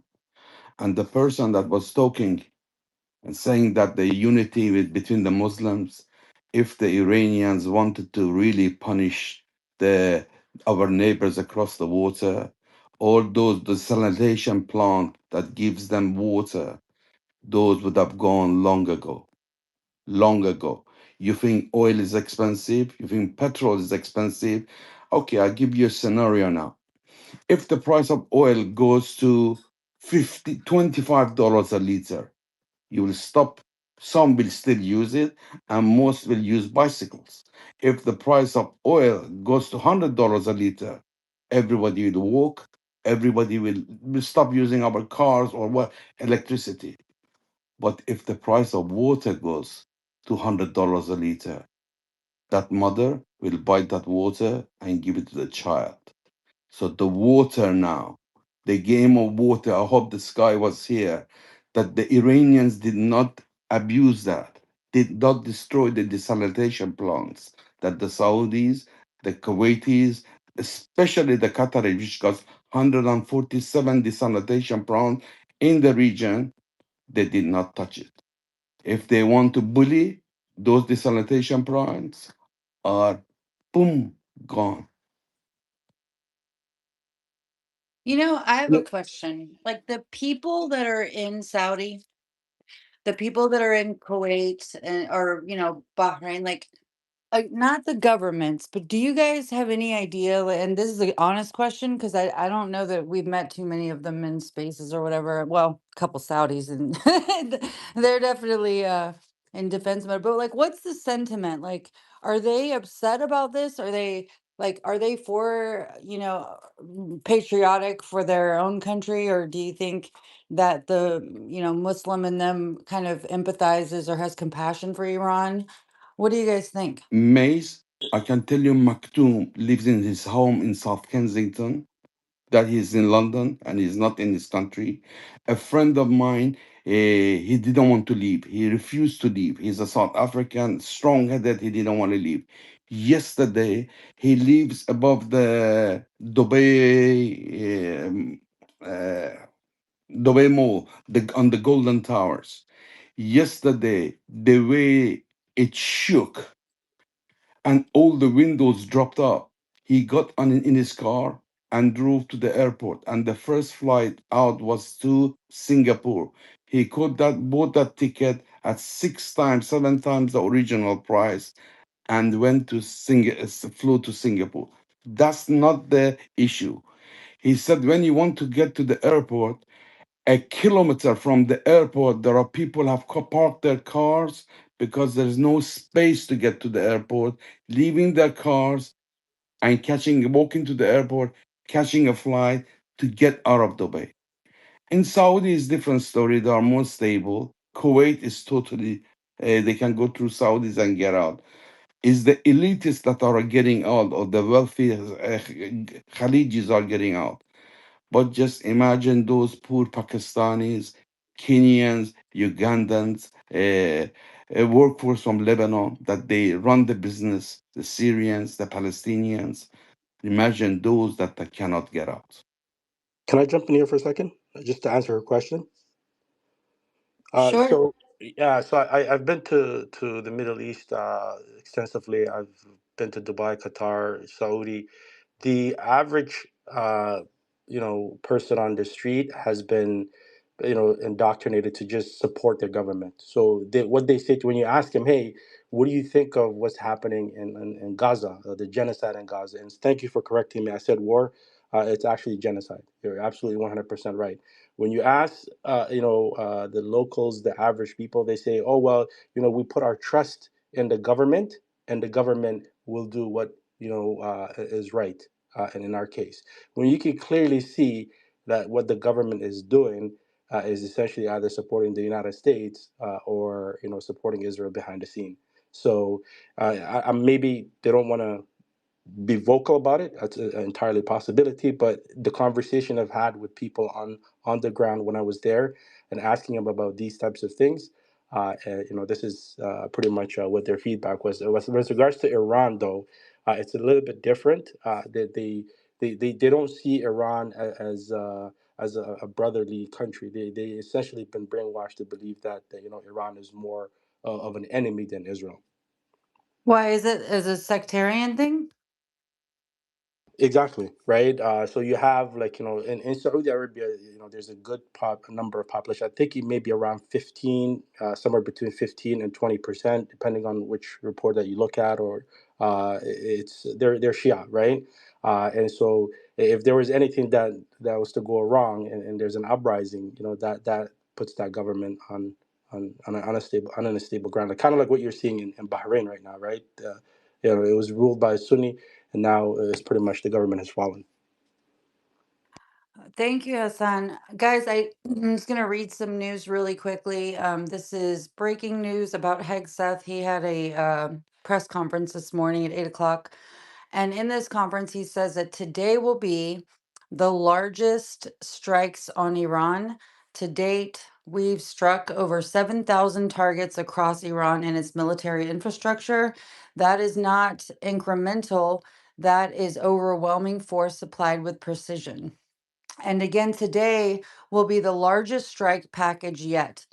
Yet, just like yesterday, as I've said from day one, our capabilities continue to build while Iran's continue to degrade. We're hunting and striking death and destruction from above. I can't stand this mother. Sorry, I just all right, I need to go like sit down Indian style and breathe. Like he just makes me so mad. Like, why are you so anti-human? He has this fantasy of bloodthirst, like crusade that he's living out, and it's so disgusting. That's just another like it's the people who are front facing also just make the rest of the world. I can only imagine what the rest of the world thinks about us, you know? Okay, so the They're next one. Yeah, go they're ahead. Maze. so advanced. They're so much ahead that their second aircraft carrier Ford running away.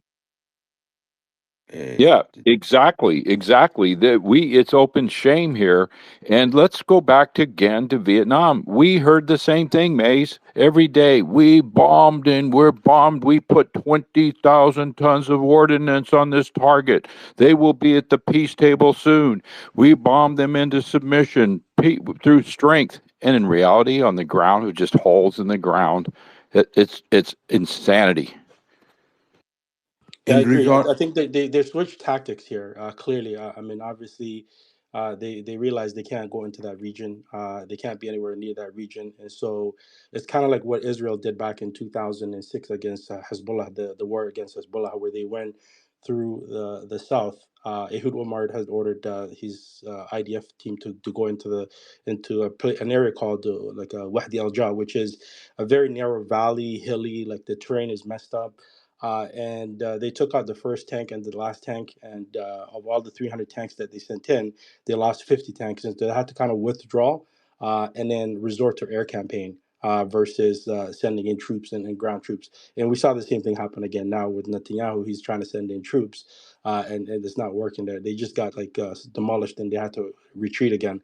And so what we're seeing with the U.S. is more of you'll see like more planes take off from Germany, Diego Garcia, other bases outside the Middle East, and it's going to be an air campaign to see if they can destroy as many nuclear facilities. The second objective I think of their war was to the missile producing factories, to take them out as much as possible, and then maybe potentially bring them to the table to negotiate, which I think is not going to happen. I think Iran is too pissed now to be able to negotiate. treat me like a 4-year-old and only 4-year-old. How are you going to send these troops on a 787 Dreamliner first class? How are they going to get there if they cannot protect their most elitist aircraft carriers? How are they going to get to this Karg Island? Are they all going to Yeah. swim across? Are they going to get there? There is a railway. Are they how are they going to get there? Yeah, I don't know. The But diaspora just of lies must stop. The American people, like it or not, not today, maybe not tomorrow, not next week, they will wake up. They will wake up in the hard way like they did in during the Vietnam War. This time, people don't understand how big Iran is. I mean, I'm sure all of you do, and those who are some don't. Iran is 8 times the size of Iraq. Iran is 4.5 times the size of Turkey, with people with different mentality. I mean, really different mentality. When an 86-year-old refuses to move from his home and he's got his grandchild, his wife, his son in law next to him, he is looking to be martyred. People don't Yeah, they don't. understand this. If it Oh, was anybody else, would have been living in Moscow, would have been like Assad in Moscow, anybody else in Right. Beijing. Okay. So hold on one second. I think that girl has something to say, and I well, also no, have I know more you were news to read too. still. No, Maze, I know you were still giving out news or something. You were giving out headlines or something. I just didn't want to miss Yeah, what yeah, you were thank saying. you. Yeah, no, I appreciate the small talk in between because I know we get like through so much news that we don't get to comment on everything. So I like a little bit of back and forth in between is cool. All right, so this one it says Botswana denies accusations of hosting US military base.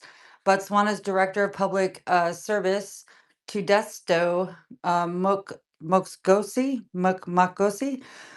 denied claims his country hosts a U.S. base at Thebefaswa Air Base, affirming full national control amid rising geopolitical competition for military access in Africa. And then, so this is crazy. This one has a video. But this is an Israeli airstrike hits Al Qasima Bridge during a live report by Russia Today correspondent in Lebanon. Like as he's talking, you just see this missile go whoosh and hit like it's so close. It's so close. I'll put this inside of the purple pill. Um, okay, I read the Hegseth one. Okay. So General Dan Kane, chairman of Chief of Staff, says that we're now flying further east and penetrating deeper into Iran airspace to hunt and destroy one-way attack systems. The A-10 Warthog is now engaged across the southern flank, targeting fast attack watercraft in the Strait of Hormuz. In addition, AH-64 Apaches have joined the fight on the southern flank, continuing operations alongside allies, including missions to counter one-way attack drones. And let's see if there's, I think that's, oh, the U.S. Embassy in Riyadh advised American citizens to consider leaving Saudi Arabia.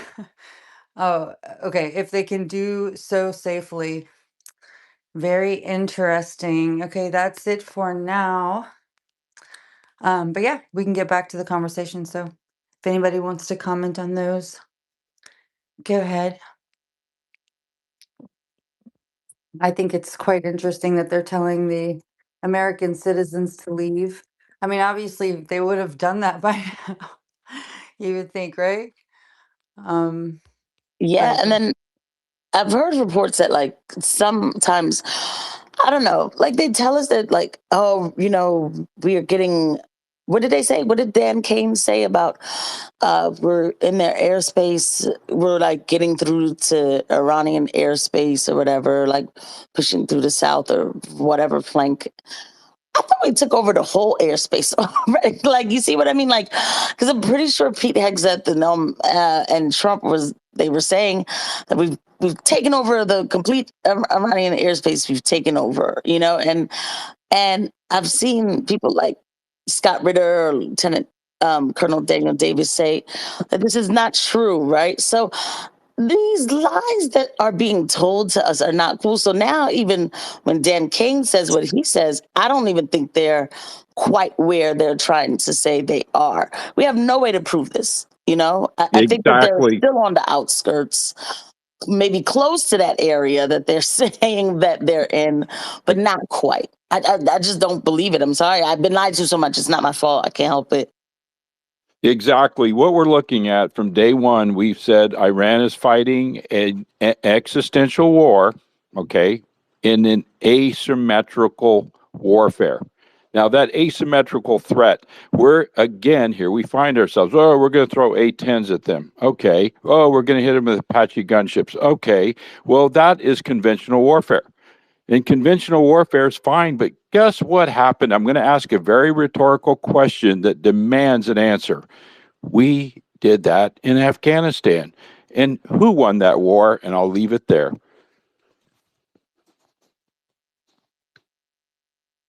I guess Exactly. another question that I have for you, maybe Andrew, if you know, or anybody else, what are they supposed to do with this 200 billion? Like, how long does it take to turn that around into something that's going to be meaningful for this fight? Like, I guess it take time to build weapons, or like What Yep. Yep. exactly is that for?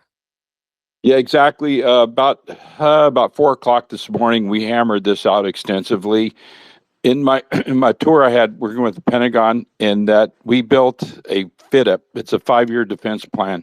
Everything's projected out 5 years in advance. That budget has to be, the budget outlays, excuse me, are laid out. That's just a plan. That's just like the family sitting down at the family and saying, "Let's make a budget. Next year, we're going to go to on vacation. We want to do home improvements in 2 months." Does that mean it's happened? No, it's a plan. A plan is a plan. That does not even take into account the contract awards to prime contractors, and the thousands of subprime contractors that come in under those awards. It's a year and years and years of process, but nothing has happened in reality. It takes, and then I'm not even talking about first article testing, and then destructive and in testing, and then approvals, and then you have hundreds of contractual contractual disagreements and infighting. A contractor didn't perform that or this or this. It's a long process. So it's just rhetoric. It's just words. But and inevitable came in here. We were talking about it. Show me the money. Well, we're going to do it. Yeah, well, guess what? In 10 years, guess what? I want to be a millionaire. I got it in the bank. Really? Yeah, it's on my plan. And I'll leave it there. Yeah, exactly. Yeah, and you know what? Just real quick too. I'm sorry because Maze asked that question, and not that I have like this experience, but again, watching Lieutenant Colonel Daniel Davis and Scott Ritter, they were talking about it because apparently Trump was like, "We're building the facilities. We're going to build the weapons, building the facilities." And Scott Ritter was like, first of all, that takes time. Then you have to get the machines in to build to make the weapons. Then you have to get the people to build you know what I mean? Like the whole thing, it's like this, people will think like, all right, we're going to get this money and in 2 weeks, we're just going to have a bunch of weapons. It does, nothing works like that. And these lies again. And I just saw Hegseth apparently is telling in a press conference, which we probably should have played actually, but in a press conference, he's saying, "Oh, the Iranian, the IRGC is making up lies in Iran to tell their own people. They're using AI, okay, fake images to tell their people things to make it seem like something is happening. This is how they're lying to their own people, while he lies to us. And all that makes me feel like is okay. So they are using the AI because something is not right with the imaging that's coming out. That's how I feel about our government." And that he could say that about them while they lie to us is extraordinary. Exactly. And I'm having mic problems. Sorry, I'm trying to close my mic. So if I'm not intentionally leaving my mic open. I just can't get to close. My screen's really freezing up here. But yeah, absolutely, Casey and Maze. Yeah, what we're seeing is insanity. But here's the big thing. I need to say this.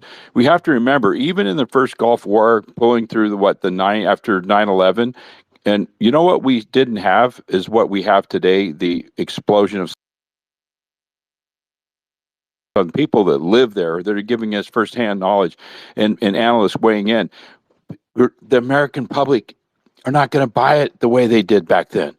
And that's what they're terrified. That's why they have to shut us down. That's why this space is so essential. Repost it. Why do you think Suleiman and Mays and Casey's always going, repost, repost, repost? Yeah, I heard you. Well, do it. Do it. Please repost. Please share this, because if this doesn't get out, we're in a major psychological war going on right now, the battle of the minds, more than ever. Why do you think I'm so invested in this? I'm not going to stand by again after losing my son, after burying many. Personal, just actually, has anyone ever been to a military funeral and seeing a woman who's only 20, I think 22 years old? She has 2 kids, and her husband has been shot in the face 3 times with an AK, saying, why did they do this? If anyone's never done that, I would love for you to try to figure out. And I know that the Iranians have suffered far beyond that. I know. Uh-oh. Can you guys hear him? No, I think he glitched out or his screen. Andrew, you Hey, there? hey guys, good morning. Good This is morning. Ghost. Just wanted to say like just kind of general topics because I just want to say I appreciate you guys. I was here, I think, on day one. Came up for a few minutes, and I just appreciate you guys. Doing this first and foremost. Yeah, I can't stand. You know what? When they changed, whatever his name is, Pete, to Secretary of Defense to Secretary of War, kind of had a funny feeling. I was like, it just didn't sit right with me. Something about that was weird. But anyway, Well, just since you brought that up, I'm gonna give you the mic right back. When we changed yeah, it to the Department of Defense, it was after World War II, and that was to signal peacetime, right? And then it's crazy that the peacetime president comes in and brings Hegseth, and then they change it to the Department of War. Sorry, I yeah, had a phone yeah. call. But yeah, back over to you. Oh no, yeah, yeah. It was like yeah, yeah. Like I agree, I agree. That yeah, we're no longer in peace, and I think Trump. Like I voted for this man 3 times. First time I ever voted in my life, um, was 2016, and I can just even tell by his like speech, like the way he's talking. He's a little off. I mean, he's 80 years old, so I think he has a lot of people in his ear telling him, to do this and that. And anyway, yeah, I feel very deceived. But I'm curious what you guys think. Like, I think this is getting to worst case scenario type of territory.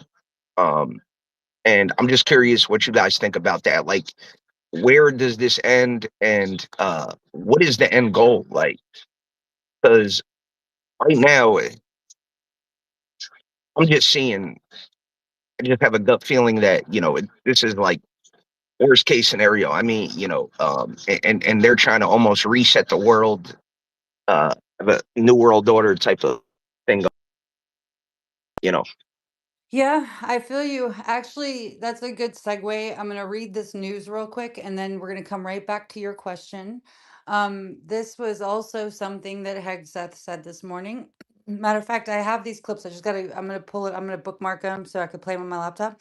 But Hegseth says, name the Islamist enemy, whether Sunni or Shia. Because this is a Shia regime, but Iran has been willing to harbor both. As long as a group is willing to try to kill Americans, the enemy of their enemy has been their friend in the Islamist world.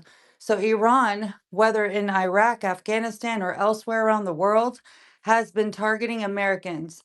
And what President Trump will not tolerate is a regime of that nature, one moving closer and closer to nuclear capability. Okay, hold on. I'm going to redo this.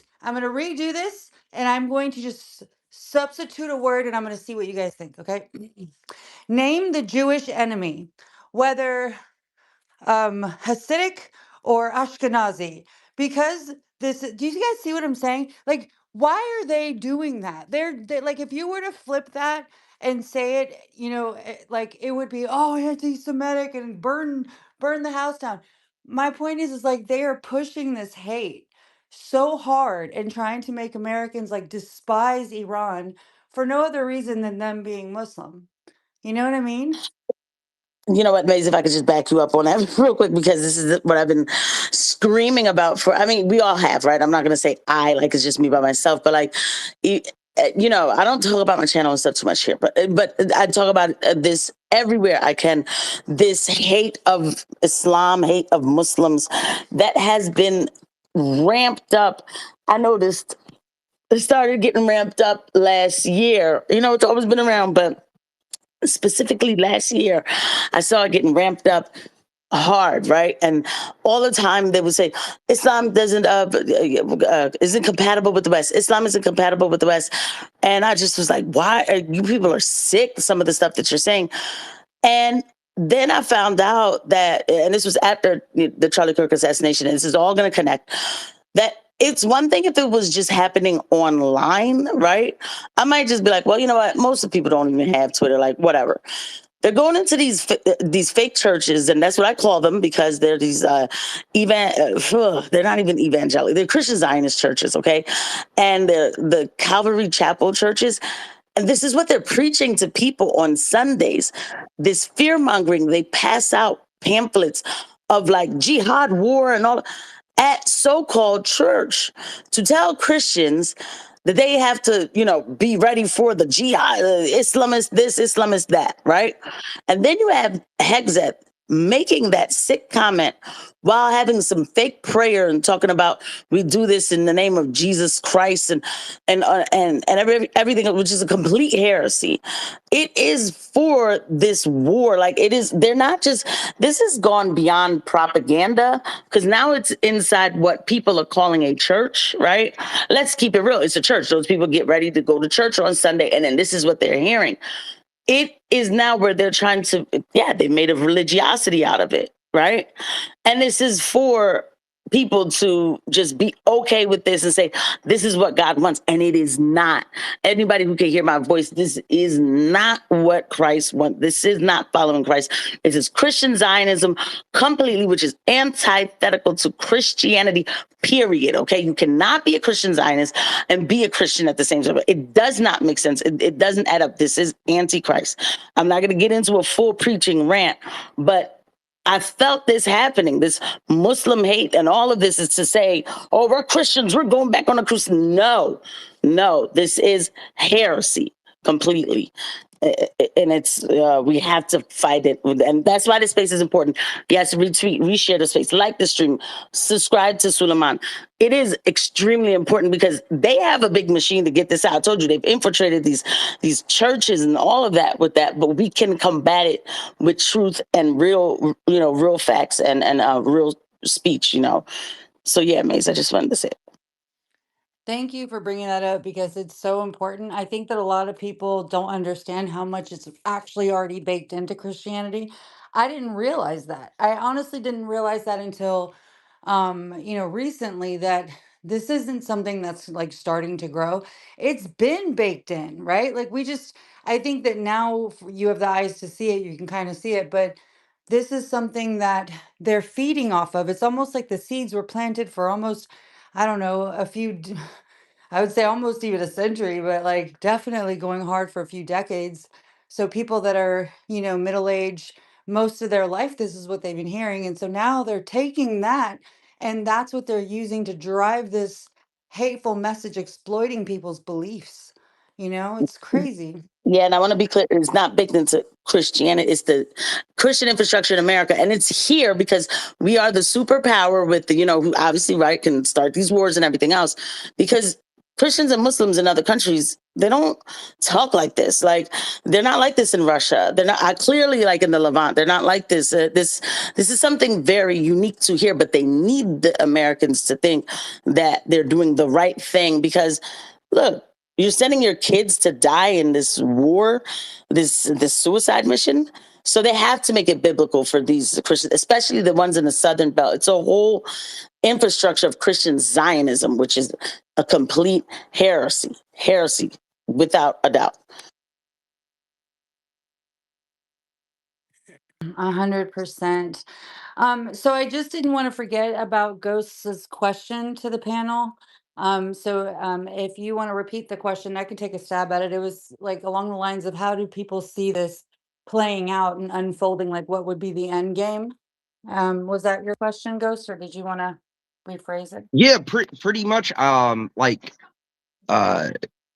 we just had our Joe Kent, like our terrorism leader, publicly come out and say that Iran had no imminent threat against the U.S. So, I mean, we all know Trump, this administration is compromised by Israel. But yeah, it's like, and they clearly just want to wipe out the whole world. They're the chosen people. We're just goyim. Yeah. So I mean, I was hoping I wouldn't be here, 3 weeks later talking about this still, but here we are. I mean, is there an end in sight? I think it's much bigger picture. Just curious what you guys think. Is there an end? What do you see the end game being like? What is the goal here? What is the ultimate goal? I guess. I think that's an excellent question. I did see both Omar and Snoopy put their hand up. I don't know who put it up first, but you guys go ahead. I'm gonna allow Snoopy to take this one first. The Go end ahead, Snoop. game. Thank you very much, Omar. You're, as always, a gentleman. The end game is free United States of America from the leech that suck all the blood out of it. This is the end game.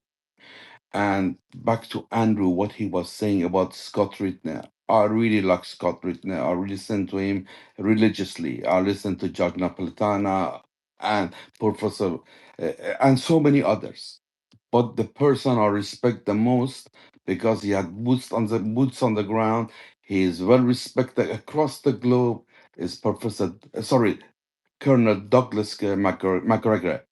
When he speaks, is gospel. This man doesn't make a soup out of it, make a gravy, go left or right. He says it the way it is. And when he says United States of America is no longer that superpower that it used to be, and it's not going to come out well out of here, that's the truth, and nothing but the truth.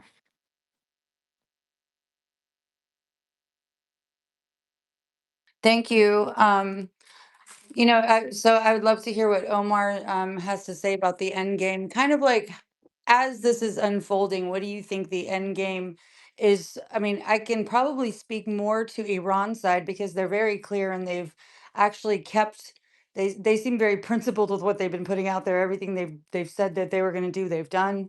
And really, it's just on the notion that we want to guarantee security for the future. Like not a ceasefire, not something to where you can come and, pull this off again, next year or whenever Israel wants you to, but guaranteed. And they want to, also make it hurt so that this isn't something that they'll just easily, pick up and do again. So, but I don't know. I mean, I would love to hear go ahead, Omar. Did you want to chime in? Yeah, I mean, basically, I know I've repeated this several times, and maybe to the panel that heard me. Let's just start off by, it's a pleasure to meet you, Ghost, and let me tell you, basically, in the art of war and the art of life, and in general, a dog that barks doesn't really bite, and the person that's silent really holds the cards and the strength. And Iran has been silent and sanctioned and secluded and oppressed for a long, long time. I don't know exactly how many years. It's between 27 and 30 or 40 years or along those lines. They've been trying to make deals throughout the history, and they've been deceived once, twice, thrice again. And it's for them. It's like even if you give us the best deal on earth, even if you give us all of the United States, even if you give us whatever you want to do, for us, it's not about that negotiations anymore because we know who you are. We know that you guys lie. You're basically the entity of the Zionist regime. So for them, this is I call it a holy war, and they also call it a holy war because the end game is to reach Al-Aqsa Mosque and liberate Palestine and free oppression in all of the Middle East. So at the end of the day, Iran's basically waiting for a move because they've been preparing. They haven't even used their real ammunition, their real stuff that's underground. They have cities underground that are ready to take over and turmoil and turn things into craters if they want. Doing is they're doing it by the Islamic way. The Islamic way tells you that you can do war, you can do whatever you got to do, but there's checks and balances to everything, like my brother Resistance once said. And everything in this life has an invoice. Whether you're going to pay it now or you're going to pay it a day before you die or in the afterlife, you're going to pay it. So what they're doing right now is they're roaring like a lion, waiting for that first move that the United States is going to make, which they can't make because putting on troops on the ground is not working, is never going to work. And if they do, they're going to put U.S. troops that are going to go back home in body bags, just like that happened in Iraq. And none of us want that to happen because the United States has nothing to do with this.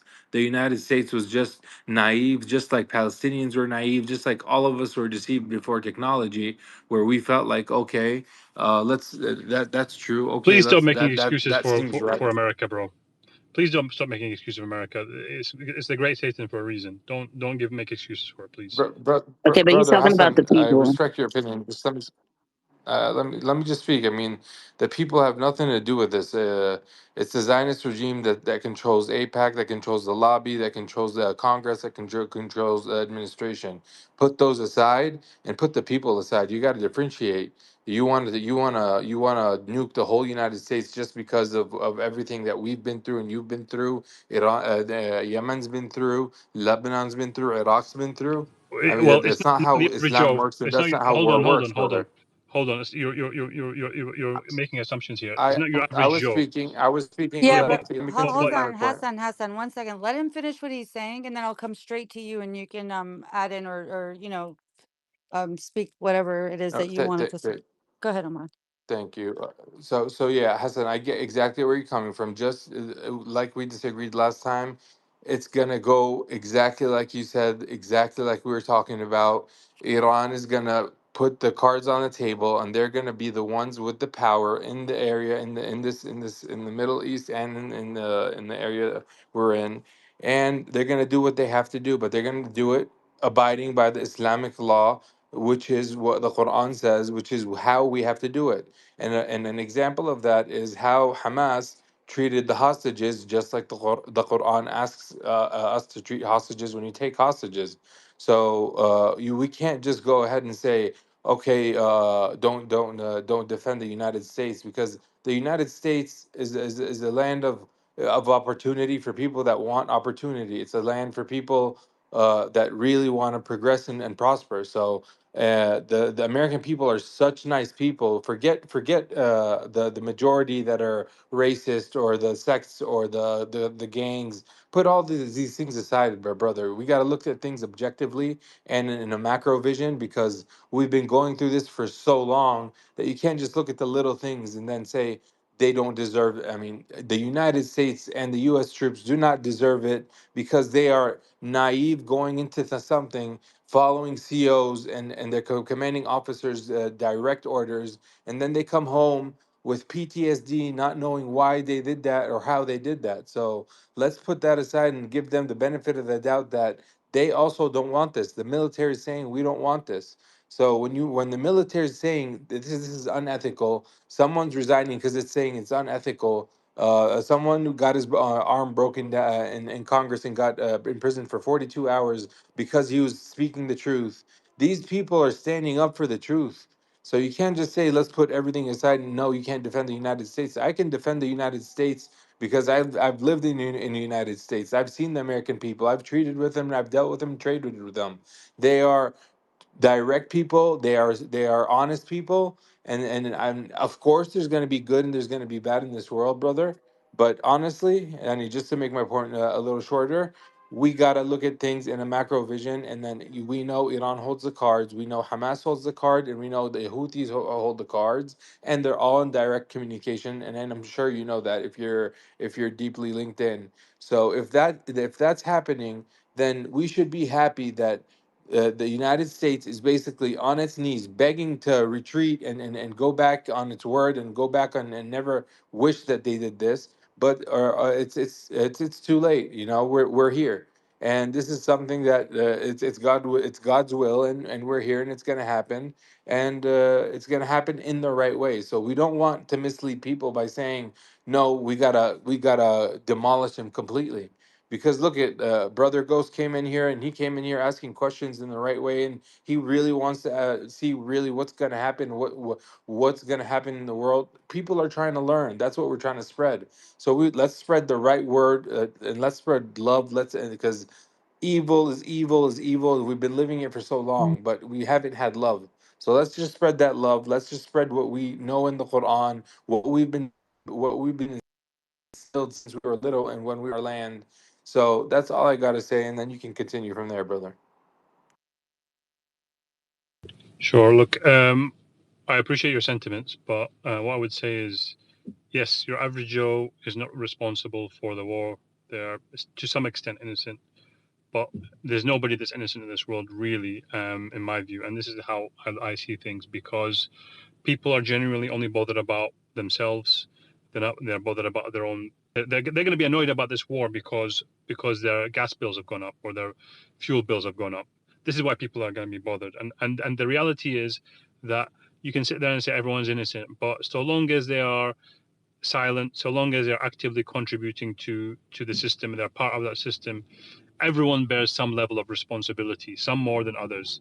There's different levels. There are those who are actively resisting and putting their necks on the line, lives on the line, the lives of their family on the line. There are those who are sacrificing their money, their well-being, putting time into the cause, raising awareness, fighting against Zionism everywhere. That through different means, and there are those who are willingly participating in the crimes against humanity and the genocides all across the region. And so I don't look at people generally in the West as being innocent unless they are actively participating against it. And I'm sorry that you might disagree with me, but that's a view I take. There's no time for love now. We're facing an existential threat to humanity. Talking about love is not really the right time. Even peace is not really appropriate while you're facing an enemy who is still misunderstood by most. So I think when we say the Great Satan, it's not just the government, it's not just the Epstein regimes of the West, not just the institutions of the West that protect the Epstein regimes. It's not just the people who actively fund and participate in the systems of the Epstein regimes. It's also people who stay silent and who are happy, who are only annoyed about their gas bills going up. But what about people There's who don't multi know? layers. But what about Americans who don't know?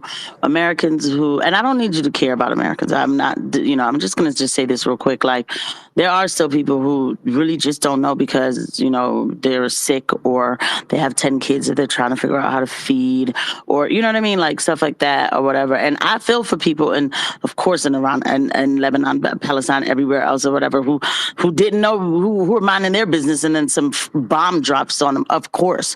But like, sometimes I don't know. It's like it just feels like dag. So are they complicit too because they went to work to feed their kids?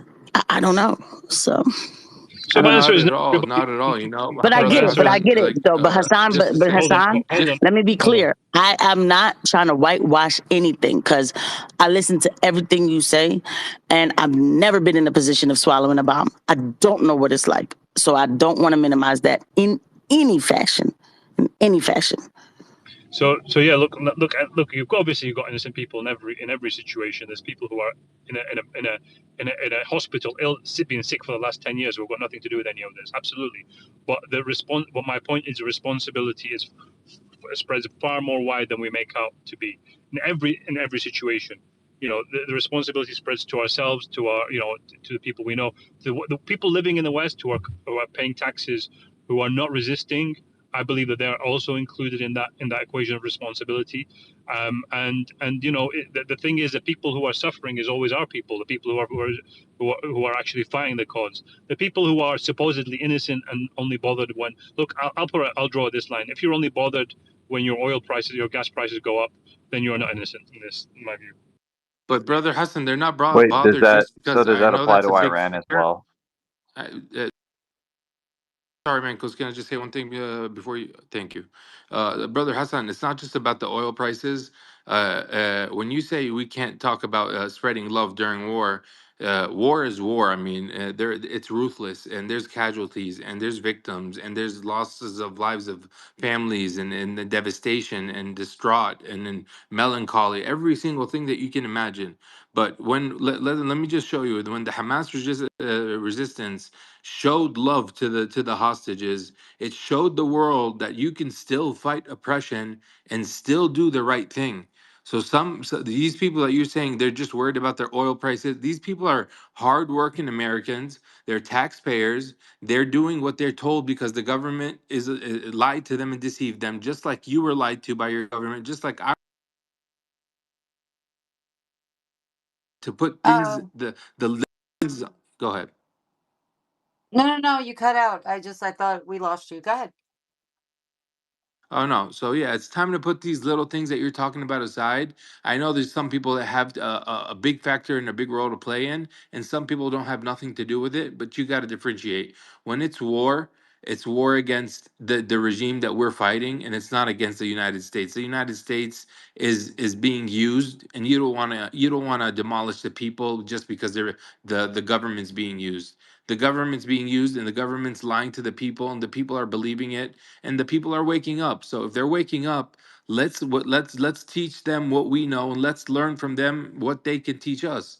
And I know you're gonna say there is in war there is nothing. You got to be ruthless, and trust me, I was born and look at. I hate to talk about myself, but I'm from a family that's a very well-known family that's resistance fighters, and I was trained in a military household and in a military school.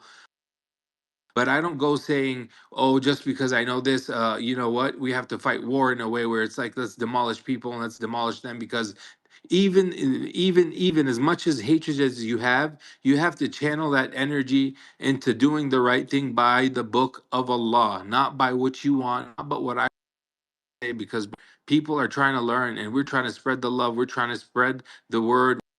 We're trying to spread the gospel because we're trying to unite Christians and Muslims because we were all one until they divided and conquered us. Once, when we were all one, we were all living happily. Everything was great. No, there was no problems until the Zionist regime came in. So, brother, I really respect your opinion, your struggle over there in Iran, just like in Yemen, just like in Palestine, just like Iraq and Lebanon and Syria. But we really need to put our hands together and focus on who's right here and who's wrong, and then let the people be the people. Just like in Iran, there's people that are right and wrong, but we can't go and bomb. United States doesn't have the right to go and bomb, or Israel doesn't have. Let's say United States is not. It's Israel that's doing it. Israel doesn't have the right to go bomb civilians, but they're doing it. But they don't deserve it, you know. So it's like what we're gonna do just because they Oh, did it to you us, we're keep, gonna do it keep, to them. keep taking what I'm saying out of. All right, I'm sorry. Go ahead. Go speak your point, and You then keep Menkos first. has his hand up. First, you put strange things in my mouth, which I never said. I'm telling you first that we have to appreciate who's responsible, and who should bear consequences. Now, what those kind of consequences are is a separate matter. But the reality is, well, silence is complicity, and supporting the Epstein regimes directly or indirectly is also complicity. So, my view is that people should find a way to resist economically, and that's not just like buying stupid Bitcoin and ditching the dollar. There has to be much more thought put into a way to break these regimes. So, if you're actively resisting and you're All and you're right. spending Menkos your has time something We- to finding a say way to again. bring He down this empire, sprinkles. Oh, by all means. Yo, no, I I was know, just brother. kidding. The dollar's gonna die. The dollar's gonna die, and it's not about Bitcoin. It's not about nothing, Sorry. brother. Let's focus on the macro. You know what? I heard. I think you I got to guys are think on the about what you same said page, better. Omar. I think you guys are pretty much on the same page. He's just really frustrated with the docility and people that feel like they're doing something just because they are outraged by something that's much more minuscule, like is in terms of prices and stuff like that, and people who are still in, some way or another supporting it even indirectly through paying taxes. He's kind of saying that at those levels, like that's where his frustration is. And I can see where you're coming from 100% is like the people are not the government, and we have to work to unite, and that's through love, not war, because they're putting all this war shit in our heads. I mean, they're trying to pin us Exactly. against Yeah. each other. So you guys are, But I get great your point. points. Yeah, you're exactly right. Yeah, we're on the same mindset, but a couple difference here and there. But we're still together, brother. And whatever's gonna happen, is gonna happen, whether I want to or not. So let's just keep doing what we're doing and spreading the word. That's all that matters.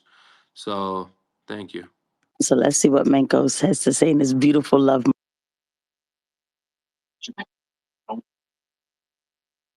Yeah, so I have a They are simple putting point, this. What? No, which I'm is just gonna that be if 2 that seconds. Excuse me. No, no. Shut up now. Jesus Christ, dude. I already Hold got on. interrupted Don't come in before. here with the violence. It's 9 o'clock in the morning, Mancos. Good morning. You know? Yeah, good morning. Okay. But yeah, go ahead and chime in. We'll let whoever wants to go after you go, and then I'm going to read some news. Go ahead. Yeah.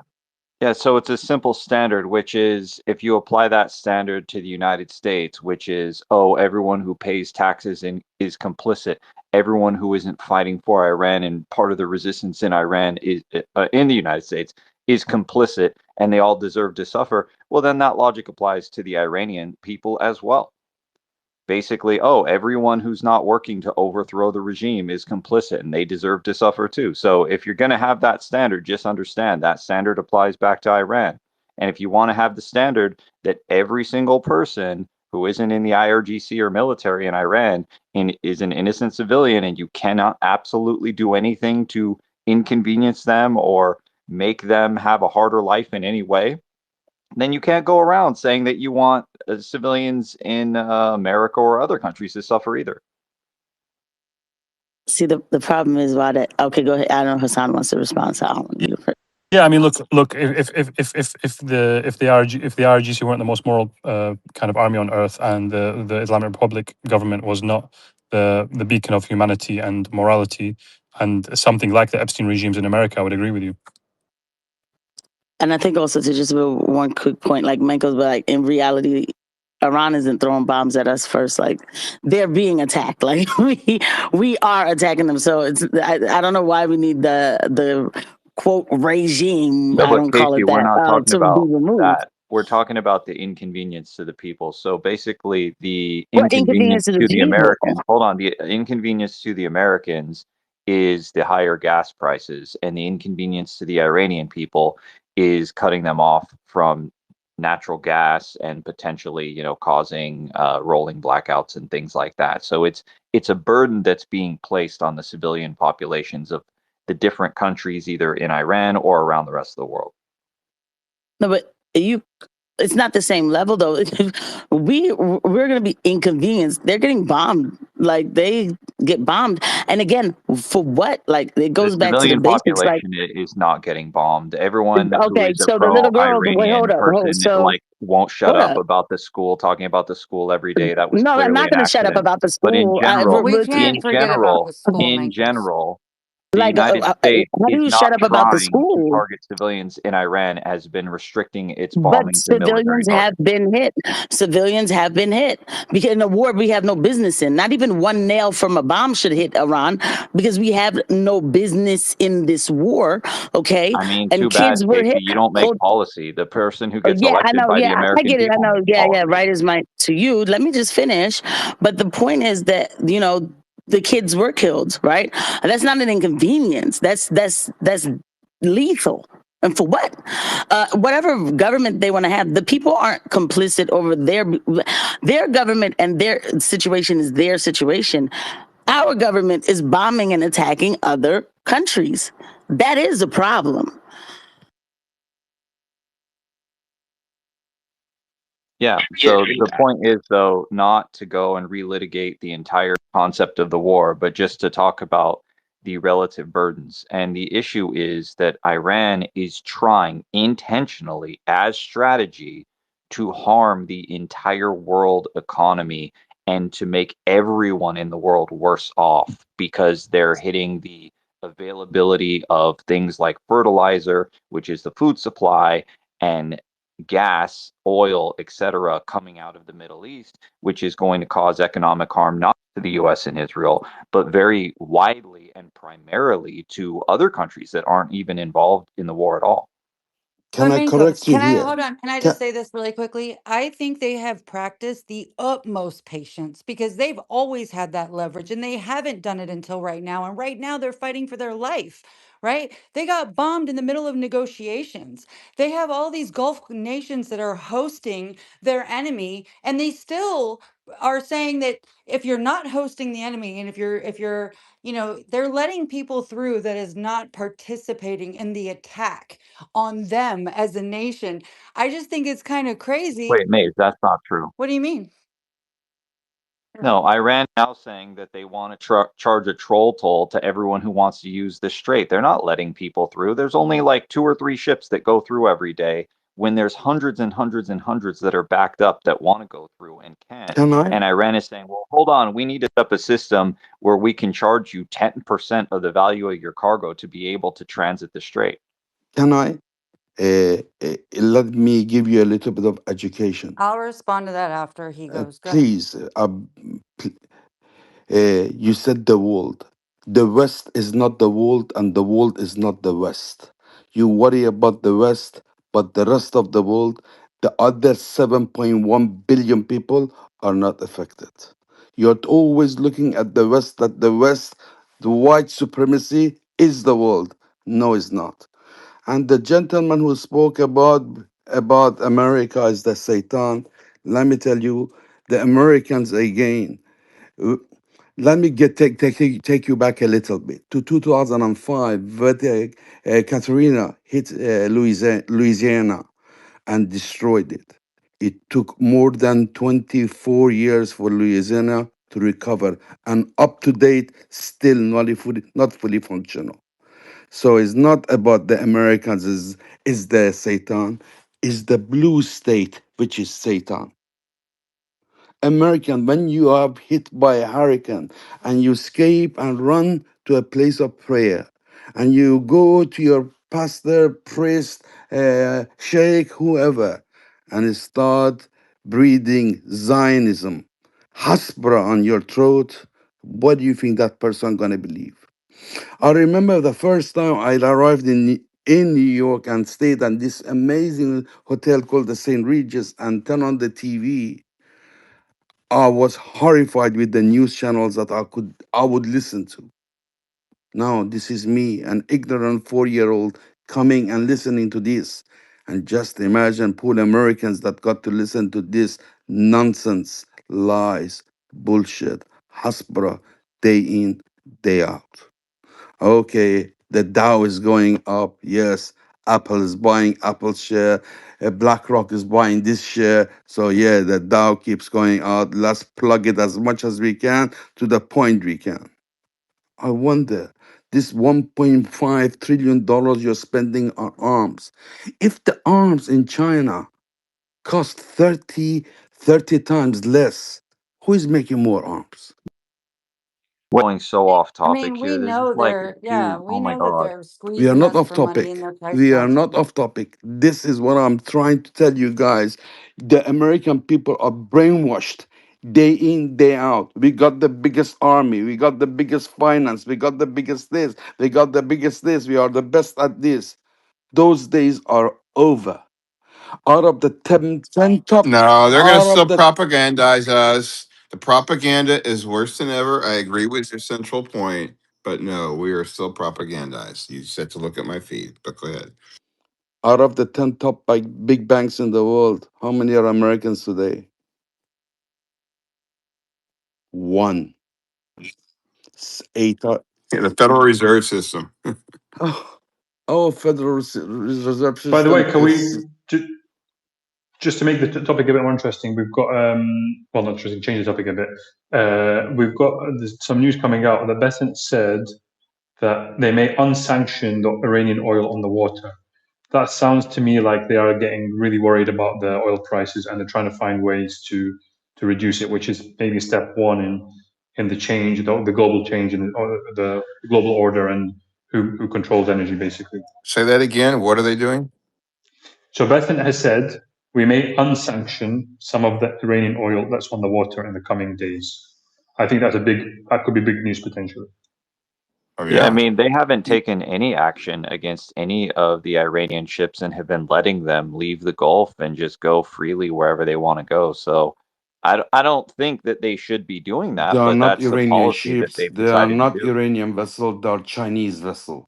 You cannot play with the Chinese. The No, Iranians that's don't not have their own necessarily vessels. true. In some Please, cases, it the might be, but we're Iranians talking about in some cases, these are But actually Iranian yeah, ships that Iranians are have sinking. their they own. do have. The Iranians Yeah. don't use their own vessels as there is embargo on them. They cannot carry their vessels anywhere. So the vessels that are taking all No, this, there are shadow fleet ships. the They do all exist. the Yeah. vessels that the Yeah. So big well, look, the point is, I think we're splitting hairs straws here. The point is that they are going to be more open. They're trying to find. It sounds like they're trying to find ways out of the situation because of the economic disaster that's about to unfold. That's what it sounds like. Like even if it's Exactly. using rhetoric, Exactly. And there is no way the out, brother Hassan. There is no way out. And like you said, after being deceived and being hurt so much, and some people tell you when you get slapped, turn the other cheek. Allah doesn't tell us that. It tells us, no, you fight back. So Well, I agree. I agree exactly where you're coming from. So now it's time to fight, and by the and the way, fight is going to guys, be taken to the one till the second. end. There's breaking news, Omar. I'm gonna give it right back to you.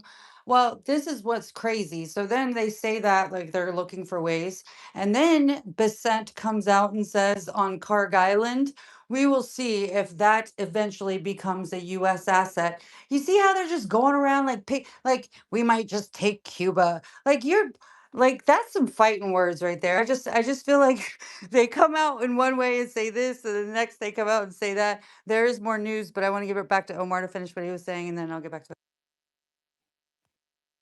Oh no, I was just completing, brother Hassan. Like like you said, we were both on the same exact thing. I was just coming at it from a way where it's like we gotta look at the pacifist way, where it's like some people don't deserve what's gonna happen, but either or it's gonna happen, brother Hassan. Because I know where you're coming from. We're tired. We're Palestinians are tired. Iranians are tired. Lebanese are tired. Syrians are tired. Yemenis are tired. So it's time to throw the final bomb and teach the West that this region is a force not to be reckoned with ever again. So I exactly know where you're coming from. That's all I want to say.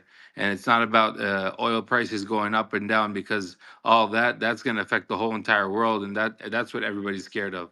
But they're really going to be scared of when the lion really roars and unleashes the lion from Iran, and they do their thing. So that's what makes us proud. That's what gives us the strength, and the unification of the resistance is what's going to take this all into matters of miraculous things that no one's really going to expect.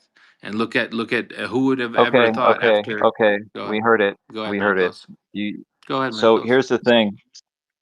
Here's the thing. The sanctioned oil. What's interesting about that is that the idea behind that is when the sanctions are in place on the oil, so they let the oil leave Iran, it goes off, it goes somewhere. That oil is going to go to China because China doesn't care about the sanctions, so it can go there. And that's going to reduce the oil prices in China because there's going to be more oil flow to China than to other countries. By taking the sanctions off the ships, those ships can divert to other countries where they can get higher prices than they would be able to get from China. Because remember, China pays very low prices for Iranian oil. So if they can get a higher price from a different country, they're how absolutely going much to get it. We're lower? talking huge How difference much in price. lower? Oh, much How lower. much? Yeah, it's much How lower. much? You want to give me an exact I know number? Look it up exact. I know yourself. the It's exact much lower. number. Oh, you know the exact number. Then why are you trying to quiz But me? you're Do you think saying you're smarter than much me low. or something? Is But this like a there test? is a difference. Tell me Much. the number and I'll fact check Uh, you. Okay, Tell me the number and I'll guys, fact check you. listen, there's like 3,000 people in this space. If we're going to pick something to debate about, let it be something that's worth it. Let's not go back and forth about that. I mean, if somebody has the number, just throw it out there. Everybody can learn. I don't know how much they get it for, they so get let's it. push the They conversation. get it $5 below the spot. $5 less than per barrel? For $5 below the spot. I don't know what that means. I think that's like some So sort of oil Okay, so lingo. I quickly if looked the it up spot and is it says $10 per barrel below benchmark if the prices. spot is $110, they get it for 105. Okay, so yeah, $5 per Yeah, barrel. that's not what I'm seeing from sources online. Thank But you the very other much thing from is your that they've sources locked in online. contracts. Very, Hold I'm on. sure you got They've your locked sources in online contracts. from Google Map. So they don't get to just like get out of the contracts. Why should I get out of a contract from a country that is always on my side?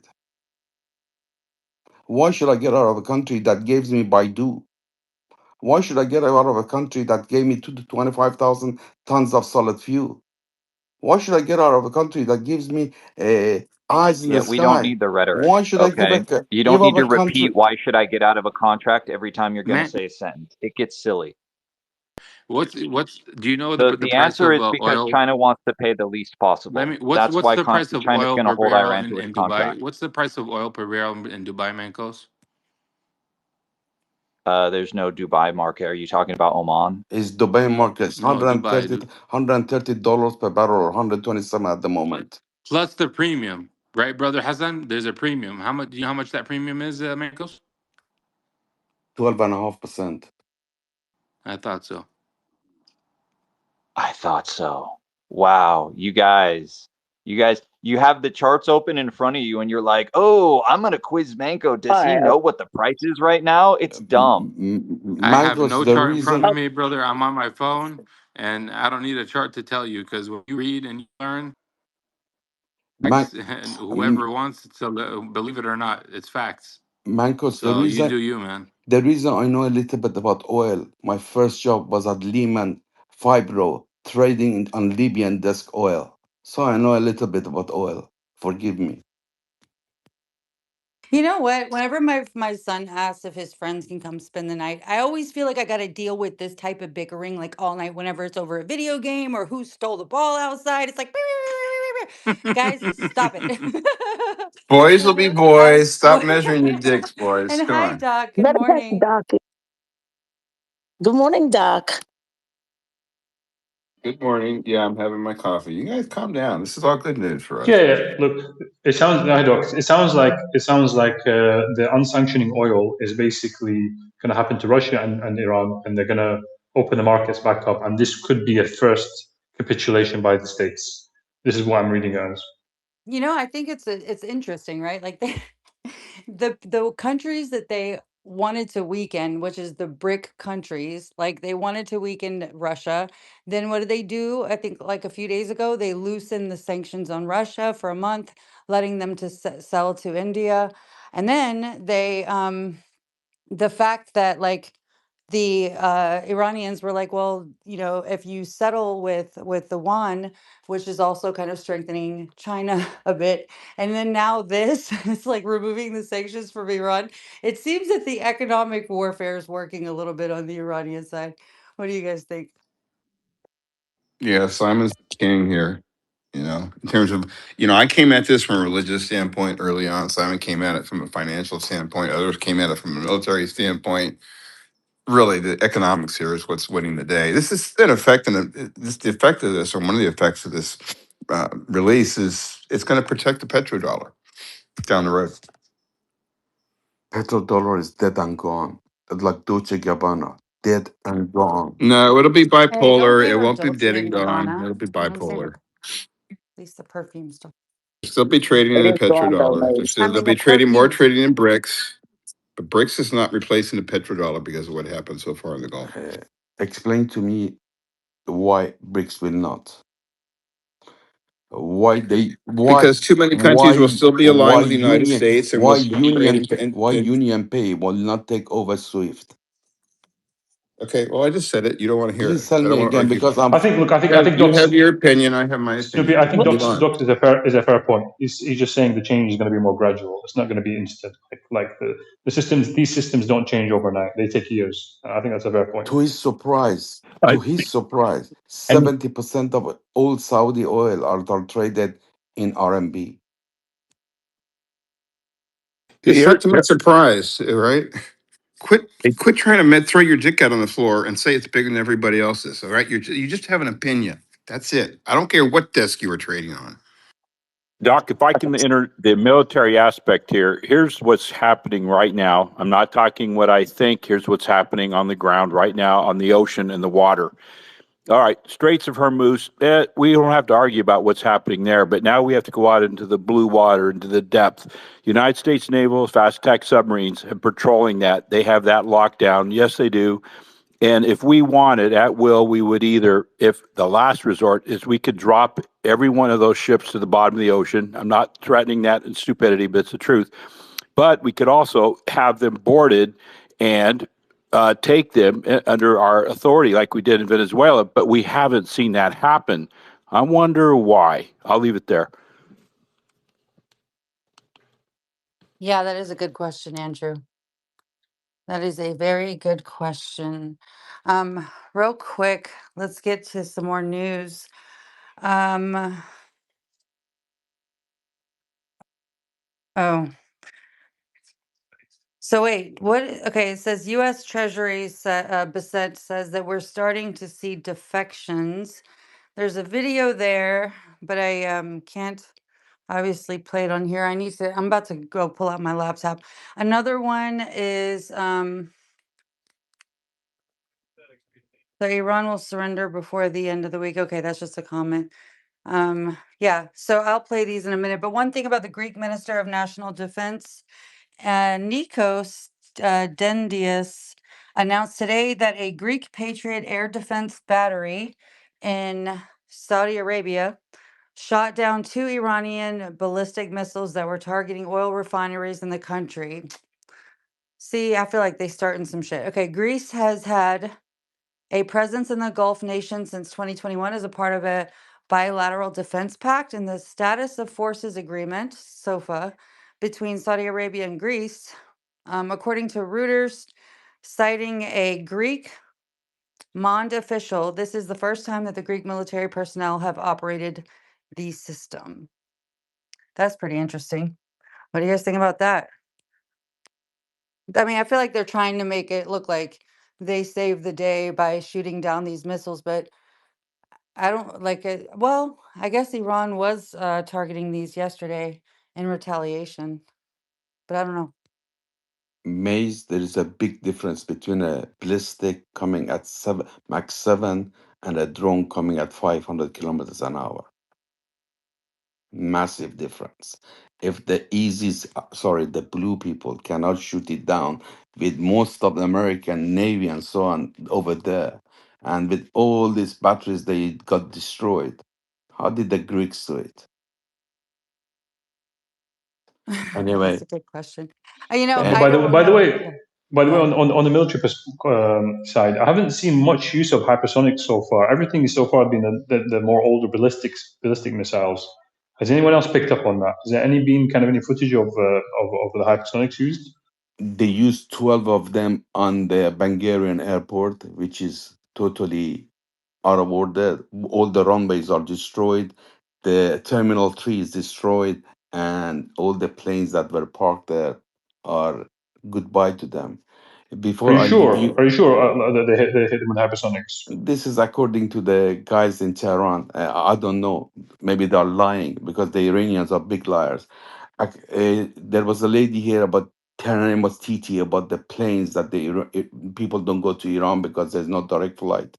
Before I leave you guys, the Chinese and Iranians are in a talks that the Iran to buy 250 C919 and 350 C929s. The three C919, which southern China, eastern China, Air China using, is equivalent to the Airbus 320 or 321, and the C929, which is being tried, is the Boeing 787 or Dreamliner or the Airbus 350. Once this happen, Did we lose I'm him? gonna tell you, the world economy is gonna go to a big flush down that pipe. Again, thank you very much for having me. Omar, thank you very much, my brother. Again, free Palestine from river to the sea, and free the people of Kashmir from the nasty Indians. You guys are amazing. Keep up the live. Big up to the host and, of course, all the co-hosts. Thank you. Thank you, man. Thank Thank you. Have a you, good day. Snoopy. Have a good day.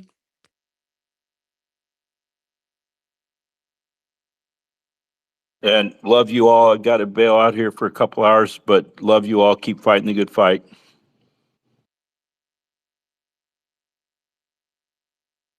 We'll be waiting for you to come back, or oh yeah, you're here. We'll be waiting for you to come back, Andrew. Just have Don't some. take too long. Just have some coffee. Come on back.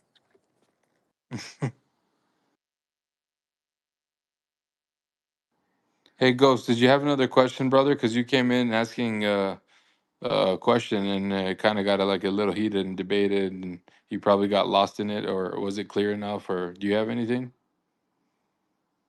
I don't have anything right now. No, I was talking a No, Ghost, with all due respect, man, Ghost. yeah. No, I appreciate it. To be honest, yeah, I kind of lost my train of thought. Uh, but yeah. Ah, damn. I was reading something and I wanted You to wanted comment you on it. you came in asking, you wanted to know basically what Oh, was going to happen what I said uh earlier. Yeah, yeah. throughout this Well, whole thing. yeah, yeah. I was just curious, like, if you guys like going into this, I thought, if this doesn't end within like a couple weeks, like we're getting to the territory where I feel okay. And this is something I forgot to add before. Like I was asking with the end game, and also, do you guys see China or Russia taking a vulnerable, U.S. Military and whatnot, getting involved in this? Like, I think this has the potential to escalate, uh, you know, beyond our imagination. Yeah, and I'm just curious about your thoughts on that because, yeah, I mean, I just don't know how long, like someone said, now we're getting Greece and these Arab nations are getting involved, and I could see China and Russia coming to Iran's aid, as a response potentially. I don't know, Yeah, well, curious what you guys think. they they already are coming to Iran's aid, Yeah. and not in direct military ways, and maybe that's your question. Will the military start fighting each other? It's certainly possible, but I think this move this morning to waive some of the sanctions by America for the oil transiting the Gulf is a big sign.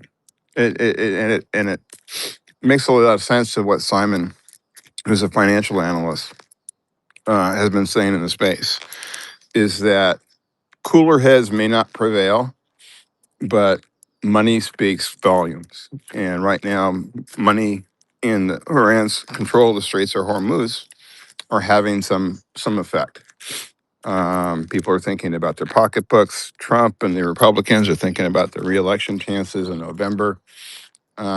But I live here in California, where I measured it yesterday. I'm 12 miles from the U.S. Bank building, which is at one time one of the biggest, if not the biggest building in America. It's now owned by Larry Silverstein, who famously purchased the Twin Towers right before they were hit, supposedly Wow. by. And so I'm getting on a plane this evening to get out of here. But I spent 20 minutes talking to my 31-year-old son, who's what Americans call a prepper, someone who believes that society is going to fall apart and stores food, weapons, water, so on and so forth.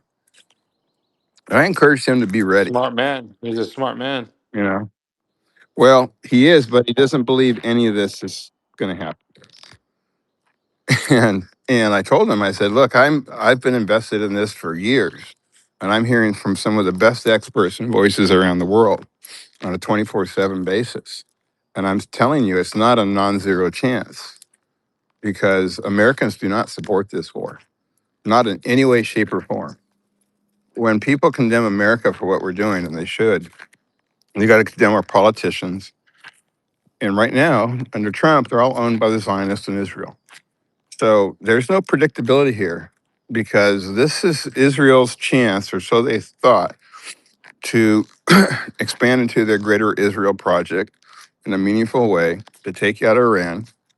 And we have our Secretary of War and others around Trump who are Messianic Zionists who believe that this is necessary to bring back the Antichrist. And so they want Armageddon.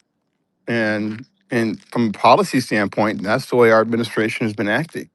This was the no new wars president from his first term, and he's famously as a private citizen could broadly condemn the Iraq War. He's on the record for decades, And all of a sudden, he's listening to the Zionists, like he's taking orders. And so the speculation that he's compromising the Epstein files and blackmailed by BB and others is plausible. And with that backdrop, it's really hard to predict what's going to happen. Super hard.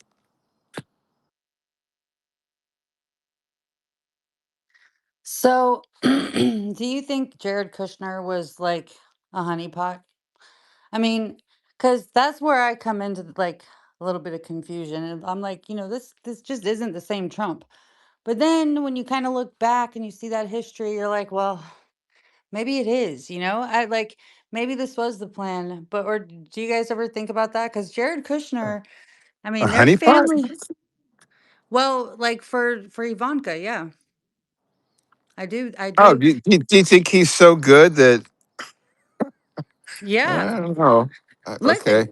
I'm I telling mean, you, I I believe think, he's the new Epstein. So yeah, definitely, he's got something going on because he has changed. I mean, Trump has changed, and it's like he's got someone. It's like his handlers telling him what to do and what not to do, and obviously that's the case with all U.S. presidents and all Arab leaders. They've got handlers to tell them what they're allowed to do and what they're not allowed to do. So yeah, I believe he's the new Epstein. For me, that's how I see him. Yeah. I don't think it's a matter of choice. I think he's compelled to act in the way he has because it is such a self-destructive move for America. It is, but the thing is, like, all they care about is money, money, money. It's destructing America, but they're filling their pockets. And at the end of the day, when they fill their pockets and destruct America, their pockets are going to be empty and worthless, and the dollar's going to be useless. So it's like a circle that they're running around in. But there's things that we don't know behind the scenes. It seems very strange. Like everybody's got a handler, and him being the way he is and just making shots and calling the shots randomly, like all of a sudden he may be a honeypot and I see him as the new Jeffrey Epstein, but let's say without all the things that were happening, or probably maybe they are happening still, because the Epstein Island is just one of the islands, just so you guys know. I think there's like three more other islands. So I believe he's the new Jeffrey Epstein in a version 2.0. Yeah. Well, I mean, I think the suspector of Kushner as this all powerful, motivator behind everything. That he's got some sort of blackmail on Trump, like Epstein had on everybody else. I mean, I don't know.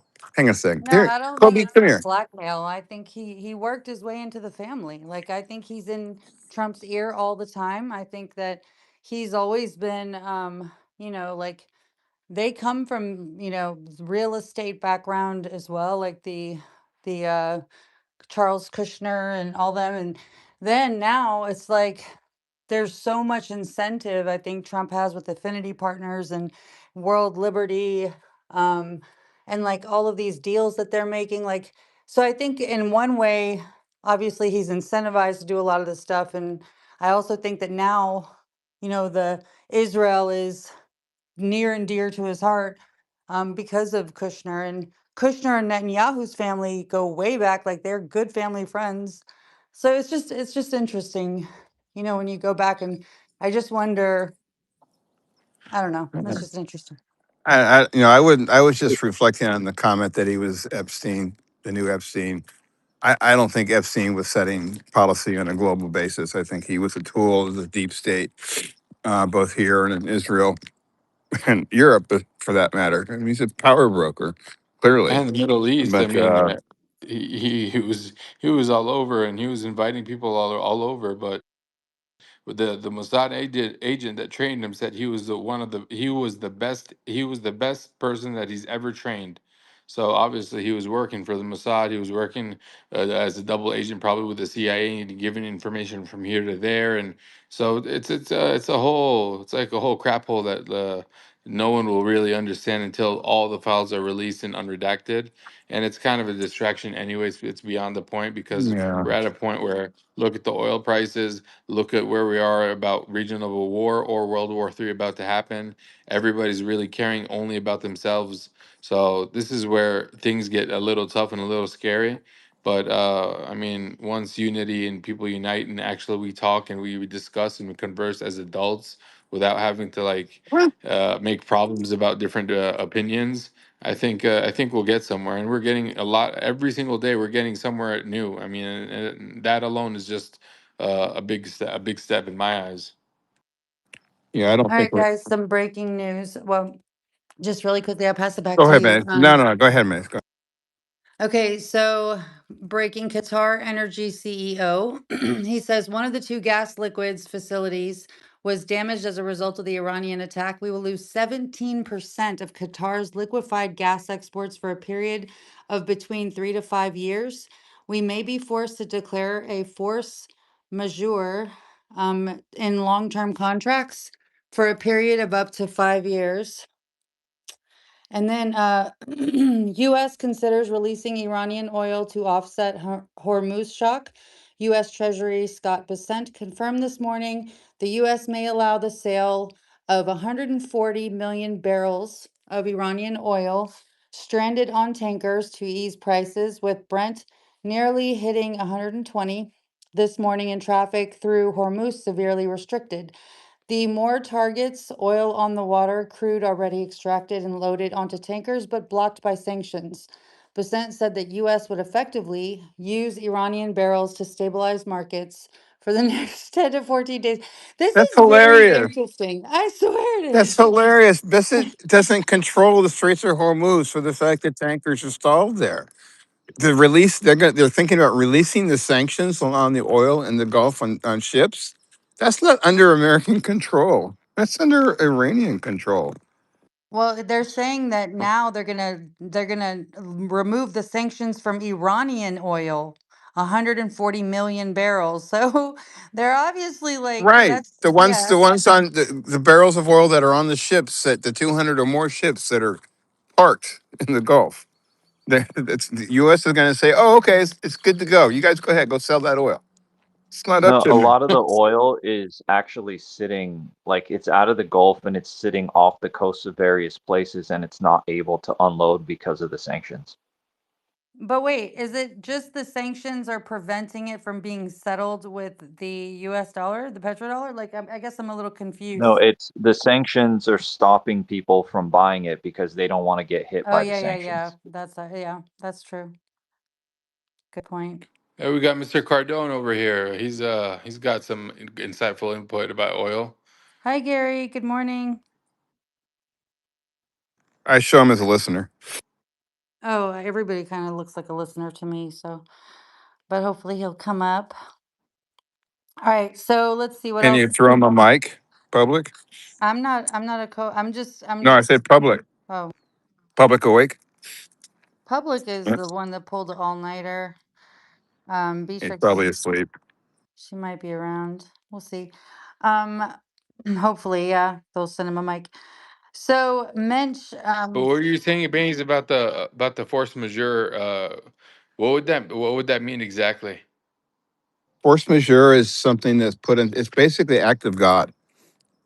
It's a clause in the contract that relieves the party who's due to act. In this case, Oman or whatever country to provide oil or gas, that they can't do it because an act of God has and war typically qualifies as a act of God, a force majeure. So they're basically saying you can't you can't break the contracts because we can't produce because an act of God has prevented our performance. So that's what force majeure is. Oh, okay, okay. Appreciate that information, Doc. they have Oh, this I all went to law figured school. out math-wise. Just so you guys know, they're solving to be able to get through March, but then they're saying after March they would still need a solution for Hormuz. But so they're saying normally it's about 20 to 21 million barrels per day, which is 20% of the global needs. Now there's only about 5 million. So there's about 15 million barrels per day missing, which over the whole month is 450 million barrels short. And then they're saying the US and IEA releases 400 million barrels. They've already announced that. but 2 million barrels a day can actually reach the market over 25 days. So they have all this math kind of written out. They account for the Russian oil that they just remove this or loosen the sanctions on. By the way, did you guys see Putin's emergency meeting to discuss this? It was like he slid in, if you could imagine. You remember the movie Risky Business or whatever it's called with Tom Cruise? Like he just slides across the floor. It was almost like Putin is like, well, who needs oil? He's like, we're very, very stable. We have stability, energy anytime you want it. And so anyway, he had an emergency meeting on the 15th. I actually put a post, I'll put it into the Purple Pill, where he discusses what he wants to do. But here's what he did, which I thought was interesting. He's like, we're already producing a lot more oil to be able to supply Asian countries. He's like, the EU, I heard, basically they said that they were going to sanction us starting in April and completely stop getting any oil from us in 2027. Well, we could do that now. We don't have to wait until April because he knows they're desperate right now, right? So then he's like, or, maybe we can set up something that's reliable and that's not political. We can just do business and trade. It was interesting. I think you guys should go listen to the video. But yeah, so it's quite interesting to see how all this unfolds, but I think it's good news that they're taking the sanctions off of Iranian oil to be able to allow, you know, to ease some of the pain.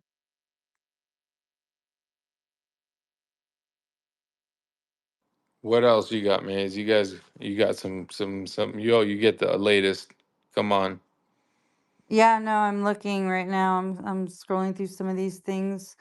Well, can we talk about these orbs for a second, please? Sorry, just let me just get like 30 seconds, okay?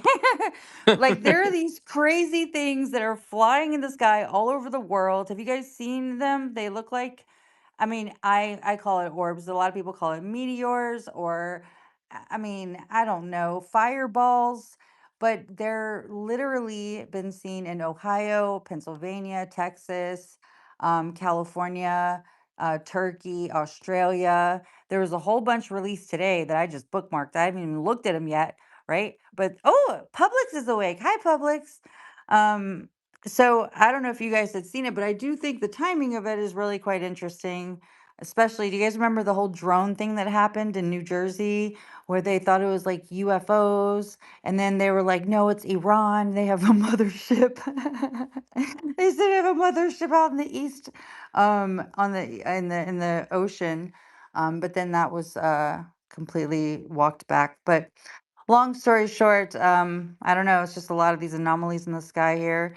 Praying that it's not a false flag or anything, but they don't look like it. I mean, they legit look like fireballs. It's probably some sort of I've been something seeing sent. that maze, and I posted an interesting. I actually saw this video a few probably I don't know 5 years ago, but the original. But yeah, in the chat or down in the purple whatever, I posted a video of a guy back in 2012 saying that April of 2026, so next month, I believe April 5th is the exact date that Christ will return, and he basically he predicted the Israel and Iran bombing, which maybe wasn't too hard to predict, but just to have the date correct, it's at the very least it's interesting. Oh, And you're talking about Chris Bledsoe? Yeah, yeah, yeah. Yeah. yeah, He's I the posted guy. it Yeah. if you guys want to see. But yeah, I think that's his name. Yeah, yeah, it's just interesting, Oh, like shit. shoot, I was on it last year. Look, when he during the 12-day war, man, I had a whole space about Chris. I was like, yo, this dude he called this and this might be the one, but it actually that just turned out to be the 12-day war. So then this one, now if you actually look at the dates, it's so much to it. I don't want to derail the space, but yes, I definitely think that it's very, very interesting to say the least, considering there's all these crazy fire things in the sky. And it aligns with what he says. But let me just reset the space. It's about 5 minutes shy of 10 a.m. here on the East Coast, guys. Welcome. Good morning. We are on day 19 of the Iran war. So yesterday was a big day with Joe Kent resigning, and we talked quite extensively about that. Now, I don't know if you guys are aware, but they're trying to now do an investigation on Joe, and basically saying that he was leaking information. But one of the things that was also really interesting is the fact that he was blocked from being able to investigate Charlie Kirk. And this was, there, it's like the, uh-oh. Oh, was that Suleiman? But yeah, so it was a lot of interesting stuff around that. And then there was a podcast with him and Tucker, which was really interesting. In addition to that, as you guys know, there's been lots of just the back and forth regarding hitting the oil in Iran. They first Israel just went rogue all of a sudden. They just got angry, had a tantrum, and decided to fire missiles towards the what is it, Southern Par, the natural gas, what's it called, refinery in Iran. So then Iran went crazy and they fired back. They hit, and they and Qatar just reported that they are losing 17% of their production for the next 3 to 5 years. And so Wow. that's a lot, right? It's crazy. Oh, what's up? Welcome back. That's insane. I'm here, Sorry. Maeve. Oh, hi, Sorry, Beatrix. who's that? It's Hey, I don't know who you're speaking to because I can't see. Inevitable? Inevitable China, and Mankos is up here. Omar, I I think see Mancos and Omar. Inevitable. I sent you a direct link in your DMs so that while the space is running, you'll be able to use that and join. he's up Um, here. so you don't, yeah, you don't have to wait in the request queue only because I can't see my request anyway. And I also sent it to Gary. So if Gary, you're still in listeners, use the mic link, come on up. I've been listening though, Maze. Good conversation. And I think you're onto something with that Jared Kushner thing, right? Don't listen to these guys jumping in all over you when you're trying to explain your position. I got it without you explaining it. You were on it. Thank And you. I just wanted to Girl, touch this base is on, the girls sticking together. Girls sticking together. There you course, go. course, There you go. goes without saying. Well, listen, we're always listening, right? And we always got each other's back. But just really quickly, Mancos, you said something, right? Are you there? Is Mancos there? Or is he gone? He's up here. I just don't know if he's close to. No, Oh, there I'm he is. here. It's just Ah, if he's here. someone says my Yeah. name, I have to like unlock my phone and stuff, and it takes a few seconds. Yeah, same here, same here. So when you said something about I was thinking about this because you have a point. You said something about the people in Iran are suffering, the civilians, like innocent civilians, right? And so the people in America, innocent civilians, are suffering equally, right? Well, I don't know that it's equal between individual Americans and individual Iranians, but if you look at the Iranian people versus the entire world, it's much bigger, right? You're talking about like 100 times the population in terms of I'm not talking quantity, but I'm just saying you were talking about like civilian suffering in both countries. You know what I mean? Like innocent people. That's what you were saying. I yeah, can't recollect the wording you there used. are, yeah, because there are ways that you fight the war. Essentially, the whole point is the Israeli attack on the Iranian natural gas fields is going to cause inconvenience to the people in Iran. And at the same time, the Iranian attacks on all these other things related to the Strait of Hormuz and all of the Gulf countries' oil infrastructure is going to cause inconvenience to the civilians all around the world.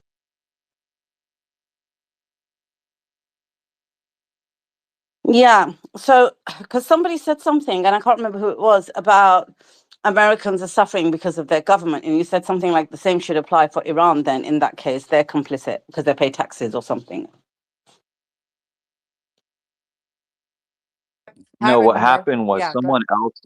someone else said that the people in America are complicit. And I said, well, if you use that standard for the people in America, then you'd have to apply the same standard to the people in Iran. Yeah, yeah. And if the people, and then he said something like, if they're suffering in America, then they are also in Iran. Look, my take is this, right? I've always been very conscious in terms of my taxes pay for war and death on people, my family's taxes, right? Everything we pay in tax, and we don't dodge tax like a lot of frigging families. We pay all of it. And we're very conscious what it goes to, and it's disgraceful. It's not even a democracy. So I was going to say we exercise our vote. We don't vote for candidates that will take us to war, but then they always get selected regardless. And I think there needs to be more awareness of that. Where do your taxes go, generally speaking? Because there are a lot of people in the West, in England, in America, who are asleep to that. Where do your taxes go, and where do you want it to go? You should have actually, transparency on that. And manifestos should have that documented as well when they stand for election. We don't have that.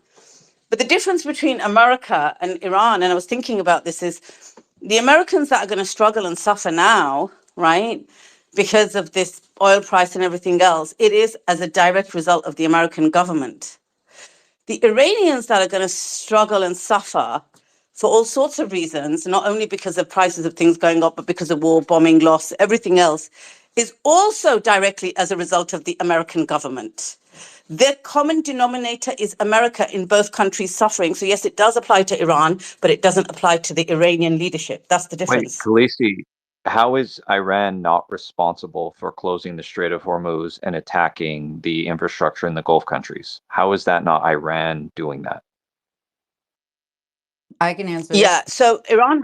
Yeah. Go ahead, Mace. Jump in, love. Well, I mean, this is something that they have exercised lots of patience. You remember, Mancos, they got bombed for 12 days last year. They didn't do this. And all of the other threats and all this that's been going on, they've never once even mentioned it.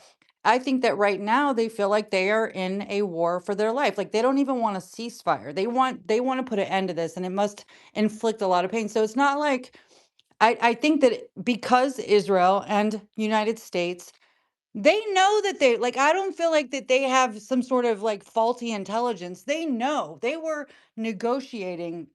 Iran said that they would hand over this oil, I mean, this nuclear enriched uranium and dilute it.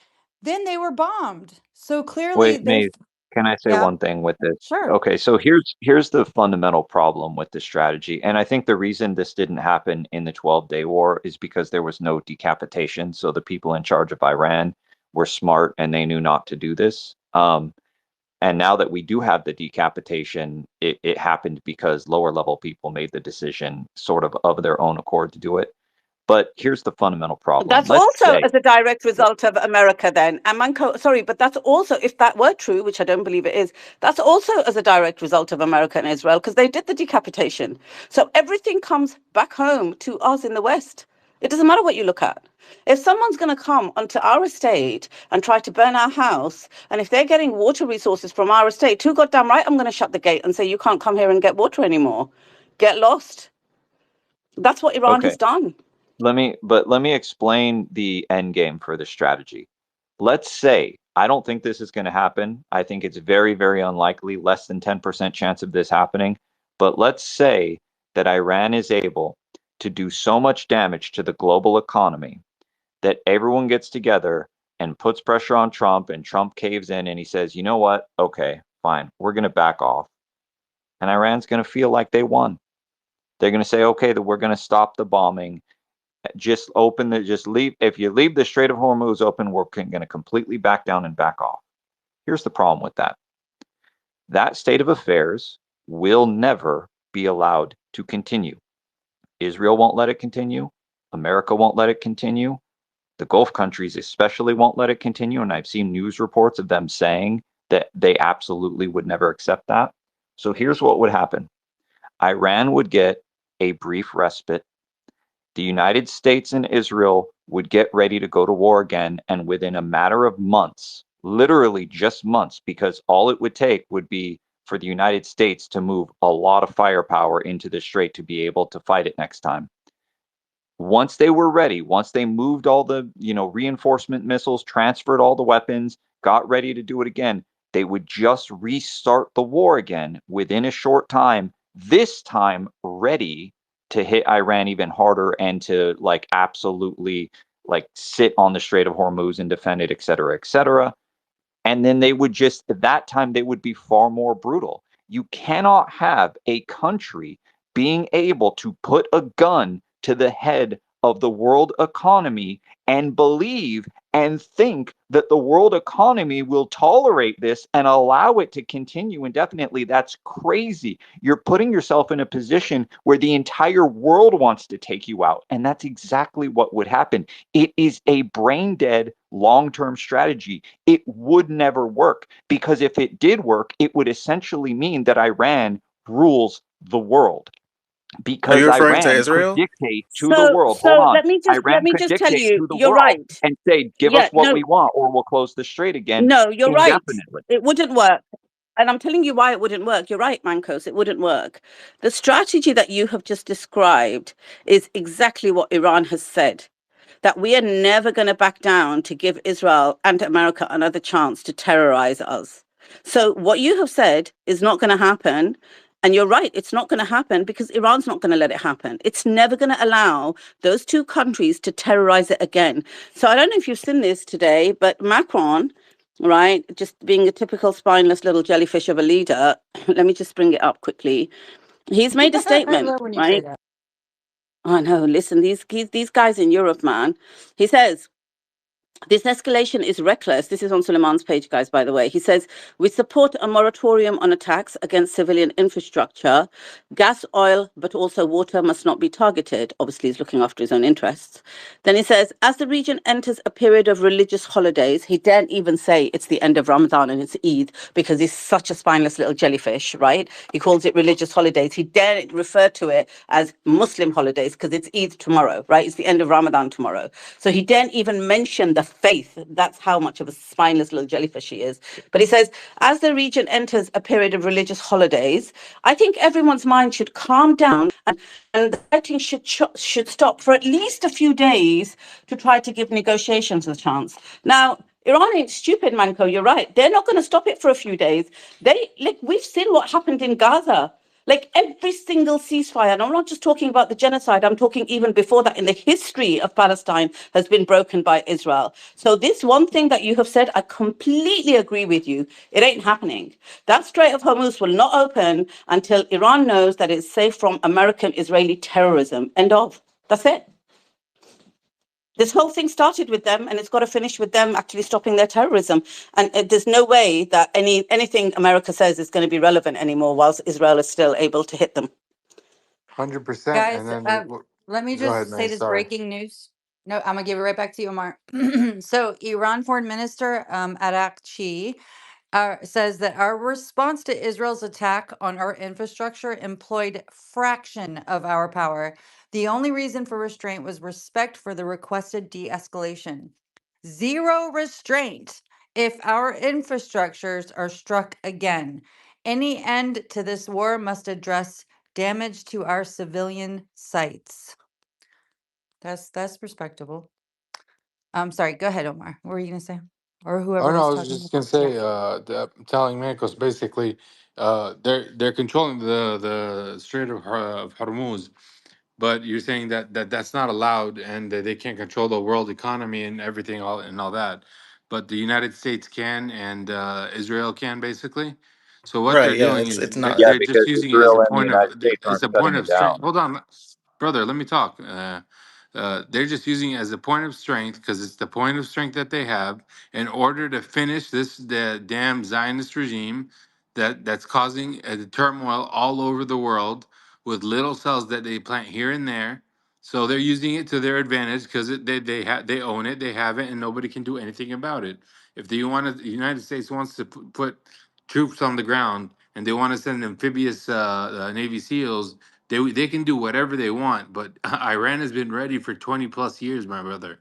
So it's not like this is something that's Iran wants to control the oil and the economy and they want to control the world. No, they just want to liberate oppression for Gaza, for Lebanon, for Syria, for Iraq, for Yemen, for themselves, all of oppression. And then there's going to be different deals made with China also supporting them, with Russia also making a lot of banking money right now. So this is an economical war, and they're in the position of strength and advantage. So that's all that it is. It's not like they want to control the world forever. No, this is liberation of oppression.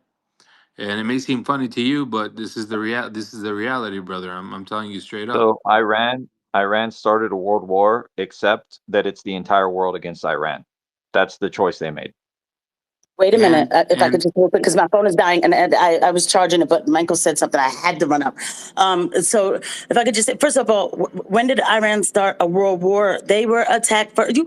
Do not act like they woke up on Tuesday and said, you know No, what, I it got a good was the idea. U.S. and I'm just, Israel against Iran, but yeah, then Iran yeah. They turned it cry into out a as world they war. strike you, just like his If I could Jewish just, masters.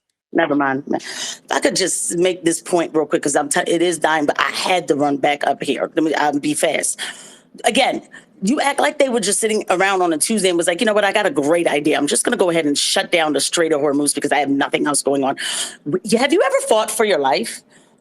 Because I don't even know what that's like, right? So I don't know who I would be or what I would do. When you're fighting for your life, you have a right to defend yourself and use whatever leverage you can.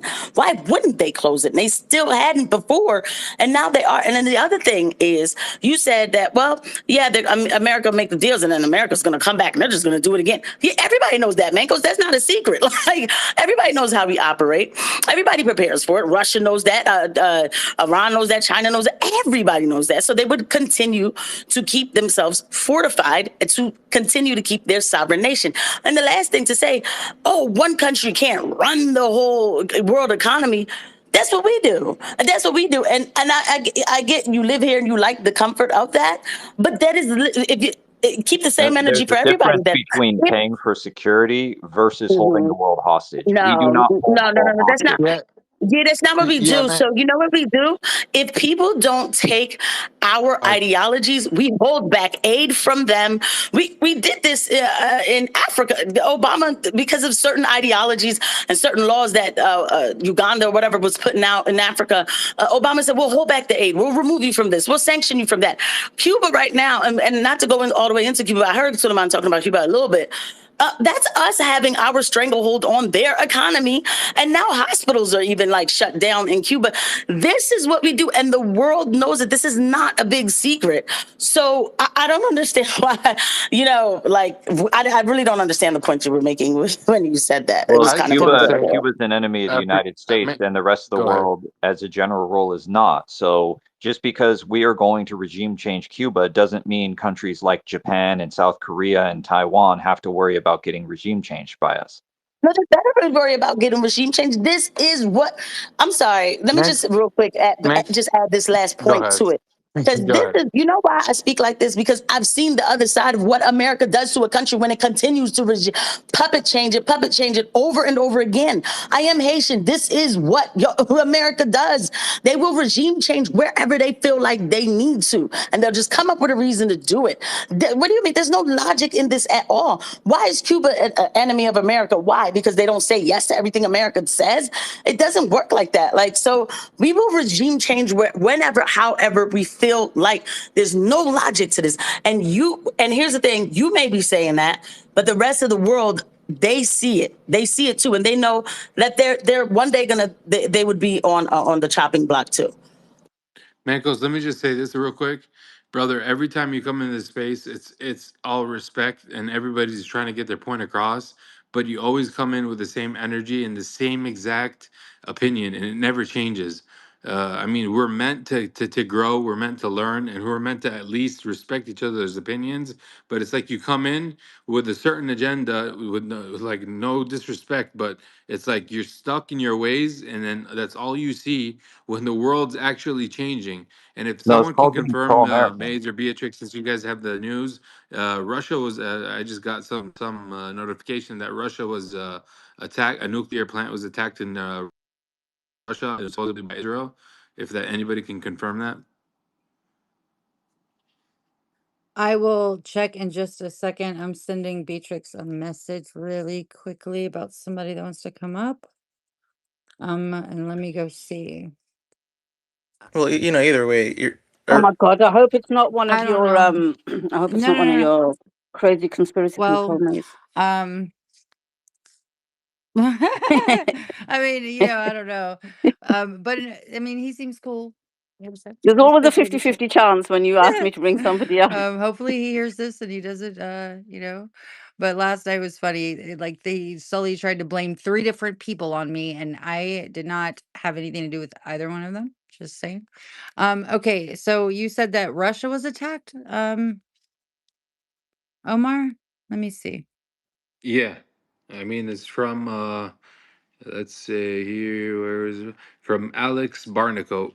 Israel just bombed Russia, and they've blown up a Russian-operated nuclear plant. This could literally cause a war between Russia and Israel, which could be a World War III. I Wait, don't know Russia how. operated. That's very suspicious verbiage right there. oh, so it's in Iran. It's a Russian-built nuclear plant within Iran. But still, yeah, they might. That's still quite escalatory. But yeah, I mean, I but saw no, that's something an important reported clarification. Go earlier ahead. where the Bushehr nuclear plant had a bomb crater that was like some distance away and it didn't actually hit anything. That's what I saw reported. It didn't, like, the actual nuclear plant wasn't attacked. One thing, just 2 cents on the conversation so far. Iran has been under sanctions for decades as it is, and in a way, they're already antagonized by the entire planet, and now they're being pushed into an existential battle at this point, and they're behaving like it. And a lot of what Iran is doing and has done is well telegraphed, and the U.S. Army rather the U.S. military and the IDF really just didn't account for it. They fumbled terribly from a strategic standpoint. And even if they get a ceasefire now, Iran can just get nukes. They can just nuclearize. Just get an ally country to give you a few warheads and help you get everything set up for Wait, further wait. enrichment If they and could get warheads good. from other people, why'd they need to do their nuclear program in the first place? It's never been for a warhead. It's always been for providing nuclear energy for their population. Yeah, That's been the nobody's whole going to point. give Iran a nuclear warhead. Nobody's going to do Okay, that. if you It's say not so. that easy. Okay. Actually, Your you're word right. versus it's your word versus Actually, look, Nicholas, it's your word versus mine. Literally, it's look if Dmitry Medvedev literally said the otherwise, but okay, right? It's yeah, just no, your no, I word think versus mine. inevitable. With all No, due he didn't. respect, brother, No, he's a I think crazy dude Nicholas and is he right. says crazy stuff, but He's he right wouldn't say about that. everything so I far. know, He's and been that's right what about Okay. everything. Trump like that's what people say about Trump, right? Until Trump does something crazy, like before whatever right? It's easy to characterize at the end of the day, Ladies, but Okay, look, they ladies, already one have. second. second, gentlemen. Oh, One okay, go second. ahead, you got it. So the only thing that I see about Russia is when Israel did an airstrike that was it was in Lebanon, but it was near Russian infrastructure. It says okay, so Israel missile strikes lands very near Russia today, reporter in Lebanon. That's like the only thing I'm seeing though. I don't see anything else. Can you DM me what you have, Omar? Oh, that's Steve guy from RT Russia Today. That's the only Yeah, thing he that like I'm got. seeing that is Yeah, showing up. Yeah. there's a thing I saw repeatedly, which is that something hit 350 meters away from the Bushehr nuclear reactor. And I saw satellite photos of it. So there's just a small crater, like some distance away from the reactor, and it's just in the dirt. It didn't hit anything. It's kind of off to the side. Oh, okay. Yeah, I wonder why they did that. If that's to send a message, or if they just missed, or were they Mace, targeting something could else? you DM me? It could be either. Because I can't DM you. Say what now? But we'll just uh, I can't DM you. Could you DM me something just so I can DM you? Sure. But I'm following you, the so it's okay. oh. Open. Sorry, Zelko. Maze, Oh, okay, okay. check my I'll go to your DMs profile. as Sorry, sorry. well. Okay, there you go. I just Omar, can you just mute, mute your mic while you're doing this? We put up with it when Suleiman does all this, unmutes his mic and tells us what he's doing in the background. But seriously, this is time out from all that. Can you check my DMs, Maze, please? I want to say something nicely, but I just want you to be okay with it first. Sure. Just check and let me know. Inevitable. Go ahead. Sorry, you were speaking and we interjected No, you. no, no. Just the last part was the stockpile that they currently have in Iran is 60% or enriched at 60% purity, and I don't remember the amount that they have, but it seems like they kind of have quite a bit. Like if they really tried, um, they can sort of get like probably even multiple weapons, nuclear weapons, pretty quickly, and maybe even scale it using the enriched uranium that they already have. And yeah, like I think if they do a ceasefire, that's what Iran should do. They should do whatever it takes to nuclearize, or rather to get nuclear warheads. They have to, and obviously restock on everything else, which it'll be I easy mean, because they that's already going to be have hard to the. do Go with ahead. Go ahead. So, they got all their nuclear program Manko, I'll give bombed. it right back to you. Let me just give it, Manko, I'll give it right back to you. Let me just give a message, please. So, breaking sirens have been activated in Bahrain. Sirens have been activated in Bahrain. And also, Arakshi said, we only used a fraction of our power in the attacks on energy infrastructure in the region. We'll show no restraint, and I think May's read this, if our energy sites are targeted again. Also, Dustin McCoffoff, who's sent a request to come up, right? You got an Israeli flag in your bio, and your bio says, remember to fight the evil forces of Jews and Islam. So when you have that in your bio, I mean this in the nicest possible way, because your request came through our lovely friend Maze. I think you need to sit in listeners for a few days or until the end of the war to educate yourself, Oh, I because was you're not wondering coming on why this you said that. panel. So I forgot he does that so that he's not throttled. Like I don't think that's real. I think he says if you put a gay flag or a Zionist flag in your bio, you won't be No, don't buy it, as Maze. throttled. You might be right. You know what I'm saying? You might be right. I just I guess I fell for that. But I think even if he does it for that reason, the fact that we're literally seeing this war, the Islamophobia is through the roof. People are being attacked because of Islamophobia. To have that in his bio, just so that his account doesn't get throttled, when people have given real sacrifices here to be able to speak the truth, I think it's even worse. It's disgraceful. He's a spineless little jellyfish, and he's giving up. Like he's literally what he's doing just to keep his account alive is selling his soul down the river. If he's put that in there just for his account, God knows what else he'd do to keep Well, his account I alive. didn't see the plus Islam Beatrice, part, if but you just yeah. want to, if you just want to fool the Sorry, algorithm, you Manko, one could put. second. Manko, 1 second. Sorry, Maze, what were you saying? I was saying, yeah, I didn't even see the Islam part. I just remember him saying why he'd put the Israeli flag up there, but I didn't see the what he had written about that. Otherwise, I wouldn't I have. mean, it's like Suleiman saying, do you know what? I'll keep the deal with Mario, and I won't really speak about Israel and Palestine, and me saying the same thing because we want to keep our accounts alive. It's like Doc saying, I don't want my account shadow banned, so I'm just gonna not really talk about the war and not talk about Palestine and not jump on on the kind of anti-genocide thing because we need to keep our account safe. He's literally put in his bio the evil, remember to fight the evil forces of Jews and Islam. The Crusades never ended, just rebranded. That's what he says. That's disgusting. Agree 100%. And he's got the Roman Catholic kind of cross in his bio as well. So he's one of those Christ is king, but then I can go around and do a crusade and kill everybody else, people. Yeah, you can get lost. You ain't coming up on our panel.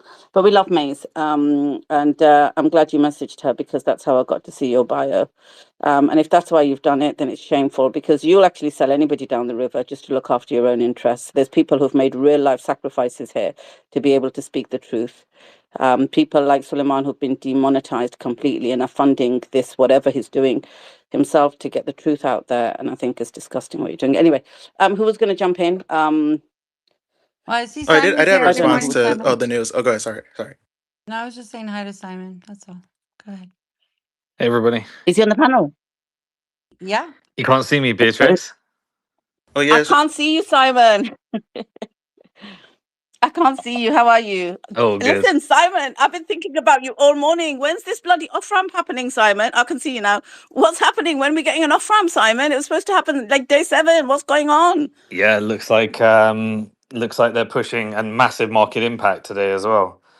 But you So saw that they're lifting the sanctions. They said that they were going to lift the sanctions on 140 million barrels of Iranian Iranian oil. oil, yeah, Yeah. yeah, hilarious. Um, yeah, so Iran is getting a massive boost to its revenue. It's selling more oil than ever. It's getting sanction relief, while so is Russia. So it's pretty crazy. But no, I mean, look, the market impact is here. This is real now. So a global recession is pretty much guaranteed at this point. The price of gas in Europe is up another 30%. So if you've already gone, like if you've already got your gas bill, it's going to go up more. We're just at the beginning. Price of oil is now hit in the futures market that $115 range. That's when they do extreme measures, and so you just heard the extreme measures. They're now doing sanction relief on Iranian oil on water, to try and increase the supply. But all of these are short-term measures. At the same time, the price of gold has gone below $4,700. The market's correcting in terms of the stock market. Still not drastic moves. But yesterday there was a triple punch. There was a hot PPI figure. PPI is the producer price index, and that was the data for February. The producer price index means the cost of production within America. And when the cost of production goes up, it then means that the consumer prices, CPI, goes up afterwards. And so it's like a 3-month leading indicator towards the consumer price index, which is also, many people say, not reflective of the reality of their everyday cost. So that's now, that came in at 3.4%. That was just factoring in previous data prior to this war and prior to the oil shock. So, the Fed yesterday gave a very blasé statement, because of the issues between Democrats, Republicans, even the regime change that Trump wants to do at the Federal Reserve may not happen. So Jerome Powell may have to stay for a bit longer while that political process resolves itself, which means that you can't get a forced rate cut. But if you do get a forced rate cut, it would be a market stimulus that would increase the long-term cost of America borrowing, because if you cut rates into inflationary markets, that's a very political move. So that would effectively increase the cost of everyone's mortgages if you're doing refi or taking out new mortgages. There was stress in the property market at these rates of about above 6%. There's not going to be cuts there. The 30-year yield on the 30-year Treasury hit 4.9%. If that stays above 5%, that's serious issues. So it's approaching that 5% mark. That will make headlines. Obviously, we had the escalation in terms of the strikes on Iranian LNG, followed by Saudi Aramco LNG and Qatari LNG. Now, what that's done is effectively, if you were to end the war today, there's about 700 shipments that would probably take 2 to 3 weeks to get through the backlog. Based upon the previous production closures and the damage prior to yesterday's escalation, might take you 2 to 3 months on top of that to get back to normality. Based upon, we don't know what the real damage is from yesterday, but maybe it would take another year to get online again, based upon just the tit for tat yesterday. So that effectively means we've guaranteed a recession here. Certainly in Europe, certainly in Asia, China, Russia, and then it all depends on the financial stress on things breaking within America. So obviously with China and Russia has nationalized oil, whereas America has privatized oil and LNG. So it doesn't really help the American people situation, but it does help the private big oil sectors, which has significant investments from Gulf countries as well. So there's somewhat of a hedge built in if all of these energy contracts get renegotiated via American rails. But yeah, nothing's getting easier. But the fact that the price of gold went below $4,700 and silver came back to $70. Obviously, it was on a ginormous bull run and a structural unwinding of various derivatives contracts. And then we had the issue with the short squeeze that happened in silver that's required for the AI trade. Everything around the AI trade is breaking, and pretty much America for the last 2 years bet on the AI trade. If the IPO market, which is the companies going public, is breaking down this year, we already had a couple. One of the companies I invested in, Kraken, they were due to go public this year and they cancelled. If that breaks down and that affects OpenAI and Anthropic, we already see Facebook, Meta rather, um, Middle East, North Africa, Meta. Losing my mind here. They pivoted away from their virtual universe thing, which they changed their name for, and they're now focusing on cutting off staff in order to invest in AI data centers. And so they're looking at nuclear energy and various other things. So the reality is that there's no easy solution for these energy issues. There's no alternative for, even Russia cannot increase production in order to fulfill this gap. So there's zero solution other than opening the strait. But at this stage, we've guaranteed a global recession. What does that mean? It means small business get hit again. It means that large multinational institutions are going to be acquiring into weakness. It's going to be concentration of power, very similar to COVID, very similar to the global financial crisis.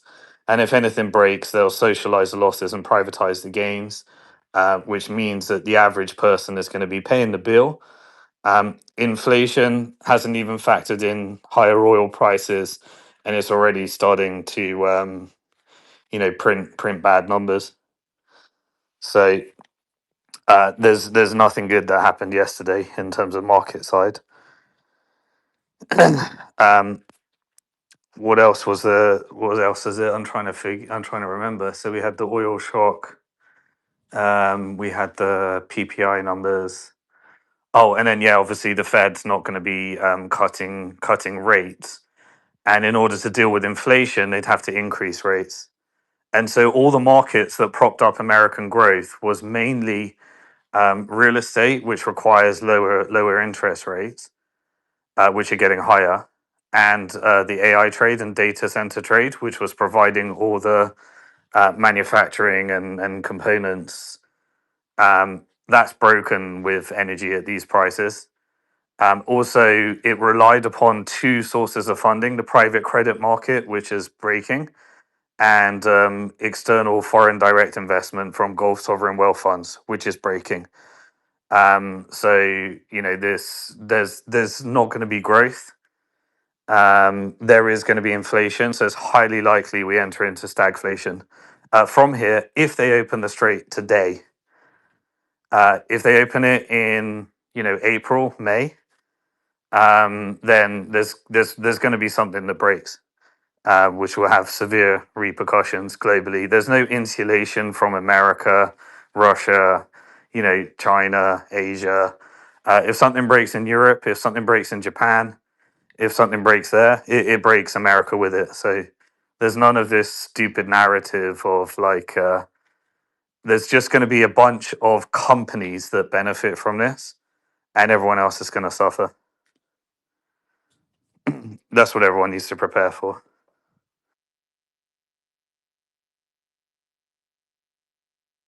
Spot on.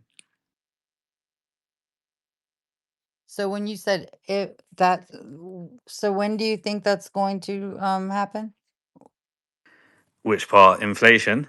Yeah, the part that you're It's saying already everybody should started. prepare for. Yeah, It's yeah. already started. This is going to be double the impact of COVID, of the. If you remember, like during the Russia Ukraine, it took like 3 to 6 months to become a real issue. We're starting to have that inflation is transitory narrative because the Fed has no tools. There is nothing they can do about this. If they increase rates, it creates a recession. If they decrease, it creates an inflationary cycle. There's no alternative but a big print, and then a big print creates more inflation again. We're in the exact same cycle, but twice as worse. This you know prices ain't going down until the Strait opens, and it's a question of Trump is trying to paint the narrative in America that this is because of Iran and they're engaging in terrorism. But most people in the world know that we're blaming Trump and Israel. And so that just becomes the narrative of who are they going to blame and who do people believe is responsible for what comes next. But everyone needs to prepare there's no they needed to have resolved this last week, and they haven't. Apparently, some LNG. So Oh, sorry. I'm Simon, sorry. Go ahead. no, go ahead, Inevitable. I'll jump in after you. Go Sure. ahead. No, I was gonna just add, just maybe volley this to Simon. Apparently, a few LNG trains got caught on fire at the I think what was it the Qatar Energy, and they reported that they would be down by like 20%, or that rather around 20% of Yeah, their export, 17% for 3 to 5 17%. years. Yes, over the next 3 to 5 years due to that. And I guess like the concept of an LNG train in itself, it's not very clear how that creates such an overall cascading effect. I don't know if you have anything to comment about that particular sort of damage that occurred, and kind of like how that could even be allowed to occur in the first place. I don't know anything about it. What's an LNG train? Oh well, apparently, like it's just like it's a unit that converts natural gas to liquefied natural gas, and it takes apparently forever to build and to approve and to I guess like actually Got get yeah. online, and but mainly the figure of like I guess Qatar having their exports cut by 20%. Maybe that's what is your kind of take on that as far as the fact that one Yeah. event could happen? Yeah, go ahead. The end I result of just sent it this. to you, Simon, if you wanted to look at it. The Qatar thing. Okay, I'll check it out. I don't know enough about it to comment on it, but I'll look into it. But the end result of this is that a disaster has been manufactured. It leads to a big print, which everyone pays for. And a bunch of companies are going to cash in, coin on this. They're going to get all the redevelopment contracts. They're going to get all the rebuild contracts. They're going to benefit from the higher prices. And there's this is just renegotiating all energy relationships, and the direction and flow of who builds and who gets those infrastructure contracts will change the world order. So whoever ends up building, whoever ends up investing, and whoever ends up, they get to influence who those countries are geopolitically and strategically aligned with. And that sets us up for this multipolar world order. But this is a global reset. We're watching it in real time. It's happening. The market's not really. The market still thinks that this is going to be resolved fairly quickly. That's what the market's saying. And so, if it isn't resolved this month, then the market's got it wrong. And so, therefore, you expect more things to break and more corrections in values. it's definitely political suicide for all of the narratives that Trump kind of wants to be able to say. So that's the current situation. There will be hoarding. There will be food shortages. The countries in Asia that were export dependent that got wrecked by tariffs. The Vietnams, the Bangladeshis, the Thailands. These countries are going to go Sri Lanka, Pakistan. These countries are going to be in serious distress. We've already started to see the impact of the Venezuelan issue on Cuba. That's terrorism. When hospitals can't turn on the lights because they can't get the energy that they need, that's collective punishment and terrorism. And that's being inflicted upon the Cuban people right now. And the same, we're going to see in some of these ASEAN countries that are going to just be, drawn closer and closer to those that will be able to navigate that, which is obviously China and Russia right now. In the Western Hemisphere, private corporate interest in the US is going to just clean up, mop up, acquire, consolidate power, concentrate power, and benefit just like they did from COVID.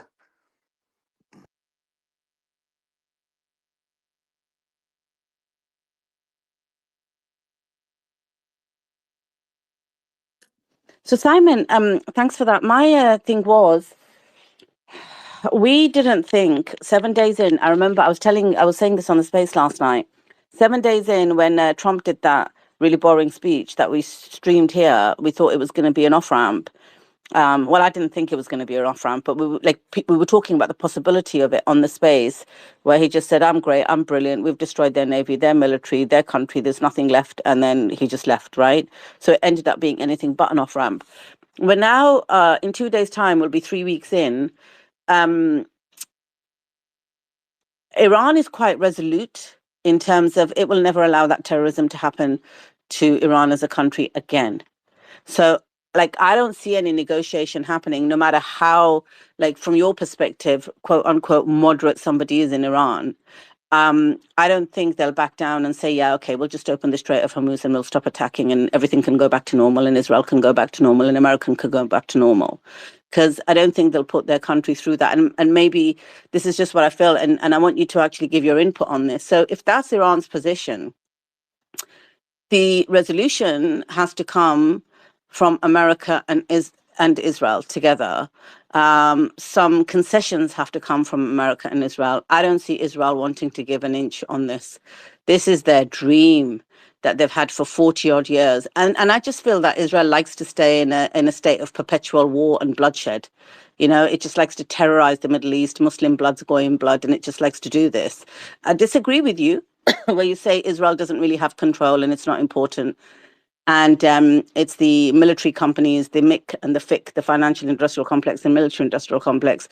Because I've been thinking about this and I think, you know what, I can go out and I can do massive protests on Lockheed Martin. I can name out the investors of Lockheed Martin, the institutions that invest there, the organizations, the shareholders of all of these companies. And it probably won't affect my career, my job, or my livelihood one iota. I can talk about anything but for Israel. That's it. You cannot talk about Zionism in Israel. It's the only thing that censors you, and that's where the power is. But that's not important to this. The thing is, where do we come out of this now? Trump just seems like he released that. I don't know if you saw it, Simon, but it was funny. I was thinking of you when I read it. But it was that statement about Qatar, where I read it out a couple of times on here this morning, where he's saying, oh, look, Qatar didn't know that Israel was going to hit the pipeline in Iran, because obviously it's partially owned by Qatar. It was like they had no idea and Israel did it and we didn't have any idea. But I guarantee you it's not going to happen again. But if it doesn't happen again, then Iran can't do it either, because if Iran does hit back at Qatar and their oil infrastructure, then I'm going to let all hell unleash or whatever, words to that effect. So clearly the GCC countries, or specifically Qatar, does have some sort of influence over him, a hold over him. So don't see why more isn't being done to bring this to the table, or certainly to bring Israel to the table. And I think Israel is the loose cannon here, because he pretty much said, Trump said he had no knowledge Israel was going to do that. And then he says in another part of that statement, he says, "Oh, and with or without Israel's consent, I will hit back." So he's talking about the fact that he has to get consent from Israel. Therefore, he's openly saying it's Israel's war. I don't know where this comes to an end. Where's the outlet on this? Because things are getting difficult, and I don't think they really care. I don't think they care about the impact that it's having on us. It was really easy, and it's still really easy to put an end to this. But they don't want to. And when I say they, I mean Israel and America. Yeah. Okay. So like putting that in my framework of how I understand the world. You got Mick, you got Fick. So Fick wants to transition from my analysis to a multipolar world, which requires regional stability. Excuse me. Renegotiation of LNG and oil contracts and contracts that rebuild all the infrastructure. Like that's what Fick sees in a war. What they don't want to happen though is they don't want demand destruction. And so, the longer MIT goes on, they can derail that plan. And they already just signed off on 200 billion of additional. I think they're trying to get 200 billion of additional funding for war. That's a stimulus check to MIC. And so, the more funding that MIC gets from this, then we've got to figure out. So, MIC can try and derail the plan and make this go as long as possible. But fit kicks in when oil prices get too high and it becomes demand destruction because they benefit from consolidation of power. So the worse the economy gets, the private equity and the vulture capitals just kick in, and they acquire all of the bankrupt infrastructure. But they don't want vast demand destruction that goes on for a long period of time. They'd rather have growth. So in their minds, that's how they'll be thinking. Which factions of power are aligned with Mick? That consists of neocon radical Zionists within America, most of Israel, and also we got to figure out what factions of external power. So there'll be private contractors that benefit from the wartime economy in the Middle East, which involve, private corporate interest that want to derail a plan of regional stability and want to exert this for as long as possible, and also Russian interests as well. And so you could have private warmongering interests that could be doing false flags. You could have Israel that's doing false flags, or you could have Russian interests that are doing false flags. All of those are feasible. And so those false flags could be trying to get additional leverage in negotiation in managing this transition, because I think one of the things that I still believe they've been negotiating all the way through. And remember, Iran is not a monolith. What I think the strategy is from a big faction of power that wants regional stability is there are a bunch of people within Iran that would, sign up for a plan, and there are people that won't, and those are the decapitation campaigns that are happening. Those that won't sign up for a plan are the ones that I think are the decapitation campaigns, and then elongating this is kind of like the balance that I think these powers, are kind of managing at the moment. And so we did see three factions of, Iranian slash IRGC, decapitation campaigns over the last 48 hours. Is that getting closer to the people within Iran that would sign up for whatever they're negotiating? And I think one of the key things they want is what happens to the Strait of Hormuz after this. And I think private financial interest is trying to get a piece of it, and they're using, I believe they're using Israel and the Trump administration to try and get those additional things. And when I look at Trump, I don't see somebody that's controlling what's happening next. I see somebody that's just reacting and trying to figure out what comes next. And so, yeah, you could. But if we enter into a global financial crisis, and we have these oil prices here, at the moment, Israel's economy is severely impacted. They're not selling their LNG to Egypt and Jordan anymore. That was a big part, but they've obviously got their military interests, so they can benefit from some of those mixed stimmy checks. But financially, Israel will be destroyed by a global recession here. And the longer this goes on for, the weaker Israel gets as well. So, you know, um, the Middle East as a region will be significantly worse the longer this goes on for, and that includes Israel's not immune to that.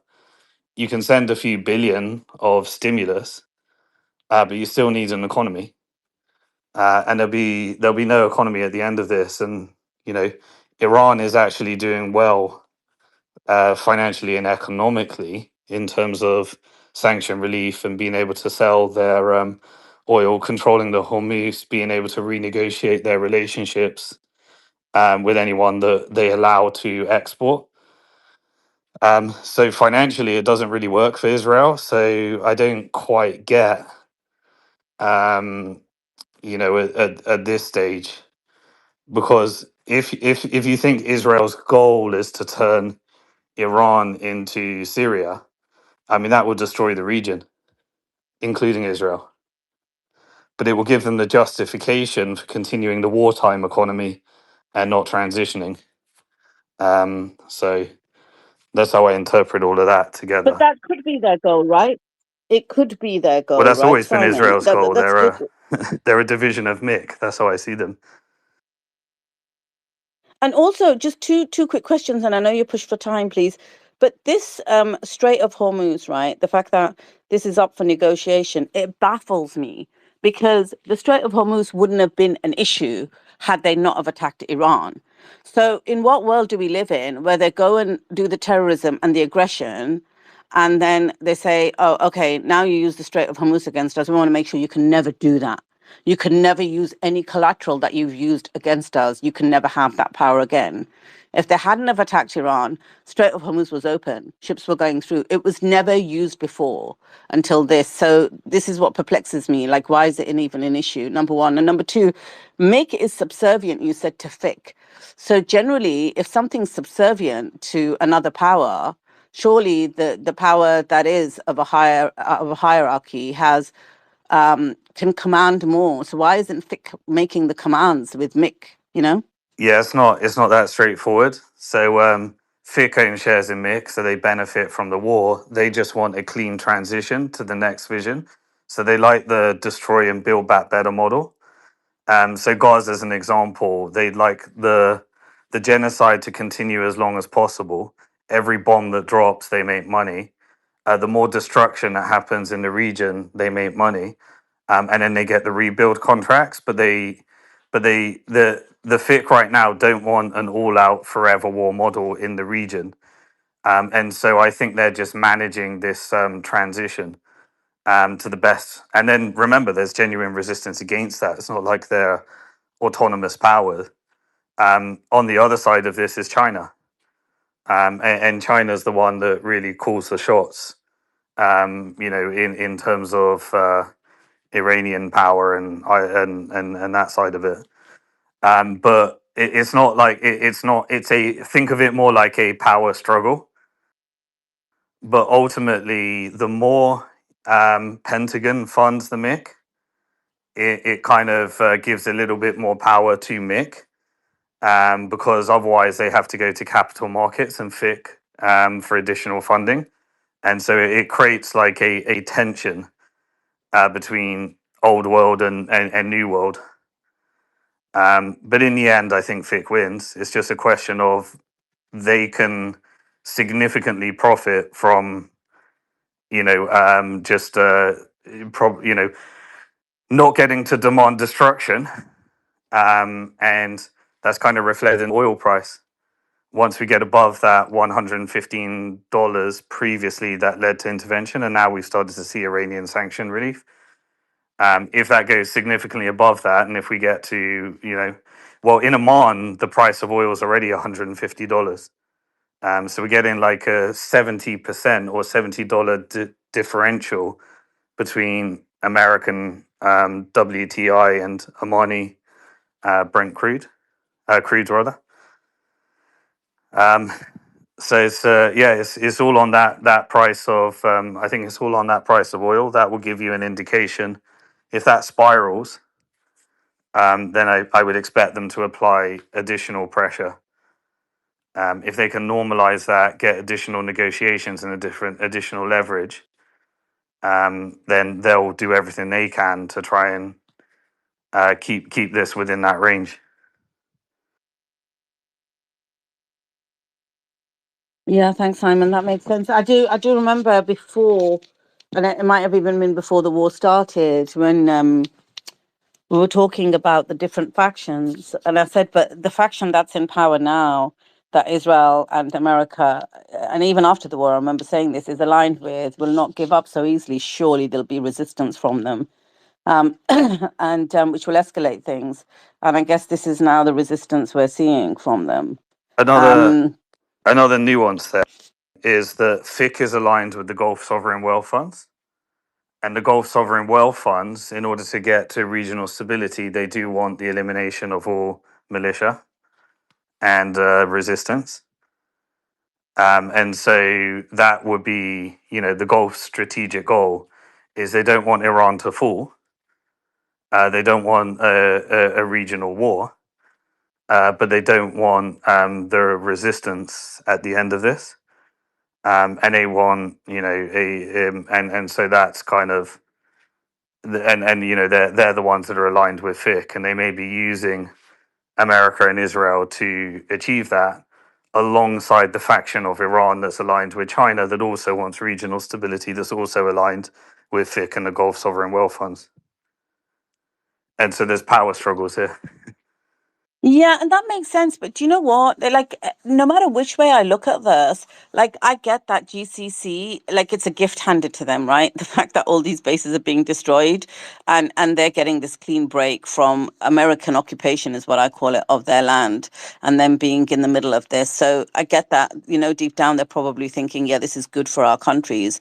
They want regional stability. I get that. They don't want the resistance factions. They don't want this turbulence going forward. I get that. But if you do not want resistance factions in the Middle East, then the only reason the resistance factions exist, and Iran does help them, is because of Israeli terrorism. Take away the resistance factions, take away Iran, just take them out of the picture completely. What would the Middle East look like?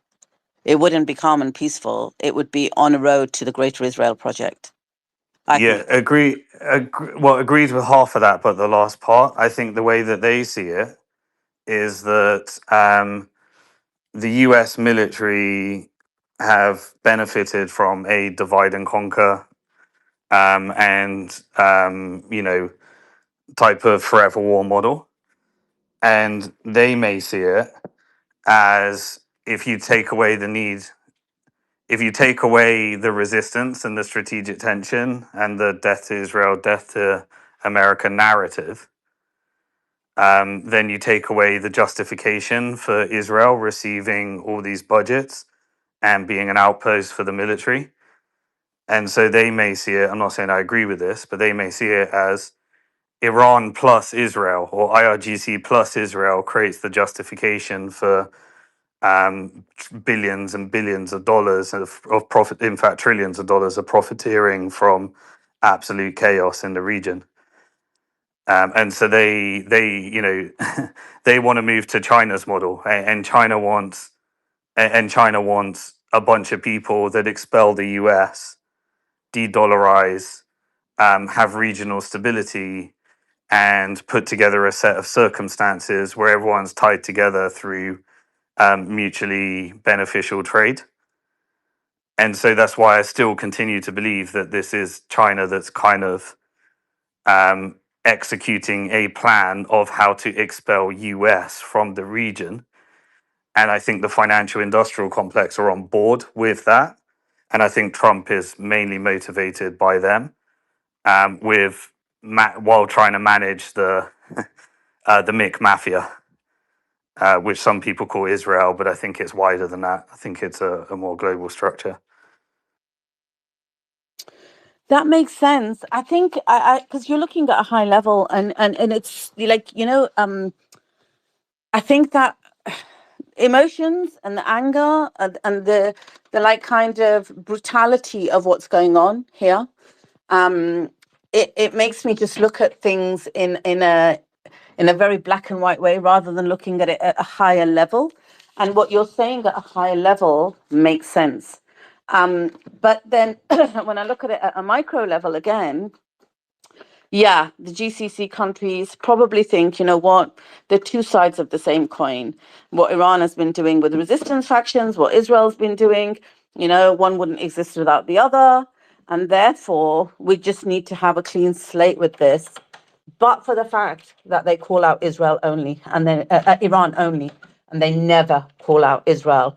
And you know what? I know it's semantics because the bigger picture and where we're going with this should be the focus, but I can't help it. I feel really angry, Simon, because we're just coming out of 3 years of a genocide. And the last message that Ali Larijani gave was the unity of these Muslim countries. And I guess it's too much for FIC to see that happening because they need to feel in control, and China needs to do all of this in the background. And Inevitable's here. So I just want to ask Inevitable if he can get his peeps to hurry up and get on with it so we can end the bloodshed as well. Yeah, I I'm just, gonna jump off, yeah, Khaleesi. I just got to do another podcast, but I'll be back I later, knew I and knew we'll you give were going to a be rushed market for update time. with Yeah, Suleiman. yeah, thanks, Simon. Really appreciate you But yeah, coming on. I just really just enjoyed on the that point, discussion. there is absolutely Zionist control over media. So the Western media gets the Mick version of narrative, and you can see that if you turn on Fox News and CNN and both sides. So Yeah, and that is very true as well, because I've seen some statements come out which I just do not believe are actually said. I think it's the media saying them, and I don't believe they were said in the background. I think I just want this to be over as quickly as possible, and I don't want any more destruction in the Middle East. So thanks, Simon. Appreciate you coming up. Inevitable. Basically, the buck stops with you guys. What you going to do to fix this thing, yeah? Well, one thing that's I think important to harp on too. I think there's just two short points, which is one. I think look, there is a base of non-interventionism that China has in its core doctrine. Non-interference. It's like a foundational element of China's foreign policy, which goes back to Mao. And just meaning that China is not meant to meddle in other countries' internal affairs and impose regime change, typically avoids forming mutual defense military alliances, and doesn't really deploy like troops unless it's like absolutely necessary for the combat support of foreign conflicts. It doesn't mean that it'll like never happen, right? It's just it's a policy that's more so meant on leaning on strategic partnerships and comprehensive um, alliances that would help embolden and strengthen, obviously, allies to the point where they can accomplish their national incentives, if you will, as sovereign countries rather than as vassals. They have a very, like, again, it's a very averse, and more so, I'm referring to the Constitution and the constitutionalists and the people who abide, I'd say, the most closely to it and to the interpretation of it within the PRC. It's a very strong aversion to direct involvement, and obviously that's why you're not seeing. Yeah, I mean, you're not seeing like you know. I think Iran, if it were otherwise, Iran would probably be in the top five just from all of the incentives that exist in Iran being a close ally, militarily speaking, with China, right? I think there would be a great mutual benefit for obvious reasons, and it would be so easy, in theory, from an if you just put the imperialist cap on to say, well, look, let's just overhaul everything in the Gulf and let's really just go full draconian and basically do what the U.S. and Israel have done for the last 80 years, like and more in some cases. But despite that, of course, we know that there is coordination And BRICS, in essence, and the Belt and Road Initiative, if anything, is a cooperative that's meant for a changing world order into the multipolar order. And China's been able to do what it does by not compromising on its ideals and really sticking. And again, look, there's been a lot that's been convenient for China as well. And I think obviously it's tough to say that, hey, it's just a coincidence, right? And it's tough because the other problem is, at the end of, like, you're right, Beatrix, when you say it all started with the decapitation strike and the unfounded, uncalled for, attack, and the assassination of Khamenei, and obviously IRGC leaders that have been killed since then.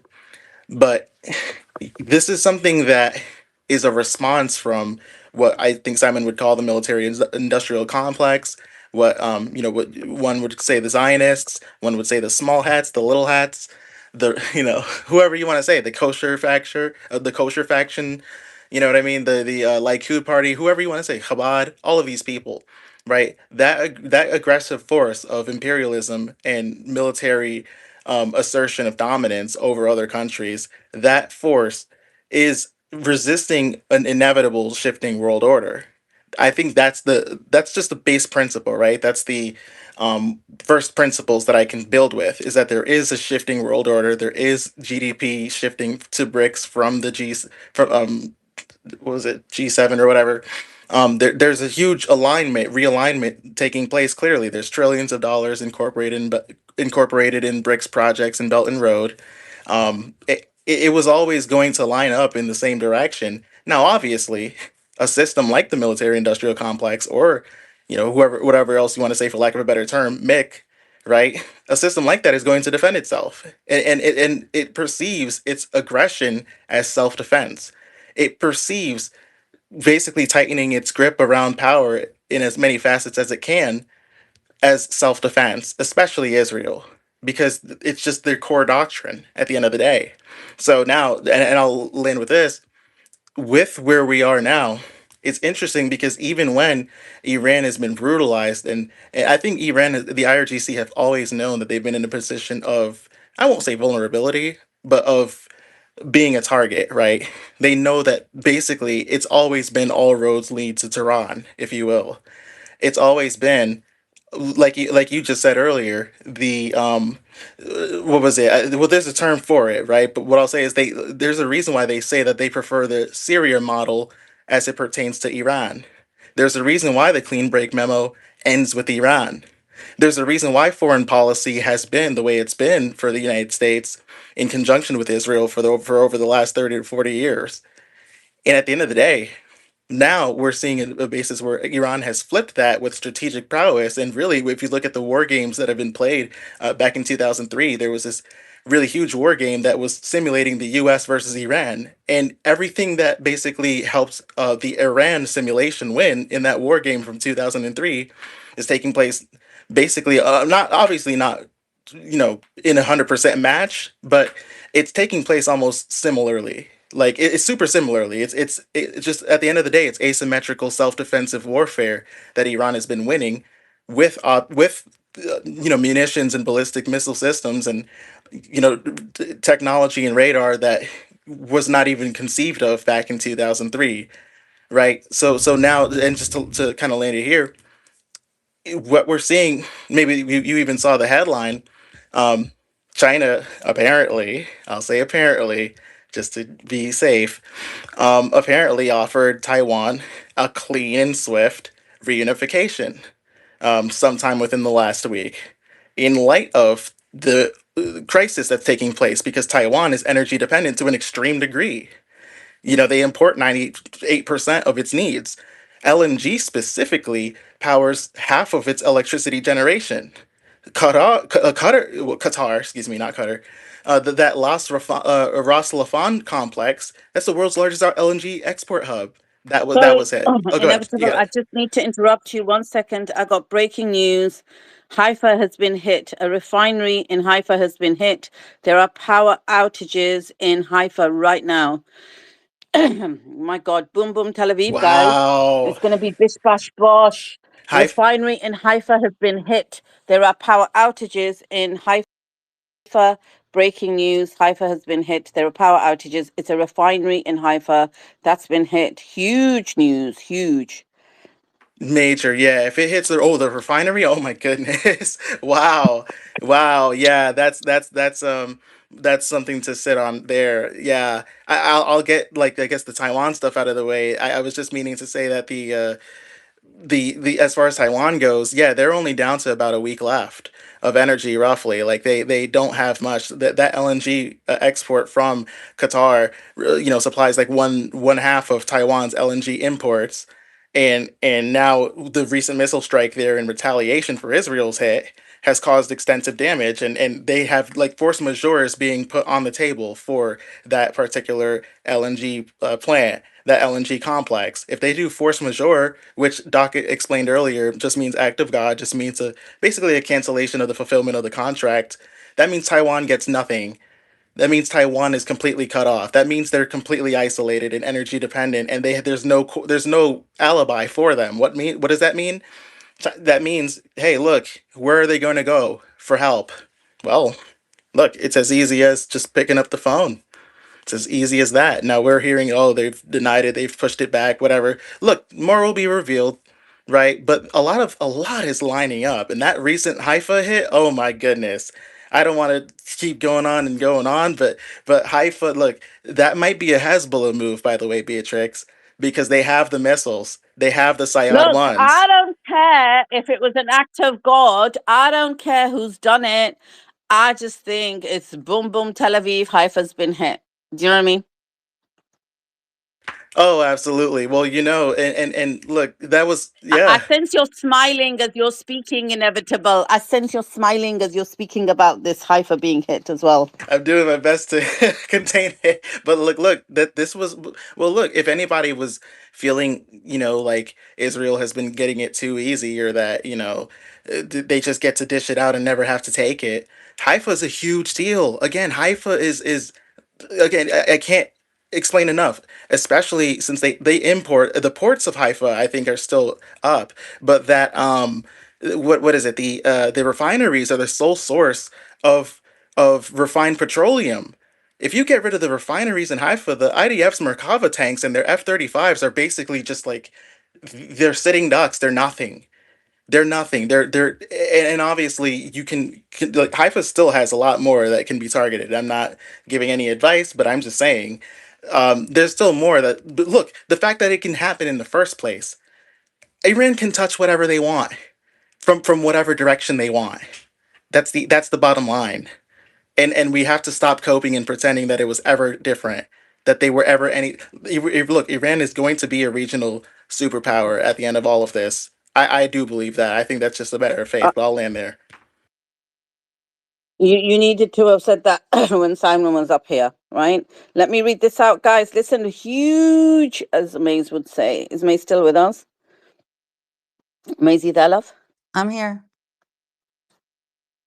Say huge news for us, Maze. Huge. I'll never forget that. Huge. It's the Ins- ja.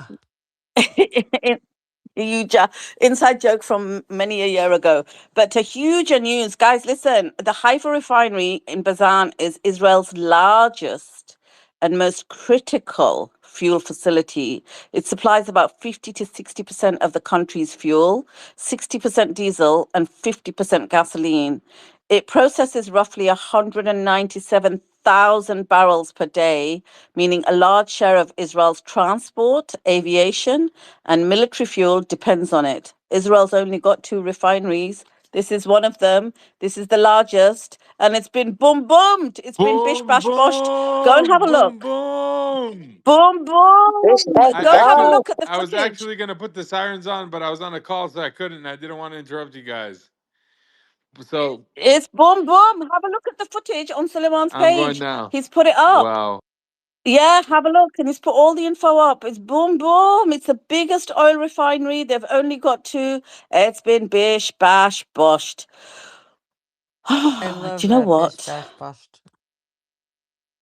Bish bash bosh, mates. My heart feels Every so time I try and content say, I when I say see this. pish pash posh or pish pash pish, and it never works out. So I'll just stick to boom boom. It's bish bash boshed. and my heart feels so content when I see this oil refinery up in smoke. Is that bad? I can't help Hell it. no, It's it's just a not bad. natural Why would you? feeling. Why would you feel bad? This is amazing. This is amazing. Look, I am of the. I'm back, guys. Oh, Casey's up. I can't even see the panel, Casey. I can hear your voice though. Jump in, Casey. Casey, do you feel a sense of I do. satisfaction? I absolutely do. I pray about this. I do. And no, because but first of all, bish, bash, bosh, what? Okay, but but I do. Because guess what? It's these things. This is consequences, and there's consequences for everything in people in life.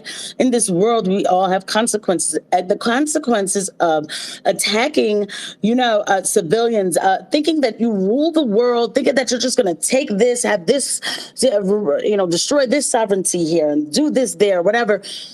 There's consequences, and this is a consequence. Yes, you made your decisions, and now you will have consequences for them. It's just that simple. I don't think that there's anything wrong with having some content. Plus, we need, look, I'm not saying like, oh, God is making this happen. I'm not God. I'm not God. But what I'm saying is the Lord will show you that, we are all humans on this earth. There is nobody above anybody, right? We all from ashes to ashes, right? So, these infrastructures can be hit too. They can be hit too.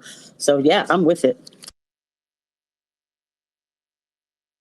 Yeah. And to the person on the YouTube chat who's saying, oh, Palestinians live there and I don't get all the hype and the people we support are being affected, what do you want Iran to do?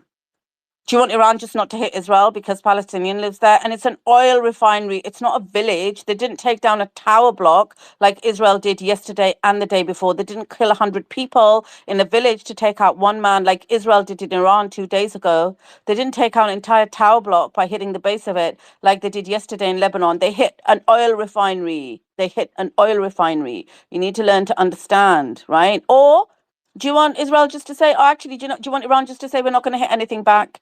Because it might actually cause a price increase for people and make it uncomfortable when the oil goes up. What's your strategy? Instead of just saying that I don't get all the hype when people we support are being affected, everyone's going to be affected. The Iranians are affected more than anybody else, and they are for this. They are for this. Or do you want them just not to fight back because they might be affected? I don't understand the point you're making. It's stupid. And yes, there are Palestinians that live in Haifa, but this wasn't in Haifa. It was at their oil refinery. I literally just read the stats out to you. Maybe go to Suleiman's page and have a look at the stats. Also, too, God, were do you know the what? Wow, this Palestinians is getting any of that oil? I mean, like, let us not act like Israel was sharing oil with. Okay, no, this is a good thing. Okay.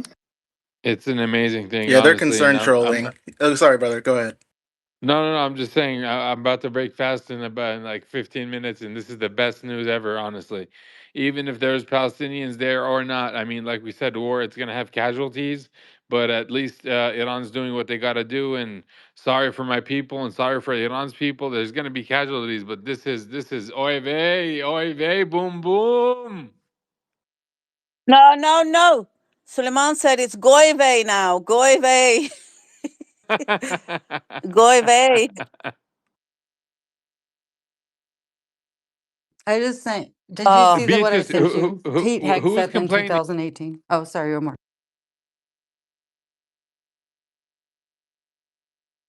Go ahead, Omar. I'm just trolling. Oh no. I was just saying, no Beatrice. way. Yeah, go ahead. Go ahead. I'm just looking. I'm just in DMs. Go ahead. Go ahead. Oh no, I was just saying when you're ranting right now about someone, was someone complaining that this is something wrong or anything? Yeah, just caring really, to be honest with you. It's a long time contributor on the YouTube chat, one of the YouTube community, good person, but concerned for Palestinians and not want to rejoice, and then they heard what I said and said, oh, I'll say what I feel regardless, and that's fine. You can say what you say, but there are Palestinians on this very panel. Um and yeah, you've got your freedom to say it, and you're still on there saying it. And we got the freedom to say it as well. And yes, you've worked with the people of Palestine for a very long time and lived in the Middle East, as have I worked with them. I actually drove to Gaza. Did you go to Gaza? Did you get in? Because I did. And there is somebody from a heritage of a Palestinian family sat on this very panel.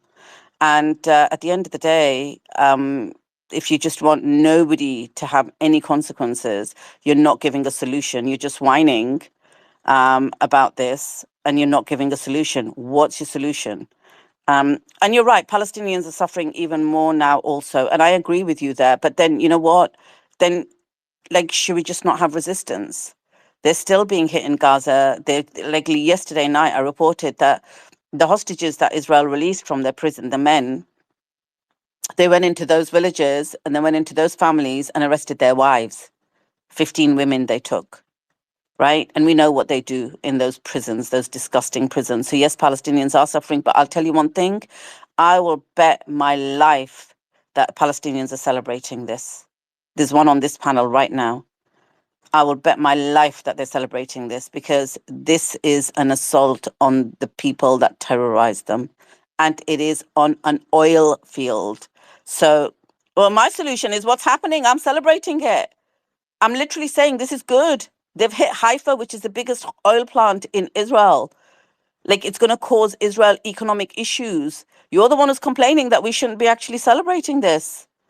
Well, I just want to add to that. How else can we weaken their infrastructure and their capability to continue to wreak havoc across the region? It's not like we're rooting for people to die. We're rooting that finally some blows are being hit against what it is they're using against everyone else. We want to see their capabilities lessened and weakened. This isn't about other people getting hurt, although I appreciate and admire your consciousness around it, but just know that the intention is like, this is a fight. And we want to be able to see the enemy get weakened. It's not about like, people dying as a result of these. It's more about like, yeah, get them where it hurts financially, infrastructure wise. All of these things will make it harder for them to continue doing what they're doing. I mean, honestly, I'm getting so many messages. I'm getting calls right now from Gaza. Messages. People are celebrating like crazy. So no one's complaining. Every single person I know is celebrating. It's amazing. I'd be Wow. curious to know which missile it was and where it came from, whether it was Hezbollah or whether it was just straight from Iran, just to prove a point that hey, there's nothing that we can't touch from Iran. That'd be interesting to see. I hope we find out soon.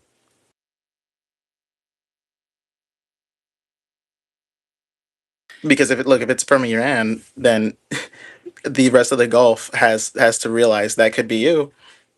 That could be you easily. We don't. It doesn't need to be from Hezbollah. It doesn't need to be from the Houthis. It could be straight from us, straight to you. I feel like they've already proven that, right?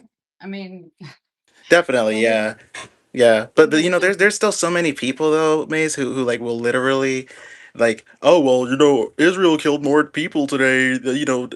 More Iranians died, so the death toll's higher, so Iran's losing. And meanwhile, like 98% of the death toll is like civilians and like schoolgirls and like passengers and people on their way to work, and that's like the death toll. And people are literally just taking that superficial stance. But hopefully, the GCC countries are. Smartening up. I don't know. Look, I'm not even gonna hold out hope. Never mind. you can say what you gotta say, but yeah, I mean, I feel you. I think the moral um restraint that I think Iran has had for the longest time, it was perfect to save it all up for this moment. I mean, because what you're seeing and what I'm seeing is that people like the what was it, the counterterrorism, like there's no one that is positioned better than this guy to know whether or not Iran was a threat, you Oh, know? Joe Cat. Yeah. Him. Yes, yes. Go ahead. And I think that all of the restraint that Iran showed last year when they were bombed the 12-day war and not closing the Strait of the Hormuz, still being, you know, conscious about the global economy and all, like it kind of prepared them and it gives them cushion and grace because see American soldiers being used for something that is not in the best interest of America at all. And like this, I just feel like their narrative is falling apart in real time. And I hope that, I don't know, I hope that something, magnificent happens. And like, I hope that people just stand up against it. I think there's a way to do that, because I know people who have kids that are in that age range, like 18, 19 years old. They're terrified that if this turns into a war that they draft for, I mean, that they're terrified. Like, it's wild. But I don't know. I'm And, hopeful and if I people are could waking up. back you up with this. Yeah, yeah, and if I if I could just say, showing restraint around here, showing restraint, and you're right, Maze. They really have, and we do go like just to last year with the 12-day war. But can y'all hear me? Because my mic isn't showing that it's open, and with the glitchiness or Yeah, we whatever. can Can hear y'all you. hear me? Okay, thank you. And but it's even been before. I mean, we know it's been for a long time, but like even during with Biden, remember, didn't Israel was like striking, Israel assassinated like leadership and stuff. They killed this Hanania in Iran, General Qasem Soleimani, all of that. Like, there's been constant attack, but especially, I think it was two times. There's so much news during that Biden administration. Wasn't it twice that Israel tried to bomb Iran or something like that? And or when Iran was kind of giving a little display of retaliation because they were just showing us like we can retaliate, but we didn't get dragged into that war. It didn't turn into anything because Biden definitely spent a lot of money to protect them and to intercept missiles, but they've been showing a lot of restraint for a long time. That's why I don't understand people who say like they have no right to close the Strait of Hormuz. Like, and this is why I have to ask questions like, have you ever fought for your life before? Because like, I can imagine that you just pretty much do whatever it takes. That's just how much simplified it could really be looked at. So. And then there were times where, Hell, that's yeah, Israel's excuse on a regular day okay, when nobody's attacking them. But go ahead. literally, like they come for you while they're beating you. They're like, I have a right to defend myself. Like, what? I was minding my business. He started hitting me, but and it was something else I was gonna say. But, damn, I forgot that. Oh, I hate when I do that. But it's just, oh yeah, because even back then, I was like, well, I don't understand why Iran doesn't just go in and just handle the business because, they're gonna come after them anyway. I get it now because I was getting frustrated, but I get it now. That's why kids shouldn't be involved with war. Myself, you have to be patient. You have to plan.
Pete Hegseth them or read out anything he said from his press conference? Because I know, hold on a second.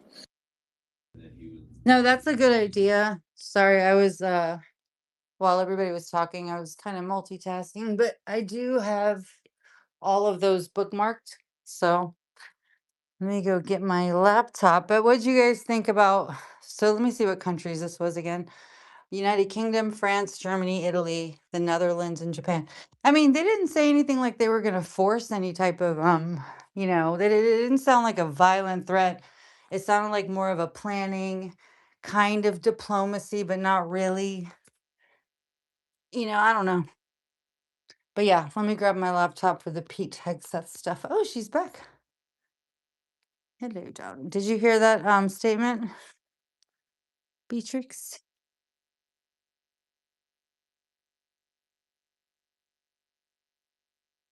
She never showed that she dropped for me. Is she back? I can't even. This place. Beatrix? It, she is back, yeah. My computer's starting up. Gosh, I have it's like I hate the way chemicals smell, so like I get this from cleaning. It's like this 20-minute headache per day. So it'll be a nice time to play Hegseth and see what he's got to say. If you don't like chemical smell, you may want to stay away from Hava for a while. I know, right? Too soon? For real. No, it's not that I don't. It's like, I mean, I don't really mind the way that it smells. It's just what I'm it back, does. guys. I'm back. It took me ages to come back. I got Hello, kicked off. darling. We're Hello, here. hello. And guess what? It's going to be regime change in about 5 or 10 minutes. On what are you giving hearts for, NPC? When I say regime change, I'm talking about on this space, which means Maze and Eyes are going to be on the way out. So my hearts were delayed. It was for the I'm back message. Ah, good, good, good. Yeah, no hearts for regime change on here, right? No, none of that nonsense.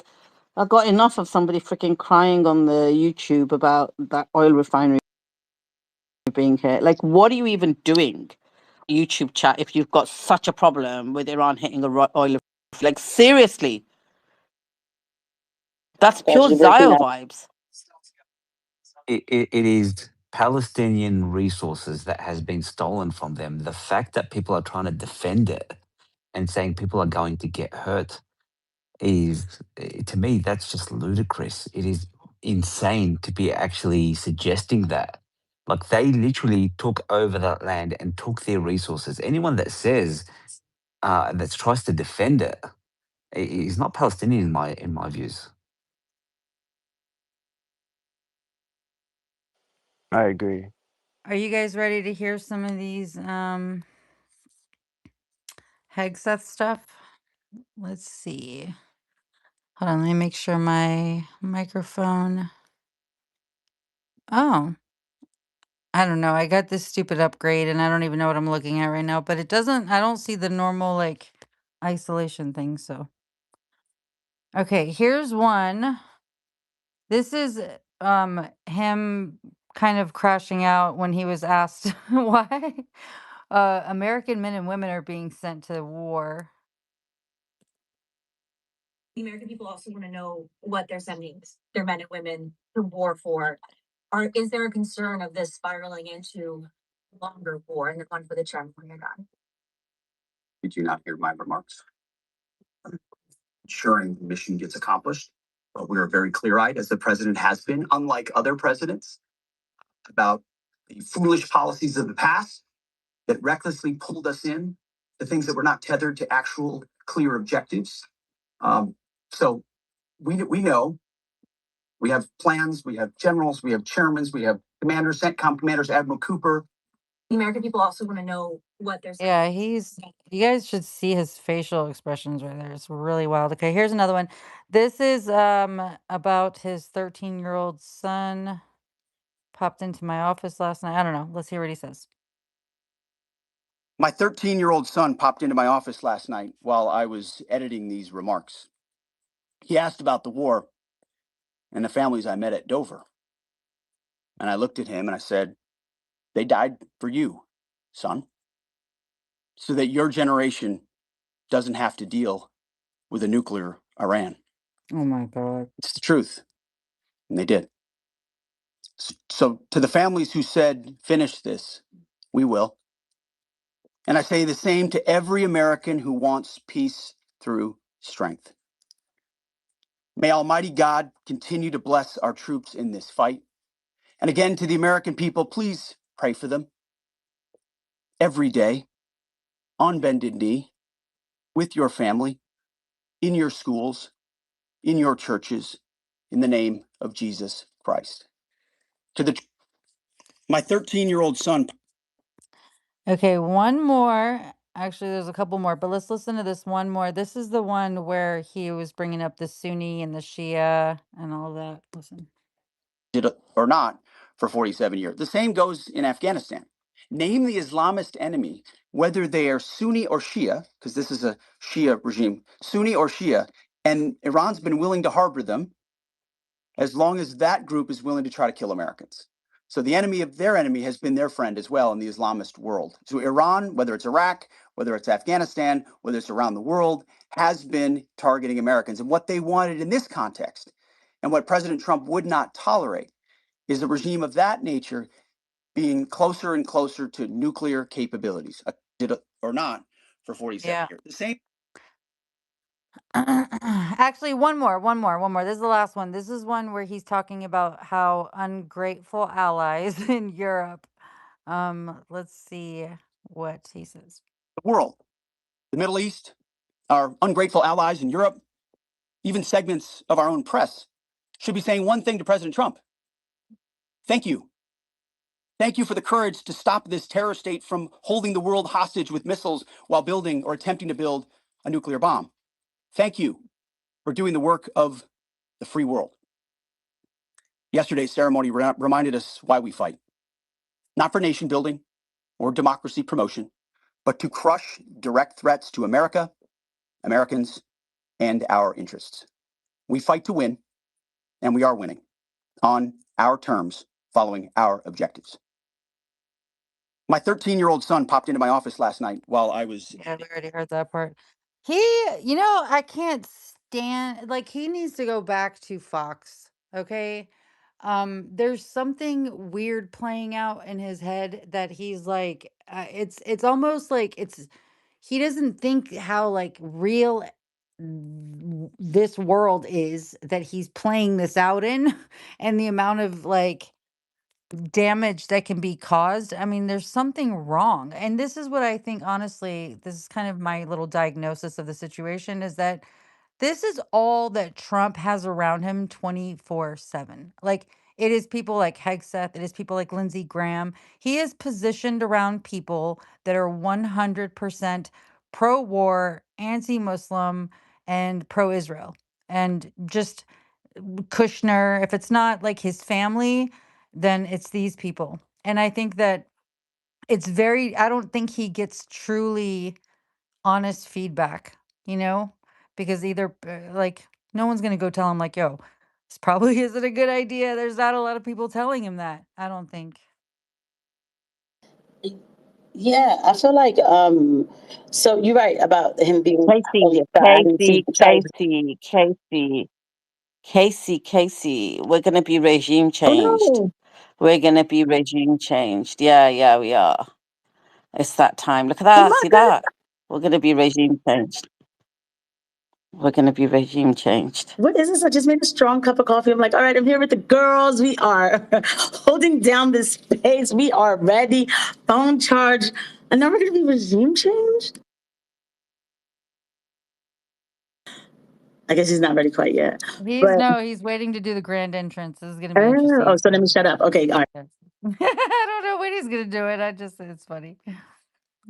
I'm waiting for it. Little birdies are chirping outside.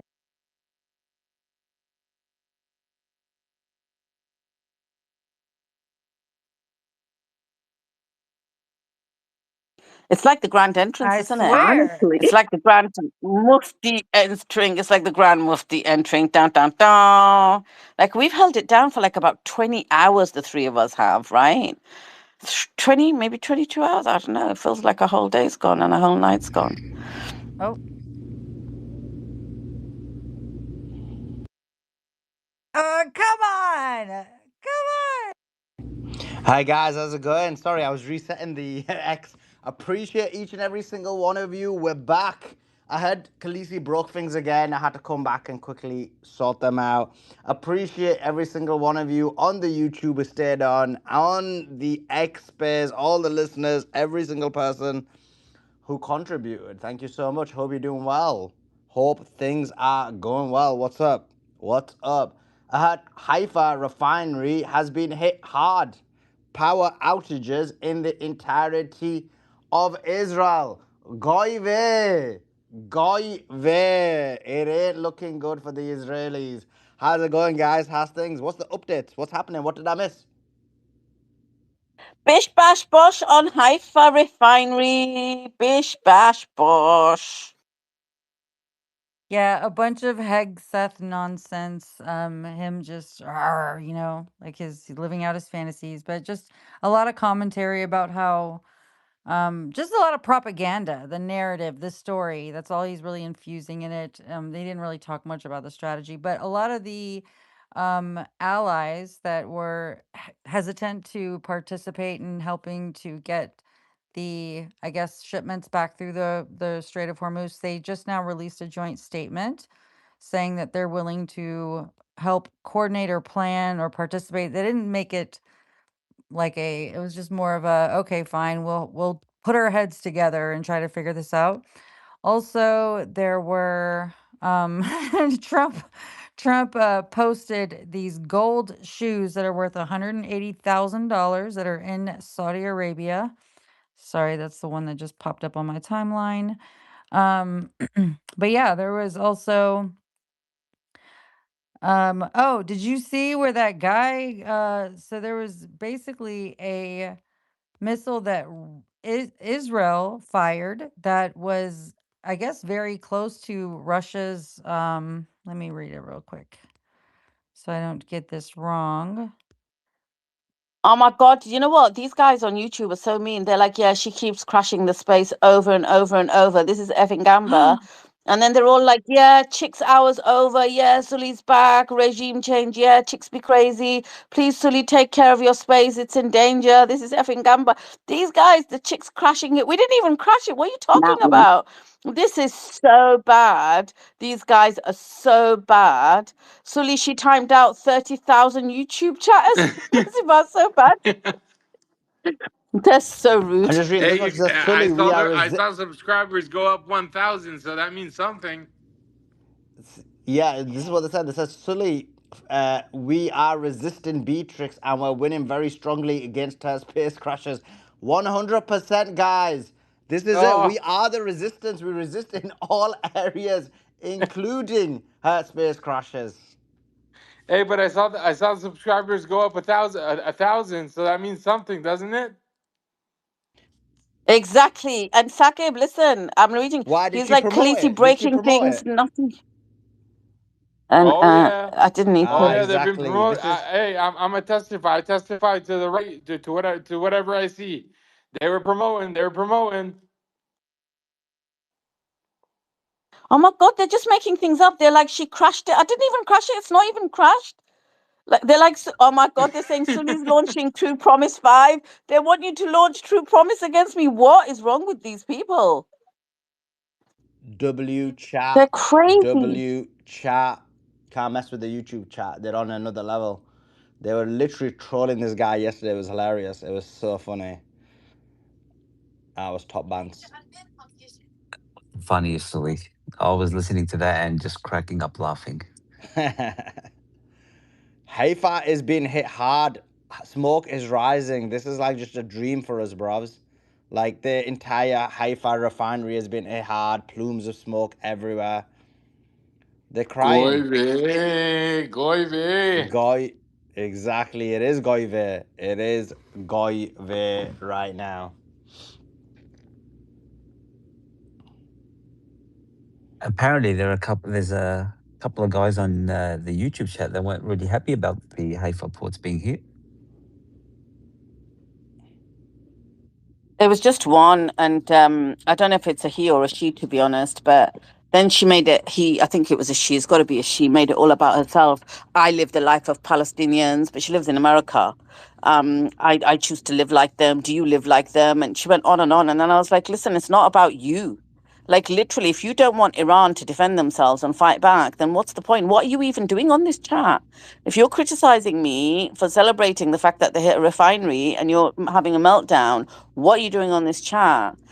And then she was like, she went on and on and on. I'm not joking. But then she was like, uh, but then I glitched out on the space. So I was trying to get myself back up, so I missed it. But then she was like, "Oh, I live in America, you live in the UK. I can go where I want on YouTube and stuff." So when I went back, I was responding to that comment saying, "Look, I'm not talking about YouTube. I'm saying if you have a problem with us kind of celebrating these little victories and Iran defending its territory, then what are you doing here?" And then somebody said to me, "Oh, you need to give her time out. She's being rude." And I went up further up in the chat, and she was like, I think she one of your relatives, Casey, or something like from Oh that, my God. from maybe from I don't know, maybe from there, because she was like, "Listen, bitch, don't get on the wrong side of me," and she went right down in the gutter. When I saw her comments, I thought, look, I don't care how long you've been a listener on this YouTube, you're getting time out. Like you literally don't get to do that, rude comments and calling me a bitch and stuff. You literally have a problem with us saying that a refinery got Um, hit. So we disavow that I person. gave her 24 hours to calm down. Yeah. Yeah, we disavow that person. Even if they were a relative, then they're cast away. No, no. And then I came on here, and then we held it down on here, and then I get abuse from these guys saying, "Careful, Sully, get regime change done. Hurry up, get regime change done." Like literally, I can't wait. Do you know what happens when I come on in the morning, right? When I come on at 5:30 in the morning, I wake up in England to come on the space. Do you know what I see on the YouTube chat? The minute I say good morning, all I see on the YouTube chat is, "Oh my God, when's Sully back? When's Sully back? Oh How long's she no. on for? When's Sully back?" Honestly, and then I have to put up with it all day. And then when he comes, they start celebrating like a party on there saying, "Yay, regime change." Like, honestly, they're brutal. Cool, cool. This space is sounding like a therapy session at the moment. Let's go to, and this is why they want regime change, Beatrix. This is why they want regime change. None of this women business. It's all about, it's all about making the space very professional. That's what they like about me because I bring a lot of professionalism to the space. So, Gamba says, send help.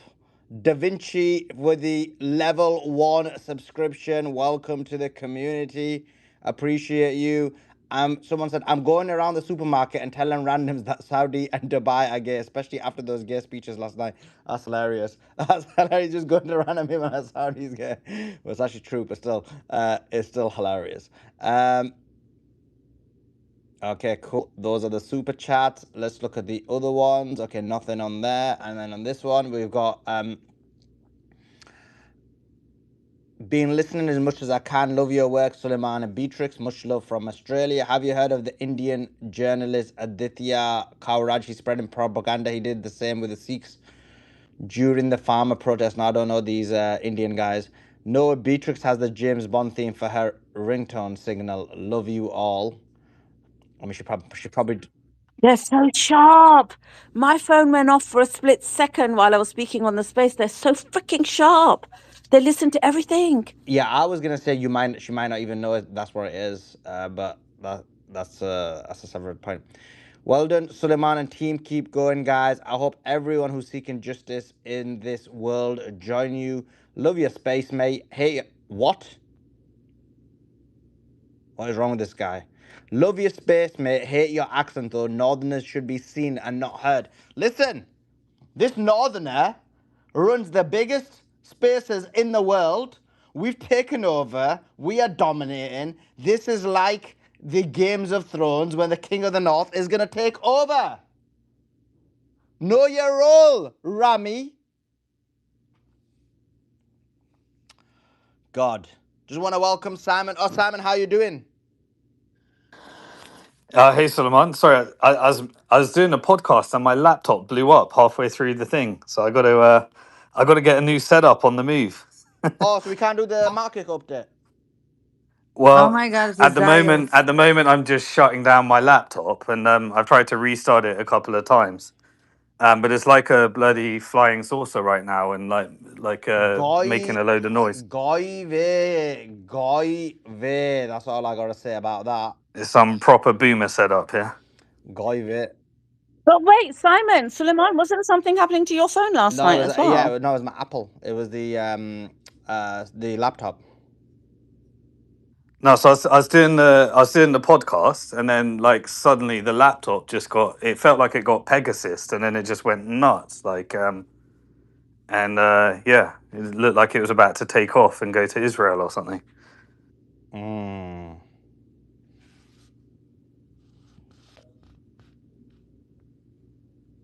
I'm gonna let it rest for a bit, and then hopefully we'll be able to do it. Yeah, sounds good. Do you want to give everyone, like, separate to what you were going to do that, but like an overview of what's happening in the market? I know gold's up to 111. I mean, oil's up to 111. Like, oil refineries have been hit. I believe Haifa's been hit right now. Do you want to give us an update?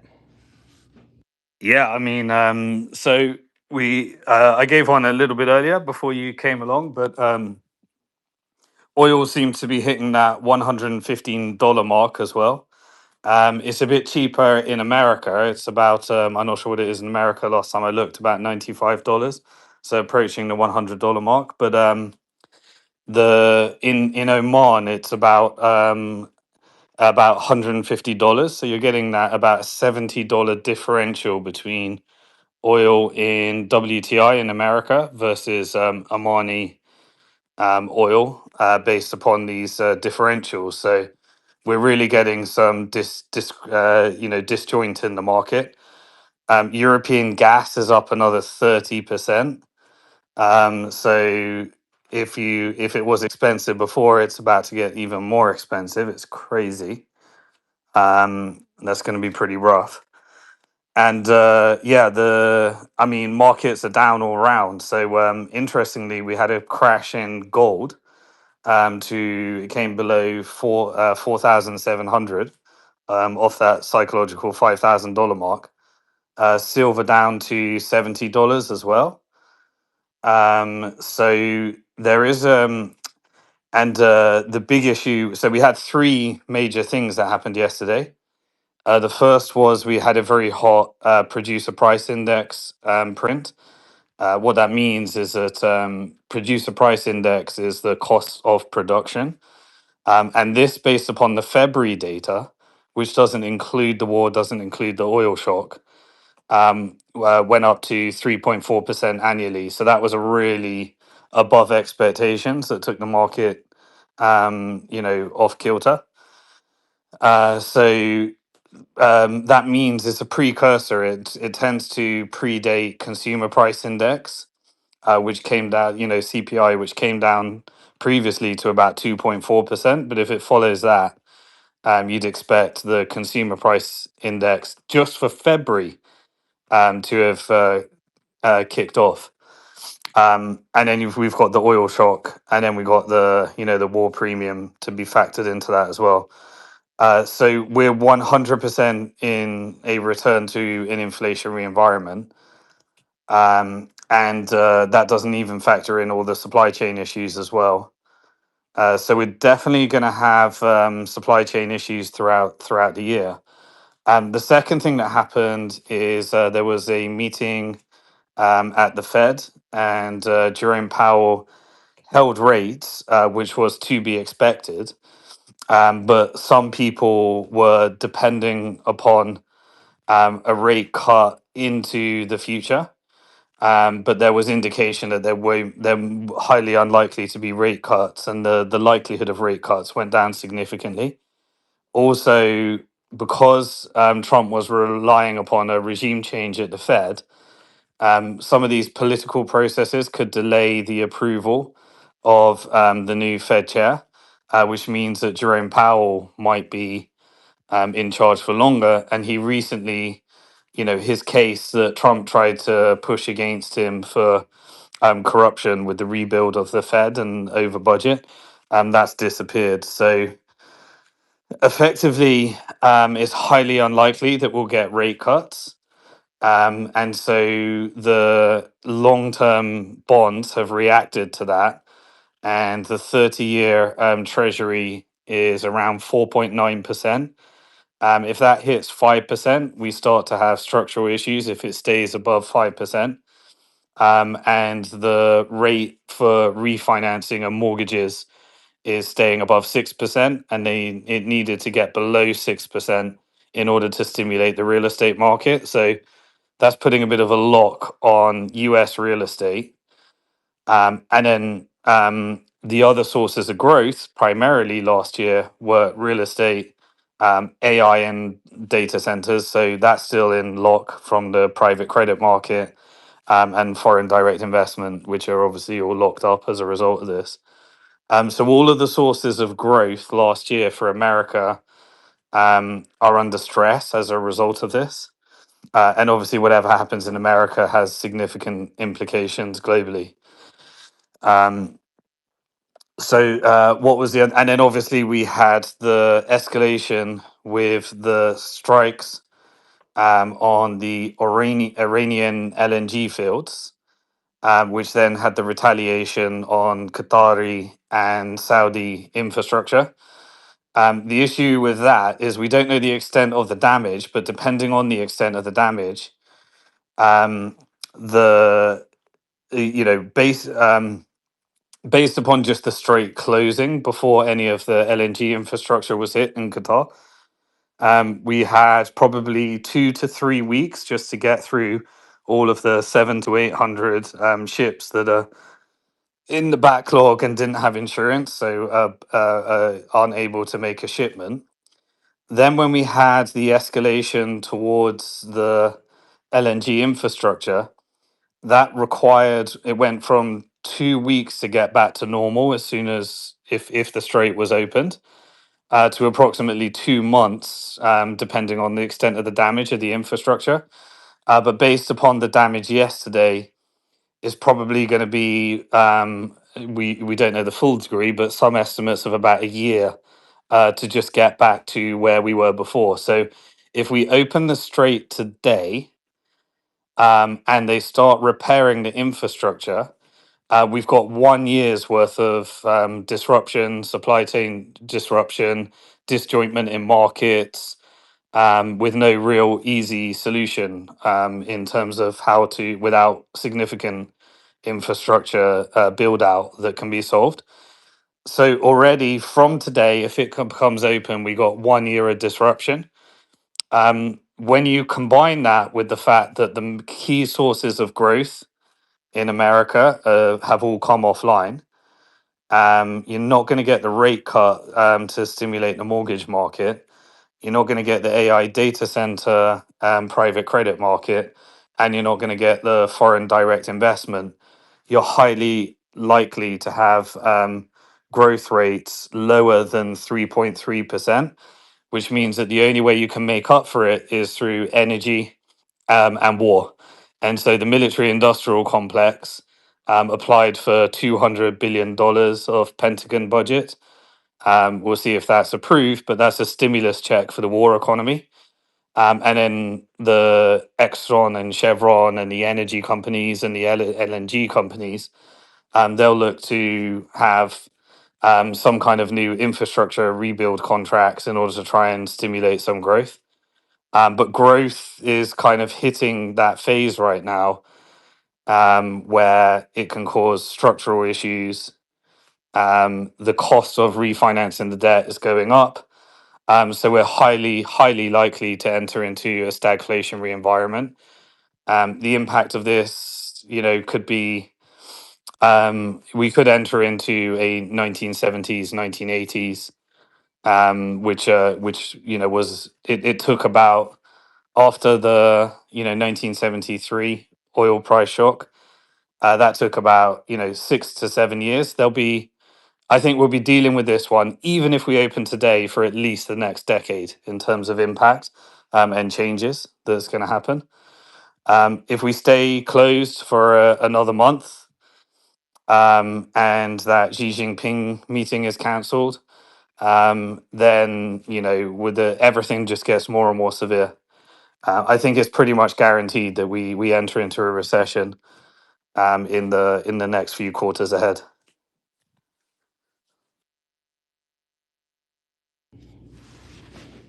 Can That's I ask crazy. a quick question about the when you were talking, this is kind of going back to when you started about the psychological price. I think you're talking about of gold, 5,000. What did you mean by that? Just when you like, gold prices and these key prices, they kind of have points at which people say, "Yeah, I'll hold gold at 5,000." Or I'll buy gold at 5,000. So these round numbers just have like numbers at which people you have like buy pressure or sell pressure. Once you break down below the 5,000 mark, we got a sharp decrease to approximately 4,700, then a rebound off that. That's all it means. Do you think a Um, lot of people are going to sell off their stuff to be able to sustain over the next, I don't know, through the turbulence? yeah, that's when you hit the demand destruction phase. So first you need massive inflation, which is structurally built in now.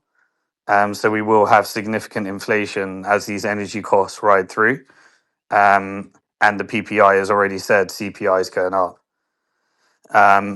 And once you have costs to the point where people cut back on their spending or they sell their assets in order to supplement expenditure, that's what we're seeing here. So people you in gold as a result of kind of people trying to shore up their balance sheets and prepare for a long recession.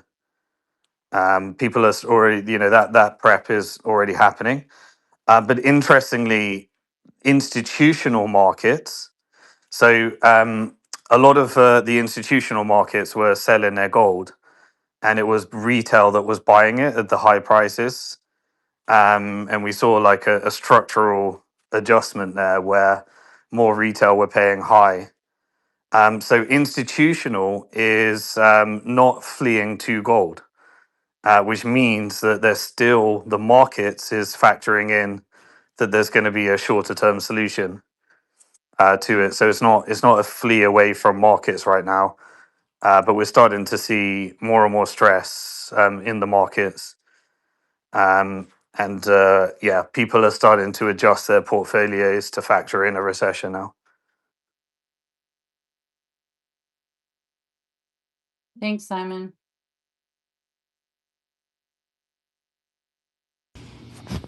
Maze, question to you: do you think the majority of Americans or would think to them, "This is your fault, Trump. This is your fault, Israel," or "This is your fault, Iran"? Well, I actually think that the only delusional people is Trump and the people around him. I mean, so you do have the always Trumpers that are just going, but they're very far in between.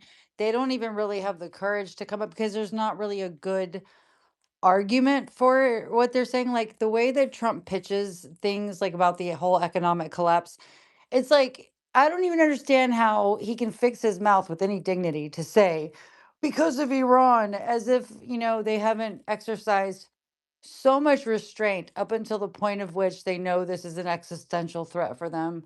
But what I'm seeing is that the people that are constantly around Trump, Hegseth, obviously the, what do you call it? The Kushner and all of the normal people, they have him very insulated. So I honestly am questioning whether or not he even understands that this was completely his fault. But for the most part, maybe could be the algorithm. It could just be the spaces I'm in. But I'm seeing a lot of people that are just, even people that before this was it for them. Like a lot of people have changed and blame him. Yeah, so there's highly likely to be like a narrative war. Like obviously the Q-tards will say it was Iran, they were about to attack us, it's Muslim Brotherhood. But I don't, but then you kind of progress towards it's Trump's fault, and then there'll be the narrative war around it's Israel's fault. So I think those different narratives are going to prevail, and obviously there'll be a lot of attempts to blame shift amongst all factions right now. But There's no Yeah, but reversing this. There's no reversing. There is only one way to reverse this, and it's still not going to reverse. In 1 year, it might reverse, and that is to crash the price of oil and open the strait. That's the only solution here, and do a big print, a stimulus print. wait, how do you do that? How does that work with crashing the price of oil? You persuade the IRGC to open the strait by reaching massive concessions, and they agree to it, and they open it. That's the only way to crash the price of oil. There's not another way.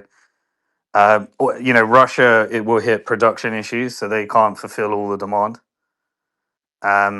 Really? Because Putin had a he had a whole emergency meeting like on the 15th.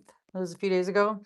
And he was basically, I mean, it's like I put like a 3-minute video into the purple pill, but he basically was saying it's kind of like if you could just imagine like the whole Strait of Hormuz happening and you could see him coming in like that one movie, what's it called? Risky Business. It was like, so like who needs oil? Like that's just the Yeah, sentence that's the exact today. situation. But Yeah. but it's still everyone wants his oil, and so he can ask whatever price, and then we're getting this really efficient where ships are changing, like they're going back forth because deals are being renegotiated. But there's still limitations. He doesn't have an unlimited tap. So that's why the price is being bid up because it depends on your location. So it's $150 in Oman right now. And then obviously Putin has just a bunch of people that are knocking on his door. And for him, it's national interest. With America, it's just a few companies that benefit from this, while the majority of Americans are going to feel the hit. So Yeah, there's he a, said there's he was there's a few gonna. companies, and then there's those that, and of course Iran as well. So Iran is their oil on sea. It looks like they'll get that sanction relief. So they're able to sell at better prices if they get that sanction relief, and obviously they're able to set the price because they're the ones that can control what exits the market, and then China, because they'll be coordinating. China and Iran will be coordinating on some kind of price, maneuvers. So how long do you think it'll be before like we really shift that gear into the multipolarity? Because I've been It's already hearing. happened. It's guaranteed. There's no shifting back to an America. There's only one way that America dominates the world, and right now, and that's that they invade Iran, they occupy the oil, and they force the world to purchase Iranian oil from in and settle it in dollars.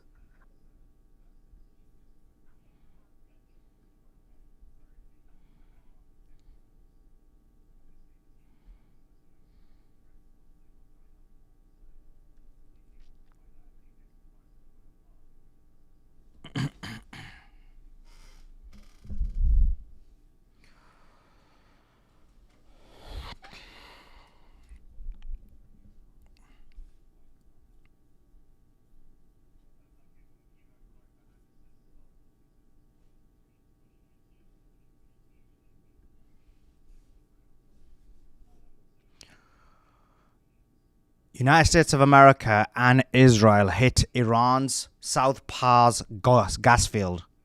And they responded back. And they responded back aggressively. They responded back harshly. They attacked Saudi Arabia. They attacked Qatar. And today they attacked Israel.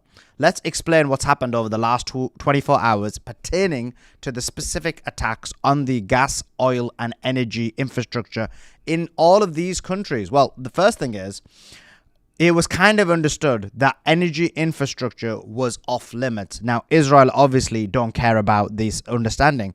And so there's been a number of instances where they've specifically attacked Iran's oil fields, oil refineries, depots that had held oil. But it became very well known amongst all of these nations that, look, if you attack Iran's oil fields, you attack Iran's gas supply, there will be a response. There will be an equal and opposite response. And American American allies' gas and oil infrastructure will be hit in the Middle East as well as in Israel. Now, what happened was Israel being Israel, and this is America has blamed Israel for this. They attacked Iran's South Pars gas field that supplies about 80 to 90% of Iran's entire gas, which they use internally. It's a basic need, a basic requirement within Iran. In addition to that, the gas field is one of the largest gas fields in the entire world. So they attacked it without any kind of regard for the implications of this, because they want escalation. They want destruction of the world. They know they can destroy the world, and then they'll get the world to repay and rebuild their own country while the world suffers, while you suffer, while I suffer, while everyone suffers. They don't care about anyone. All they do is care about themselves and the greater goal of Pax Judaica. They want America to burn. They want Iran to burn. They want the Middle East to burn. They want Africa to burn. They want South America to burn. They want Europe to burn. And they're burning very badly right now. They're having the worst harm there is to the current situation compared to anybody else. So they attacked South Pars gas field. And let's look at what happened.